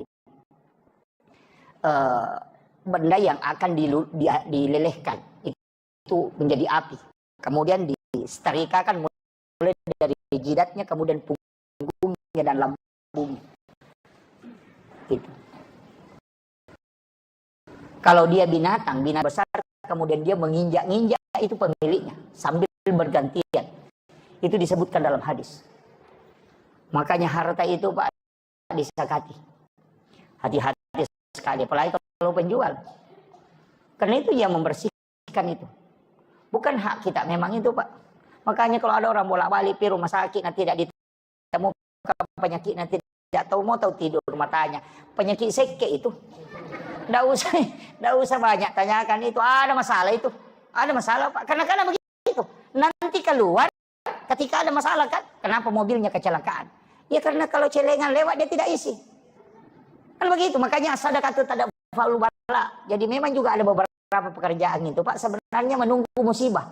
Kayak bengkel. Itu menunggu musibah itu. Iya kan? Dokter. Menunggu musibah juga itu. Nah tidak ada gunanya itu dokter. Kalau tidak ada orang sakit.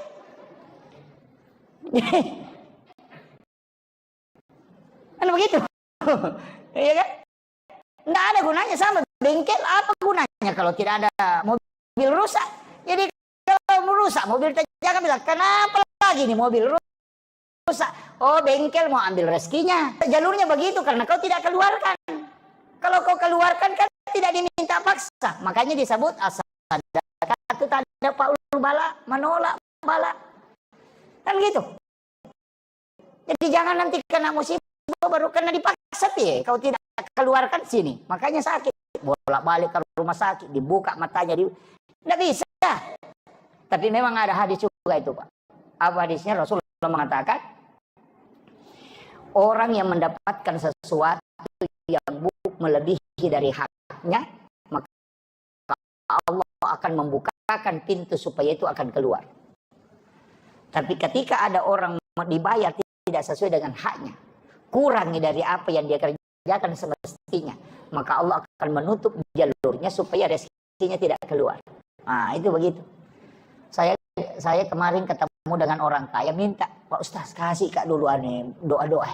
Nah wah dari Singapura maka berobat ini. Saya bilang wah mahal itu Pak kalau di Singapura. Saya bilang satu kali pergi periksa di sana minimal 15 juta Pak Ustaz. Belum ada tiket pesawat. Dalam hatiku kundu-kundu pasti dah kayak gitu. Saya tanya, perbaiki dulu zakat. Bagaimana zakat? Dia bilang wah, ini justru karena bersedekah aja. Saya bilang beda, zakat itu wajib. Hitung dulu. Dia bilang wah itu yang tidak aku tahu. Saya bilang oh itu yang bawa ke Singapura. Dia bilang itu tetangga aku kalau perlu sakit kepala minum nah berhenti. Nah saya sudah 1 papan ku minum obat yang tas 1 juta nanti tidak mau berhenti. Saya bilang begitu memang lah 1 seke itu. Ya, saya kasih tahu keluar uangnya sekian banyak kalau hanya berdresin beli. Jadi dikasih penyakit yang tidak mau sembuh-sembuh kecuali obat mahal. Kenapa? Karena itu luar. Karena haknya orang. Memang bukan hak kita. Cuma Allah. Kan begitu. Nah, makanya Pak serahkan. Nah apa kata Nabi? Kalau lebih kau serahkan, pasti Allah kembalikan. Begitu aja. Tidak usah khawatir. Jangan bilang, oh lebih ini sedekah. Aku tidak ada sedekah yang lebih. Tidak usah khawatir. Pasti kembali dengan cara apa saja. Iya. Ada juga doa itu. Subhana man halakani walam yansani minar rizqi. Subhana man halakani walam yansani minar rizqi. Sudah hafal? Subhana man halakani walam yansani minar rizqi. Pak dongan ulah kutu. Kalau orang baca itu Pak, bagi yang tidak punya anak bisa membantu, tidak ada lagi yang bisa, tidak mampu, tidak menentu, perlu baca itu 3 kali antara azan dan iqamah, 7 kali kalau sudah sholat maghrib 7. Yang penting ada rezeki di kampung itu, orang sakit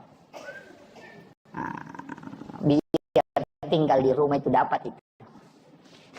Kalau mau masak ini tetangganya dicium memasak ikan, mau baca itu subhana man halakani.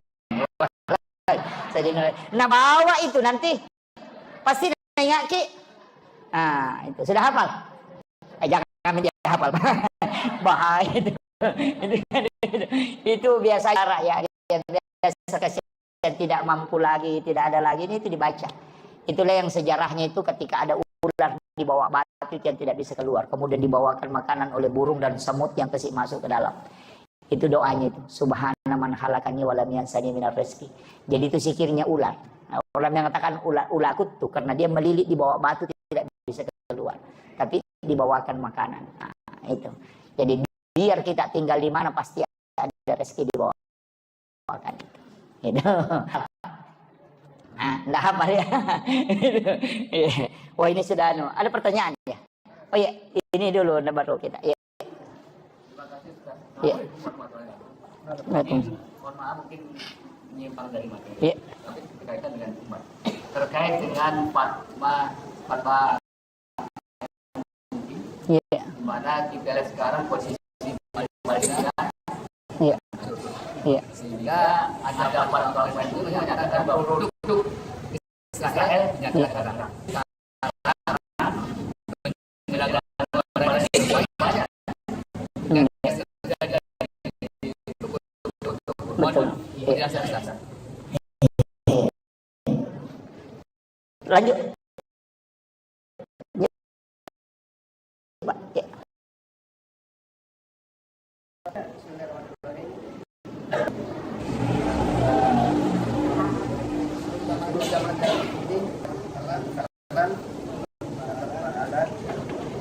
Amin.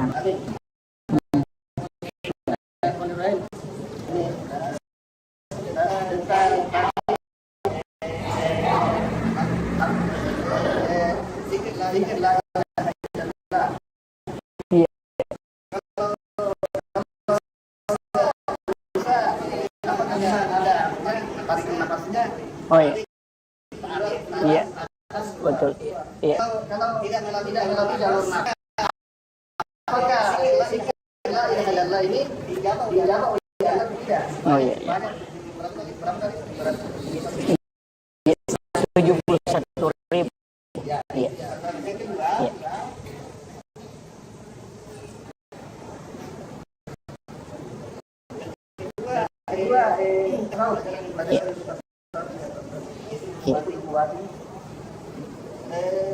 Ada yang tersurat hanya 30 juz. Tersirat. Kemudian berapa kesinian? Jelas semuanya. Apakah yang tersirat ini merupakan berita-berita yang dibawa oleh mereka? Jibril. Ya asal yang tersikat, asal mana? Tersikat atau terungkap. Yang banyak yang daging. Wah, banyak ini. Ya, lanjut. Iya. Iya. Tentang masalah tauhid.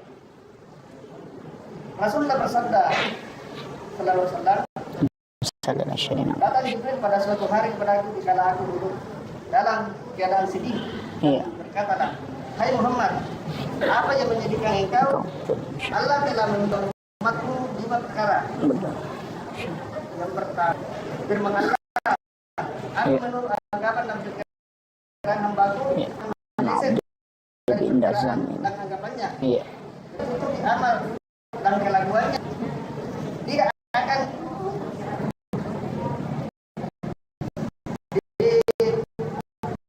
dimalukan pada hari kiamat. Iya. Apakah ini tentang ayatnya aib saudara kita, seperti kalau kita mengungkap aib saudara kita, yaitu memakan bangkai saudara sendiri. Jadi harus seperti. Ketiga, pintu tobat tidak akan tertutup bagi belum bersekarang. Yang saya tanya Ustaz, bersekarang itu artinya apa? Keempat, barang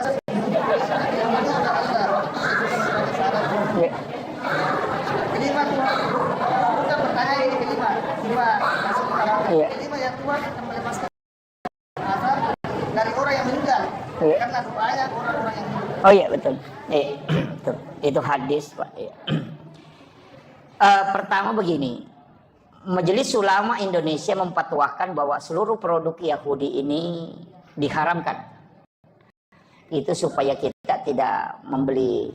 Sebenarnya begini, ada langkah yang mestinya efektif. Indonesia ini itu fatwanya benar, tapi tidak menjadi acuan karena tidak ada punishment. Jadi itu hanya perorangan yang bisa ini, tidak semua orang. Mestinya itu ini dikedudukannya ke pemerintah, seandainya bisa dia menjadi power kayak Darul Iftah. Apa yang hasil fatwa Iftah itu menyita. Nah di Indonesia ini kan tidak bisa. Dan kita ini dibawakan belanja. Dibawa ini masyarakat belanja. Mestinya yang di stop itu produk yang masuk. Kan gitu. Biar bagaimana ditahan dibawa. Kalau masuk terus pasti lakukan. Jadi masalah. Dan yang selalu diharamkan itu es krim, air yang perusahaannya di situ. Tapi mobil kan dari Yahudi. Kan gitu. Mestinya kan itu diblok. Kenapa bukan mobil buatan dalam negeri ini yang dipakai? Jadi kadang kita dilarang membeli produk Yahudi, tapi mobil dikasih masuk. Menjadi masalah, Pak. Jadi ini sebenarnya memang fatwamu itu tidak merubah hukum di pemerintahan. Dia hanya sebagai istilahnya bukan punishment, tidak ada hukumannya bagi orang yang melanggar. Fatwa dipatwakan rokok haram, laku terus, gitu. Jadi memang tuh kita kembali ke kita. Ya paling tidak lebih bisa membantu ketika kita tidak membeli produknya, kan gitu. Ini yang tapi jadi masalah Pak. Kalau orang Islam sudah beli, nah kita tidak beli, jadi masalah itu. Karena umat Islam juga dibikin bangkrut. Begitu. Makanya penjual di sini sudah beli produk Yahudi. Kalau kita tidak belanja, siapa yang rugi? Ya umat Islam juga. Mestinya kan yang ditutup yang di atas.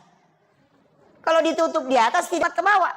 Tapi kenapa produk ini masih kasih masuk, baru dilarang dipatwakan haram dibeli? Berarti yang ingin dikasih ketemu ini hancur Islam juga kan? Nah ini jadi masalah juga ini. Kayaknya perlu dipikirkan itu Pak. Jadi memang kalau ya selektif lah, nggak usah kalau memang bisa jangan dibeli lah. Tapi jadi masalah itu tadi kalau sudah dibeli sama penjual di sini kan begitu. Makanya Pak sebenarnya juga begini. Sedekah yang paling tidak potensi untuk membeli jualannya. Makanya sama jadi di Indomart kalau saya Pak, jangan beli barang di Indomart. Ya. Beli di masyarakat sini karena kita bersedekah itu kalau belanja di masyarakat kecil itu. Jadi kalau kita beli barangnya kan di situ ada keuntungannya dan itu betul-betul keuntungannya untuk mensekolahkan anaknya. Nah kalau kita beli di Indomart itu bukan untuk sekolahkan anak itu. Kan gitu. Coba. Penjual kangkung itu yang lewat kemarin saya lihat kasih penjual lombok itu dia bungkus-bungkus kasih yang dia baru dia angkat, orang beli itu sudah sedekah itu. Kan gitu. Nah kadang juga kita kalau beli itu ditawar. Tawarnya setengah mati itu. Dia bilang berapa? 5.000. Bisa ke 10.000 tiga. Wih. Ini kan jadi masalah. Ini penting ini Pak. Maka sedekahilah penjual kecil ini dengan membeli jualannya. Penjual kue yang ada di sini Pak, penjual kita ini yang orang-orang kita di sini beli barangnya itu. Iya. Karena kita itu sedekah. Ya kan? Sedekah itu karena ada keuntungannya. Jadi kita membeli barangnya, makanya orang Arab itu marah itu kalau ditawar barangnya. Dia bilang, harap, harap, harap. Dia bilang memang tidak mau. Kenapa? Dia bilang, kalau ada sesuatu dibeli tersiksa, itu jadi masalah. Nah itu. Kemudian begitu Pak ya. Walaupun dipatuakan haram, mestinya yang di atas ditutup. Jangan yang di bawah ini yang dikasih benturan. Itu mestinya ya. Jadi majelis ulama ini mestinya lobinya masuk ke pemerintah, bukan ke bawah dienukan. Ya. Kemudian yang kedua tadi, ini yang pertanyaannya Bapak ini agak panjang-panjang ini. Oke, saya berusaha sesingkat mungkin. Begini, hadis itu selama napas tidak sampai gitu. Jadi orang sekarat itu kalau napasnya sudah sampai ke sini tidak bisa diterima taubatnya. Sama ketika Nabi Musa, siapa namanya? Fir'aun, itu kan ketika tenggelam di Laut Merah itu kan sebenarnya bertobat. Nanti dia tenggelam itu baru dia bilang, aku sudah percaya sama Tuhan yang Musa itu. Baru dia bilang begitu, makanya diselamatkan jasadnya. Tapi Jibril itu kan jengkel. Karena Nabi Musa, Nabi sebenarnya Nabi siapa namanya? Fir'aun itu pintar sekali tuh. Dia sudah lihat, oh ini sebenarnya Musa ini. Tidak mungkin ini dia bisa membelah lautan kalau bukan pertolongan Tuhannya ini. Jadi kan naik kuda, dia tahan kudanya itu, kasih tahu pasukannya jangan maju. Kita pasti mati ini kalau masuk. Karena Nabi Musa ini ditolong sama Tuhannya bisa terbelah lautan. Nah kalau Musa lewat ini, nah kembali air tertutup, mati semua ki. Tapi malaikat itu kan jengkel. Itu malaikat jengkel itu karena jengkelnya itu sama. Dia bilang, ini pintar juga ini. Makanya malaikat itu merubah wujudnya menjadi kuda yang sangat cantik. Kuda yang sangat cantik membuat kudanya ini tergoda. Makanya dia ditahan itu tetap jalan karena dia melihat kuda cantik sehingga dia turun ke laut. Itu karena malaikat itu Pak jengkel. Nah bilang, wah sekalinya tenggelam baru taubat. Bilang malaikat, ini lagi taubat. Nah mau mati, ngecekit. Makanya hati-hati Pak dengan malaikat. Kalau jengkel itu. Iya. Jengkel itu. Makanya 2 kali itu di sekian. Dia bilang, ini sudah tenggelam. Mau lagi selamat ini. Kan makanya malaikat itu jengkel sehingga dia cekik itu. Sehingga dia tidak bisa ngomong itu. Makanya ketika sudah tenggelam itu. Dan itu masih diterima Pak. Makanya diselamatkan jasadnya. Itu. Jadi nanti ada beberapa itu. Yang pertama ketika matahari terbit di barat. Kemudian dia akan tenggelam di timur, itu doa tidak akan diterima lagi.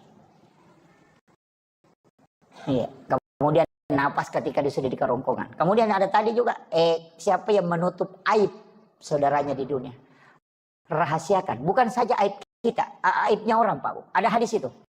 Bahwa orang yang tidak diampuni oleh Allah dosanya adalah orang yang disembunyikan oleh Allah dosanya tapi dia nampakkan. Hati-hati sekarang. Banyak orang berdosa itu like-kan di TikTok. Like di Facebook. Sebenarnya apa kata Nabi? Allah sudah menutup aibmu. Dia tidak ingin memperlihatkan ke orang lain. Supaya orang tidak tahu. Tapi kau sengaja menampakkan aibmu itu. Sehingga membuat Allah murka itu dan jengkel kepadamu. Dan dia tidak akan menerima taubat. Makanya dosa yang ada di Facebook itu, yang TikTok, goyang-goyang, di meja, itu ya bahaya itu. Iya. Sekarang kan orang kadang melakukan dosa itu, dia live. Kan ada kan? Oh itulah dosa yang tidak bisa dimaafkan oleh Allah. Karena Allah sembunyikan aibmu tapi kau sendiri yang menampakkan. Dan Allah bilang saya tidak akan mengampuni itu Muhammad. Itu bahayanya Pak. Makanya fitnah akhir zaman ini bahaya. Makanya saya bilang tidak internet. Dajjal itu internet. Karena Dajjal itu apa? Ketika dia mengatakan Amerika, langsung ada di Amerika. Nah sekarang coba ketik di Google Amerika, langsung muncul itu. Langsung hujan. Bisa menghidupkan orang mati. Ustaz yang sudah meninggal, ketika diketik namanya, muncul dia ceramah. Puluhan tahun. Menghidupkan orang. Itu Dajjal sebenarnya itu HP. Dan yang Dajjal itu mata satu. HP kan orang semua ke situ. Coba di bandara, tidak ada yang mau ngomong itu. Petugas bandara kemarin tanya, mau anu Pak ini, lacak kepalanya. Karena itu mata satu. Dan yang kemudian tertulis kafir. Kafir itu kebohongan. Sekarang kan muncul yang disebut hoax. Itu HP sebenarnya. Hidayah mengatakan hujan, coba ketik hujan. Langsung hujan itu. Makanya sekarang orang Pak kurang berdoa itu. Hilang doanya Pak. Dulu itu kalau kita mau ketemu ulama, sholat sunat dulu 2 rakaat berdoa. Ya Allah, mudah-mudahan Pak Kiai ada di rumahnya. Kalau tidak ada bahaya ini kita bolak-balik. Jauh naik mobil baru bisa ketemu. Sekarang kan enak. Tinggal ditelepon. Pak Kiai, di mana posisi? Di rumah, OTW. Masih begitu. Tidak sholat lagi. Dulu kalau kita cari alamat setengah mati, di mana alamatnya? Oh, terus ke sana Pak, baru belok ke sini. Sekarang bagaimana? Tinggal di Sherlock, ngomong sendiri, 3 rakaat kanan. Lorong kedua, belok kiri, ada di sebelah kiri.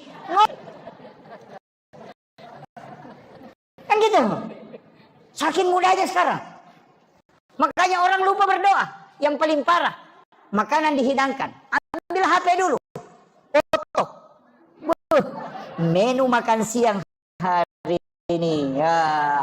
Ayo yang jauh mendekat, yang dekat merapat. Makanan kita hari ini. Baru dia simpan HP-nya baru makan. Lupa berdoa. Sekarang kan begitu. Ini bahayanya sekarang. Nih, itu Pak ya. Jadi, ya. Oh, apa?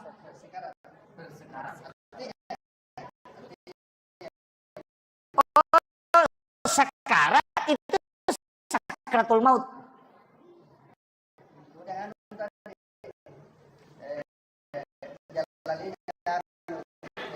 Oh ya, la ilaha illallah ini. Iya. Sebenarnya kan ada 2 versi itu, Pak. Ada yang ngambil dari ujung kaki itu, tarik naik ke atas, itu sampai ke ubun-ubun. Baru ditarik turun ke sebelah kanan, kemudian dibawa ke kiri, di kiri baru dilepas. Itu, iya hati, itu latifah namanya. Ada 7 latifah dia lewati itu. La ilah, karena kan begini. Ilah, kemudian illallah, kan la ilaha, haknya di sini. Ada 2 latifah dia lewati lagi. Kemudian illallah, itu masuk sendiri. Iya, masuk dia. Bukan. Allah, iya sebenarnya itu lepas hu-nya. Yang ujungnya itu baru masuk. Tapi dia kan tidak begini Pak. Kalau di talaki itu kan begini. La ilaha illallah. Itu ha juga. Makanya hu di sini, hu juga di sini.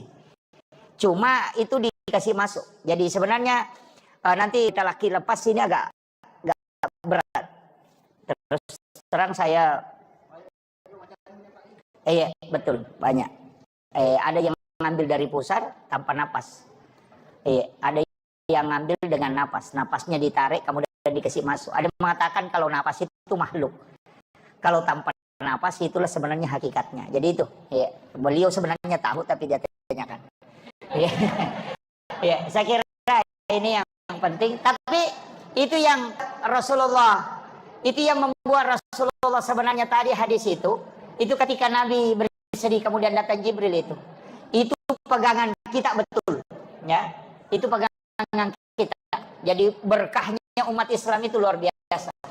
Sebelum napas di kerongkongan masih diterima taubatnya ya. Ketika orang itu sudah sakarat itu sebenarnya akan turunkan azab ya, tidak ke umatnya Muhammad. Itu. Jadi makanya selama ada orang sholat, Pak, insya Allah tidak turun azab. Yang turun itu adalah rahmat. Makanya karena kita sudah baca assalamu alaina wa sholihin. Makanya kalau ada orang sholat, soleh di situ. Itu kunci. Saya tidak tahu Indonesia kali itu kalau ihsan. Bugis itu pas sekali. Karena kalau orang melakukan kebaikan kemudian kita juga membalasnya dengan kebaikan, itu bukan ihsan, tapi itu disebut al-khair. Kalau ihsan itu orang melakukan ke kita kemudian kita balas, nah, itu namanya ihsan. Kalau orang baik kemudian kita balas kebaikan, bukan berbuat baik namanya itu, tapi membalas kebaikan. Kadang-kadang kan ada orang begitu, dorong supaya dia bilang, nanti kalau hujan bisa kita ikut di mobilnya kan gitu. Ya biasa-biasa begitu. Membantu orang ya karena ada keinginannya kan begitu. Jadi itu bukan ihsan. Ihsan itu sebenarnya sifat yang paling tinggi hakikat. Nah, apa itu? Karena nanti ihsan itu adalah manusia yang innallaha yuhibbul muhsinin. Allah sangat menyukai orang-orang yang ihsan. Jadi pertama, iman. Kira-kira kita ini sudah beriman? Hah? Sudah beriman? Oh tidak. Kalau bisa. Tapi kalau iman itu ada tandanya. Wa idza dzukirallahu wajilat qulubuhum. Ketika disebut nama Allah maka bergetar kalbunya. Makanya kenapa perpindahan gerakan sholat itu menggunakan kalimat Allah Akbar. Karena itu yang saya ingin tanya, kalau dengarkan azan kalbu kita bergetar atau tidak? Bergetar atau tidak? Kalau belum berarti belum beriman.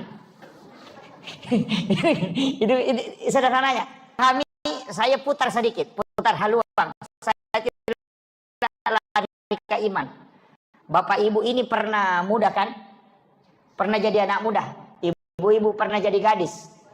Kalau muda, nah ada gadis yang cintai.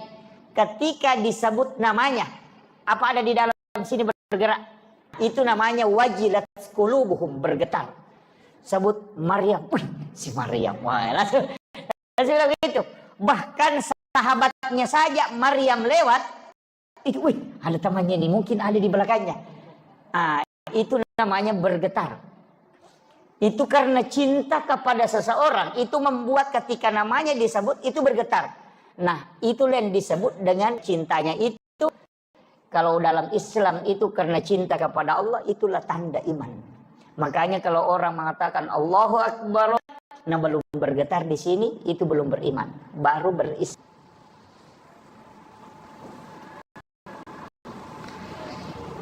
Agak berat ini ya. Saya pelan-pelan ya, supaya sedikit ya. Jangan, tapi terlalu berat. Terlalu berat. Kita akan membahasakannya. Jadi, bagaimana kalbu ini bisa bergetar? Perbanyak menyebut kalimat. Atau tidak, Pak. Membaca la ilaha itu 7 dengan 1 kali duduk. Kira-kira bisa. Ya. Jadi ambil satu waktu, pokoknya tidak ada memang pekerjaan yang lain. Itu saja. Pokoknya pakai tasbih, hitung. La ilaha illallah. La ilaha illallah. La ilaha illallah. Itu. Jadi ditarik la ilaha illallah, itu akan masuk ke sini. Kalau hanya baca la ilaha illallah, burung beo juga pintar. Ya, jadi itu talaki zikir yang disampaikan oleh Rasulullah kepada Sayyidina wajah. Makanya ketika kita tahlilan, kenapa panjang 3 kali dulu baru percepat itu la ilaha illallah? Itu karena Nabi mentalaki ke Sayyidina. Jadi la ilaha illallah. Jadi jangan baca langsung ya. Itu dibaca 71.000 kali. Itu zikir tidak. Ya, namanya zikir. Karena sama di air, Pak. Kalau mau dikasih mendidih mesti 100 derajat. Tidak bisa mendidih kalau tidak 100 derajat. Nah, kalau kalbu ini terbungkus, belum tembus, itu mesti 71.000 kali baru bisa tembus. Ada yang tidak sampai. Ada yang hanya sampai 60.000 sudah tembus. Itu sudah loss. Bunyi sendiri itu. Nah, itu sudah tembus itu. Sama dengan air yang mendidih itu menggelembung. Itu. Berapa derajat baru bisa mendidih? 100. Kalau besi berapa? 400 lebih. Nanti 500. Jadi kalau hatinya banyak, oh itu banyak. Banyak kali. Tapi kalau hatinya hanya sudah mulai mau mendidih, itu sedikit saja. Makanya ada orang dikasih zikir, kau baca 1000. Yang satunya dikasih, kau baca 100. Yang satunya kau baca 40.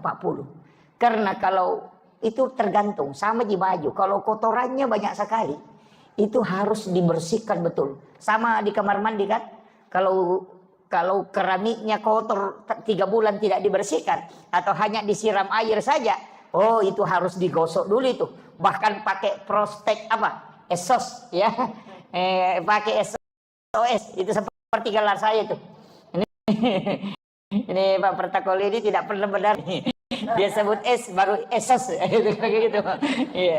Jadi SOS itu sarjana pembersih lantai. Ya. Ya. Iya, kan SOS itu namanya superpel. Jadi makanya itu untuk membersihkan itu harus pakai alat. Nah, alat yang paling bagus untuk membersihkan kalbu, untuk kasih tembus, itu 2 zikir. La ilaha illallah, turunannya itu adalah Allah, kemudian turunannya lagi hu, kemudian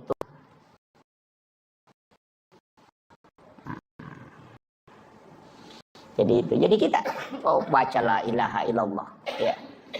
Tapi itu harus tenang. Tidak bisa kalau sambil menjual la ilaha illallah gitu. Makanya memang harus ambil sedikit waktu untuk kasih connect itu. Ya ini.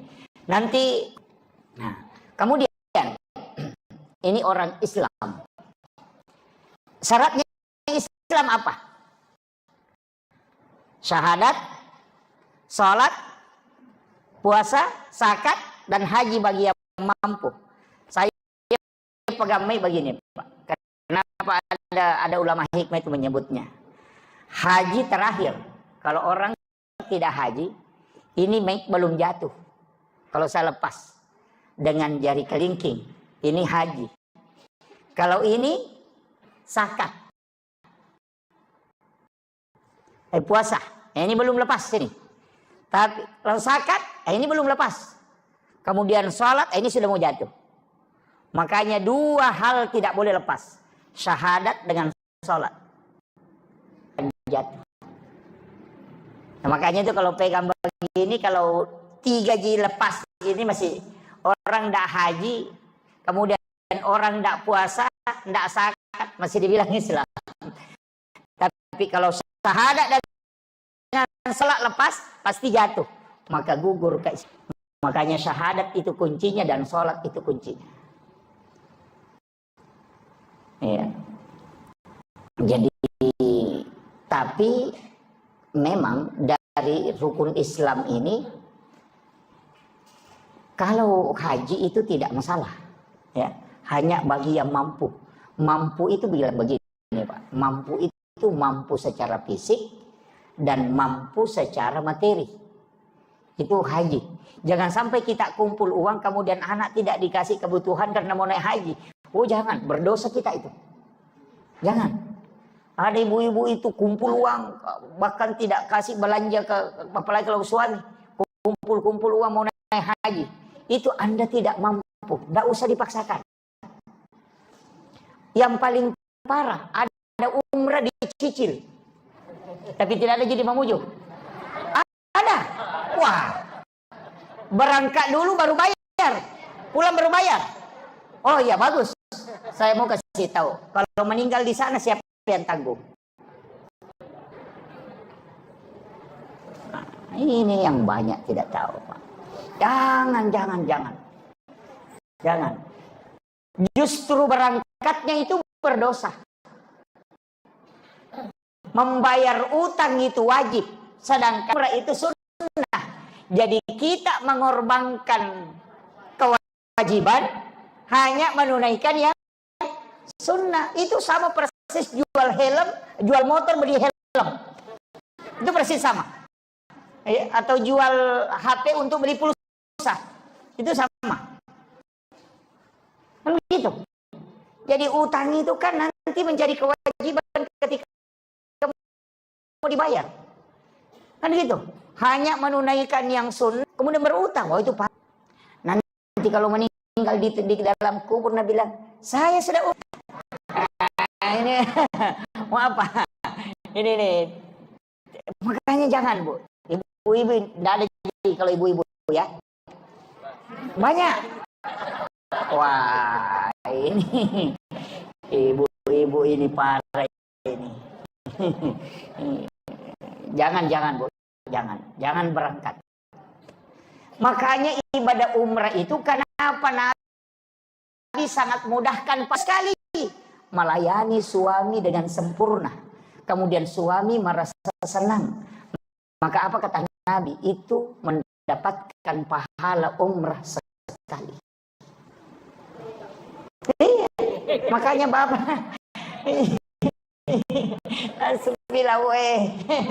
makanya bapak harus pintar. Kok di istrinya saya mau umrah.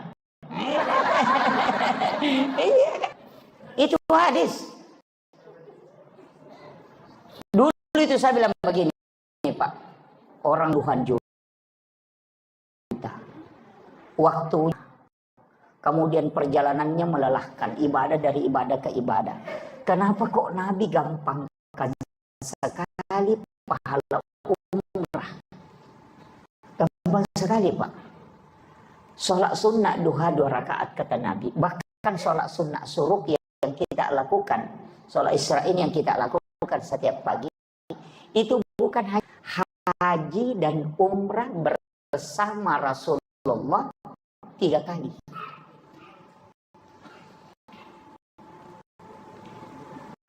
Itu luar biasa. Seandainya bilang saja haji dan umrah 3 kali, itu masih biasa-biasa. Tapi apa kata Nabi? Haji dan umrah bersamaku 3 kali. Tamma. Sempurna. Ketiga kali itu sempurna kata Nabi, haji dan umrahnya. Tapi memang berat Pak. Sholat sunnah suruk itu berat. Karena kadang orang sudah sholat subuh langsung kabur. Ini, ada memang orang juga itu Pak sudah menghadap keluar sandalnya. Iya, sandalnya itu sudah dibalik memang begini. Nanti kamat orang baru lompat masuk. Assalamualaikum langsung lompat keluar. Itu anak pertamanya iblis itu. Jadi iblis itu punya 9 anak, 9 anak, ada 2 cucunya, 1 anak angkat. Saya hafal betul itu. Jadi anak pertamanya iblis itu ada di orang yang berjamaah. Jadi siapa orang nanti iqamat orang baru masuk dan sandalnya sudah menghadap keluar, pas salam itu langsung lompat keluar. Oh, itu anak pertamanya iblis. Makanya kalau mau ketemu tunggu di depan pintu.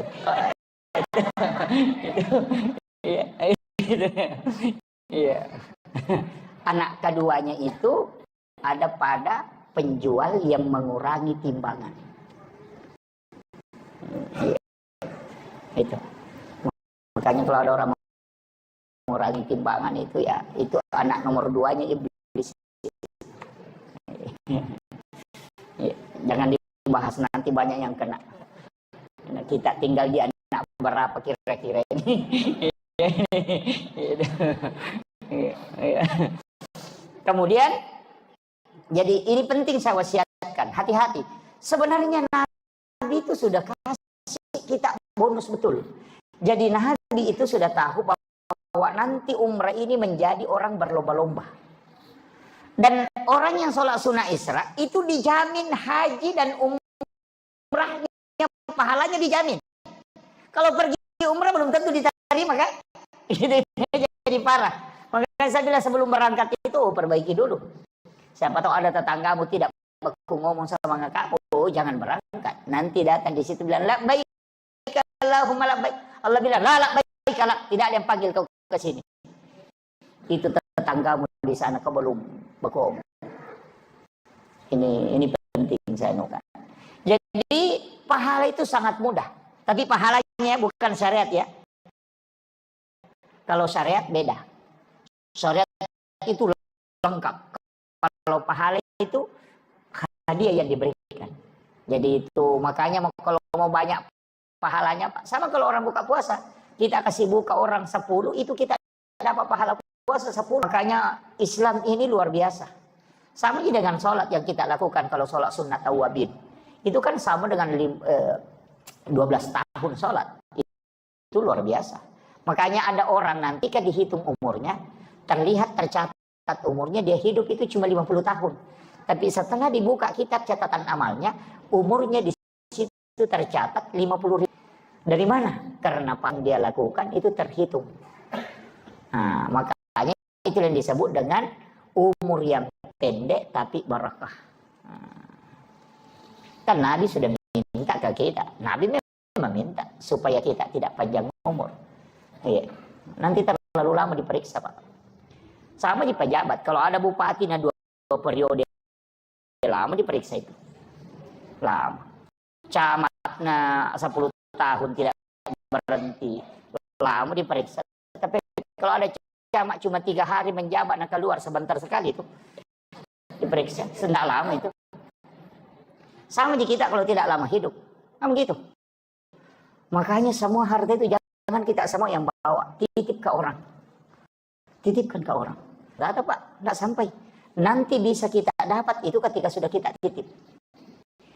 Dan itu kuncinya. Karena ada bilang, harta tidak dibawa mati. Memang tidak bisa dibawa mati kalau kau yang mau bawa. Tapi kalau kau kasih orang, pasti sampai. Kan gitu. Jadi nanti, sebenarnya begini. Nanti harta itu diserahkan, baru dimiliki. Kalau masih ke kita, itu baru amanah. Kan gitu. Makanya disebut harta itu adalah amanah yang diberikan oleh Allah. Bahkan bisa berubah menjadi fitnah. Kan gitu. Ini perlu dipahami. Jadi nanti harta itu yang dimiliki ketika sudah diserahkan. Makanya yang masuk di celengan itu, itulah milik kita. Yang di rumah itu bukan milik kita. Itu baru amanah. Karena kalau kita meninggal, bukan kita yang punya. Kan langsung ke iya. Jangankan uang, istri kita ngambil orang. Juga begitu. Makanya tidak usah terlalu kita. Ya, Pak. Apalagi buat istri kan sebenarnya itu kan bukan hak milik Pak. Itu cuma hak pakai. Iya, makanya disebut hakut tamlik itu. Iya. Makanya wanita itu, istri itu tidak bisa mentalak kecuali diwakilkan ke pengadilan. Suami satu talak kamu itu jatuh talak. Tapi kalau istri biar cungkir balik, talak, tidak akan jatuh.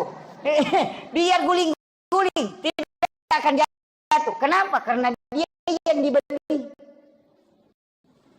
Kan gitu. Makanya Imam Syafi'i itu mengatakan, laki mau menikah, tidak usah minta izin ke istri pertama. Itu Syafi'i, bukan saya bilang ya.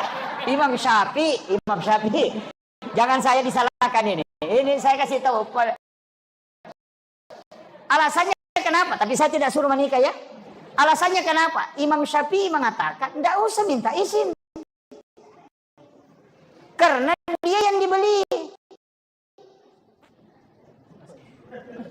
Jangan bilang iya, kan hakun tadi. Saya harus luruskan ini supaya kita paham. Ngaji fikih itu begitu. Begini. Saya ingin tanya. Ketika kita misalnya mau beli HP, kita bicara HP, mau beli HP. Kita akan tawar. Ini HP harganya berapa? Oh, ini 4 juta. Itulah mahar. Kita akan datang menghitbah. Ini kira-kira maharnya berapa? Cuma maharnya kita di Mamuju ini kayaknya murah. Apa maharnya? Seperangkat alat sholat. Itu murah sekali itu. Iya. Jadi itu mahar kan itu harganya wanita itu. Makanya Nabi menyuruh kita pakai emas. Jadi itu aja maharnya itu. Makanya karena dia dibelikan dia kasih mahar. Nah, ketika sudah dibayarkan maharnya, itu sudah milik kita. Sama HP tadi. Kan kita bilang, saya mau beli HP yang bisa main YouTube, bisa Facebook, bisa game, bisa oh ini yang cocok. Dilihat, oh pas. Sama kalau melamar. Begitu kan juga. Nah, ketika HP dibeli, kita bayar. Sudah dibayar. Saya mau tanya, HP yang sudah dibeli dengan sudah dibayar, apakah HP itu milik kita? Kan milik kita, karena kita sudah bayar kan? Pertanyaan sebaliknya, apakah HP itu memiliki kita? Tidak. Makanya suami istri itu bukan hak milik, itu hak pakai. Sudah paham? Kalau ngaji bikin apa? Iya memang sama dengan HP tadi. Karena dia yang dibeli, maka HP tidak memiliki kita, tapi dia punya tanggung jawab, kewajiban ke kita untuk mengikuti perintah. Dari situlah kenapa istri mesti mengikuti perintah suami daripada perintah orang tuanya. Di situ, karena dia sudah dibeli. Makanya jangan sembarang menyerahkan anak ke laki-laki yang tidak beres. Kan, karena memang dia membeli kita. Masa kita didik berapa puluh tahun? 25 tahun, 30 tahun kita didik. Mulai dari kecil. Baru kita serahkan ke orang yang tidak beres. Kan kita dengan harga seperangkat alat sholat. Jadi masalah. Itu bahayanya, Pak. Ini saya kasih catatan ini. Makanya ketika wanita kembali ke HP. Nah, ketika HP ini saya mau tanya. Bolehkah HP ini diambil orang ketika saya sudah membelinya? Kan tidak bisa. Dari situlah kenapa wanita yang sudah menikah itu tidak boleh menikah dengan orang lain. Dengan dua laki-laki. Kemudian, Pak, kalau saya mau beli HP, harus ke saya minta izin sama HP tadi yang satu. Kan tidak. Nah, itulah alasannya Imam Syafi'i. Hanya dia bilang kalau mau beli HP baru, tidak usah minta izin karena HP yang satu. Karena dia yang dibeli kan. Nah, itu alasannya. Jadi pikir itu begitu. Makanya disebut, makanya kalau Bapak mau beli HP baru enggak apa-apa. Tapi enggak usah beli HP baru, casingnya saja yang diperbarui. Ya kan gitu. Makanya istri itu Pak, kalau ngomel, istri ya, kalau ngomel dia pergi saja. Karena memang semua pekerjaan itu kan dia kerjakan. Dia yang hamil, dia yang dihamili, dia melahirkan, kemudian dia menyusui anak. Dia itu kalau tengah malam bangun anaknya menangis, itu bapaknya bangun, dia tidak urus anaknya itu. Pas dia kok di istrinya, menangis anak, padahal anaknya juga, kan gitu. Sebenarnya itu kan tugas istri itu. Tugasnya itu hamil, melahirkan, menyusui, merawat anak, mendidik anak. Itu tugasnya. Memasak itu bukan tugas pokok. Makanya Rasulullah itu mencuci pakaian sendiri. Jadi semuanya mencuci dengan memasak itu bukan tugas. Itu kalau suami kerjakan itu lebih mulia. Iya. Itu lebih mulia, Pak. Makanya Nabi itu kan memasak. Nabi itu mencuci pakaiannya sendiri. Nabi itu menjahit bajunya sendiri, pakaiannya. Memperbaiki sandalnya sendiri. Memerah susah. Bukan itu di pekerjaannya. Istri itu taat ke suami. Kemudian yang kedua dia dihamili, kemudian hamil, melahirkan, menyusui, mendidik anak. Itu tugasnya. Itu tambahan, itu mestinya tugas suami itu, Pak. Memasak, mencuci itu, mengeringkan baju itu. Iya, belanja di pasar itu tugas suami itu. Mencari nafkah tugas suami. Iya. Tapi diambil semua istri sekarang kan. Mencuci dia tuh. Itu betul. Itu katanya. Betul ini. Untung ada lantai 2, Pak, andanya di bawah ini. Iya. Iya. Itu kan diambil semua. Makanya kalau istri marah-marah, maklumi. Paling susah pekerjaannya. Iya. Nah bilang ini perempuan, coba laki-laki, Pak, mau kita tukar pekerjaan sama istri kita. Biar istri ke kebun. Kita mulai mencuci, merawat anak, mengeringkan baju, melipat, melondri.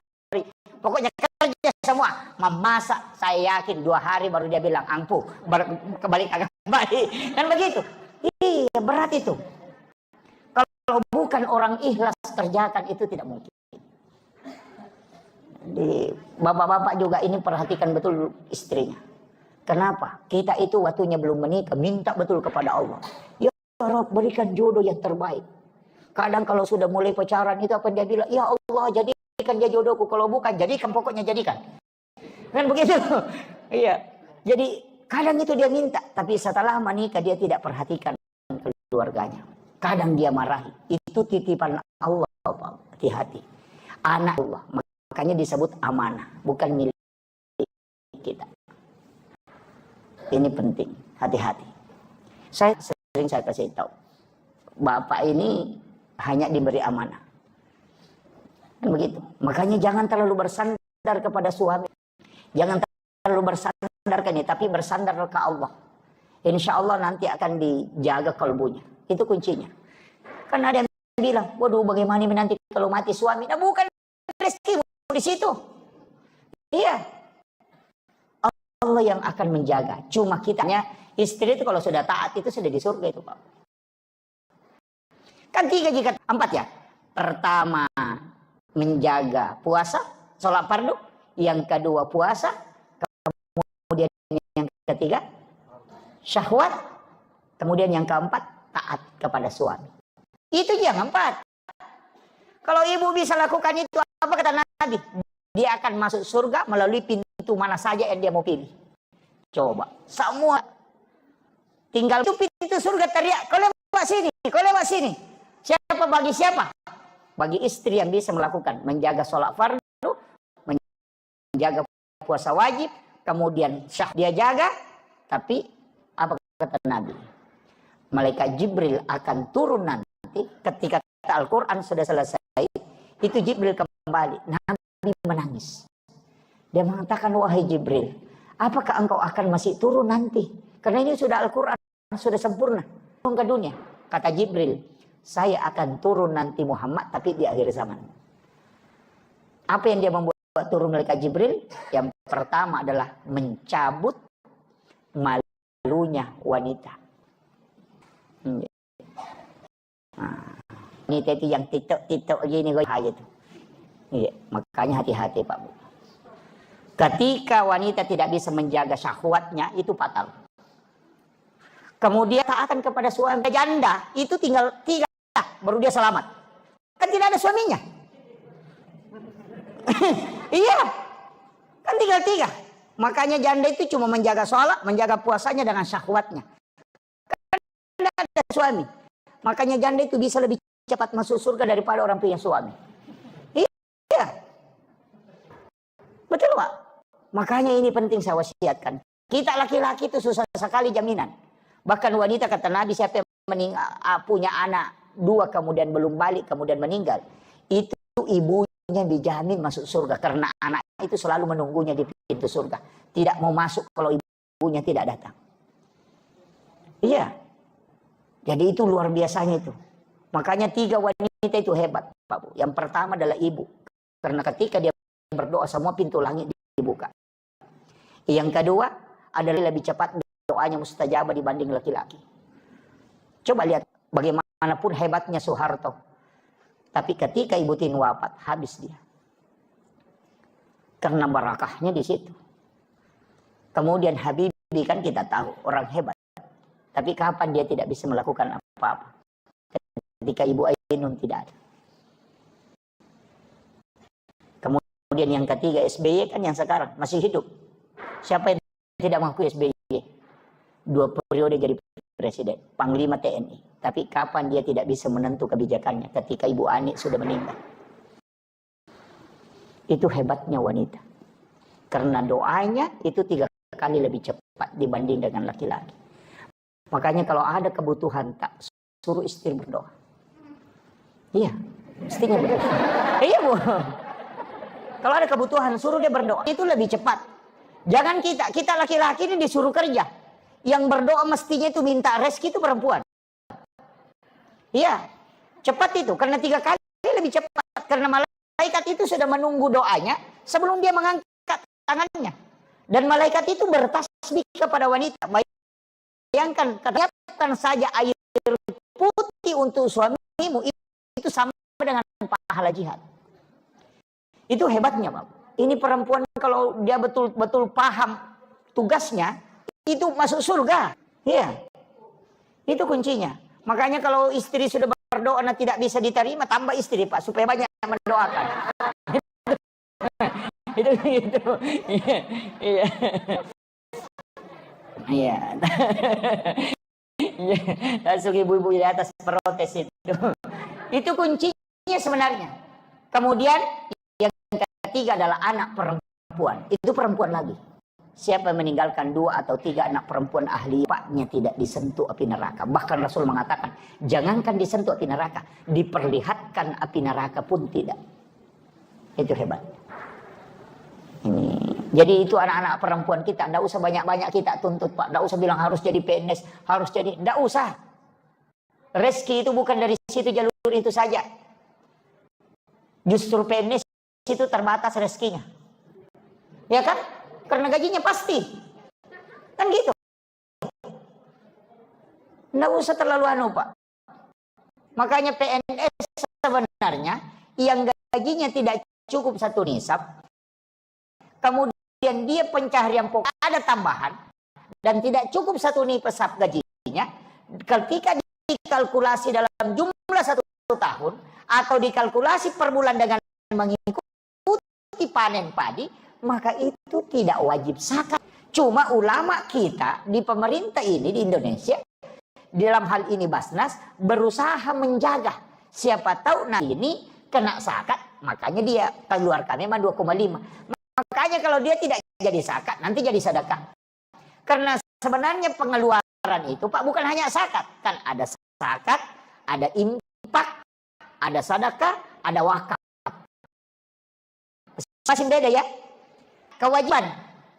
Kalau infak itu harta, itu umum. Senyum itu sedekah itu.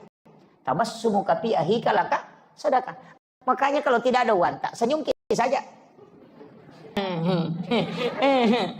Itu sedekah itu.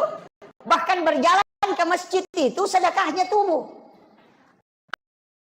Ada yang orang lupakan. Wakaf. Ini wakaf yang paling pokok, Pak. Zakat, sadar. Tapi wakaf itu yang berjalan terus. Iya, mestinya kita punya wakaf.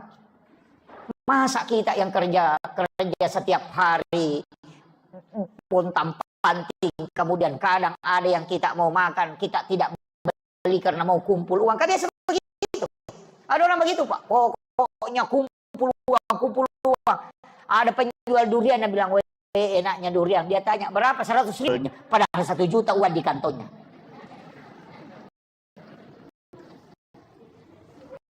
Karena begitu. Saya punya guru itu, dia kasih tahu begini. Aja mau seke kangi alemu na rekomeko malomo dalle. Gitu.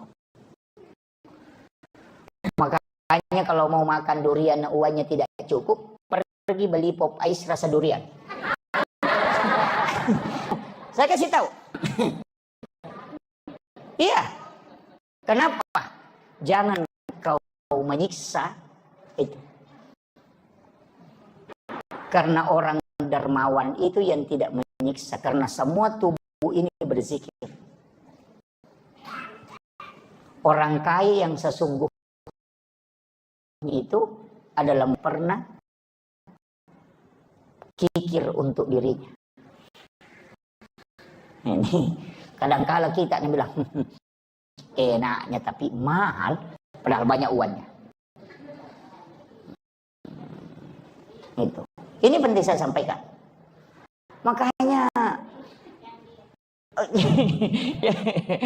ya, tapi jangan juga jadi masalah. Ada juga istri itu gajinya suaminya 1 juta, pokoknya semua penjual lewat ditahan, semua penjual pentolan singgah, penjual singgah, itu bikin ubanan suami itu. Gitu. Jadi itu kunci dalam agama itu. Makanya dalam diri kita ini sebenarnya Pak itu sudah disetting. Ya, makanya kalau mau selamat ini wakaf penting. Masa dikumpul harta? Iya, mesti ada wakaf, tak? Mesti. Kalau ada tanah, tidak usah dibagikan semua ke anak, jangan. Mesti ada yang kita simpan. Kenapa? Itu pahalanya nanti dan penghasilannya dimasukkan ke agama. Cari apa ke pesantren, apa ke masjid. Begitu. Masjid ini juga apa harus dikelola dengan baik. Ya, masjid ini harus dikelola dengan baik. Makanya sebenarnya kalau ada orang mewakafkan tanahnya untuk masjid, jangan wakaf masjid. Wakaf untuk pelayanan umat.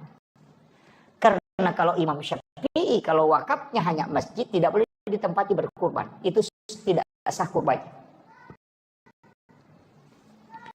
Kan kadang-kadang kita kalau berkurban kan di pekarangan masjid. Sama dengan menjual. Karena ada orang biasa menjual di pekarangan masjid. Kan gitu. Oh itu tidak boleh kalau wakafnya untuk masjid. Tapi kalau wakafnya untuk layanan umat, itu sosial, pokoknya bisa dipakai semua. Makanya sebenarnya wakaf itu juga hati-hati pengelolaannya. Ini kita ini mengelola wakaf Islam ini tidak akan. Saya bilang zakat juga di Mamuju ini jangan dikasih keluar. Jangan dikasih keluar ke keluar kampung. Ada yang orang di sini bekerja, cari rezeki, baru dia kirim ke Parepare. Jangan. Jangan dikirim ke Baru. Jangan. Zakat itu tidak boleh melewati jarak musafir. Bahkan ada yang mengatakan 60 kilo tidak boleh melewati 60 kilo. Dia harus dikeluarkan di sini. Kenapa? Allah itu sudah mengatur rezeki. Ada orang miskin di sini ada orang kaya. Disitulah diturunkannya orang miskin itu dititip sama orang kaya. Kan begitu. Jangan dibawa keluar. Ada yang bilang, ada saudara aku di situ, Stas. Jangan kalau mau bawa ke sana kasih sedekah, jangan kasih zakat. Zakat di mana dicari, di situ dikeluarkan. Jangan dikasih keluar. Makanya banyak orang miskin itu gara-gara begitu, Pak. Di sini mencari baru dikirim keluar. Nanti Bapak Ibu itu biar bayar zakat tetap tanggung jawab. Nanti akan ditanya. Itu ada orang miskin di dekat rumahmu kenapa? Tidak Pak, malaikat. Saya bawa ke Parepare. Langsung apa kata malaikat? Di Parepare itu ada orang kaya yang tanggung jawab juga di situ.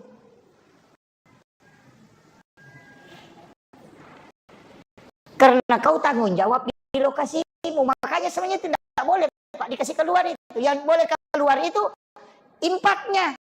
Kasih sedekah, bawa ke sana kalau mau kasih. Makanya jangan zakat saja yang dihitung. Ini penting ya. Ini kadang-kala kita Pak banyak kan kayak di Papua itu. Saya pernah hitung zakat itu di Papua, kemudian dia mengatakan, tidak bawa pulang. Anda bisa. Saya bilang di sini kau keluarkan. Ini kewajiban di sini. Jadi makanya cari rezeki di Mamuju sini, di pasar sini, keluarkan di sini Pak. Jangan dibawa keluar. Nanti kita kalau misalnya mengatakan ada keluarga di sana, ada orang miskin di sana, bukan kita yang ditanya kalau yang di sana. Orang kaya di sana juga dipepek kepalanya. Karena dia paling dekat di situ. Jadi itu per wilayah sama aja dengan kepala desa, kepala lingkungan. Dia kan bertanggung jawab di lingkungannya lain. Orang kaya juga begitu. Akan ditanya di sekitarannya, tidak akan ditanya yang jauh. Kan begitu. Kan ini. Seandainya semua orang kaya Pak berzakat, nah tidak ada orang miskin. Cuman tidak bisa juga itu hilang orang miskin, tidak bisa. Karena nanti kalau kampanye bupati tidak ada kanunya. Tidak ada lagi mengentaskan kemiskinan. Padahal sebenarnya yang stres itu pemerintah. Iya, yang stres itu Basnas, yang stres itu bupati. Stres. Ya kan? Kadang-kala juga saya bilang ini juga orang miskin ngenteng-ngenteng sekali. Duduk di warung itu minum kopi merokok. Tidak ada bebannya. Pemerintah stres itu rapat. Bagaimana mengentaskan kemiskinan. Begadang sampai 3 hari itu. Bagaimana mengentaskan kemiskinan. Orang miskin yang merokok. Saya bilang ini orang dipikirkan. Orang tidak tidur memikirkan. Tapi yang dipikirkan tidak pernah santai terus kan. Cuma lihat orang miskin itu. Enak sekali. Kadang tidur di becaknya, kadang di situ main domino sampai pagi. Padahal pemerintah stres pikirkan dia. Dia tidak pernah stres kan gitu. Ini kan gitu. Jadi kadang-kadang orang miskin ini Pak santai sekali. Iya gitu. Tidak ada beban. Ya. Makanya saya kasih tahu. Kita orang kaya yang hak mengaluan 5%, tolong dikeluarkan itu. Karena itu akan, apa kata Nabi? Bahkan dalam Al-Quran itu. Orang yang tidak mengeluarkan zakat akan menjadi benda yang akan dilelehkan. Itu menjadi api. Kemudian disterikakan mulai dari jidatnya, kemudian punggungnya dan lambungnya. Kalau dia binatang itu nanti datang dengan besar, kemudian dia menginjak itu pemiliknya sambil bergantian. Itu disebutkan dalam hadis. Makanya harta itu hati-hati sekali, apalagi kalau penjual. Karena itu yang membersihkan itu. Bukan hak kita memang itu Pak. Makanya kalau ada orang bolak-balik di rumah sakit nah tidak ditemukan penyakitnya, tidak tahu mau tahu tidur matanya. Penyakit seke itu. Enggak usah banyak tanyakan itu. Ada masalah itu. Ada masalah Pak. Karena begitu. Nanti keluar ketika ada masalah kan. Kenapa mobilnya kecelakaan? Ya karena kalau celengan lewat dia tidak isi. Kan begitu. Makanya sedekah itu tidak faul bala. Jadi memang juga ada beberapa pekerjaan itu Pak sebenarnya menunggu musibah. Kayak bengkel, itu menunggu musibah itu. Iya kan? Dokter menunggu musibah juga itu. Nah tidak ada gunanya itu dokter kalau tidak ada orang sakit. Kan begitu kan? Tidak ada gunanya sama bengkel, apa gunanya kalau tidak ada mobil rusak. Jadi kalau rusak mobil terjaga bilang, kenapa lagi ini mobil rusak? Oh bengkel mau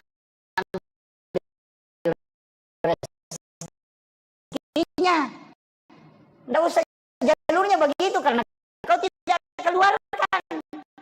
Kalau kau keluarkan kan tidak diminta paksa. Makanya disebut as-sadaqah itu tak ada faul bala, menolak bala. Kan gitu. Jadi jangan nanti kena musibah baru kena dipaksa kau tidak keluarkan sini. Makanya bolak-balik ke rumah sakit, dibuka matanya, nggak bisa. Tapi memang ada hadis juga itu, Pak. Apa hadisnya? Rasulullah mengatakan, orang yang mendapatkan sesuatu yang melebihi dari haknya, maka Allah akan membukakan pintu supaya itu akan keluar.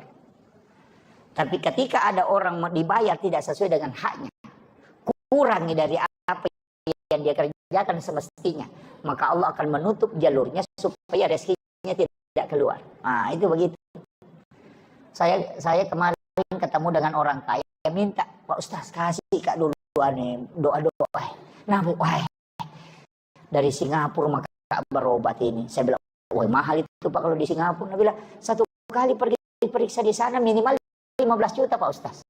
Belum ada tiket pesawat. Dalam hatiku,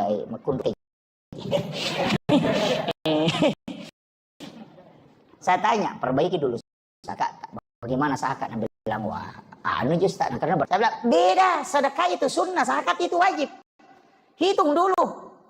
Dia bilang, wah itu yang tidak aku tahu. Saya bilang, oh itu yang bawa ke Singapura. Dia bilang, itu tetangga aku kalau sakit perut sakit kepala. Nah, Bodrex Cina minum, nah berhenti. Nah saya sudah 1 papan ku minum. Obat yang tas 1 juta, nah tidak mau berhenti. Saya bilang begitu memang sikit itu. Ya, saya kasih tahu. Nah, keluar uangnya sekian banyak, kalau hanya Bodrex Cina beli. Jadi dikasih penyakit yang tidak mau sembuh-sembuh. Kecuali obat mahal, kenapa? Karena itu uangnya mau dikasih keluar. Karena haknya orang, memang bukan hak kita. Cuma Allah titip ke kita. Kan begitu. Nah, makanya Pak serahkan. Nah, apa kata Nabi? Kalau lebih kau serahkan, pas begitu aja. Tidak usah khawatir. Jangan bilang, oh lebih ini sedekah. Aku tidak ada sedekah yang lebih. Tidak usah khawatir. Pasti kembali dengan cara apa saja. Iya. Ada juga doa itu. Subhana man halakani walam yansani minar rizki. Nah, Subhana man halakani walam yansani minar rizki. Sudah hafal? Subhana man halakani walam yansani minar rizki. Pak dongan ulah kutu.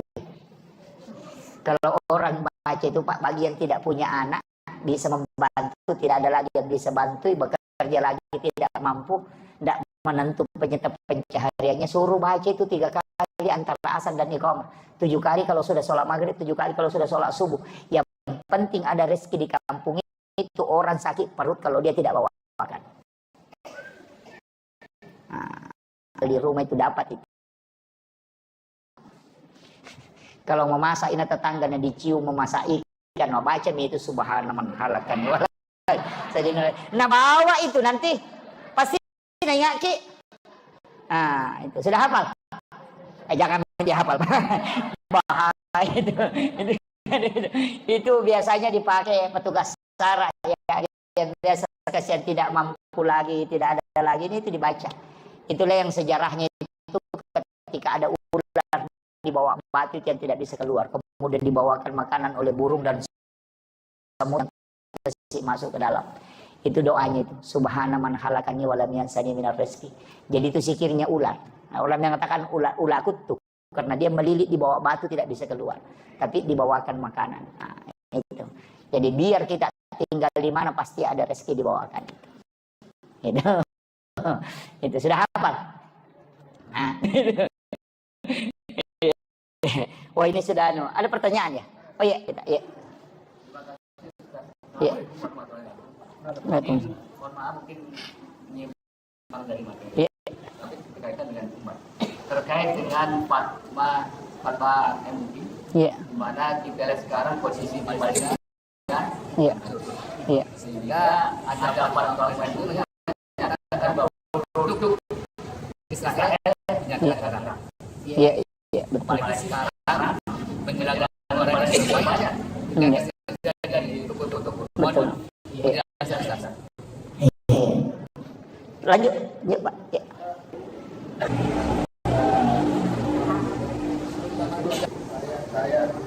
karena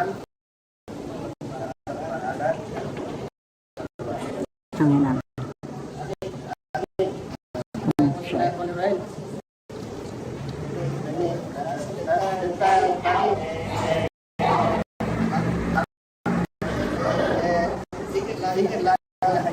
Iya. Kalau bisa ada tarik nafasnya. Oh iya. Iya. Betul. Iya. Kalau tidak melalui jalur nafas, apakah zikir la ilaha illallah ini dijawab oleh tidak? Oh iya. Iya. Iya, 71.000. Iya. Iya.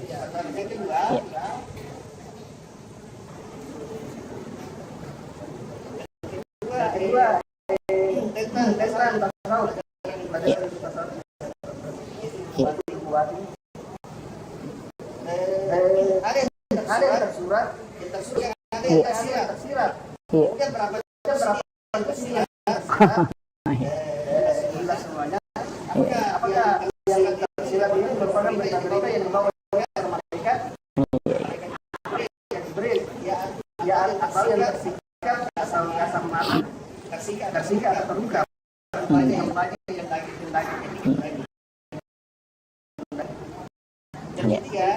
Wah, banyak ini. Ya, ya, lanjut. Iya. Iya.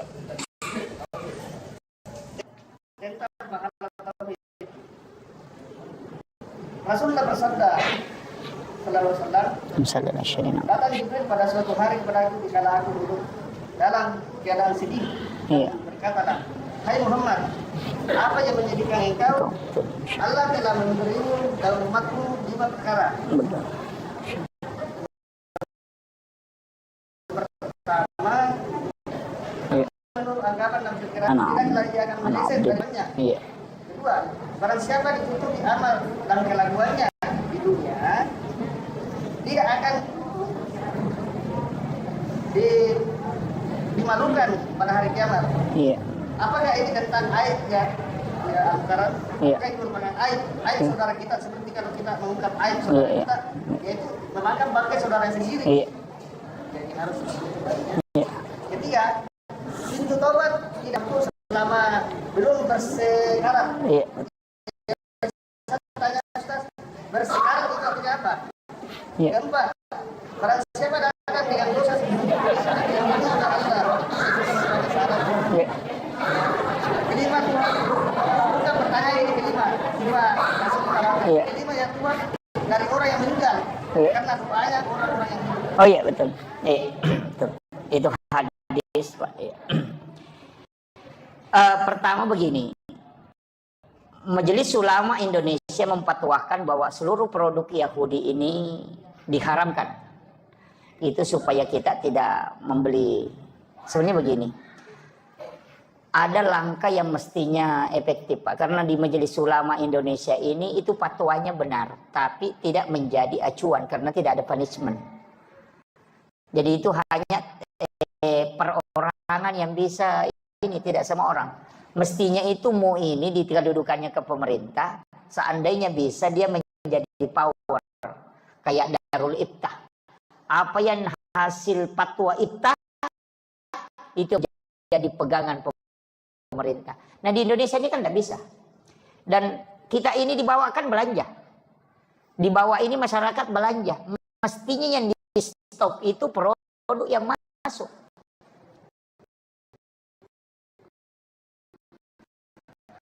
Kan gitu. Biar bagaimana ditahan di bawah. Kalau masuk terus pasti lakukan. Jadi masalah lalu diharamkan itu es krim, perusahaannya di situ. Tapi mobil kan dari Yahudi. Kan gitu. Mestinya kan itu diblok. Kenapa dalam negeri ini? Jadi kadang kita dilarang membeli produk Yahudi, tapi mobil dikasih masuk. Menjadi masalah, Pak. Jadi ini sebenarnya memang fatwamu itu tidak merubah hukum di pemerintahan. Dia hanya sebagai istilahnya bukan punishment, tidak ada hukumannya bagi orang yang melanggar. Fatwa dipatwakan rokok haram, laku terus. Gitu. Jadi memang tidak, MUI ini kan itu, makanya kita kembalikan tidaklah bisa membantu ketika kita tidak membeli produknya. Kan gitu. Ini yang, tapi jadi masalah Pak, kalau orang Islam sudah beli, nah kita tidak beli, jadi masalah itu. Karena umat Islam juga dibikin bangkrut. Kan begitu. Makanya beli produk Yahudi. Kalau kita tidak belanja, siapa yang rugi? Ya umat Islam juga. Mestinya kan yang ditutup yang di atas. Kalau ditutup di atas tidak ada yang beli, maka selamat ke bawah. Tapi kenapa produk ini masih kasih masuk, baru dilarang, dipatuakan haram dibeli? Berarti yang ingin dikasih ketemu ini hancur Islam juga kan? Nah ini jadi masalah juga. Ini kayaknya perlu dipikirkan itu Pak. Jadi memang kalau ya selektif lah. Nggak usah, kalau memang bisa jangan dibelilah. Tapi jadi masalah itu tadi, kalau sudah dibeli sama penjual-penjual di sini, kan begitu. Makanya Pak sebenarnya juga begini. Sedekah yang paling tidak punya potensi untuk itu adalah membeli jualannya. Makanya sama jadi Indomart. Kalau saya Pak, jangan pakai Indomart. Ya, beli maki di masyarakat sini. Karena kita bersedekah itu kalau belanja di masyarakat kecil itu. Jadi kalau kita beli barangnya kan di situ ada keuntungannya, dan itu betul-betul keuntungannya untuk mensekolahkan anaknya. Nah kalau kita beli di Indo, sekolahkan anak itu. Kan gitu. Coba penjual kangkung itu yang lewat kemarin saya lihat penjual lombok itu, dia bungkus-bungkus yang dia baru dia angkat, orang beli itu sudah sedekah itu. Kan gitu. Nah kadang juga kita kalau beli itu ditawar. Tawarnya setengah mati itu. Dia bilang berapa? 5.000. Bisa ke 10.000 tiga? Wih. Ini jadi masalah. Ini penting ini Pak. Maka sedekahilah penjual kecil ini dengan membeli jualannya. Penjual kue yang ada di sini Pak, penjual kita ini yang orang-orang kita di sini, beli barangnya itu. Iya, karena kita itu sedekah. Iya kan? Sedekah itu karena ada keuntungannya. Jadi kita membeli barangnya, makanya orang Arab itu marah itu kalau ditawar barangnya. Dia bilang haram. Dia bilang memang tidak mau. Kenapa? Dia bilang kalau ada sesuatu dibeli netar. Nah itu. Kemudian begitu Pak ya. Walaupun dipatuakan haram, mestinya yang di atas ditutup. Jangan yang di bawah ini yang dikasih benturan. Itu mestinya ya. Jadi majelis ulama ini mestinya lobinya masuk ke pemerintah, bukan ke bawah dienukan. Ya. Kemudian yang kedua tadi, ini yang pertanyaannya Bapak ini agak panjang-panjang ini. Singkat mungkin. Begini, hadis itu bahwa napas tidak sampai di kerongkongan. Gitu. Jadi orang sekarat itu kalau napasnya sudah sampai ke sini tidak bisa diterima taubatnya. Sama ketika Nabi Musa, siapa namanya? Fir'aun, itu kan ketika tenggelam di Laut Merah itu kan sebenarnya bertobat.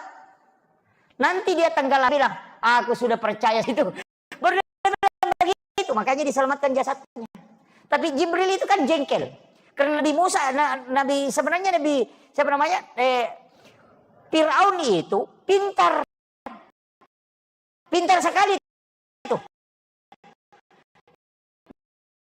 Dia sudah lihat, oh ini sebenarnya Musa ini tidak mungkin ini dia bisa membelah lautan kalau bukan pertolongan Tuhannya ini. Jadi dia kan naik kuda, dia tahan kudanya itu, kasih tahu pasukannya jangan maju. Kita pasti mati ini kalau masuk. Karena Nabi Musa ini ditolong sama Tuhannya bisa terbelah lautan. Nah kalau Musa lewat ini, nah kembali air tertutup, mati semua ki. Tapi malaikat itu kan jengkel. Itu malaikat jengkel itu karena jengkelnya itu sama. Dia bilang, ini pintar juga ini. Makanya malaikat itu merubah wujudnya menjadi kuda yang sangat cantik, membuat kudanya makanya dia ditahan itu tetap jalan karena dia melihat kuda cantik laut. Itu karena malaikat itu Pak jengkel. Nabi bilang, wah sekalinya tenggelam baru taubat. Bilang malaikat, ini lagi taubat, mau mati, ngeceki itu. Makanya hati-hati Pak dengan malaikat kalau jengkel itu. Iya. Jengkel itu, makanya 2 kali itu diseru. Karena dia bilang, ini sudah tenggelam, mau lagi selamat ini kan. Makanya malaikat itu jengkel sehingga dia cekik itu, sehingga dia tidak bisa ngomong itu. Makanya ketika sudah tenggelam itu, dan itu masih diterima Pak, makanya diselamatkan jasadnya. Itu. Jadi nanti kalau napas sudah di kerongkongan ada beberapa itu. Yang pertama ketika matahari terbit di barat, kemudian dia akan tenggelam di timur, itu doa tidak akan diterima lagi. Iya. Kemudian napas ketika dia sudah di kerongkongan. Kemudian ada tadi juga aib saudaranya di dunia. Rahasiakan. Bukan saja aib kita, aibnya orang Pak Bu. Ada hadis itu bahwa orang yang tidak diampuni oleh Allah dosanya adalah orang yang disembunyikan oleh Allah dosanya tapi dia nampakkan. Hati-hati sekarang. Banyak orang berdosa itu like-kan di TikTok. Like di Facebook. Sebenarnya apa kata Nabi? Allah sudah menutup aibmu. Dia tidak ingin memperlihatkan ke orang lain supaya orang tidak tahu, tapi kau sengaja menampakkan aibmu itu sehingga membuat Allah murka itu dan jengkel kepadamu dan dia tidak akan menerima taubat. Makanya dosa yang ada di Facebook itu, yang TikTok yang di meja itu yang bahaya itu. Iya. Sekarang kan orang kadang melakukan dosa itu dia live. Karena ada kan? Oh, itulah dosa yang tidak bisa dimaafkan oleh Allah. Karena Allah sembunyikan aibmu tapi kau sendiri yang menampakkan. Dan Allah bilang saya tidak akan mengampuni itu Muhammad. Itu bahayanya Pak. Makanya fitnah. Makanya saya bilang Dajjal sebenarnya itu adalah internet. Karena Dajjal itu apa? Ketika dia mengatakan Amerika, langsung ada di Amerika. Nah sekarang coba ketik di Google. Amerika, langsung muncul itu. Mengatakan hujan, langsung hujan. Bisa menghidupkan orang mati.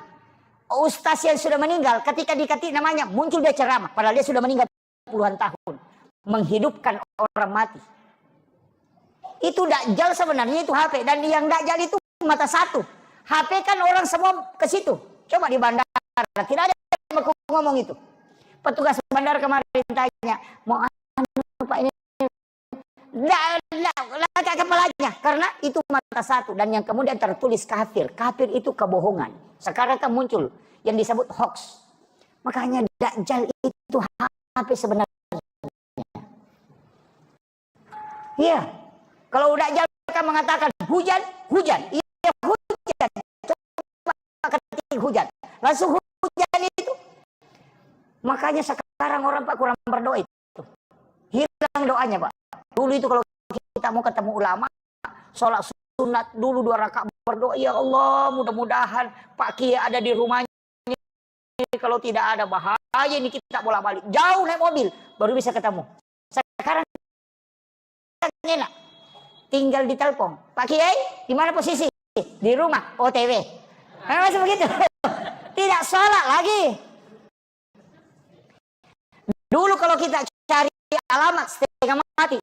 Di mana alamatnya? Oh, terus ke sana Pak. Baru belok ke sini jualan. Sekarang bagaimana? Tinggal di Sherlock. Ngomong sendiri. 300 meter belok kanan. Lorong kedua belok kiri. Tujuan Anda di sebelah kiri. Ngomong sendiri. Kan gitu. Saking mudahnya. Makanya orang lebih parah. Makanan dihidangkan. Ambil HP dulu. Foto. Menu makan siang hari ini. Ya. Ayo yang jauh mendekat, yang dekat merapat. Makanan kita hari ini. Baru dia simpan HP-nya baru makan. Lupa berdoa. Sekarang kan begitu. Ini bahayanya sekarang. Itu Pak ya. Jadi ya. Oh, apa? Oh, sekarat itu sakaratul maut. jalan ini Oh ya, la ilaha illallah ini. Iya.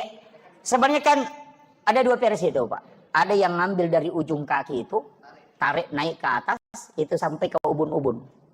Baru ditarik turun ke sebelah kanan, kemudian dibawa ke kiri, di kiri baru dilepas. Itu iya hati. Itu latifah namanya. Ada 7 latifah dia lewati itu. La ilah, karena kan begini.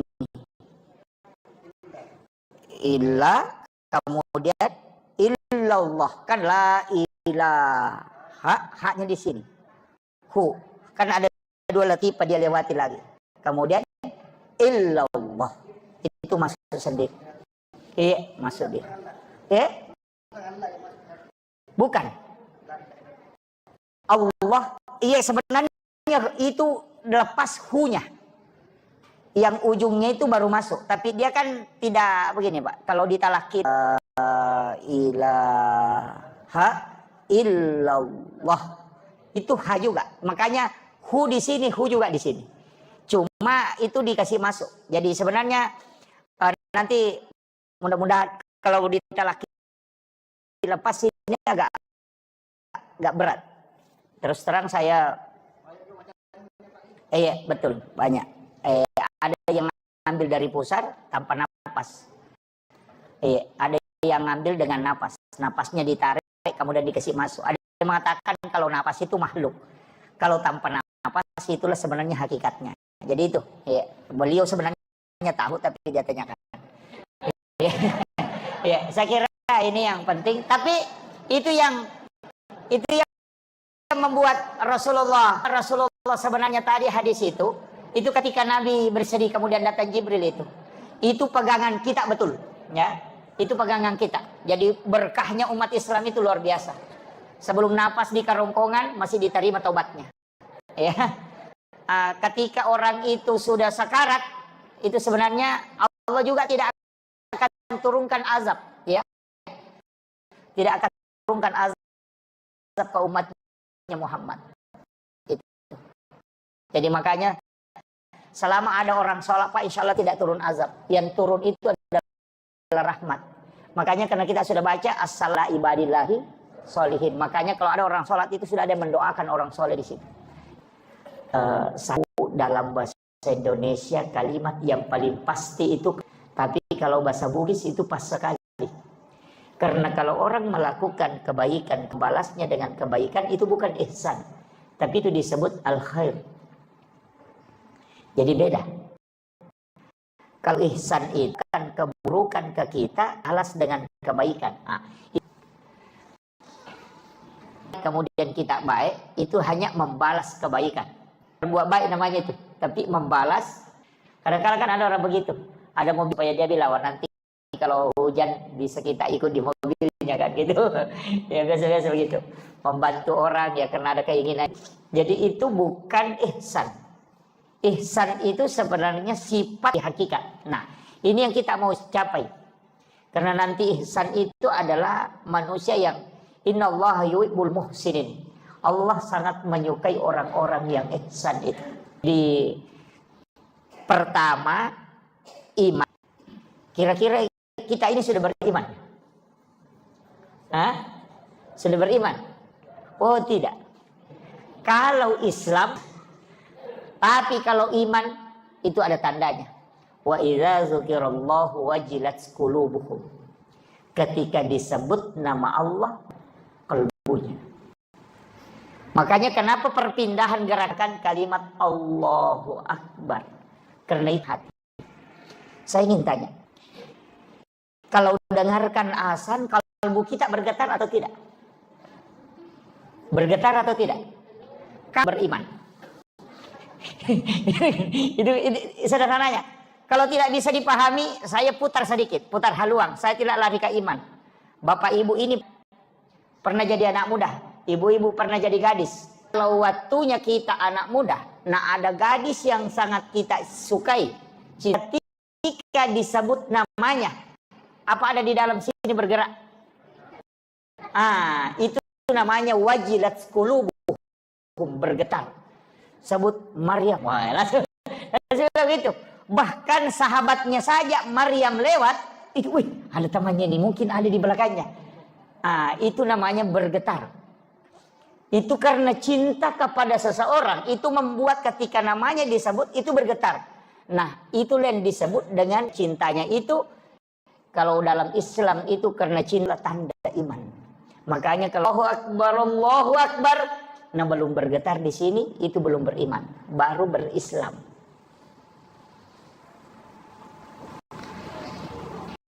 Agak berat ini ya. Saya pelan-pelan ya, supaya tahu sedikit ya. Jangan, tapi tidak terlalu berat. Terlalu berat. Saya usahakan membahasakannya dengan ringan. Jadi bagaimana cara membuat bisa bergetar? Menyebut kalimat Allah. Ada namanya membaca la ilaha, itu 71.000 kali duduk. Kira-kira bisa. Ya. Jadi ambil satu waktu, pokoknya tidak ada memang pekerjaan yang lain. Itu saja. Pokoknya pakai tasbih, hitung. La ilaha illallah, la ilaha illallah, la ilaha illallah. Itu. Jadi ditarik la ilaha illallah, itu akan masuk ke sini. Kalau hanya baca la ilaha illallah, burung beo juga pintar. Ya, jadi itu talaki zikir yang disampaikan oleh Rasulullah pada Sayyidina Ali karamallahu wajhah. Makanya ketika kita tahlilan, kenapa panjang 3 kali dulu baru percepat itu la ilaha illallah. Itu ke Sayyidina Ali itu 3 kali. La ilaha illallah. Jadi jangan baca langsung ya. Itu dibaca 71.000 kali. Itu zikir pida. Ya, namanya zikir pida itu pembebas. Karena sama di air, Pak. Kalau mau dikasih mendidih mesti 100 derajat. Tidak bisa mendidih kalau tidak 100 derajat. Nah, kalau kalbu ini terbungkus, belum tembus 71.000 kali baru bisa tembus. Ada yang hanya sampai 60.000 sudah tembus. Itu sudah los, bunyi sendiri itu. Itu sudah tembus itu. Yang mendidih itu menggelembung. Itu. Berapa derajat baru bisa mendidih? 100. Kalau besi berapa? 400 lebih. Nanti 500. Jadi kalau hatinya baja, oh itu banyak kali. Tapi hanya air atau hatinya sudah mendidih, itu sedikit saja. Makanya ada orang dikasih zikir, kau baca 1000. Yang satunya dikasih, kau baca 100. Yang satunya kau baca 40. Karena kalau itu tergantung, sama di baju. Kalau kotorannya banyak sekali, itu harus dibersihkan betul. Sama di kamar mandi kan. Kalau keramiknya kotor 3 bulan tidak dibersihkan atau hanya disiram air saja, oh itu harus digosok dulu itu. Bahkan pakai prostek apa? Esos ya. Pakai SOS. Itu seperti gelar saya itu. Ini Pak Pertakoli ini tidak pernah benar menyebut nama gelar saya ini. Dia sebut S baru esos gitu. Iya. Jadi SOS itu sarjana pembersih lantai. Ya. Iya, kan esos itu namanya superpel. Jadi makanya itu untuk membersihkan itu harus pakai alat. Nah, alat yang paling bersihkan kalbu untuk kasih tembus itu la ilaha illallah. Turunannya itu adalah Allah, kemudian turunannya lagi hu, kemudian turunannya lagi ah. Nah. Jadi itu. Jadi kita bacalah ya. Tapi itu harus tenang. Tidak bisa kalau sambil menjual la ilaha illallah gitu. Makanya memang harus ambil sedikit waktu untuk kasih connect itu. Ya ini. Nanti koneksi sendiri itu. Nah, kemudian ini orang Islam. Syaratnya Islam apa? Syahadat, sholat, puasa, zakat, dan haji bagi yang mampu. Saya pegamai begini Pak. Kenapa ada ulama hikmah itu menyebutnya? Haji terakhir. Kalau orang tidak haji, ini belum jatuh. Kalau saya lepas dengan jari kelingking, ini haji. Kalau ini zakat. Ini. Tapi kalau zakat, ini belum lepas. Kemudian sholat, ini sudah mau jatuh. Makanya dua hal tidak boleh lepas. Syahadat dengan sholat. Karena Islammu akan jatuh. Nah, makanya itu kalau pegang begini, kalau 3G lepas ini masih orang tidak haji, kemudian orang tidak puasa, tidak zakat, masih dibilang Islam. Tapi kalau syahadat dengan sholat lepas, pasti jatuh. Maka gugur keislaman. Makanya syahadat itu kuncinya dan sholat itu kuncinya. Ya. Jadi, tapi memang dari rukun Islam ini, kalau haji itu tidak masalah. Ya, hanya bagi yang mampu.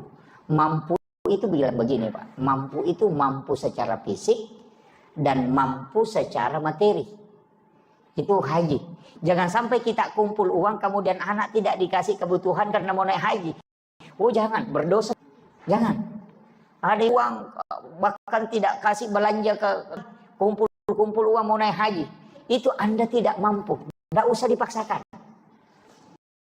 Yang paling parah ada umrah dicicil. Tapi tidak ada jadi mamuju. Ada. Wah. Berangkat dulu baru bayar. Pulang baru bayar. Oh iya bagus. Saya mau kasih tahu. Kalau meninggal di sana siapa yang tanggung? Nah, ini yang banyak tidak tahu Pak. Jangan. Justru berangkatnya itu berdosa. Membayar utang itu wajib. Sedangkan melaksanakan umrah itu sunnah. Jadi kita mengorbankan kewajiban hanya menunaikan yang sunnah. Itu sama. Jual motor beli helm. Itu persis sama. Atau jual HP untuk beli pulsa. Itu sama. Kan gitu. Jadi utang itu kan nanti menjadi kewajiban. Kan gitu. Hanya menunaikan yang sunnah, kemudian berutang. Oh itu fatal gitu. Nanti kalau meninggal di dalam kubur Nabi bilang, saya sudah umrah. Lunas. Nah ini mau apa? Ini. Makanya jangan Bu. Ibu-ibu tidak ada jadi kalau ibu-ibu ya. Banyak. Ini ibu-ibu ini parah ini. Jangan Bu, jangan berangkat. Makanya ibadah umrah itu kenapa Nabi sangat mudahkan pahalanya. Mudah sekali. Malah sempurna. Kemudian suami merasa senang. Maka apa kata Nabi? Itu mendapatkan pahala umrah sekali. Iya, makanya Bapak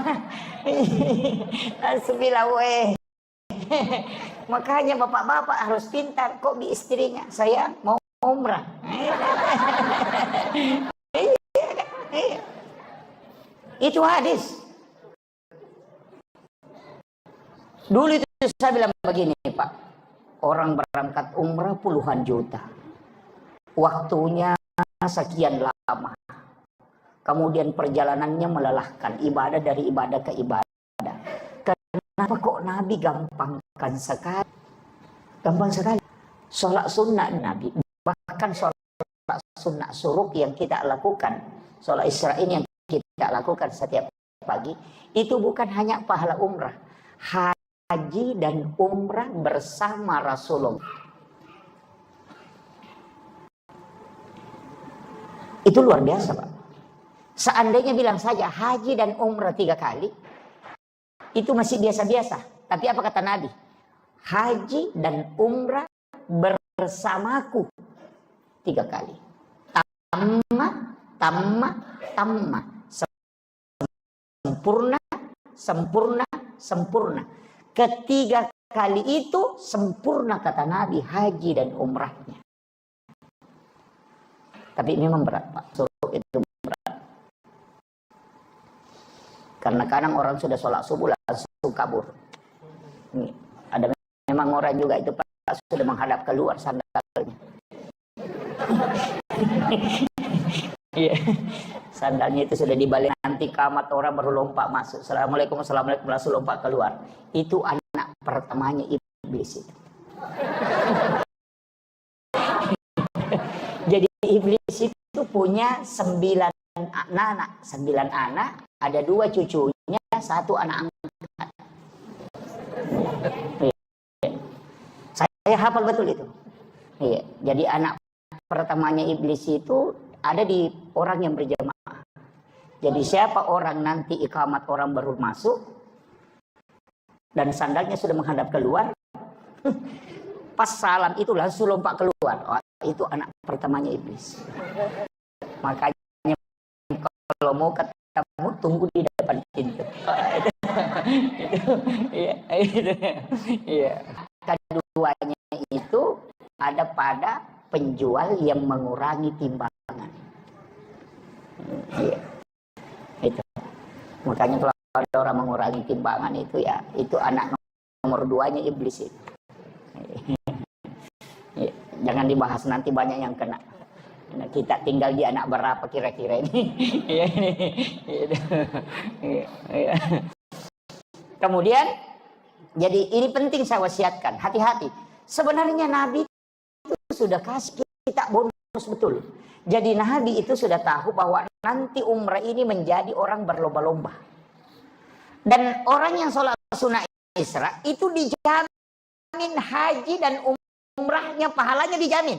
Kalau pergi umrah belum tentu diterima kan? Ini jadi parah. Makanya saya bilang sebelum berangkat itu perbaiki dulu. Siapa tahu ada tetanggamu tidak baku ngomong sama kakakmu, jangan berangkat. Nanti datang di situ bilang labbaik Allahumma labbaik. Allah bilang la labbaik la. Tidak ada yang panggil kau ke sini. Itu tetanggamu di sana kau belum baku ngomong. Ini penting saya nukan. Jadi pahala itu sangat mudah.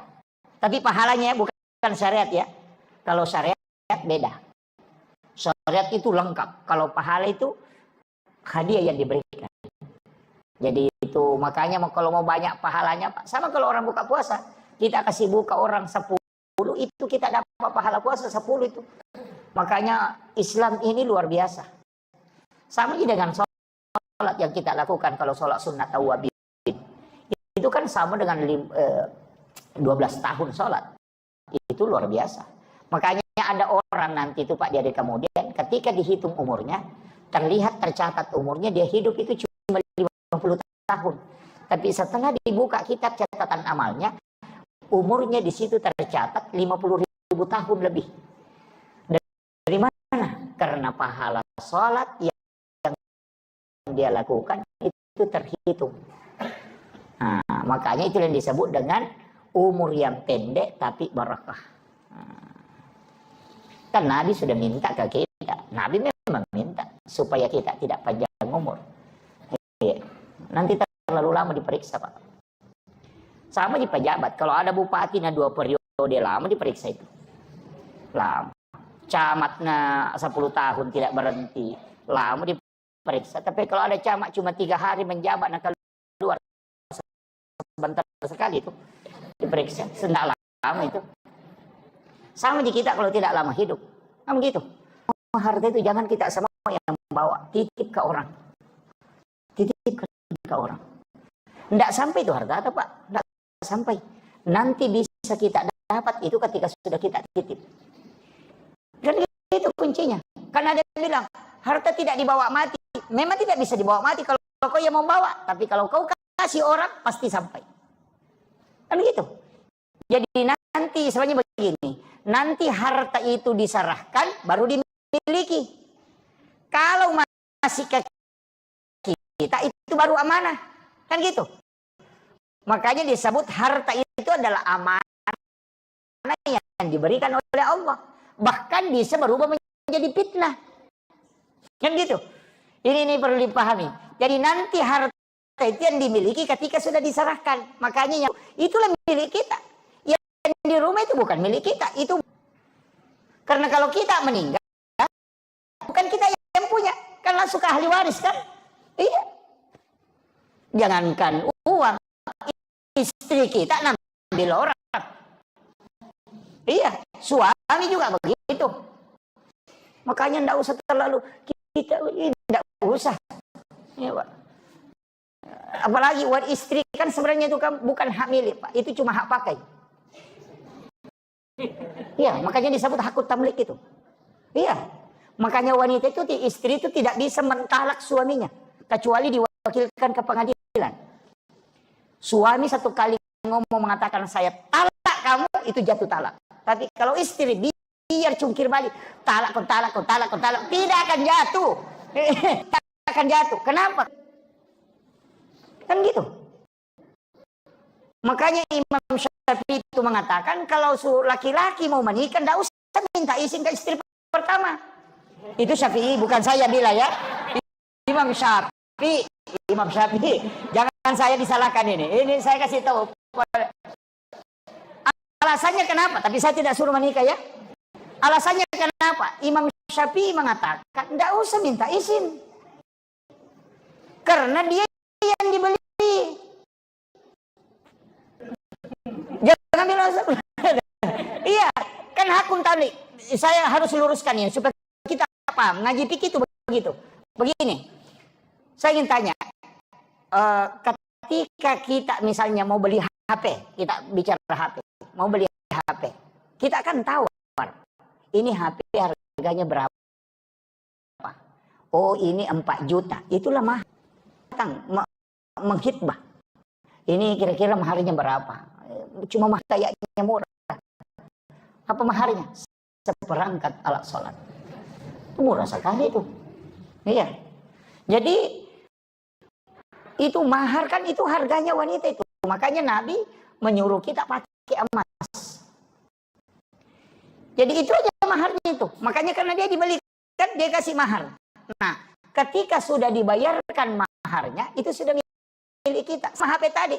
Kan bisa sama YouTube, bisa sama Facebook, bisa sama game, bisa sama oh ini yang cocok. Dilihat oh pas. Sama sih kalau melamar. Begitu kan juga. Nah, ketika HP dibeli kita bayar. Sudah dibayar. Saya mau tanya. HP yang sudah dibeli dengan sudah dibayar itu saya mau tanya. Apakah HP itu milik kita? Kan milik kita. Karena kita sudah bayar kan? Pertanyaan sebaliknya. Apakah HP itu memiliki kita? Tidak. Itu bukan hak milik. Itu hak pakai. Sudah paham? Ini kalau ngaji pikir enggak apa. Ya memang sama dengan HP tadi. Karena dia yang dibeli, maka HP tidak memiliki kita. Tapi dia punya tanggung jawab, kewajiban ke kita untuk mengikuti perintah. Dari situlah kenapa istri mesti mengikuti perintah suami daripada perintah orang tuanya. Di situ. Karena dia sudah dibeli. Makanya jangan sembarang menyerahkan anak ke laki-laki yang tidak beres. Kan gitu. Karena memang dia membeli kita masa kita didik berapa puluh tahun. 25 tahun, 30 tahun kita didik. Mulai dari kecil. Baru kita serahkan ke orang yang tidak beres. Kan kita dengan harga seperangkat alat sholat. Jadi masalah. Itu bahayanya Pak. Ini saya kasih catatan ini. Makanya ketika wanita, kembali ke HP. Nah, ketika HP ini saya mau tanya, bolehkah HP ini diambil olehnya? Kan tidak bisa. wanita yang sudah menikah itu tidak boleh menikah dengan orang lain. Dengan dua laki-laki. Kemudian saya mau tanya Pak, kalau saya mau beli HP, haruskah saya minta izin sama HP tadi yang satu? Kan tidak. Nah itulah alasannya Imam Syafi'i. Gitu. Hanya dia bilang kalau mau beli HP baru, nggak usah minta izin ke HP yang satu, karena dia yang dibeli kan. Itu alasannya. Jadi makanya disebut beli HP baru nggak apa-apa. Tapi nggak usah beli HP baru, casingnya saja yang diperbaharui. Ya kan gitu. Iya. Iya. Iya. Makanya istri itu Pak, kalau ngomel, istri ya kalau ngomel, dia pakai saja. Karena memang semua pekerjaan itu kan dia kerjakan. Dia yang hamil, dia yang dihamili, dia melahirkan, nah begitu. Kemudian dia menyusui anak, dia yang menjaga anaknya. Nah itu kalau tengah malam bangun anaknya menangis, itu bapaknya bangun, dia tidak urus anaknya itu. Pas dia kok di istrinya, menangis anak, padahal anaknya juga, kan gitu. Sebenarnya itu kan tugas istri itu. Tugasnya itu hamil, melahirkan, menyusui, merawat anak, mendidik anak. Itu tugasnya. Memasak itu bukan tugas pokok. Mencuci itu bukan tugas pokok. Makanya Rasulullah itu mencuci pakaian sendiri. Mencuci dengan memasak itu bukan tugas pokok istri. Itu kalau lebih mulia. Ya. Iya. Itu lebih mulia Pak. Makanya Nabi itu kan memasak. Nabi itu mencuci pakaiannya sendiri. Nabi itu menjahit bajunya sendiri, pakaiannya, memperbaiki sandalnya sendiri, memerah susu kami. Itu pekerjaan, bukan itu pekerjaannya. Istri itu taat ke suami, kemudian yang kedua dia dihamili, kemudian hamil, melahirkan, menyusui, mendidik anak. Itu tugasnya. Itu tambahan, itu mestinya tugas suami itu Pak. Memasak, mencuci itu, mengeringkan baju itu. Iya, belanja di pasar itu tugas suami itu. Mencari nafkah tugas suami. Iya. Tapi diambil semua istri sekarang kan. Mencuci dia tuh. Itu betul. Itu kan betul ini. Untung ada lantai 2 Pak, bertengkar seandainya di bawah ini. Iya. Iya. Itu kan diambil semua. Makanya kalau istri marah-marah, maklumi. Paling susah pekerjaannya. Iya. Nah bilang ini perempuan, coba laki-laki Pak, mau kita tukar pekerjaan sama istri tak? Biar istri ke kebun. Kita mulai mencuci, merawat anak, mengeringkan baju, melipat, malondri. Pokoknya kerja semua. Memasak, saya yakin 2 hari baru dia bilang ampuh, kembali agak balik. Kan begitu. Iya, berat itu. Kalau bukan orang ikhlas kerjakan itu tidak mungkin. Di bapak-bapak juga ini perhatikan betul istrinya. Itu waktunya belum menikah, minta betul kepada Allah. Ya Rabb, berikan jodoh yang terbaik. Kadang kalau sudah mulai pacaran itu apa dia bilang, ya Allah jadikan dia jodohku. Kalau bukan jadikan, pokoknya jadikan. Kan begitu. Iya. Jadi kadang itu dia minta, tapi setelah menikah dia tidak perhatikan keluarganya. Kadang dia marahi. Itu titipan Allah. Hati-hati. Anak itu titipan Allah. Makanya disebut amanah. Bukan milik kita. Ini penting. Hati-hati. Saya itu anak sering saya kasih tahu. Bapak ini hanya diberi amanah. Dan begitu. Makanya jangan terlalu bersandar kepada suami, Bu. Jangan terlalu bersandar ke ini. Tapi bersandar ke Allah. Insya Allah nanti akan dijaga kalbunya. Itu kuncinya. Kan ada yang bilang, waduh bagaimana nanti kalau mati suami. Nah bukan rezekimu di situ. Iya.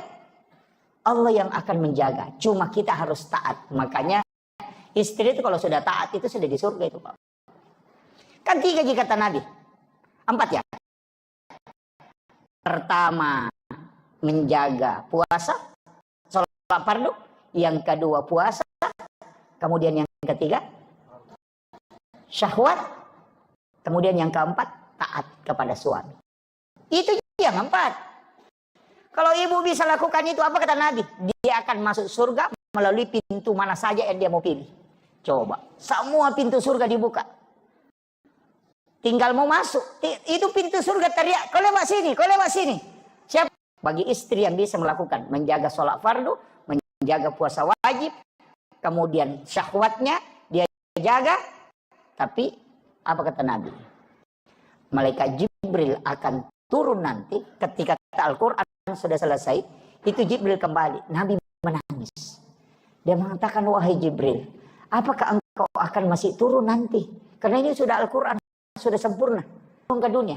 Kata Jibril, saya akan turun nanti Muhammad, tapi di akhir zaman. Apa yang dia membuat turun malaikat Jibril? Yang pertama adalah mencabut malunya wanita.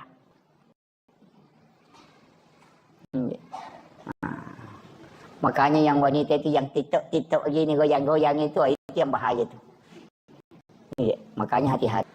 Ketika wanita tidak bisa menjaga syahwatnya, itu fatal. Kemudian ketaatan kepada suami. Makanya kalau ada janda, itu tinggal 3 baru dia selamat. Kan tidak ada suaminya. Iya. Kan tinggal 3. Makanya janda itu cuma menjaga sholat, menjaga puasanya dengan syahwatnya. Kan tidak ada suami. Makanya janda itu bisa lebih cepat masuk surga daripada orang punya suami. Iya. Betul, Pak. Makanya ini penting saya wasiatkan. Kita laki-laki itu susah sekali jaminan. Bahkan wanita kata Nabi, siapa yang meninggal 2 kemudian belum balik, kemudian meninggal. Itu ibunya, anak itu selalu menunggunya di pintu surga. Tidak mau masuk kalau ibunya tidak datang. Iya. Jadi itu luar biasanya itu. Makanya 3 wanita itu hebat, Pak. Yang pertama adalah ibu. Karena ketika dia berdoa semua. Yang kedua adalah istri. Karena 3 kali lebih cepat doanya mustajabah dibanding laki-laki. Coba lihat orang hebat, Pak. Bagaimanapun hebatnya Soeharto. Tapi ketika Ibu Tien wafat. Karena kemudian orang hebat. Tapi kapan dia tidak bisa melakukan apa-apa? Ketika Ibu Ainun tidak ada. Kemudian yang ketiga SBY kan yang sekarang masih hidup. Siapa yang tidak mengakui SBY? 2 periode jadi presiden, Panglima TNI. Tapi kapan dia tidak bisa menentu kebijakannya ketika Ibu Ani sudah meninggal? Itu hebatnya wanita. Karena doanya itu 3 kali lebih cepat dibanding dengan laki-laki. Makanya kalau ada suruh istri berdoa. Iya, istrinya. Kalau ada kebutuhan suruh dia berdoa. Karena doanya itu lebih cepat. Jangan kita laki-laki ini disuruh kerja. Yang berdoa mestinya itu minta rezeki itu perempuan. Iya, cepat itu. Karena 3 kali lebih cepat. Karena malaikat itu sudah menunggu doanya sebelum dia mengangkat tangannya. Dan malaikat itu bertasbih kepada wanita. Bayangkan kata Nabi, kau menyiputi untuk suamimu itu sama dengan pahala jihad. Itu hebatnya, Pak. Ini perempuan kalau dia betul-betul paham tugasnya, itu masuk surga. Iya. Itu kuncinya. Makanya kalau istri sudah berdoa dan tidak bisa diterima, tambah istri, Pak, supaya banyak mendoakan. Itu. Iya. Iya. Langsung ibu-ibu di atas protes itu. Itu kuncinya sebenarnya. Kemudian yang ketiga adalah anak perempuan. Itu perempuan lagi. Siapa yang meninggal perempuan ahli ibadah, ibu bapaknya tidak disentuh api neraka. Bahkan Rasul mengatakan, jangankan disentuh api neraka, diperlihatkan api neraka pun tidak. Itu hebat. Ini. Jadi itu anak-anak perempuan kita, tidak usah banyak-banyak kita tuntut, Pak. Tidak usah bilang harus jadi PNS, harus jadi, tidak usah. Rezeki itu bukan dari situ, jalur itu saja. Justru PNS itu terbatas rezekinya. Ya kan? Karena gajinya pasti. Kan gitu. terlalu anu Pak. Makanya PNS sebenarnya yang gajinya tidak cukup 1 nisab, kemudian dia pencaharian pokoknya cuma itu, tidak ada tambahan dan tidak cukup 1 nisab gajinya, ketika dikalkulasi dalam jumlah 1 tahun atau dikalkulasi per bulan dengan mengikuti panen padi, maka itu tidak wajib zakat sebenarnya. Cuma ulama kita di pemerintah ini di Indonesia, dalam hal ini Basnas, berusaha menjaga. Siapa tahu nanti harta ini kena zakat, makanya dia keluarkan memang 2,5. Makanya kalau dia tidak jadi zakat, nanti jadi sedekah. Karena sebenarnya pengeluaran itu Pak bukan hanya zakat. Kan ada zakat, ada infak, ada sedekah, ada wakaf. Masih beda ya. Kalau zakat kewajiban. Kalau infak itu harta. Kalau sedekah itu umum. Makanya tersenyum itu sedekah itu. Tabassumu kafi ahika laka sedekah. Makanya kalau tidak ada uang tak senyum saja. Ketemu orang itu sudah sedekah itu, bahkan begitu itu sedekahnya tubuh. Ada yang orang lupakan, wakaf. Ini wakaf yang paling pokok. Zakat itu kan memang kewajiban. Sedekah itu temporer, tapi wakaf itu yang berjalan terus. Iya, mestinya kita punya. Masa kita yang kerja setiap hari pun kadang ada yang kita mau makan, kita tidak beli karena mau kumpul uang. Kan biasa begitu. Ada orang begitu Pak. Pokoknya kumpul uang. Ada penjual durian yang bilang, weh enaknya durian. Dia tanya berapa? 100.000. Mahalnya. Padahal 1 juta uang di kantongnya. Karena begitu.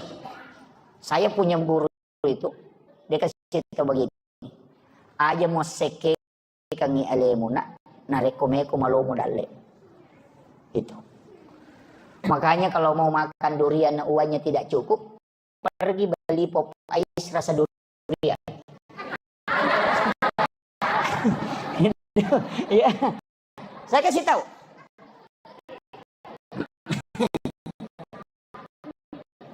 Iya. Kenapa? Jangan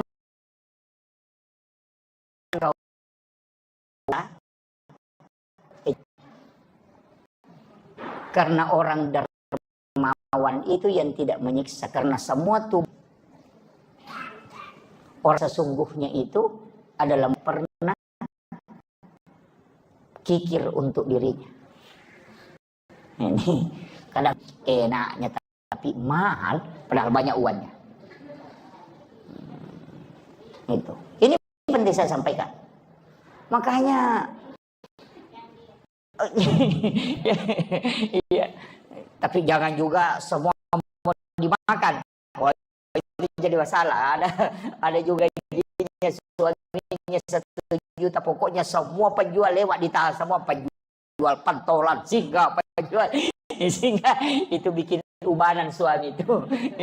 Gitu. Jadi itu kunci dalam agama itu. Makanya dalam diri kita ini sebenarnya Pak itu sudah disetting. Ya. Makanya kalau mau selamat ini wakaf penting. Masa dikumpul harta kemudian kita tinggalkan? Iya. Mesti ada wakaf tak? Mesti. Kalau ada tanah, tidak usah dibagikan semua ke anak. Jangan. Mesti ada yang kita simpan.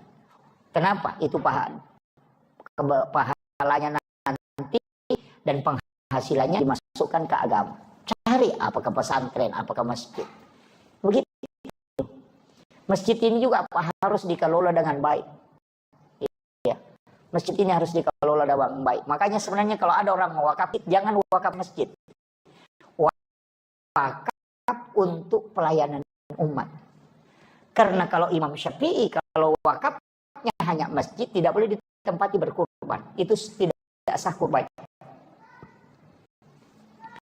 Kan kadang-kadang kita kalau berkurban kan di pekarangan masjid. Sama dengan menjual. Karena ada orang biasa menjual di pekarangan masjid. Kan gitu. Oh itu tidak boleh. Kalau wakafnya untuk masjid. Tapi kalau wakafnya untuk layanan umat, itu sosial, pokoknya bisa dipakai. Makanya sebenarnya wakaf itu juga hati-hati pengelolaannya. Ini makanya kalau seandainya kita ini mengelola wakaf dengan baik, Pak, Islam ini tidak akan ini. Makanya saya bilang zakat juga di Mamuju ini jangan dikasih keluar. Jangan dikasih keluar ke keluar kampung. Ada yang orang di sini bekerja, cari rezeki, baru dia kirim ke Parepare. Jangan dikirim ke Baru. Jangan. Zakat itu tidak boleh melewati jarak musafir. Bahkan ada yang mengatakan 60 kilo tidak boleh melewati 60 kilo. Dia harus dikeluarkan di sini. Kenapa? Allah itu sudah mengatur rezeki. Ada orang miskin di sini ada orang kaya. Disitulah diturunkan rezeki. Rezekinya orang miskin itu dititip sama orang kaya. Kan begitu. Jangan dibawa keluar. Ada yang bilang, ada saudaraku di situ, Ustaz.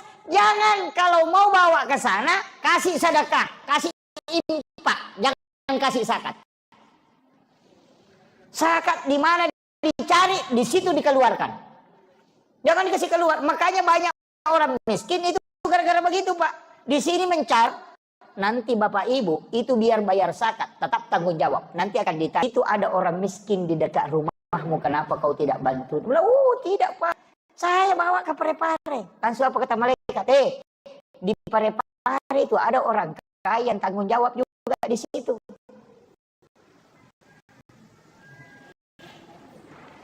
Karena kau tanggung jawab di lokasimu. Makanya sebenarnya tidak boleh Pak dikasih keluar itu. Yang boleh keluar itu impaknya, kasih sedekah, bawa ke sana kalau mau kasih. Makanya jangan zakat saja di situ. Ini penting ya. Ini kadang-kala kita Pak banyak kan kayak di Papua itu. Pernah hitung zakat itu di Papua, kemudian dia mengatakan, kita bawa pulang, enggak bisa. Sebenarnya di sini kau keluarkan. Ini kewajiban di sini. Jadi makanya cari rezeki di Mamuju sini, di pasar sini, keluarkan di sini Pak, jangan dibawa keluar. Nanti kita kalau misalnya mengatakan ada keluarga di sana, ada orang miskin di sana, bukan kita yang ditanya kalau yang di sana, orang kaya di sana juga dipepek kepalanya, karena dia paling dekat di situ. Jadi itu per wilayah sama dengan kepala desa, kepala tanggung jawab di lingkungannya, tidak akan ditanya lingkungan lain. Orang kaya juga begitu, akan ditanya di sekitarannya, tidak akan ditanya yang jauh. Kan begitu. Ini penting saya sampaikan ini. Seandainya semua orang kaya Pak berzakat, nah tidak ada orang miskin. Cuman tidak bisa juga itu hilang orang miskin, tidak bisa. Karena nanti kalau kampanye bupati tidak ada anunya. Menuntaskan kemiskinan. Padahal sebenarnya yang stres itu pemerintah. Iya, yang stres itu Basnas, yang stres itu bupati. Padahal orang miskin itu tidak pernah stres. Ya kan? Kadang-kala juga saya bilang ini juga orang miskin ngenteng sekali. Duduk di warung itu minum kopi, merokok, tidak ada bebannya.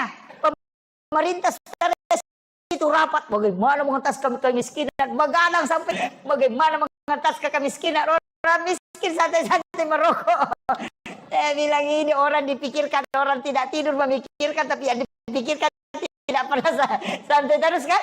Coba lihat orang miskin itu, enak sekali. Kadang tidur di becaknya, kadang di situ main domino sampai pagi, padahal pemerintah stres pikirkan dia. Dia tidak pernah stres kan gitu. Ini gitu. Jadi kadang-kadang orang miskin ini Pak santai sekali. Iya gitu. Tidak ada beban. Ya. Makanya saya kasih tahu. Kita orang kaya yang punya hak kewajiban mengeluarkan 2,5%, tolong dikeluarkan itu. Karena itu akan apa kata Nabi? Bahkan dalam Al-Qur'an itu. Orang yang tidak mengeluarkan zakatnya, hartanya nanti itu akan menjadi benda yang akan dilelehkan. itu menjadi api, kemudian disetrikakan mulai dari jidatnya, kemudian punggungnya dan lambungnya. Gitu. Kalau dia binatang, binatang itu nanti datang dengan besar, kemudian dia menginjak itu pemiliknya sambil bergantian. Itu disebutkan dalam hadis. Makanya harta itu hati-hati sekali, apalagi kalau penjual. Karena itu yang membersihkan itu. Bukan hak kita memang itu, Pak. Makanya kalau ada orang bolak-balik di rumah sakit nah tidak ditemukan penyakitnya, rumah tanya, penyakit seke itu. Tidak usah banyak tanyakan itu, ada masalah itu. Ada masalah, Pak. Karena begitu. Nanti kalau kenapa mobilnya kecelakaan? Ya karena kalau celengan lewat dia tidak isi. Kan begitu, makanya sedekah itu tidak faul bala. Jadi memang juga ada beberapa pekerjaan itu, Pak, sebenarnya menunggu musibah. Kayak bengkel, itu menunggu musibah itu. Iya kan? Dokter menunggu musibah juga itu. Nah, tidak ada gunanya itu dokter kalau tidak ada orang sakit. Kan begitu. Iya kan? Tidak ada gunanya, sama bengkel, apa gunanya kalau tidak ada mobil rusak? Jadi kalau rusak mobil terjaga bilang, kenapa lagi nih mobil rusak? Oh, bengkel mau ambil rezekinya. Tidak usah jalurnya begitu karena kau tidak keluarkan. Kalau kau keluarkan kan tidak diminta paksa. Makanya disebut as-sadaqah itu tak ada faul bala, menolak bala. Kan gitu. Jadi jangan nanti kena musibah baru kena dipaksa ya. Kau tidak keluarkan sini. Makanya sakit dibuka matanya tidak bisa. Tapi memang ada hadis juga itu, Pak. Hadisnya Rasulullah mengatakan, orang yang mendapatkan sesuatu yang melebihi dari haknya, maka Allah akan membukakan pintu supaya itu akan keluar. Tapi ketika ada orang dibayar tidak sesuai dengan haknya, kurangi dari apa yang dia kerjakan semestinya, maka Allah akan menutup jalurnya supaya rezekinya tidak keluar. Nah, itu begitu. Saya kemarin ketemu dengan orang, kasih Kak dulu doa-doa. Wah, dari Singapura maka berobat ini. Saya bilang, wah mahal itu Pak kalau di Singapura. Dia bilang, satu kali pergi periksa di sana minimal 15 juta Pak Ustaz. Belum ada tiket pesawat. Dalam hatiku, kundu-kundu pasti dekat. Saya tanya, perbaiki dulu zakat. Bagaimana zakat? Dia bilang, wah, ini Ustaz, karena bersedekah aja. Saya bilang, beda. Sedekah itu sunnah, zakat itu wajib. Dia bilang, wah itu yang tidak aku tahu. Saya bilang, oh itu yang bawa ke Singapura. Dia bilang, itu tetangga aku kalau perut sakit kepala, nah Bodrex Cina minum, nah berhenti. Nah saya sudah 1 papan aku minum obat yang tas 1 juta, nah tidak mau berhenti. Saya bilang begitu memang. Lah 1 seke itu. Ya, saya kasih tahu. Karena memang tidak keluar uangnya sekian banyak. Kalau hanya Bodrex jadi dikasih penyakit yang tidak mau sembuh-sembuh. Kecuali obat mahal. Kenapa? Karena itu uangnya mau dikasih keluar. Karena haknya orang. Memang bukan hak kita. Cuma Allah titip ke kita. Kan begitu. Nah, makanya Pak serahkan. Nah, apa kata Nabi? Kalau lebih kau serahkan, pasti Allah kembalikan. Begitu aja. Tidak usah khawatir. Jangan bilang, oh lebih ini sedekah. Aku tidak ada sedekah yang lebih. Tidak usah khawatir. Pasti kembali dengan cara apa saja. Ada juga doa itu. Subhana man halakani walam yansani minar rizki. Nah, Subhana man halakani walam yansani minar rizki. Sudah hafal? Subhana man halakani walam yansani minar rizki. Pak dongan ulah tuh. Kalau orang baca itu Pak, bagi yang tidak punya anak bisa membantu, tidak ada lagi yang bisa bantu, bekerja lagi tidak menentu pencahariannya, suruh baca itu 3 kali antara asar dan iqamah, 7 kali kalau sudah sholat subuh. Yang penting ada rezeki di kampung itu. Orang sakit perut kalau dia tidak bawa, biar tinggal di rumah itu dapat itu.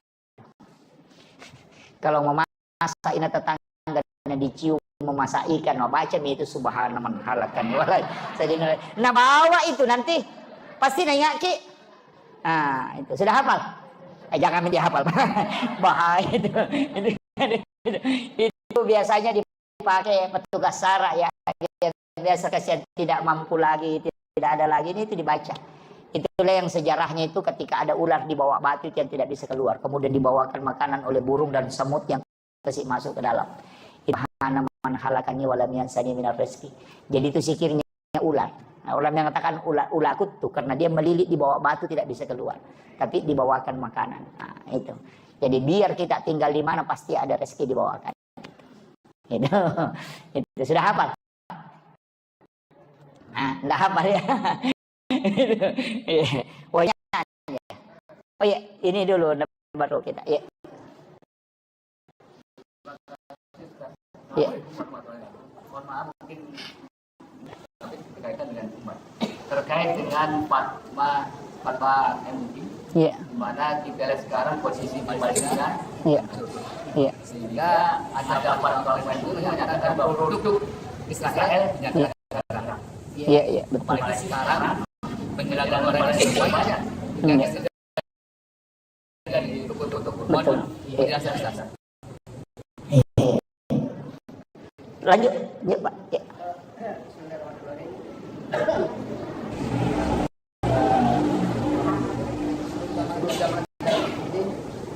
Saya karena ada Amin, amin.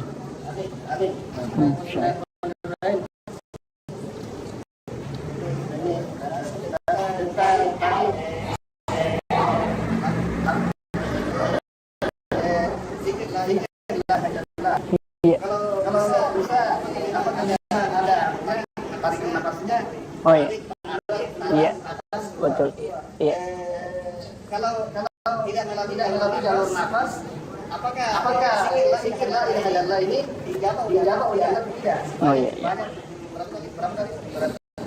Iya, 71.000. Iya. Iya.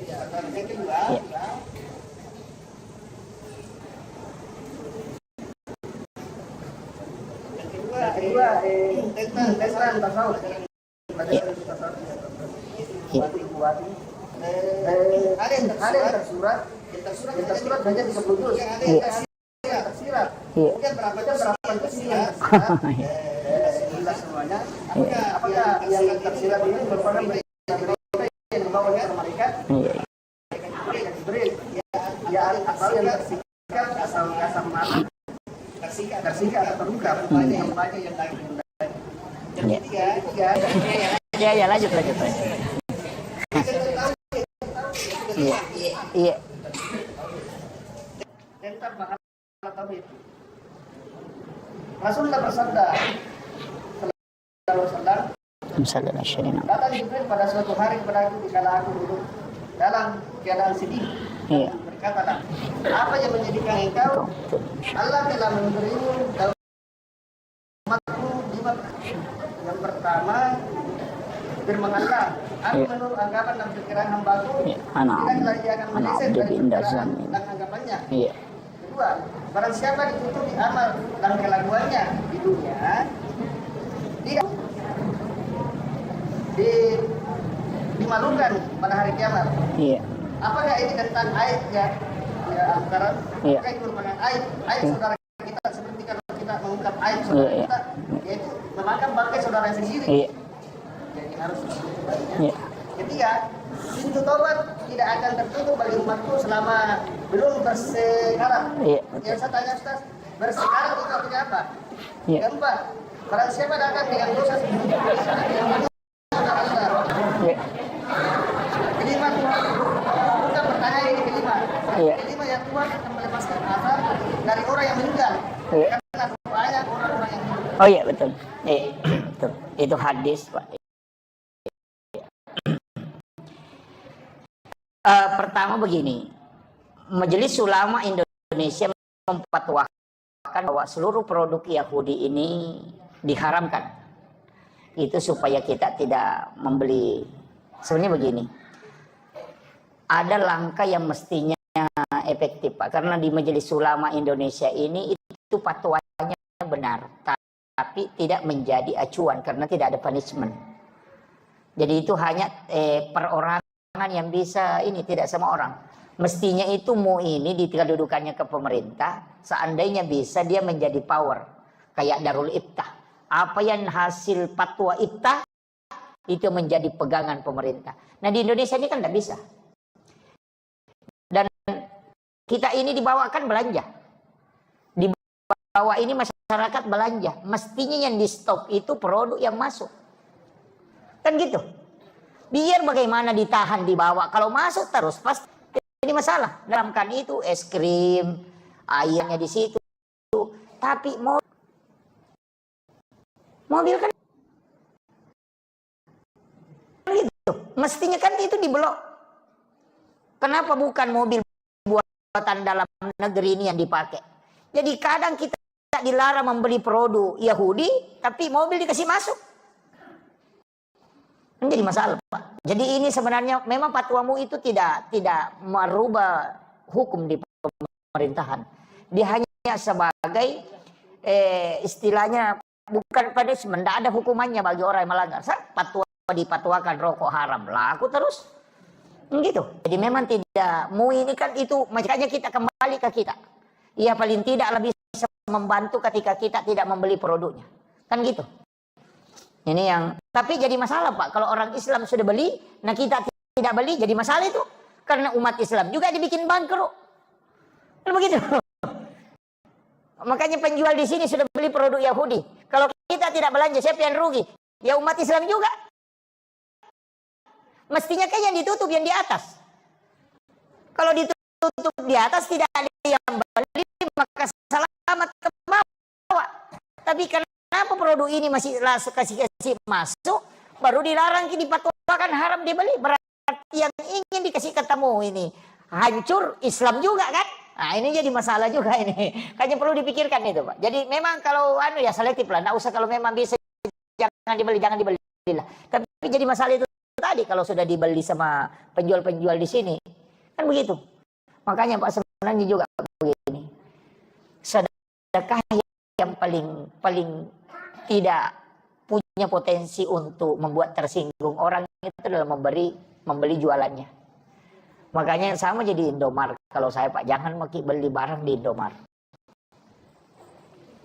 Ya, beli di masyarakat sini karena kita bersedekah itu kalau belanja di masyarakat kecil itu. Jadi kalau kita beli barangnya kan di situ ada keuntungannya dan itu betul-betul keuntungannya untuk mensekolahkan anaknya. Nah kalau kita beli di Indomaret itu bukan untuk sekolahkan anak itu. Kan gitu.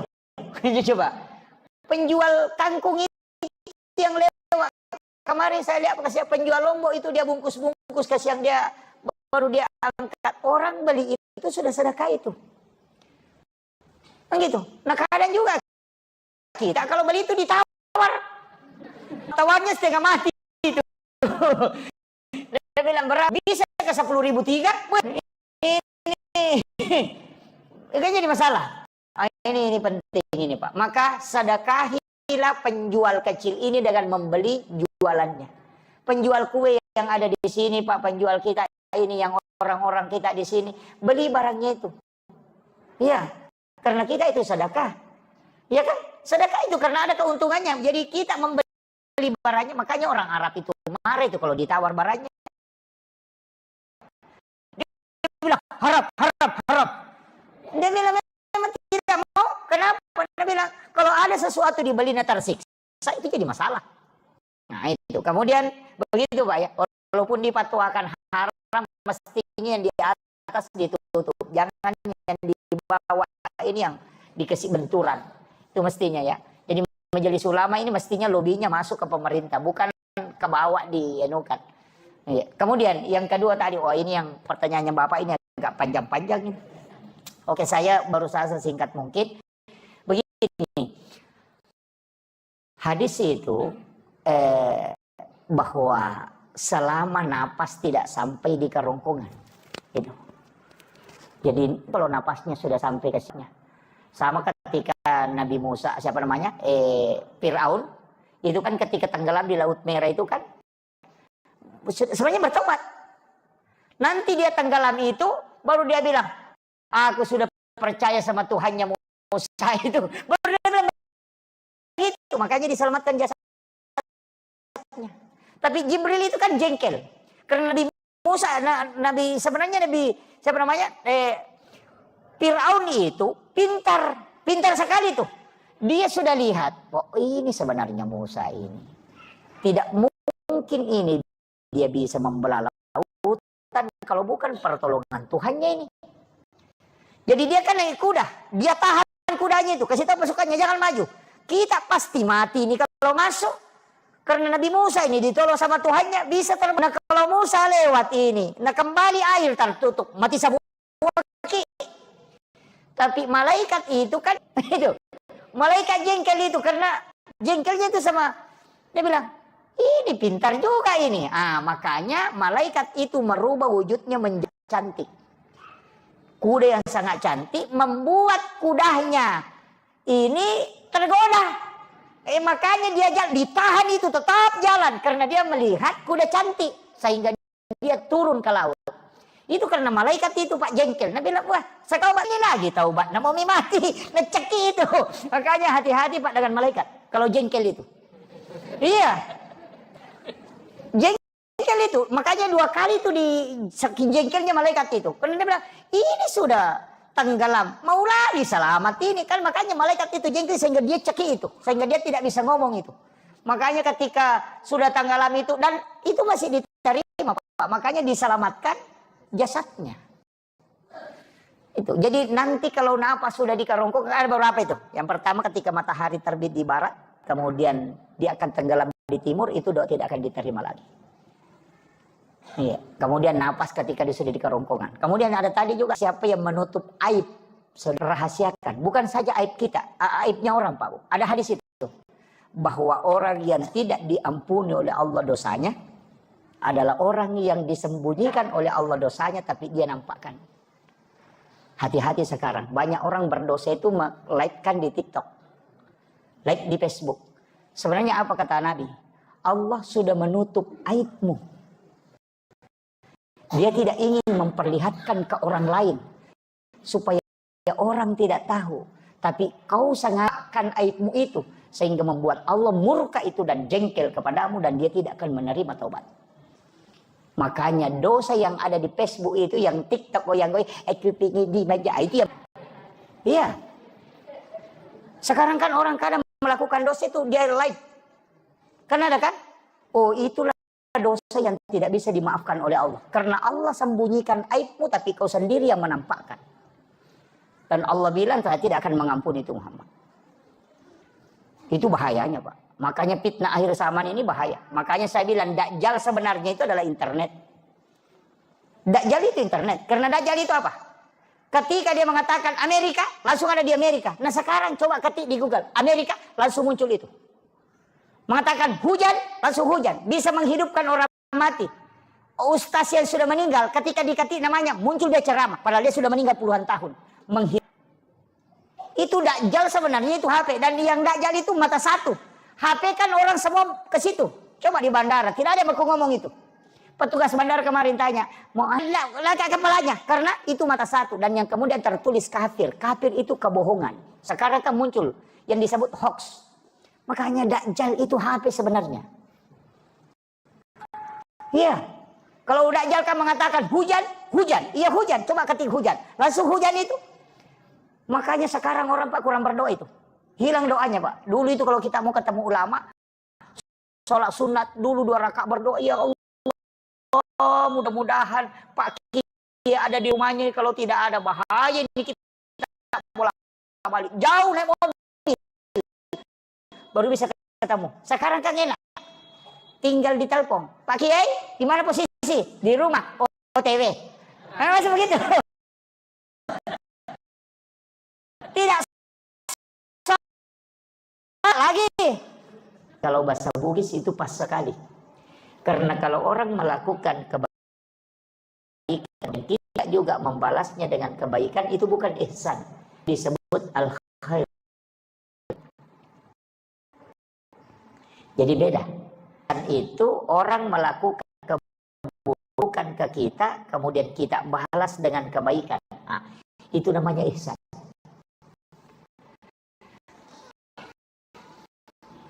Jadi kalau orang baik kemudian kita baik, itu hanya membalas kebaikan. Bukan berbuat baik namanya itu, tapi membalas. Kadang-kadang kan ada orang begitu. Ada supaya dia bilang, wah nanti kalau hujan ya kan gitu. Ya biasa itu orang ya karena ada keinginannya kan begitu. Jadi itu bukan sebenarnya sifat yang paling tinggi hakikat. Nah, ini yang kita mau capai. Karena nanti ihsan itu adalah manusia yang innallaha yuhibbul muhsinin. Allah sangat menyukai orang-orang yang ihsan itu. Jadi pertama iman. Kira-kira kita ini sudah beriman? Hah? Sudah beriman? Oh tidak. Kalau Islam, oke, bisa. Tapi kalau ada tandanya, wa idza dzukirallahu wajilat qulubuhum. Ketika disebut nama Allah, maka bergetar kalbunya. Makanya kenapa perpindahan gerakan sholat itu menggunakan kalimat Allahu Akbar.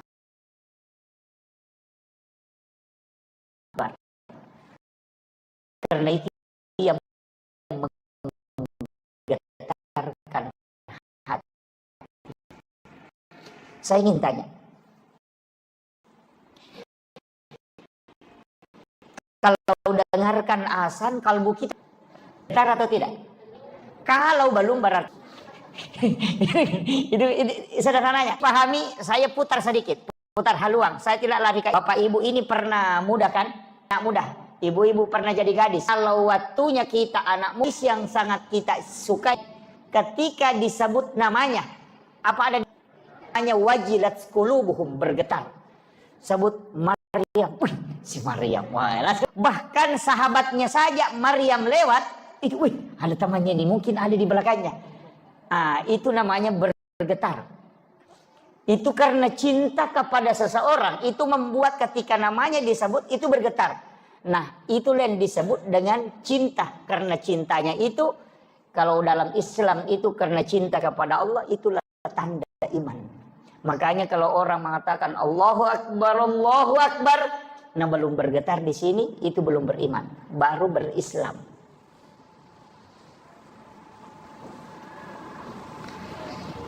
Agak berat ini ya. Saya pelan-pelan ya, supaya kita ngaji tasawuf sedikit ya. Jangan, tapi tidak terlalu berat. Terlalu berat. Saya usahakan membahasakannya dengan ringan. Bagaimana cara bisa bergetar? Perebut kalimat. Ada namanya itu zikir tidak, Pak. Membaca la ilaha illallah itu 71.000 kali dengan 1 kali duduk. Kira-kira bisa? Ya. Jadi ambil satu waktu, pokoknya tidak ada memang pekerjaan yang lain. Itu saja. Pokoknya pakai tasbih, hitung.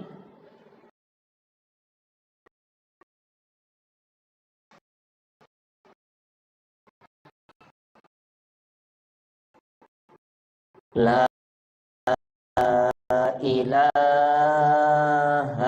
illallah, la ilaha illallah.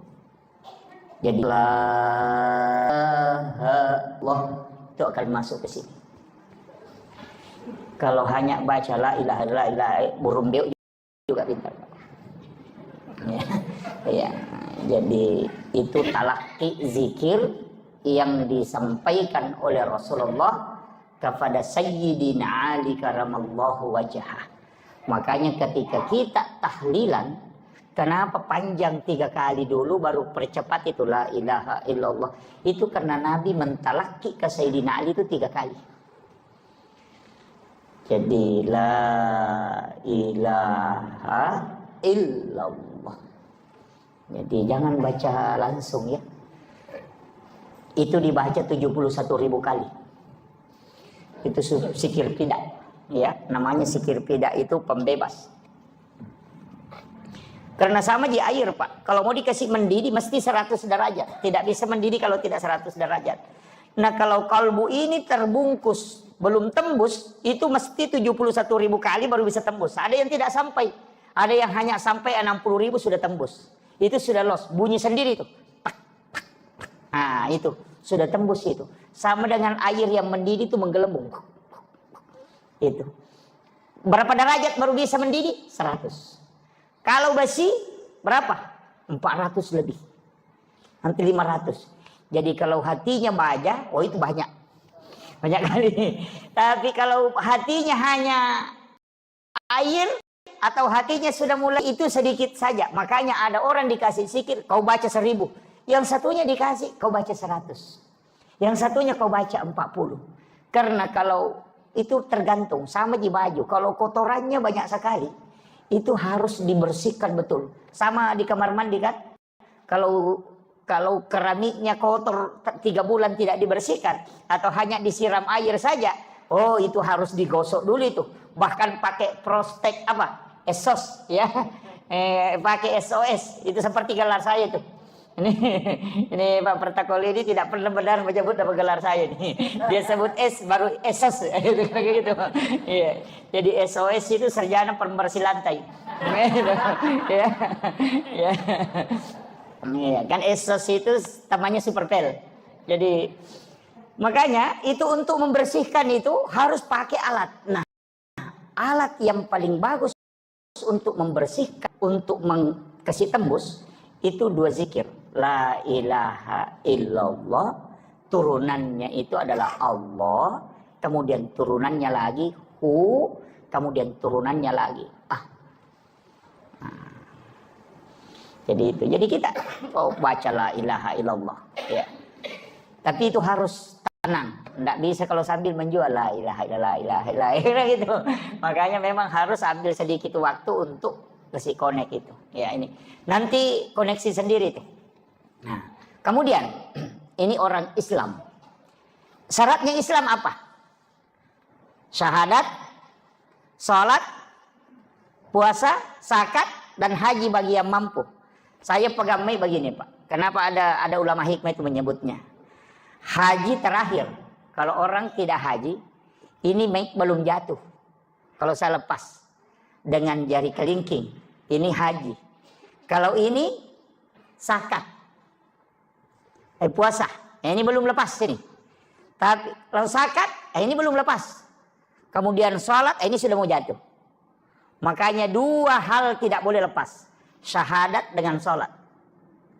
Karena Islammu akan jatuh. Nah, makanya itu kalau 3 ji lepas ini masih orang tidak haji, kemudian orang tidak puasa, tidak zakat, masih dibilang Islam. Tapi kalau syahadat dengan sholat lepas, pasti jatuh. Maka gugur keislaman. Makanya syahadat itu kuncinya dan sholat itu kuncinya. Ya. Jadi, tapi memang dari rukun Islam ini, kalau haji itu tidak masalah. Ya. Hanya bagi yang mampu. Mampu itu bilang begini Pak. Mampu itu mampu secara fisik, mampu secara materi. Jangan sampai kita anak tidak dikasih kebutuhan karena mau naik haji. Oh jangan.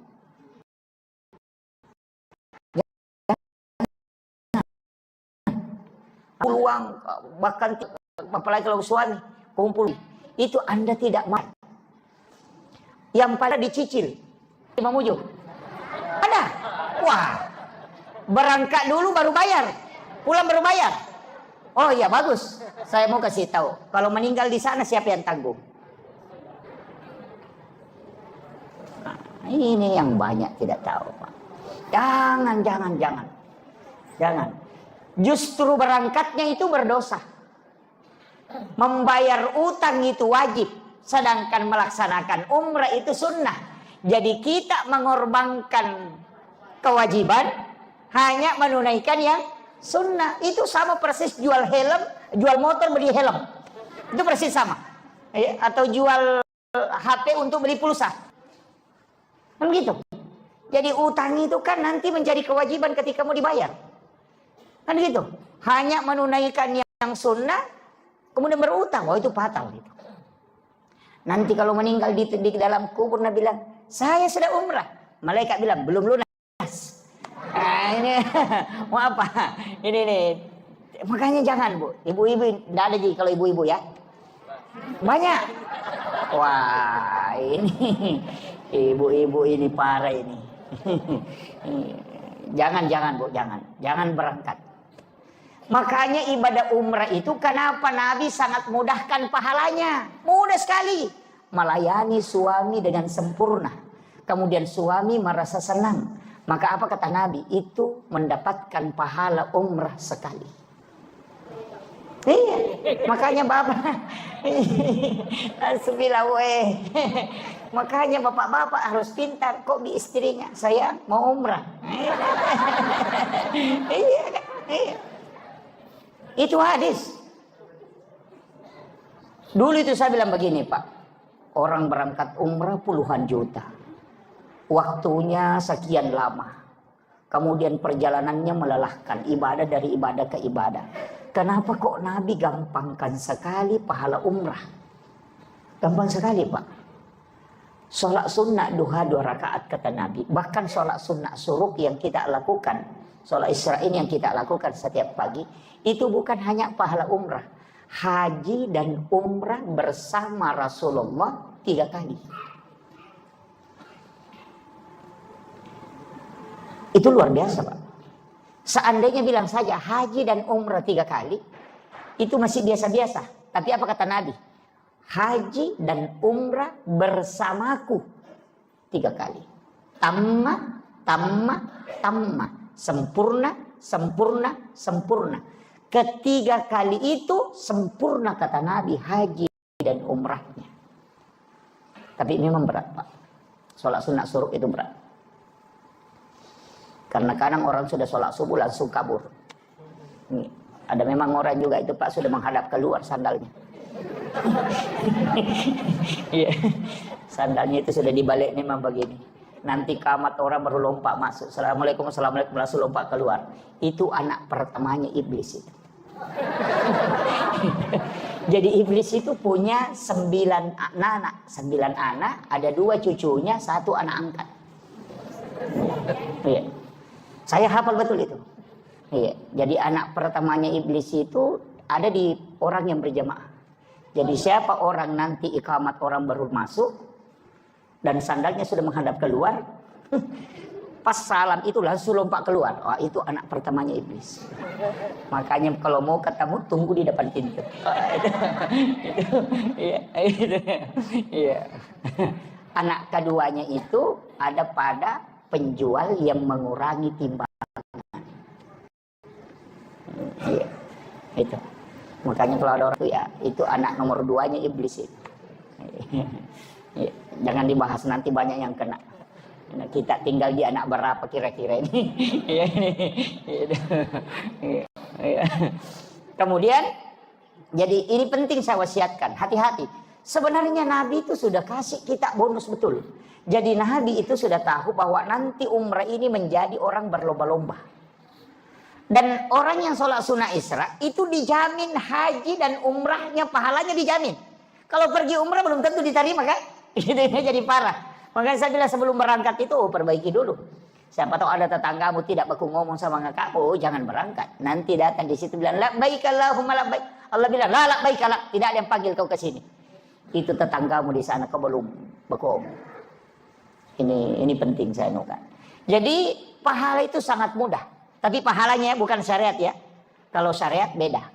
Syariat itu lengkap. Kalau pahala itu hadiah yang diberikan. Jadi itu makanya kalau mau banyak pahalanya, sama kalau orang buka puasa. Kita kasih buka orang 10, itu kita dapat pahala puasa 10 itu. Makanya Islam ini luar biasa. Sama dengan sholat yang kita lakukan kalau sholat sunnah tawabin.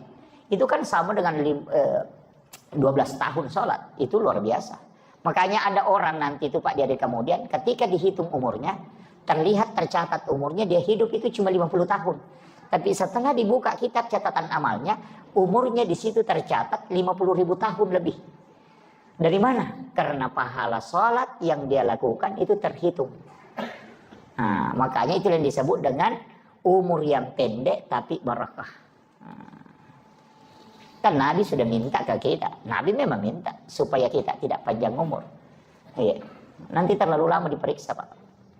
Sama di pejabat. Kalau ada bupati 2 periode lama diperiksa itu. Lama. Camatnya 10 tahun tidak berhenti. Lama diperiksa. Tapi kalau ada camat cuma 3 hari menjabat, keluar sebentar sekali itu diperiksa. Tidak lama itu. Sama di kita kalau tidak lama hidup. Kan begitu. Makanya semua harta itu jangan kita semua yang bawa. Titip ke orang. Titipkan ke orang. Tidak sampai itu harta atau Pak? Tidak sampai. Nanti bisa kita dapat itu ketika sudah kita titip. Dan itu kuncinya. Karena ada bilang, harta tidak dibawa mati. Memang tidak bisa dibawa mati kalau kau yang mau bawa. Tapi kalau kau kasih orang, pasti sampai. Kan gitu. Jadi nanti sebenarnya begini. Nanti harta itu diserahkan, baru dimiliki. Kalau masih ke kita, itu baru amanah. Kan gitu. Makanya disebut harta itu adalah amanah yang diberikan oleh Allah.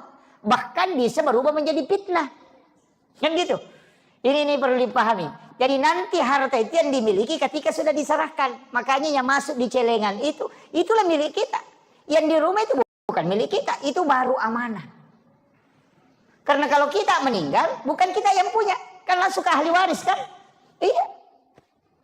Jangankan uang, istri kita ngambil orang.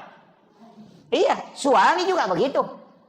Makanya tidak usah terlalu kita tidak usah. Ya, Pak. Apalagi buat istri kan sebenarnya itu kan bukan hak milik, Pak. Itu cuma hak pakai. Iya, makanya disebut hakut tamlik itu. Iya. Makanya wanita itu istri itu tidak bisa mentalak suaminya kecuali diwakilkan ke pengadilan. Suami 1 kali ngomong mengatakan saya talak kamu, itu jatuh talak. Tapi kalau istri biar cungkir balik, talak, tidak akan jatuh. Biar guling-guling, tidak akan jatuh. Kenapa? Karena dia yang dibeli. Kan gitu. Makanya Imam Syafi'i itu mengatakan kalau laki-laki mau menikah, tidak usah minta izin ke istri pertama. Itu Syafi'i, bukan saya bilang ya. Imam Syafi'i. Jangan saya disalahkan ini. Ini saya kasih tahu. Alasannya kenapa? Tapi saya tidak suruh menikah ya. Alasannya kenapa? Imam Syafi'i mengatakan tidak usah minta izin. Karena dia yang dibeli. Jangan bilang iya, kan hakun tadi. Saya harus luruskan ini supaya kita paham. Ngaji fikih itu begitu. Begini. Saya ingin tanya, ketika kita misalnya mau beli HP, kita bicara HP, mau beli HP. Kita akan tawar. Ini HP harganya berapa? Oh, ini 4 juta. Itulah mahar. Kita akan datang menghitbah. Ini kira-kira maharnya berapa? Cuma maharnya kita di Mamuju ini kayaknya murah. Apa maharnya? Seperangkat alat sholat.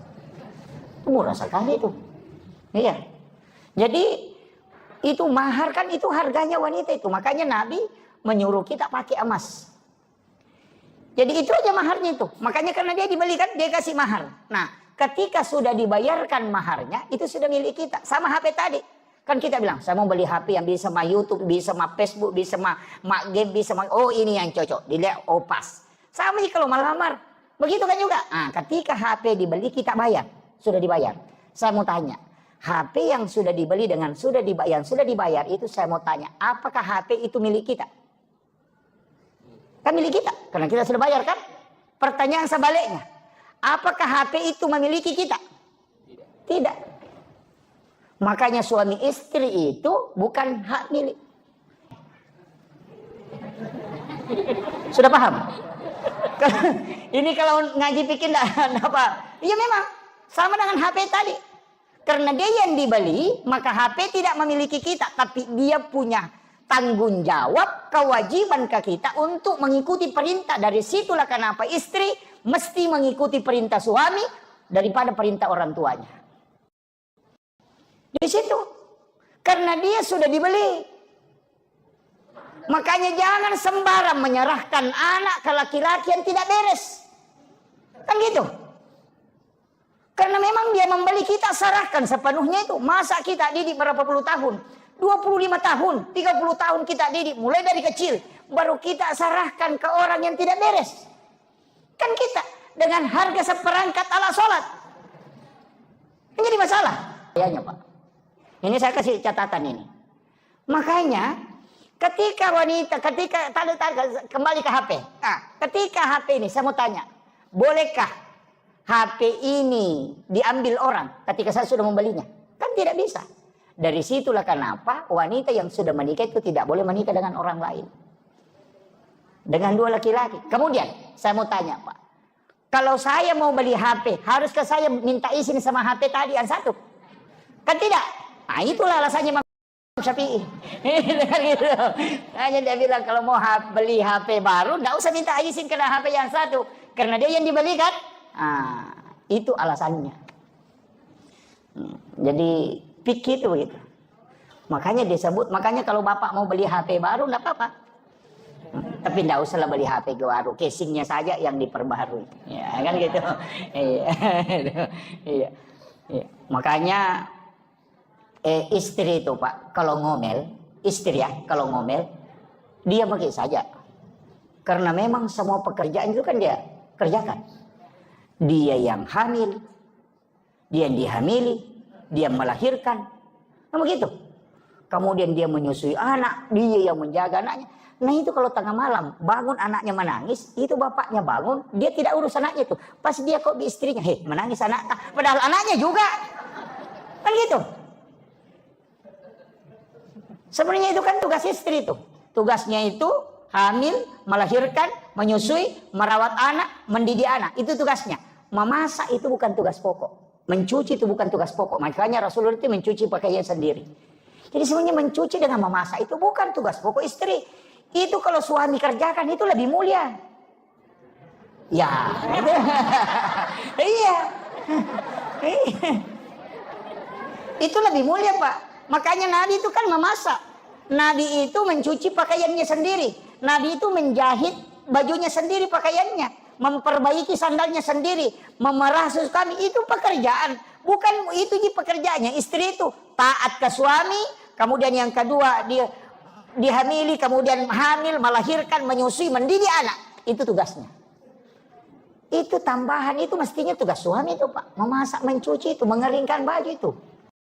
Iya, belanja di pasar itu tugas suami itu. Mencari nafkah tugas suami. Iya.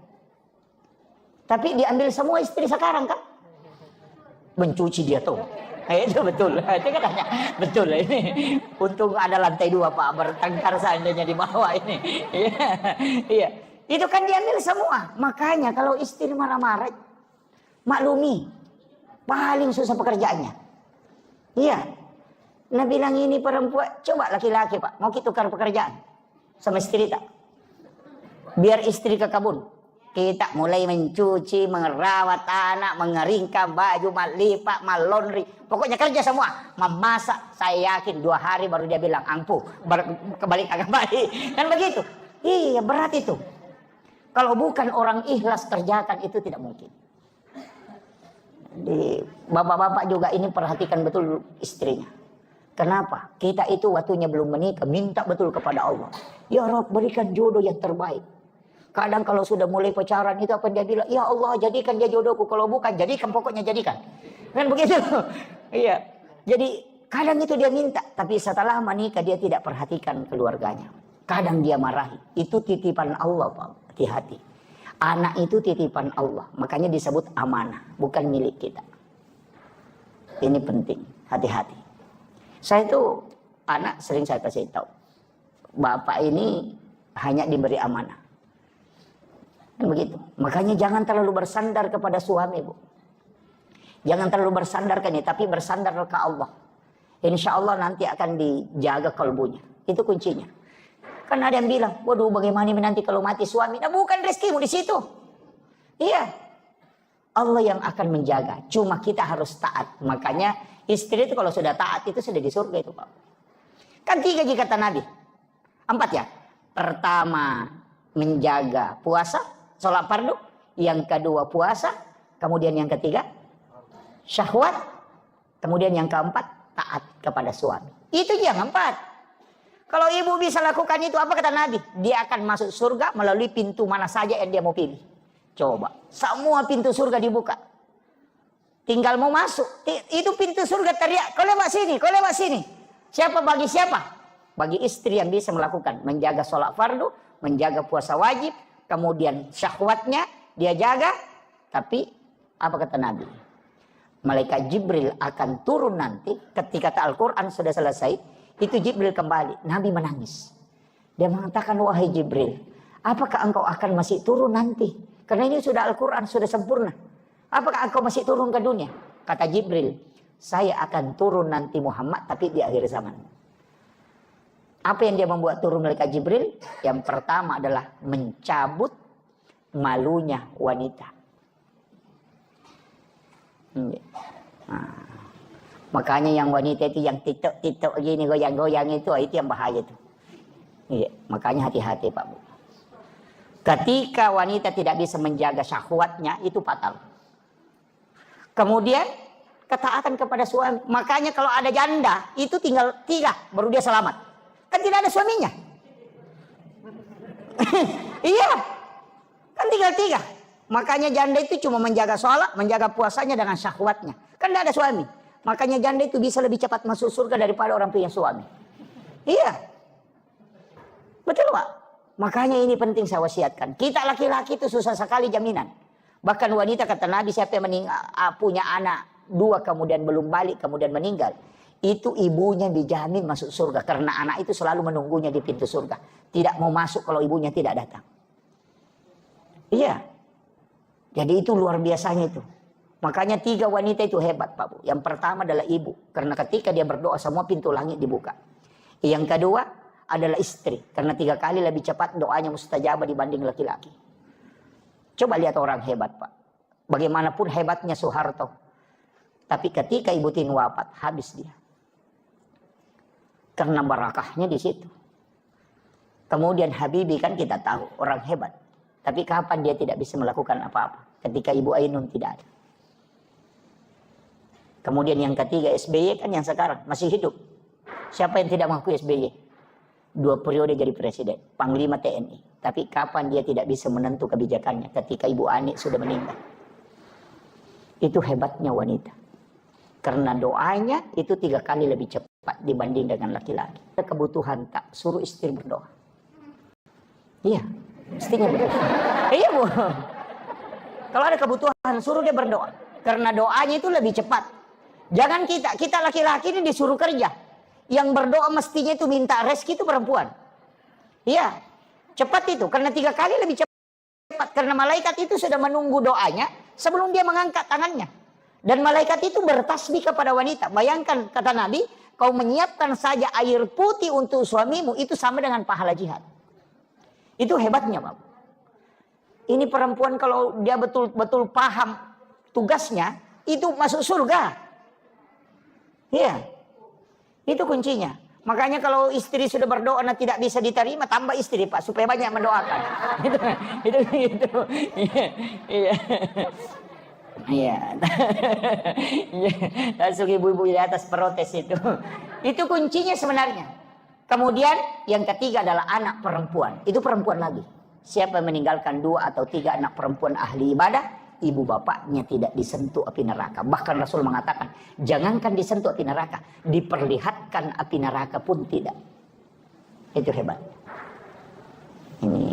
Jadi itu anak-anak perempuan kita. Tidak usah banyak-banyak kita tuntut Pak. Tidak usah bilang harus jadi PNS, harus jadi. Tidak usah. Rezeki itu bukan dari situ jalur itu saja. Justru PNS itu terbatas rezekinya. Ya kan? Karena gajinya pasti. Kan gitu. Nggak usah terlalu anu Pak. Makanya PNS sebenarnya yang gajinya tidak cukup 1 nisab. Kemudian dia pencaharian pokoknya cuma itu. Tidak ada tambahan. Dan tidak cukup 1 nisab gajinya. Ketika dikalkulasi dalam jumlah 1 tahun. Atau dikalkulasi per bulan dengan mengikuti panen padi. Maka itu tidak wajib zakat sebenarnya. Cuma ulama kita di pemerintah ini di Indonesia dalam hal ini Basnas berusaha menjaga. Siapa tahu nanti harta ini kena zakat, makanya dia keluarkan memang 2,5. Makanya kalau dia tidak jadi zakat, nanti jadi sedekah. Karena sebenarnya pengeluaran itu Pak bukan hanya zakat, kan ada zakat, ada infak, ada sedekah, ada wakaf. Masing-masing beda ya. Kalau zakat kewajiban. Kalau infak itu harta. Kalau sedekah itu umum. Makanya tersenyum itu sedekah, tapi sedekah. Makanya kalau tidak ada uang tak senyum saja. ketemu orang. Itu sudah bersedekah itu. Bahkan berjalan ke masjid itu sedekahnya tubuh. Ada yang orang lupakan, wakaf. Ini wakaf yang paling pokok, Pak. Zakat itu kan memang kewajiban. Sedekah itu temporer, tapi wakaf itu yang berjalan terus. Iya, mestinya kita punya wakaf. Masa kita yang kerja setiap hari pun panting, kemudian kadang ada yang kita mau makan, kita tidak beli karena mau kumpul uang. Kan biasa begitu. Ada orang begitu, Pak. Pokoknya kumpul uang. Ada penjual durian yang bilang, weh enaknya durian. Dia tanya, berapa? 100.000. Mahalnya. Padahal 1 juta uang di kantongnya. Karena begitu. Saya punya guru itu, dia kasih tahu begini. Aja mau seke kangi alemu na rekomeko malomo dalle. Itu. Makanya kalau mau makan durian uangnya tidak cukup, pergi beli pop ice rasa durian. Itu, ya. Saya kasih tahu. Iya. Kenapa? Jangan kau menyiksa itu. Karena orang dermawan itu yang tidak menyiksa, karena semua tubuh ini berzikir. Orang kaya yang sesungguhnya itu adalah mereka yang tidak pernah kikir untuk dirinya. Ini kadang-kala kita yang bilang enaknya tapi mahal, padahal banyak uangnya. Itu. Ini penting saya sampaikan. Makanya iya. Tapi jangan juga semua mau dimakan. Wah, itu jadi masalah. Ada juga istri itu gajinya suaminya 1 juta. Pokoknya semua penjual lewat ditahan. Semua penjual pentolan, singa, penjual singa. Itu bikin ubanan suami itu. Itu kan gitu. Jadi itu kunci dalam agama itu. Makanya dalam diri kita ini sebenarnya Pak itu sudah disetting. Ya. Makanya kalau mau selamat ini wakaf penting. Masa dikumpul harta kemudian kita tinggalkan? Iya, mesti ada wakaf, tak? Mesti. Kalau ada tanah, tidak usah dibagikan semua ke anak, jangan. Mesti ada yang kita simpan. Kenapa? Itu pahalanya nanti dan penghasilannya dimasukkan ke agama. Cari apakah pesantren, apakah masjid. Begitu. Masjid ini juga harus dikelola dengan baik. Iya. Masjid ini harus dikelola dengan baik. Makanya sebenarnya kalau ada orang mewakafkan tanahnya untuk masjid, jangan wakaf masjid. Wakaf untuk pelayanan umat. Karena kalau Imam Syafi'i, kalau wakafnya hanya masjid, tidak boleh ditempati berkurban. Itu tidak sah kurban. Kan kadang-kala kita kalau berkurban kan di pekarangan masjid. Sama dengan menjual. Karena ada orang biasa menjual di pekarangan masjid. Kan gitu. Oh itu tidak boleh kalau wakafnya untuk masjid. Tapi kalau wakafnya untuk layanan umat, itu sosial, pokoknya bisa dipakai semua. Makanya sebenarnya wakaf itu juga hati-hati pengelolaannya. Ini makanya kalau seandainya kita ini mengelola wakaf dengan baik Pak, Islam ini tidak akan ini. Makanya saya bilang zakat juga di Mamuju ini jangan dikasih keluar. Jangan dikasih keluar kampung. Ada yang orang di sini bekerja, cari rezeki, baru dia kirim ke Parepare. Jangan dikirim ke Baru. Jangan. Zakat itu tidak boleh melewati jarak musafir. Bahkan ada yang mengatakan 60 kilo tidak boleh melewati 60 kilo.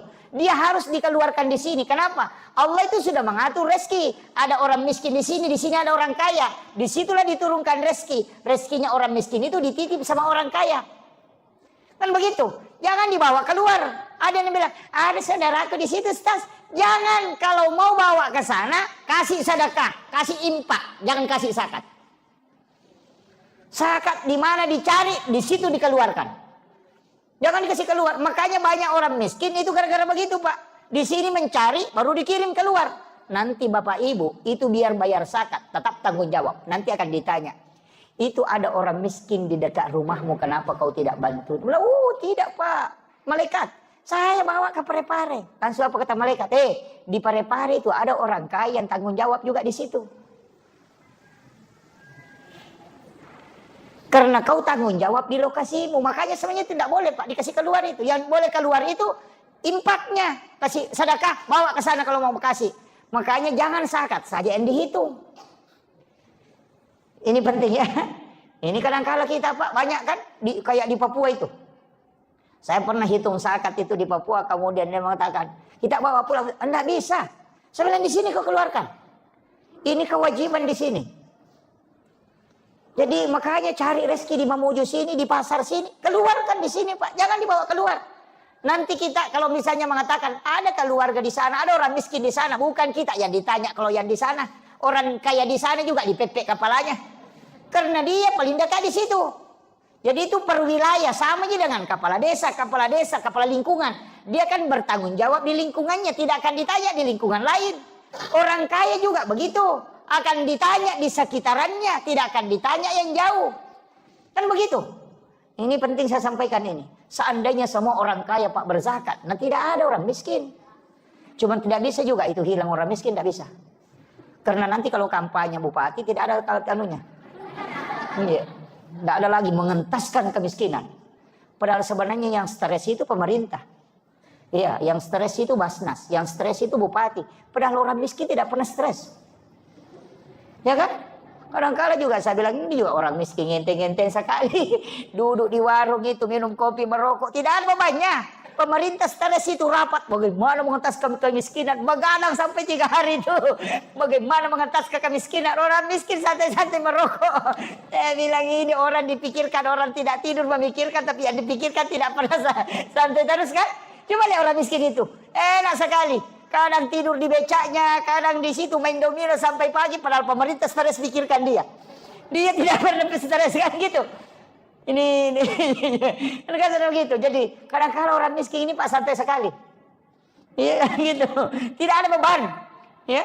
Makanya saya kasih tahu, kita orang kaya yang punya hak kewajiban mengeluarkan 25%, tolong dikeluarkan itu. Karena itu akan apa kata Nabi? Bahkan dalam Al-Qur'an itu. Orang yang tidak mengeluarkan zakatnya, hartanya nanti itu akan menjadi benda yang akan dilelehkan. Itu menjadi api. Kemudian disetrikakan mulai dari jidatnya, kemudian punggungnya dan lambungnya. Gitu. Kalau dia binatang, binatang itu nanti datang dengan besar, kemudian dia menginjak-injak itu pemiliknya. Sambil bergantian. Itu disebutkan dalam hadis. Makanya harta itu Pak disakati. Hati-hati sekali, apalagi kalau penjual.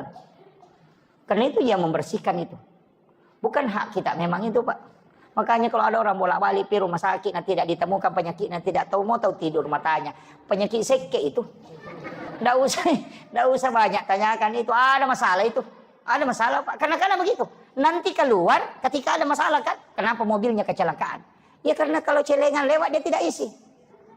Kan begitu. Makanya sedekah itu tidak faul bala. Jadi memang juga ada beberapa pekerjaan itu Pak. Sebenarnya menunggu musibah. Kayak bengkel. Itu menunggu musibah itu.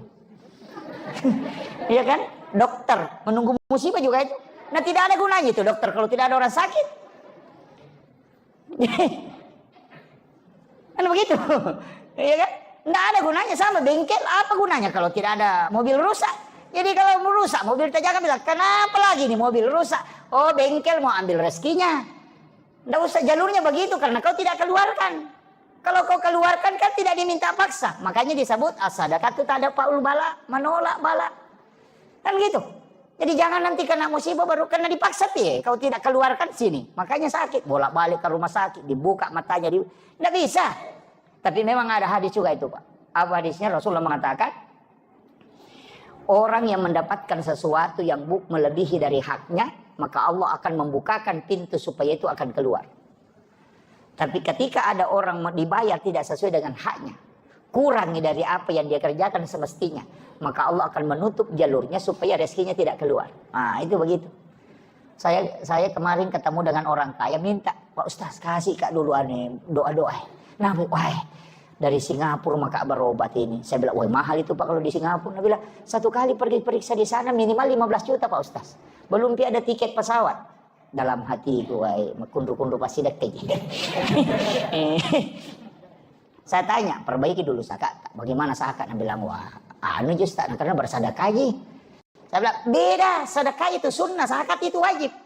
Hitung dulu. Dia bilang, wah, itu yang tidak aku tahu. Saya bilang, oh, itu yang bawa ke Singapura. Dia bilang, itu tetangga aku. Kalau perlu sakit kepala, nah, Cina minum, nah berhenti.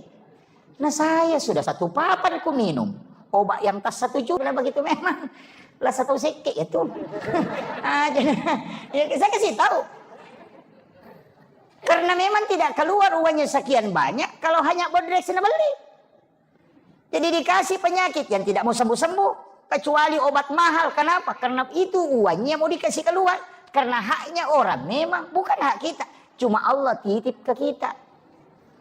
Kan begitu. Nah, makanya Pak serahkan. Nah apa kata Nabi? Kalau lebih kau serahkan, pasti Allah kembalikan. Begitu aja. Tidak usah khawatir. Jangan bilang, oh lebih ini sedekah. Aku tidak ada sedekah yang lebih. Tidak usah khawatir. Pasti kembali dengan cara apa saja. Iya. Ada juga doa itu. Subhana man halakani walam yansani minar rizki. Nah, Subhana man halakani walam yansani minar rizki. Sudah hafal? Subhana man halakani walam yansani minar rizki. Pak dongan ulakut tuh. Kalau orang baca itu Pak, bagi yang tidak punya anak, yang bisa bantu, bekerja lagi tidak mampu, tidak menentu pencahariannya, suruh baca itu 3 kali antara azan dan iqamah. 7 kali kalau sudah sholat maghrib, 7 kali kalau sudah sholat subuh. Yang penting ada rezeki di kampung itu. Orang sakit perut kalau dia tidak bawakan. Nah, biar tinggal di rumah itu dapat itu. Kalau memasak ini tetangganya dicium memasak ikan, mau baca itu subhana man halakan. Nah bawa itu nanti pasti nanya ki. Nah itu sudah hafal. Jangan dihafal, bahaya itu. Itu biasanya dipakai petugas SARA ya, yang biasa kasihan tidak mampu lagi, tidak ada lagi, ini itu dibaca. Itulah yang sejarahnya itu ketika ada ular di bawah batu yang tidak bisa keluar, kemudian dibawakan makanan oleh burung dan semut yang kasih masuk ke dalam. Itu doanya itu, subhana man halakani walam yansani minar rezeki. Jadi itu zikirnya ular. Nah, orang yang mengatakan ular kutu karena dia melilit di bawah batu tidak bisa keluar, tapi dibawakan makanan. Nah, itu. Jadi biar kita tinggal di mana pasti ada rezeki dibawakan. Itu sudah hafal. Nah, enggak hafal ya. Wah ini sudah ada pertanyaan ya. Oh iya, ini dulu baru kita. Iya. Terima kasih Ustaz. Iya. Mohon maaf mungkin menyimpang dari materi. Iya. Tapi berkaitan dengan umat. Terkait dengan fatwa MUI. Iya. Di mana kita lihat sekarang posisi Palestina. Iya. Iya. Sehingga ada fatwa MUI menyatakan bahwa produk Israel dinyatakan. Iya, betul. Apalagi sekarang penyelenggaraan orang semuanya. Tidak terjadi di toko-toko Betul. penjelasan. Lanjut, ya Pak. Ya.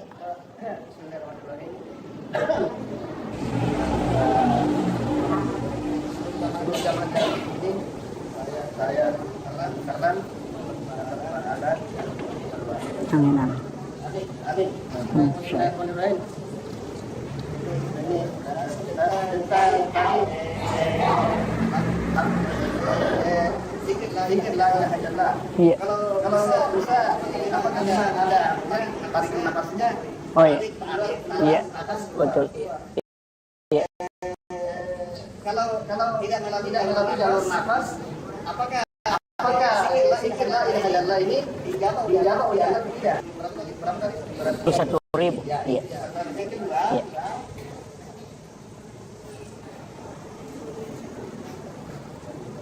Kedua tentang tasawuf.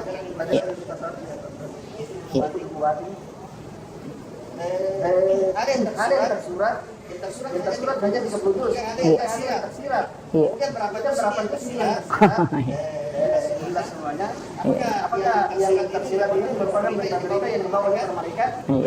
Jibril. Ya asal yang tersikat asal kasam mana? Tersikat atau terluka. Yang banyak yang lagi. Yang ketiga. Wah, banyak ini. Ya, lanjut. Iya. Iya. Tentang pahala tauhid. Rasulullah bersabda sallallahu alaihi wasallam, datang Jibril pada suatu hari kepadaku di kala aku duduk dalam keadaan sedih. Iya. Berkatalah, hai Muhammad, apa yang menjadikan engkau? Allah telah memberimu dan umatmu 5 perkara. Yang pertama, firman Allah, aku menurut anggapan dan pikiran hambaku, tidaklah ia akan meleset dari pikiran dan anggapannya. Iya. Kedua, barang siapa ditutupi amal dan kelakuannya di dunia, tidak akan dimalukan pada hari kiamat. Iya. Apakah ini tentang aib ya Al-Karam? Iya. Apakah itu merupakan aib saudara kita, seperti kalau kita mengungkap aib saudara kita, yaitu memakan bangkai saudara sendiri. Iya. Jadi harus Iya. ketiga, pintu taubat tidak akan tertutup bagi umatku selama belum bersekarat. Iya. Yang saya tanya Ustaz, bersekarat itu artinya apa? Iya. Keempat, barang siapa datang dengan dosa sebelumnya, yang mulia adalah Allah. Itu sebagai syarat. Iya. Kelima, bukan pertanyaan ini kelima. Masuk ke dalam. Iya. Kelima yang Tuhan akan melepaskan azab dari orang yang meninggal. Iya. Karena banyak orang-orang yang meninggal. Oh iya betul. Iya. Betul. Itu hadis Pak. Iya. Pertama begini, Majelis Ulama Indonesia memfatwakan bahwa seluruh produk Yahudi ini diharamkan. Itu supaya kita tidak membeli. Sebenarnya begini, ada langkah yang mestinya efektif Pak, karena di Majelis Ulama Indonesia ini itu fatwanya benar, tapi tidak menjadi acuan karena tidak ada punishment. Jadi itu hanya perorangan yang bisa ini, tidak semua orang. Mestinya itu ini dikedudukannya ke pemerintah, seandainya bisa dia menjadi power kayak Darul Iftah. Apa yang hasil fatwa Iftah itu menjadi pegangan pemerintah. Nah di Indonesia ini kan tidak bisa. Dan kita ini dibawakan belanja. Di bawah ini masyarakat belanja. Mestinya yang di stop itu produk yang masuk. Kan gitu. Biar bagaimana ditahan di bawah. Kalau masuk terus pasti lakukan. Jadi masalah. Dan yang selalu diharamkan itu es krim, air yang perusahaannya di situ. Tapi mobil kan dari Yahudi. Kan gitu. Mestinya kan itu diblok. Kenapa bukan mobil buatan dalam negeri ini yang dipakai? Jadi kadang kita dilarang membeli produk Yahudi, tapi mobil dikasih masuk. Menjadi masalah Pak. Jadi ini sebenarnya memang fatwamu itu tidak merubah hukum di pemerintahan. Dia hanya sebagai istilahnya bukan punishment, tidak ada hukumannya bagi orang yang melanggar. Fatwa dipatwakan rokok haram, laku terus. Gitu. Jadi memang tidak, ini kan itu, makanya kita kembali ke kita. Ya paling tidak lebih bisa membantu ketika kita tidak membeli produknya. Kan gitu. Ini yang, tapi jadi masalah Pak, kalau orang Islam sudah beli, nah kita tidak beli, jadi masalah itu. Karena umat Islam juga dibikin bangkrut. Kan begitu. Makanya penjual di sini sudah beli produk Yahudi. Kalau kita tidak belanja, siapa yang rugi? Ya umat Islam juga. Mestinya kan yang ditutup, yang di atas. Kalau ditutup di atas tidak ada yang beli maka selamat ke bawah. Tapi kenapa produk ini masih kasih masuk, baru dilarang dipatwakan haram dibeli? Berarti yang ingin dikasih ketemu ini hancur Islam juga kan? Nah ini jadi masalah juga ini. Kayaknya perlu dipikirkan itu Pak. Jadi memang kalau ya selektif lah. Nggak usah kalau memang bisa jangan dibeli lah. Tapi jadi masalah itu tadi kalau sudah dibeli sama penjual-penjual di sini kan begitu. Makanya Pak sebenarnya juga begini. Paling tidak punya potensi untuk membuat tersinggung orang itu adalah membeli jualannya. Makanya sama jadi Indomart kalau saya Pak, jangan beli barang di Indomart. Iya. Beli di masyarakat sini karena kita bersedekah itu kalau belanja di masyarakat kecil itu. Jadi kalau kita beli barangnya kan di situ ada keuntungannya dan itu betul-betul keuntungannya untuk mensekolahkan anaknya. Nah kalau kita beli di Indomart itu bukan untuk sekolahkan anak itu. Kan gitu. Coba. Penjual kangkung itu yang lewat. Kemarin saya lihat penjual lombok itu dia bungkus-bungkus kasih yang dia baru dia angkat. Orang beli itu sudah sedekah itu. Kan gitu. Nah kadang juga kita kalau beli itu ditawar. Tawarnya setengah mati tuh. Dia bilang berapa? 5.000. Bisa ke 10.000 tiga? Wih. Ini. Itu jadi masalah. Ini penting ini Pak. Maka sedekahilah penjual kecil ini dengan membeli jualannya. Penjual kue yang ada di sini Pak, penjual kita ini yang orang-orang kita di sini beli barangnya itu. Iya, karena kita itu sedekah. Iya kan? Sedekah itu karena ada keuntungannya. Jadi kita membeli barangnya, makanya orang Arab itu marah itu kalau ditawar barangnya. Dia bilang harap. Dia bilang memang tidak mau. Kenapa? Dia bilang kalau ada sesuatu dibeli tersiksa itu jadi masalah. Nah itu kemudian begitu Pak ya, walaupun dipatwakan haram mestinya yang di atas ditutup, jangan yang di bawah ini yang dikasih benturan, itu mestinya ya. Jadi majelis ulama ini mestinya lobinya masuk ke pemerintah, bukan ke bawah di enukan. Ya. Kemudian yang kedua tadi, ini yang pertanyaannya Bapak ini agak panjang-panjang ini. Oke, saya berusaha sesingkat mungkin. Begini, hadis itu bahwa selama napas tidak sampai di kerongkongan. Gitu. Jadi orang sekarat itu kalau napasnya sudah sampai ke sini tidak bisa diterima taubatnya. Sama ketika Nabi Musa, Fir'aun, itu kan ketika tenggelam di Laut Merah itu kan sebenarnya bertobat. Nanti dia tenggelam itu baru dia bilang, aku sudah percaya sama Tuhannya Musa itu. Baru dia bilang begitu, makanya diselamatkan jasadnya. Tapi Jibril itu kan jengkel. Karena Nabi Musa, Fir'aun itu pintar sekali tuh. Dia sudah lihat, ini sebenarnya Musa ini. Tidak mungkin ini dia bisa membelah lautan kalau bukan pertolongan Tuhannya ini. Jadi dia kan naik kuda, dia tahan kudanya itu, kasih tahu pasukannya jangan maju. Kita pasti mati ini kalau masuk. Karena Nabi Musa ini ditolong sama Tuhannya bisa terbelah lautan.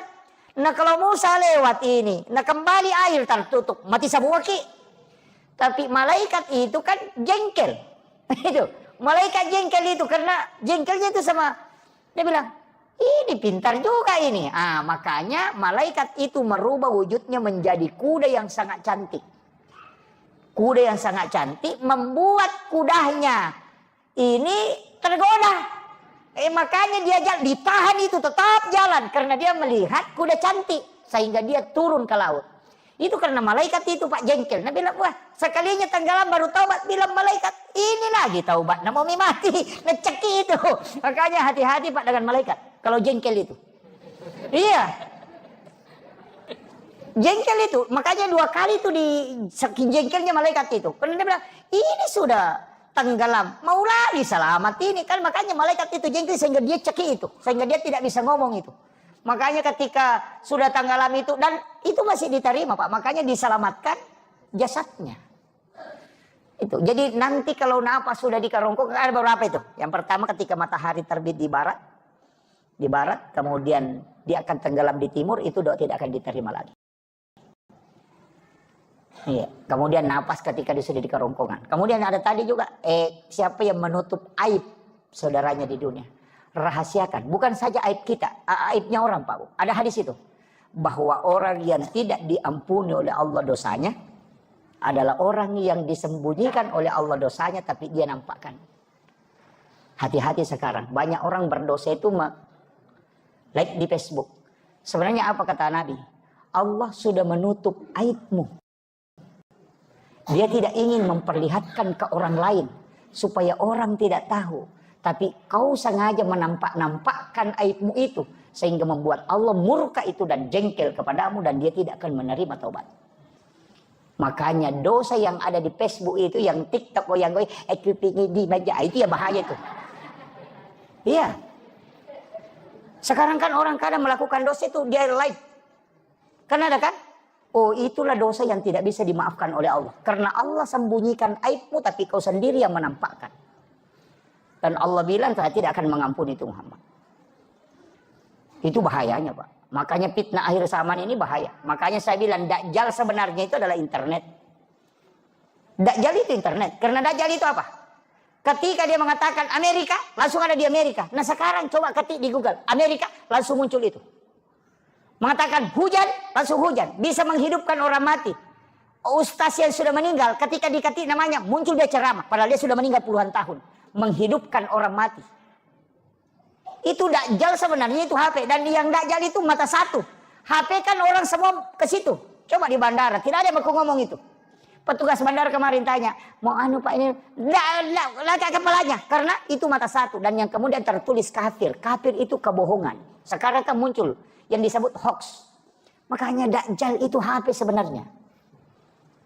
Iya. Kalau Dajjal kan mengatakan hujan. Iya hujan, coba ketik hujan. Langsung hujan itu. Makanya sekarang orang Pak kurang berdoa itu. Hilang doanya Pak. Dulu itu kalau kita mau ketemu ulama, sholat sunat dulu 2 rakaat berdoa. Ya Allah mudah-mudahan Pak Kiai ada di rumahnya. Kalau tidak ada bahaya ini kita bolak-balik. Jauh naik mobil baru bisa ketemu. Sekarang kan enak. Tinggal ditelepon. Pak Kiai di mana posisi? Di rumah. OTW. Masih begitu. Tidak sholat lagi. Dulu kalau kita cari alamat setengah mati, di mana alamatnya? Oh, terus ke sana Pak, baru belok ke sini. Sekarang bagaimana? Tinggal di Sherlock, ngomong sendiri. 300 meter belok kanan. Lorong kedua belok kiri. Tujuan Anda di sebelah kiri. Ngomong sendiri. Kan gitu. Saking mudahnya sekarang. Makanya orang lupa berdoa. Yang paling parah, makanan dihidangkan. Ambil HP dulu, foto. Menu makan siang hari ini. Ya, ayo yang jauh mendekat, yang dekat merapat. Makanan kita hari ini. Baru dia simpan HP-nya baru makan, lupa berdoa. Sekarang kan begitu. Ini bahayanya sekarang. Nih, itu Pak ya. Jadi, ya. Oh, apa? Oh, sekarat itu sakratul maut.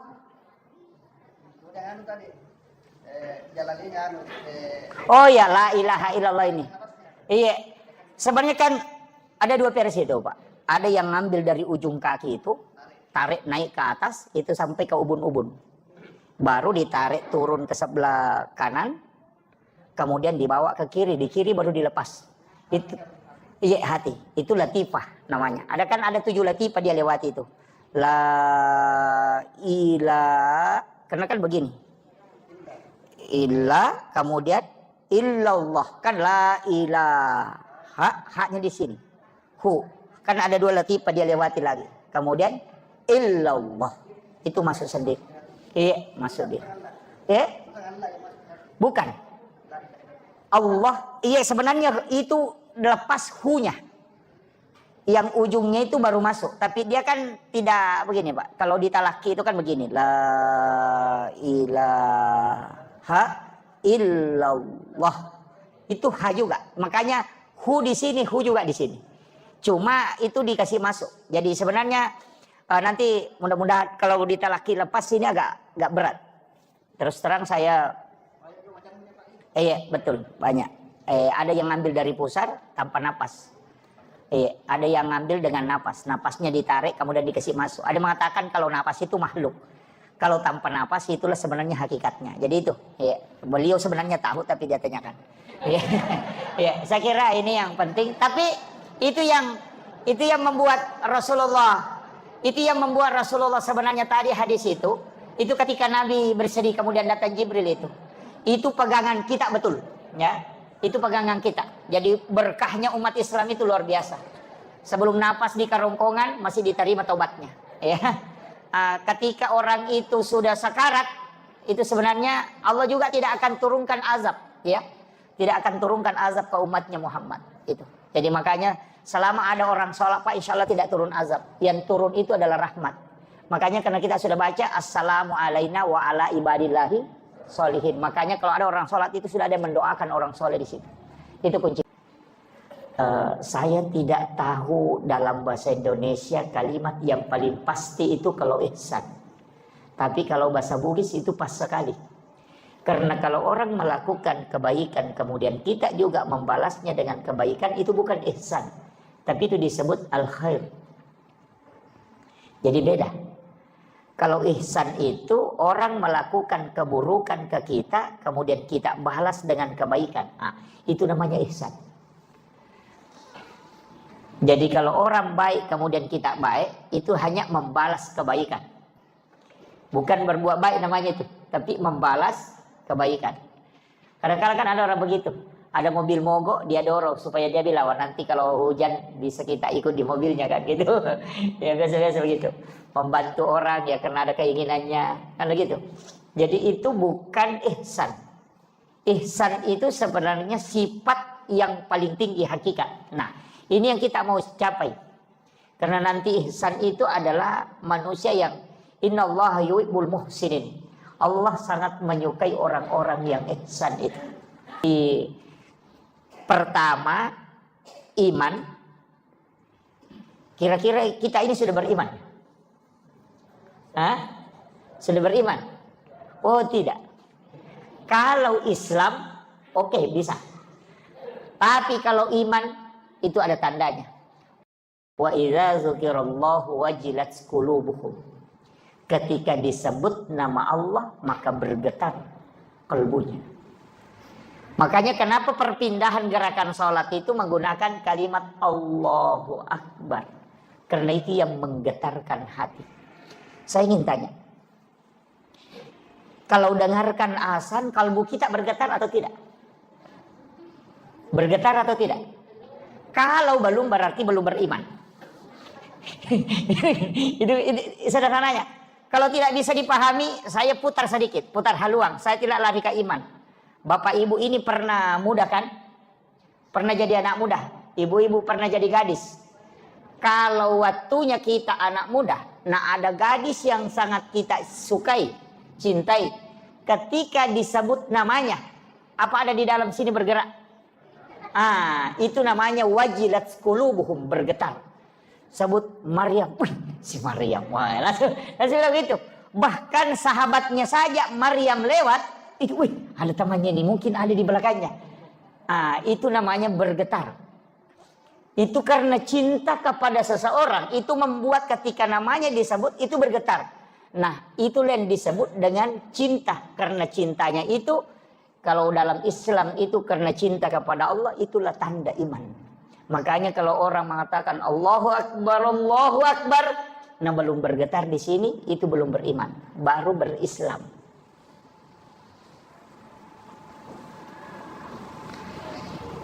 Agak berat ini ya. Saya pelan-pelan ya, supaya kita ngaji tasawuf sedikit ya. Jangan, tapi tidak terlalu berat. Terlalu berat. Saya usahakan membahasakannya dengan ringan. Jadi bagaimana cara membuat kalbu ini bisa bergetar? Perbanyak menyebut kalimat Allah. Atau ada namanya itu zikir tidak, Pak. Membaca la ilaha illallah itu 71.000 kali dengan 1 kali duduk. Kira-kira bisa? Ya. Jadi ambil satu waktu, pokoknya tidak ada memang pekerjaan yang lain. Itu saja. Pokoknya pakai tasbih, hitung. La ilaha illallah. La ilaha illallah. La ilaha illallah. Itu. Jadi ditarik. La ilaha illallah. Itu akan masuk ke sini. Kalau hanya baca la ilaha burung beuk juga pintar. Ya. Jadi itu talaki zikir yang disampaikan oleh Rasulullah kepada Sayyidina Ali karamallahu wajhah. Makanya ketika kita tahlilan, kenapa panjang 3 kali dulu baru percepat itu la ilaha illallah?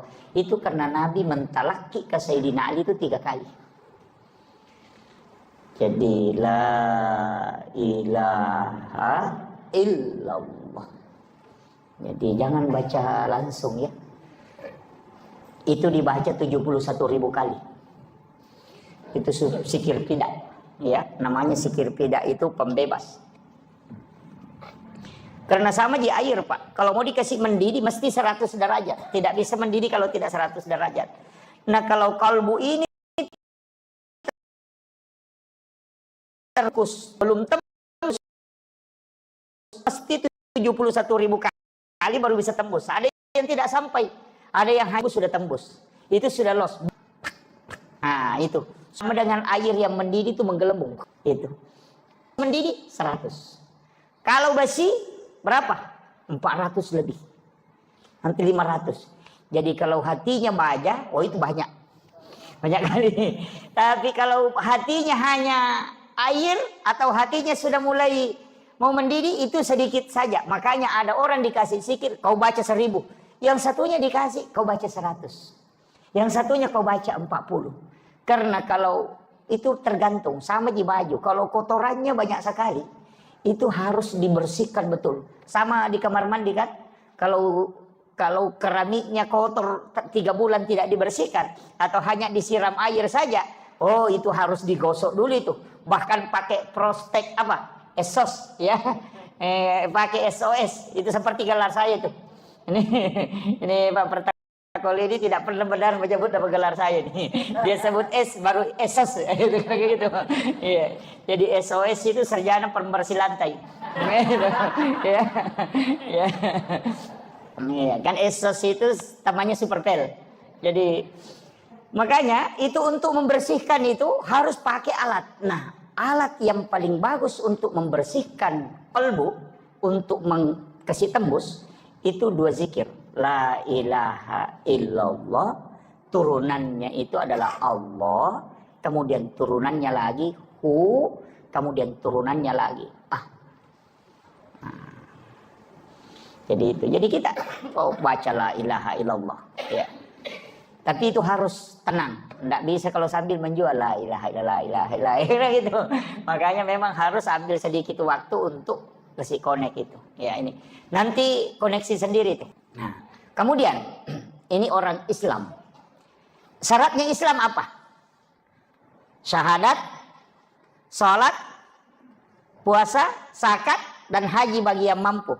Saya pegamai begini Pak. Kenapa ada ulama hikmah itu menyebutnya? Haji terakhir. Kalau orang tidak haji, ini mic belum jatuh. Kalau saya lepas dengan jari kelingking, ini haji. Kalau ini zakat, puasa, ini belum lepas ini. Tapi kalau zakat, ini belum lepas. Kemudian sholat, ini sudah mau jatuh. Makanya 2 hal tidak boleh lepas. Syahadat dengan sholat. Karena Islammu akan jatuh. Nah, makanya itu kalau pegang begini, kalau 3 ji lepas ini masih orang tidak haji, kemudian orang tidak puasa, tidak zakat, masih dibilang Islam. Tapi kalau syahadat dengan sholat lepas, pasti jatuh. Maka gugur keislaman. Makanya syahadat itu kuncinya dan sholat itu kuncinya. Ya. Jadi, tapi memang dari rukun Islam ini, kalau haji itu tidak masalah, ya, hanya bagi yang mampu.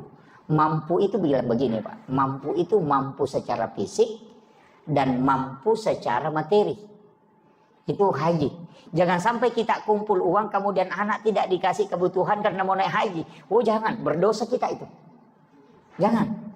Ada ibu-ibu itu kumpul uang bahkan tidak kasih belanja ke, apalagi kalau suami kumpul-kumpul uang mau naik haji. Itu Anda tidak mampu, tidak usah dipaksakan. Yang paling parah, ada umrah dicicil, tapi tidak ada jadi mamuju. Ada. Wah, berangkat dulu baru bayar, pulang baru bayar. Oh iya bagus, saya mau kasih tahu. Kalau meninggal di sana siapa yang tanggung? Nah, ini yang banyak tidak tahu Pak. Jangan. Justru berangkatnya itu berdosa. Membayar utang itu wajib. Sedangkan melaksanakan umrah itu sunnah. Jadi kita mengorbankan kewajiban hanya menunaikan yang sunnah. Itu sama persis jual helm, jual motor beli helm. Itu persis sama. Atau jual HP untuk beli pulsa. Itu sama. Kan gitu. Jadi utang itu kan nanti menjadi kewajiban ketika mau dibayar. Kan gitu. Hanya menunaikan yang sunnah, kemudian berutang. Oh itu fatal gitu. Di dalam kubur Nabi bilang, saya sudah umrah. Malaikat bilang, belum lunas. Nah, ini mau apa? Ini nih. Makanya jangan Bu. Ibu-ibu, tidak ada kalau ibu-ibu ya. Banyak.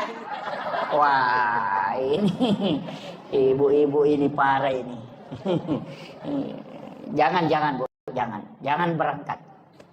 Makanya ibadah umrah itu kenapa Nabi sangat mudahkan pahalanya. Mudah sekali. Melayani suami dengan sempurna. Kemudian suami merasa senang. Maka apa kata Nabi? Itu mendapatkan pahala umrah sekali. Iya. Makanya Bapak. Makanya bapak-bapak harus pintar. Kok di istrinya? Saya mau umrah. Iya. Itu hadis. Dulu itu saya bilang begini Pak, orang berangkat umrah puluhan juta, waktunya sekian lama, kemudian perjalanannya melelahkan, ibadah dari ibadah ke ibadah. Kenapa kok Nabi gampangkan sekali pahala umrah? Gampang sekali Pak. Sholat sunnah duha 2 rakaat kata Nabi. Bahkan sholat sunnah suruk yang kita lakukan, sholat Isra'in yang kita lakukan setiap pagi, itu bukan hanya pahala umrah. Haji dan umrah bersama Rasulullah 3 kali. Itu luar biasa Pak. Seandainya bilang saja haji dan umrah 3 kali, itu masih biasa-biasa. Tapi apa kata Nabi? Haji dan umrah bersamaku 3 kali. Tamma, tamma, tamma. Sempurna, sempurna, sempurna. Ketiga kali itu sempurna kata Nabi haji dan umrahnya. Tapi memang berat Pak. Sholat sunat suruk itu berat. Karena kadang orang sudah sholat subuh langsung kabur. Nih, ada memang orang juga itu Pak sudah menghadap keluar sandalnya. Iya, sandalnya itu sudah dibalik memang begini. Nanti kamat orang baru lompat masuk. Assalamualaikum, assalamualaikum, langsung lompat keluar. Itu anak pertamanya iblis itu. Jadi iblis itu punya 9 anak, 9 anak, ada 2 cucunya, 1 anak angkat. Iya. Saya hafal betul itu. Iya. Jadi anak pertamanya iblis itu ada di orang yang berjamaah. Jadi siapa orang nanti iqamat orang baru masuk dan sandalnya sudah menghadap keluar, pas salam itu langsung lompat keluar. Oh, itu anak pertamanya iblis. Makanya kalau mau ketemu tunggu di depan pintu.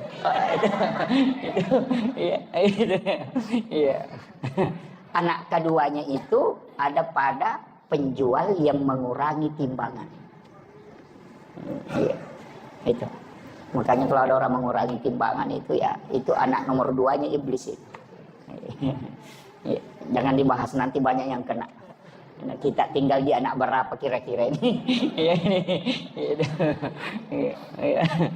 Kemudian, jadi ini penting saya wasiatkan, hati-hati. Sebenarnya Nabi itu sudah kasih kita bonus betul. Jadi Nabi itu sudah tahu bahwa nanti umrah ini menjadi orang berlomba-lomba. Dan orang yang sholat sunnah Isra itu dijamin haji dan umrahnya pahalanya dijamin. Kalau pergi umrah belum tentu diterima kan? Ini jadi parah. Makanya saya bilang sebelum berangkat itu perbaiki dulu. Siapa tahu ada tetanggamu tidak baku ngomong sama kakakmu, jangan berangkat. Nanti datang di situ bilang labbaik Allahumma labbaik. Allah bilang la labbaik la, tidak ada yang panggil kau ke sini. Itu tetanggamu di sana kau belum baku ngomong. Ini penting saya nukan. Jadi pahala itu sangat mudah. Tapi pahalanya bukan syariat ya. Kalau syariat beda. Syariat itu lengkap. Kalau pahala itu hadiah yang diberikan. Jadi itu makanya kalau mau banyak pahalanya Pak. Sama kalau orang buka puasa. Kita kasih buka orang 10. Itu kita dapat pahala puasa 10 itu. Makanya Islam ini luar biasa. Sama dengan sholat yang kita lakukan. Kalau sholat sunnah tawabin. Itu kan sama dengan 12 tahun sholat. Itu luar biasa. Makanya ada orang nanti itu Pak dia kemudian ketika dihitung umurnya. Terlihat tercatat umurnya dia hidup itu cuma 50 tahun. Tapi setelah dibuka kitab catatan amalnya, umurnya di situ tercatat 50.000 tahun lebih. Dari mana? Karena pahala sholat yang dia lakukan itu terhitung. Nah, makanya itu yang disebut dengan umur yang pendek tapi barakah. Kan Nabi sudah minta ke kita. Nabi memang minta supaya kita tidak panjang umur. Iya. Nanti terlalu lama diperiksa Pak. Sama di pejabat. Kalau ada bupati 2 periode lama diperiksa itu. Lama. Camatnya 10 tahun tidak berhenti. Lama diperiksa. Tapi kalau ada camat cuma 3 hari menjabat nak keluar sebentar sekali itu diperiksa. Tidak lama itu. Sama di kita kalau tidak lama hidup. Nah begitu. Makanya semua harta itu jangan kita semua yang bawa. Titip ke orang. Titipkan ke orang. Tidak sampai itu harta atau Pak? Tidak sampai. Nanti bisa kita dapat itu ketika sudah kita titip. Dan itu kuncinya. Karena ada bilang, harta tidak dibawa mati. Memang tidak bisa dibawa mati kalau kau yang mau bawa. Tapi kalau kau kasih orang, pasti sampai. Kan gitu. Jadi nanti sebenarnya begini. Nanti harta itu diserahkan, baru dimiliki. Kalau masih ke kita, itu baru amanah. Kan gitu. Makanya disebut harta itu adalah amanah yang diberikan oleh Allah. Bahkan bisa berubah menjadi fitnah. Kan gitu. Ini perlu dipahami. Jadi nanti harta itu yang dimiliki ketika sudah diserahkan. Makanya yang masuk di celengan itu, itulah milik kita. Yang di rumah itu bukan milik kita, itu baru amanah. Karena kalau kita meninggal, bukan kita yang punya. Kan langsung ke ahli waris kan? Iya. Jangankan uang, istri kita ngambil orang. Iya, suami juga begitu. Makanya enggak usah terlalu, kita enggak usah. Ya, Pak.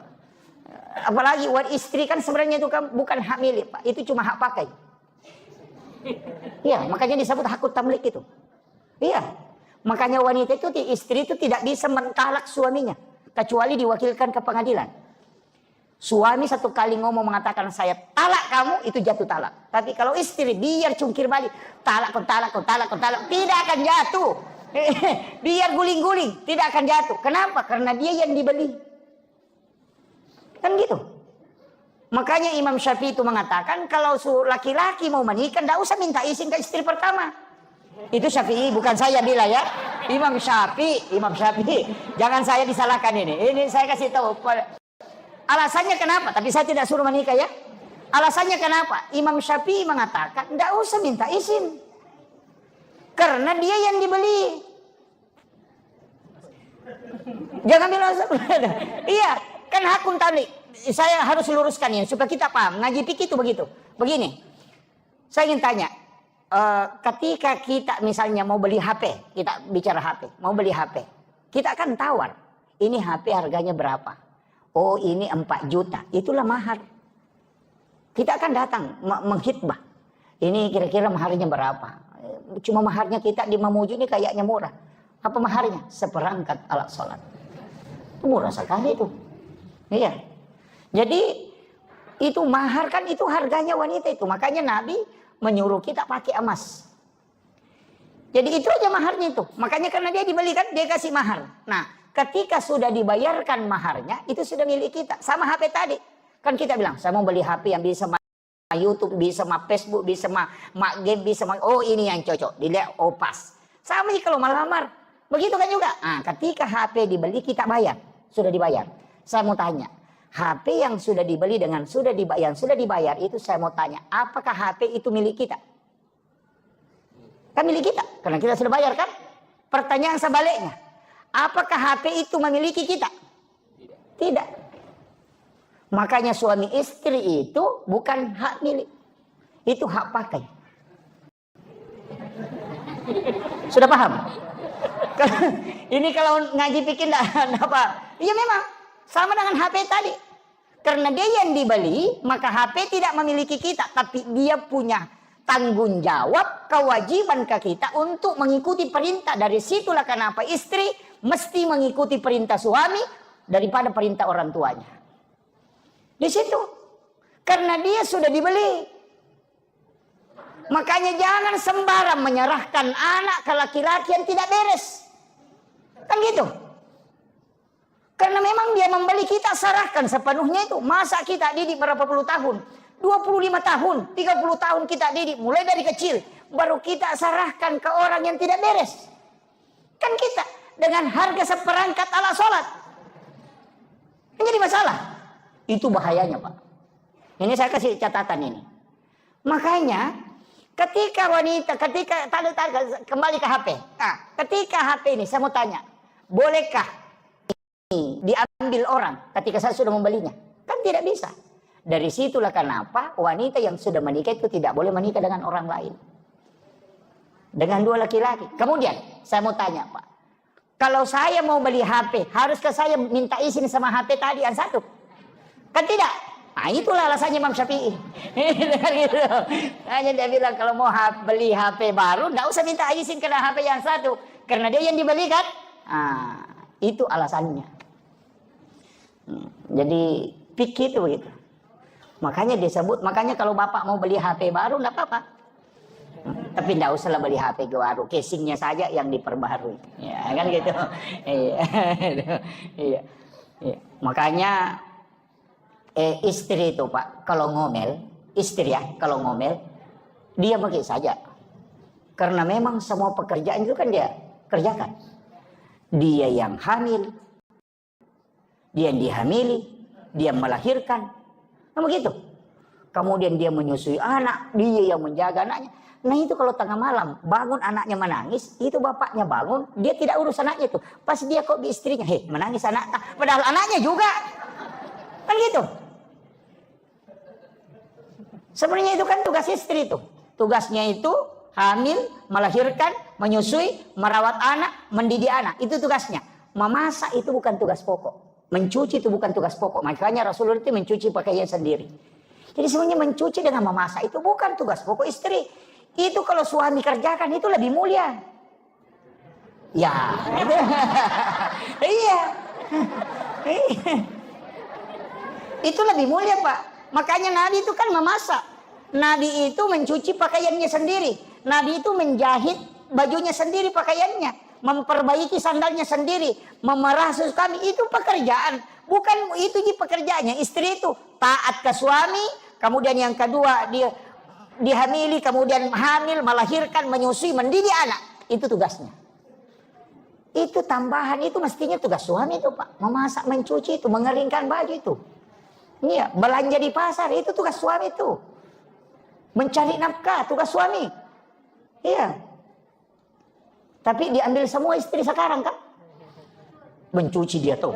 Itu betul. Itu katanya betul ini. Untung ada lantai 2, Pak, bertengkar seandainya di bawah ini.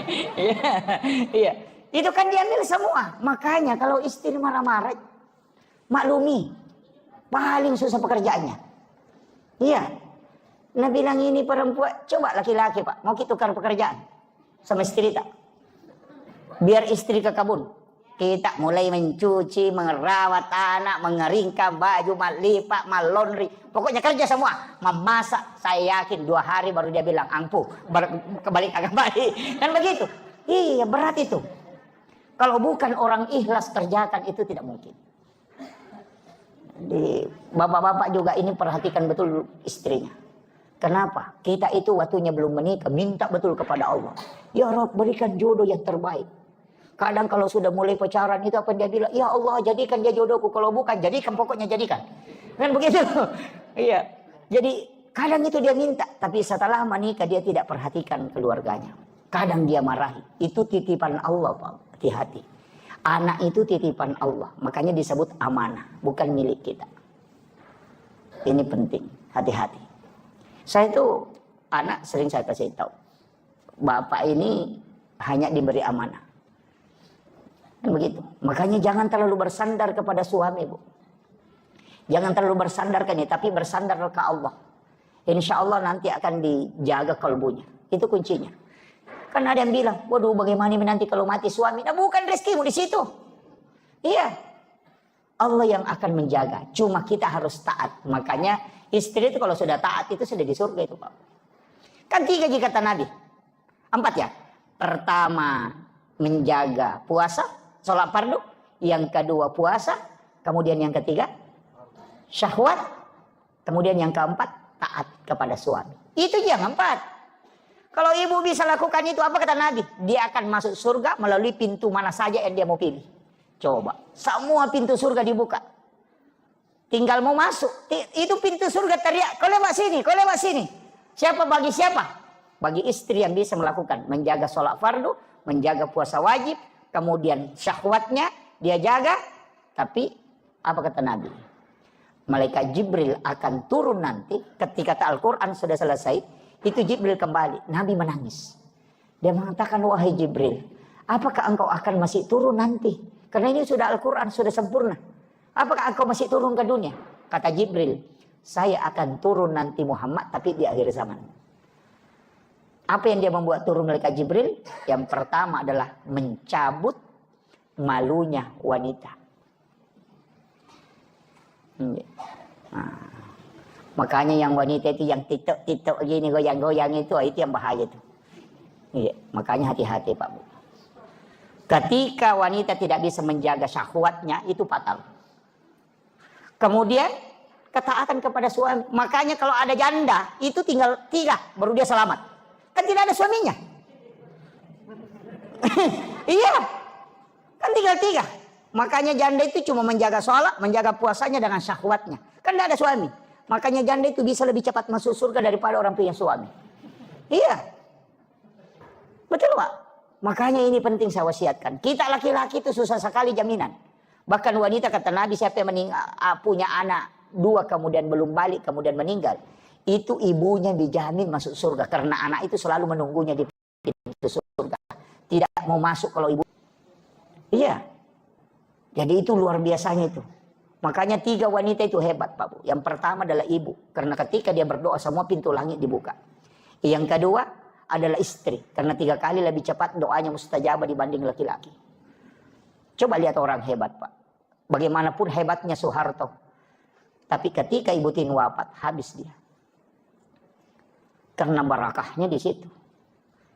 Kemudian Habibie kan kita tahu orang hebat. Tapi kapan dia tidak bisa melakukan apa-apa? Ketika Ibu Ainun tidak ada. Kemudian yang ketiga SBY kan yang sekarang masih hidup. Siapa yang tidak mengakui SBY? 2 periode jadi presiden, Panglima TNI. Tapi kapan dia tidak bisa menentu kebijakannya ketika Ibu Ani sudah meninggal? Itu hebatnya wanita. Karena doanya itu 3 kali lebih cepat dibanding dengan laki-laki. Makanya kalau ada kebutuhan tak suruh istri berdoa. Iya, mestinya berdoa. Iya Bu. Kalau ada kebutuhan suruh dia berdoa. Karena doanya itu lebih cepat. Jangan kita laki-laki ini disuruh kerja. Yang berdoa mestinya itu minta rezeki itu perempuan. Iya, cepat itu. Karena 3 kali lebih cepat. Karena malaikat itu sudah menunggu doanya sebelum dia mengangkat tangannya. Dan malaikat itu bertasbih kepada wanita. Bayangkan kata Nabi, kau menyiapkan saja air putih untuk suamimu itu sama dengan pahala jihad. Itu hebatnya Pak. Ini perempuan kalau dia betul-betul paham tugasnya, itu masuk surga. Iya. Itu kuncinya. Makanya kalau istri sudah berdoa dan tidak bisa diterima, tambah istri Pak, supaya banyak mendoakan. Itu. Iya. Iya. Iya. Langsung ibu-ibu di atas protes itu. Itu kuncinya sebenarnya. Kemudian yang ketiga adalah anak perempuan. Itu perempuan lagi. Siapa yang meninggalkan 2 atau 3 anak perempuan ahli ibadah, ibu bapaknya tidak disentuh api neraka. Bahkan Rasul mengatakan, jangankan disentuh api neraka, diperlihatkan api neraka pun tidak. Itu hebat. Ini. Jadi itu anak-anak perempuan kita. Tidak usah banyak-banyak kita tuntut Pak. Tidak usah bilang harus jadi PNS, harus jadi. Tidak usah. Rezeki itu bukan dari situ jalur itu saja. Justru PNS itu terbatas rezekinya. Ya kan? Karena gajinya pasti. Kan gitu. Nggak usah terlalu Pak. Makanya PNS sebenarnya yang gajinya tidak cukup 1 nisab. Kemudian dia pencaharian pokoknya cuma itu. Tidak ada tambahan. Dan tidak cukup 1 nisab gajinya. Ketika dikalkulasi dalam jumlah 1 tahun. Atau dikalkulasi per bulan dengan mengikuti panen padi. Maka itu tidak wajib zakat sebenarnya. Cuma ulama kita di pemerintah ini di Indonesia dalam hal ini Basnas berusaha menjaga. Siapa tahu nanti harta ini kena zakat, makanya dia keluarkan memang 2,5. Makanya kalau dia tidak jadi zakat, nanti jadi sedekah. Karena sebenarnya pengeluaran itu Pak bukan hanya zakat, kan ada zakat, ada infak, ada sedekah, ada wakaf. Masing-masing beda ya. Kalau zakat kewajiban. Kalau infak itu harta. Kalau sedekah itu umum. Makanya tersenyum itu sedekah itu. Tabassumu kafi ahika laka sedekah. Makanya kalau tidak ada uang tak senyum ki saja. Ketemu orang itu sudah bersedekah itu. Bahkan berjalan ke masjid itu sedekahnya tubuh. Orang lupakan wakaf. Ini wakaf yang paling pokok Pak. Itu kan memang kewajiban. Sedekah itu temporer. Tapi wakaf itu yang berjalan terus. Iya, mestinya kita punya wakaf. Masa kita yang kerja setiap hari pontang panting, kemudian kadang ada yang kita mau makan, kita tidak beli karena mau kumpul uang. Kan biasa begitu. Ada orang begitu Pak. Pokoknya kumpul uang. Ada penjual durian yang bilang, weh enaknya durian. Dia tanya berapa? 100.000. Mahalnya. Padahal 1 juta uang di kantongnya. Karena begitu. Saya punya guru itu, dia kasih tahu begini. Aja mau seke kangi alemuna, narekomeko malomo dalle. Itu. Makanya kalau mau makan durian uangnya tidak cukup, pergi beli pop ice rasa durian. Gitu. Ya, saya kasih tahu. Iya. Kenapa? Jangan kau menyiksa itu. Karena orang dermawan itu yang tidak menyiksa. Karena semua tubuh ini berzikir. Orang kaya yang sesungguhnya itu adalah mereka yang tidak pernah kikir untuk dirinya. Ini kadang-kala kita yang bilang enaknya tapi mahal, padahal banyak uangnya. Itu. Ini penting saya sampaikan. Makanya iya. Tapi jangan juga semua mau dimakan. Wah, itu jadi masalah. Ada juga istri itu gajinya suaminya 1 juta, pokoknya semua penjual lewat ditahan, semua penjual pentolan, singa, penjual singa, itu bikin ubanan suami itu. Gitu. Jadi itu kunci dalam agama itu. Makanya dalam diri kita ini sebenarnya Pak itu sudah disetting. Ya. Makanya kalau mau selamat ini wakaf penting. Masa dikumpul harta kemudian kita tinggalkan? Iya, mesti ada wakaf, tak? Mesti. Kalau ada tanah, tidak usah dibagikan semua ke anak, jangan. Mesti ada yang kita simpan. Kenapa? Itu pahalanya nanti dan penghasilan. Cari apakah pesantren, apakah masjid. Begitu. Masjid ini juga harus dikelola dengan baik.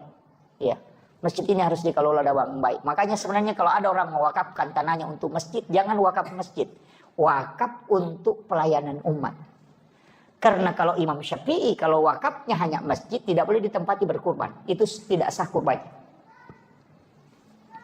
Kan kadang-kala kita kalau berkurban kan di pekarangan masjid.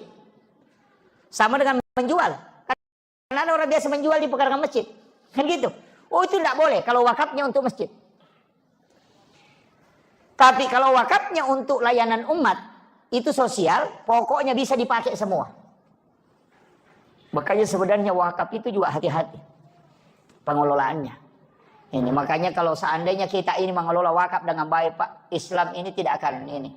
Makanya saya bilang zakat juga di Mamuju ini jangan dikasih keluar. Jangan dikasih keluar ke keluar kampung. Ada yang orang di sini bekerja, cari rezeki, baru dia kirim ke Parepare. Jangan. Jangan dikirim ke Baru. Jangan. Zakat itu tidak boleh melewati jarak musafir.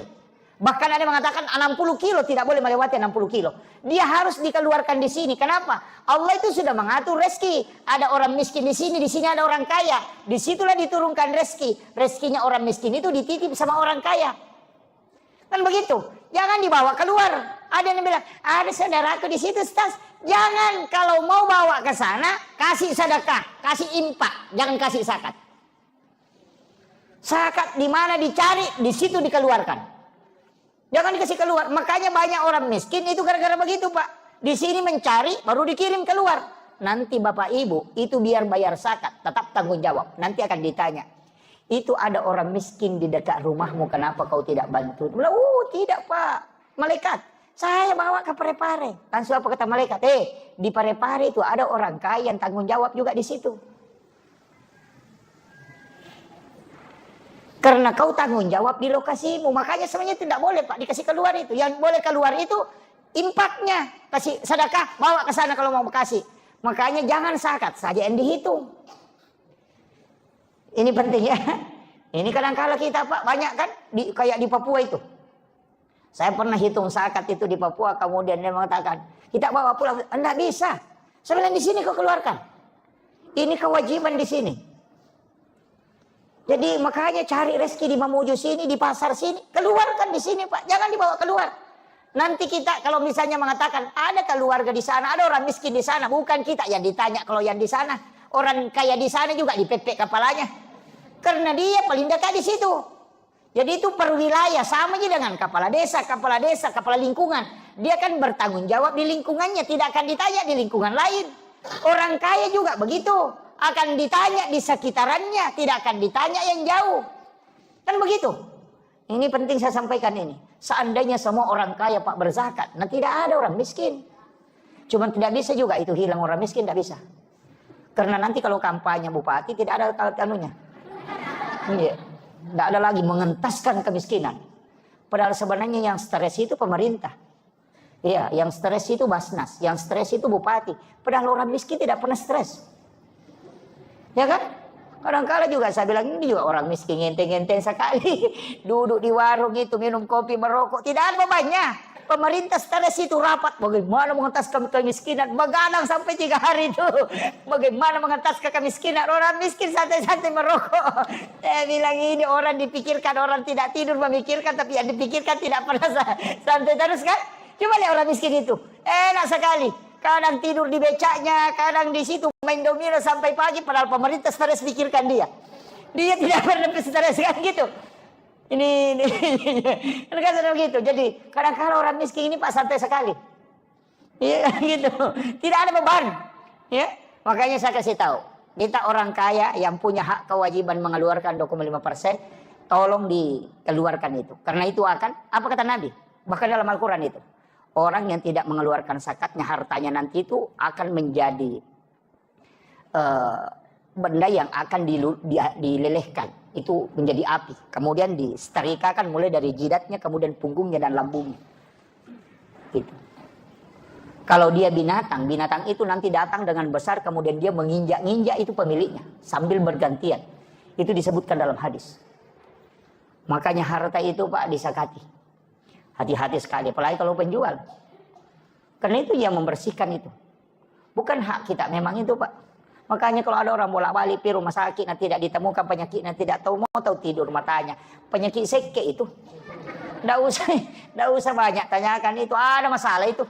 Ada masalah Pak. Karena begitu. Nanti keluar ketika ada masalah kan. Kenapa mobilnya kecelakaan? Ya karena kalau celengan lewat dia tidak isi.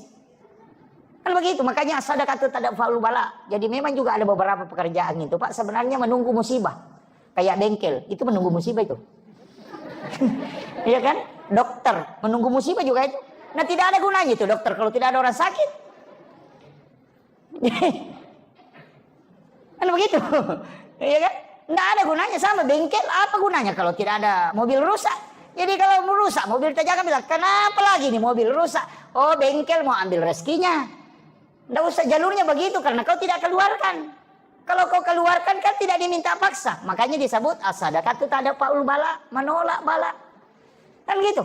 Jadi jangan nanti kena musibah baru kena dipaksa ya. Kau tidak keluarkan sini. Makanya sakit, bolak-balik ke rumah sakit, dibuka matanya. Tidak bisa. Tapi memang ada hadis juga itu Pak. Apa hadisnya? Rasulullah mengatakan, orang yang mendapatkan sesuatu yang melebihi dari haknya, maka Allah akan membukakan pintu supaya itu akan keluar.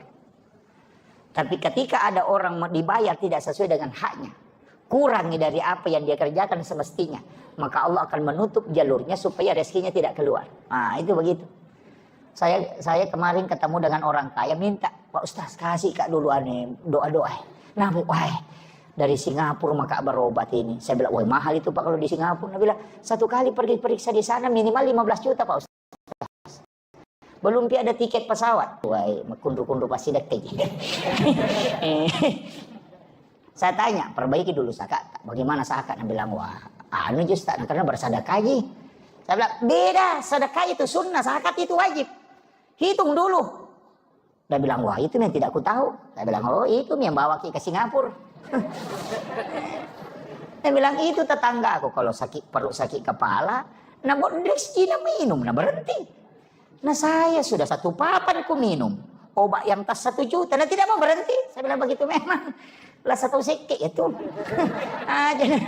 Ya, saya kasih tahu. Karena memang tidak keluar uangnya sekian banyak kalau hanya bodrex beli. Jadi dikasih penyakit yang tidak mau kecuali obat mahal. Kenapa? Karena itu uangnya mau dikasih keluar. Karena haknya orang memang bukan hak kita. Cuma Allah titip ke kita. Kan begitu. Nah makanya Pak serahkan. Nah apa kata Nabi? Kalau lebih kau serahkan, pasti Allah kembalikan. Begitu aja. Tidak usah khawatir. Jangan bilang, oh lebih ini sedekah. Aku tidak ada sedekah yang lebih. Tidak usah khawatir. Pasti kembali dengan cara apa saja. Iya. Ada juga doa itu. Subhana man halakani walam yansani minar rizki. Nah, Subhana man halakani walam yansani minar rizki. Sudah hafal? Subhana man khalaqani walam yansani minar rezeki. Pak dongan ulah tuh.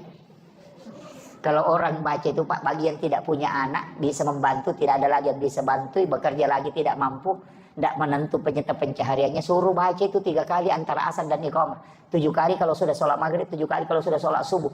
Yang penting ada rezeki di kampung itu. Orang sakit perut kalau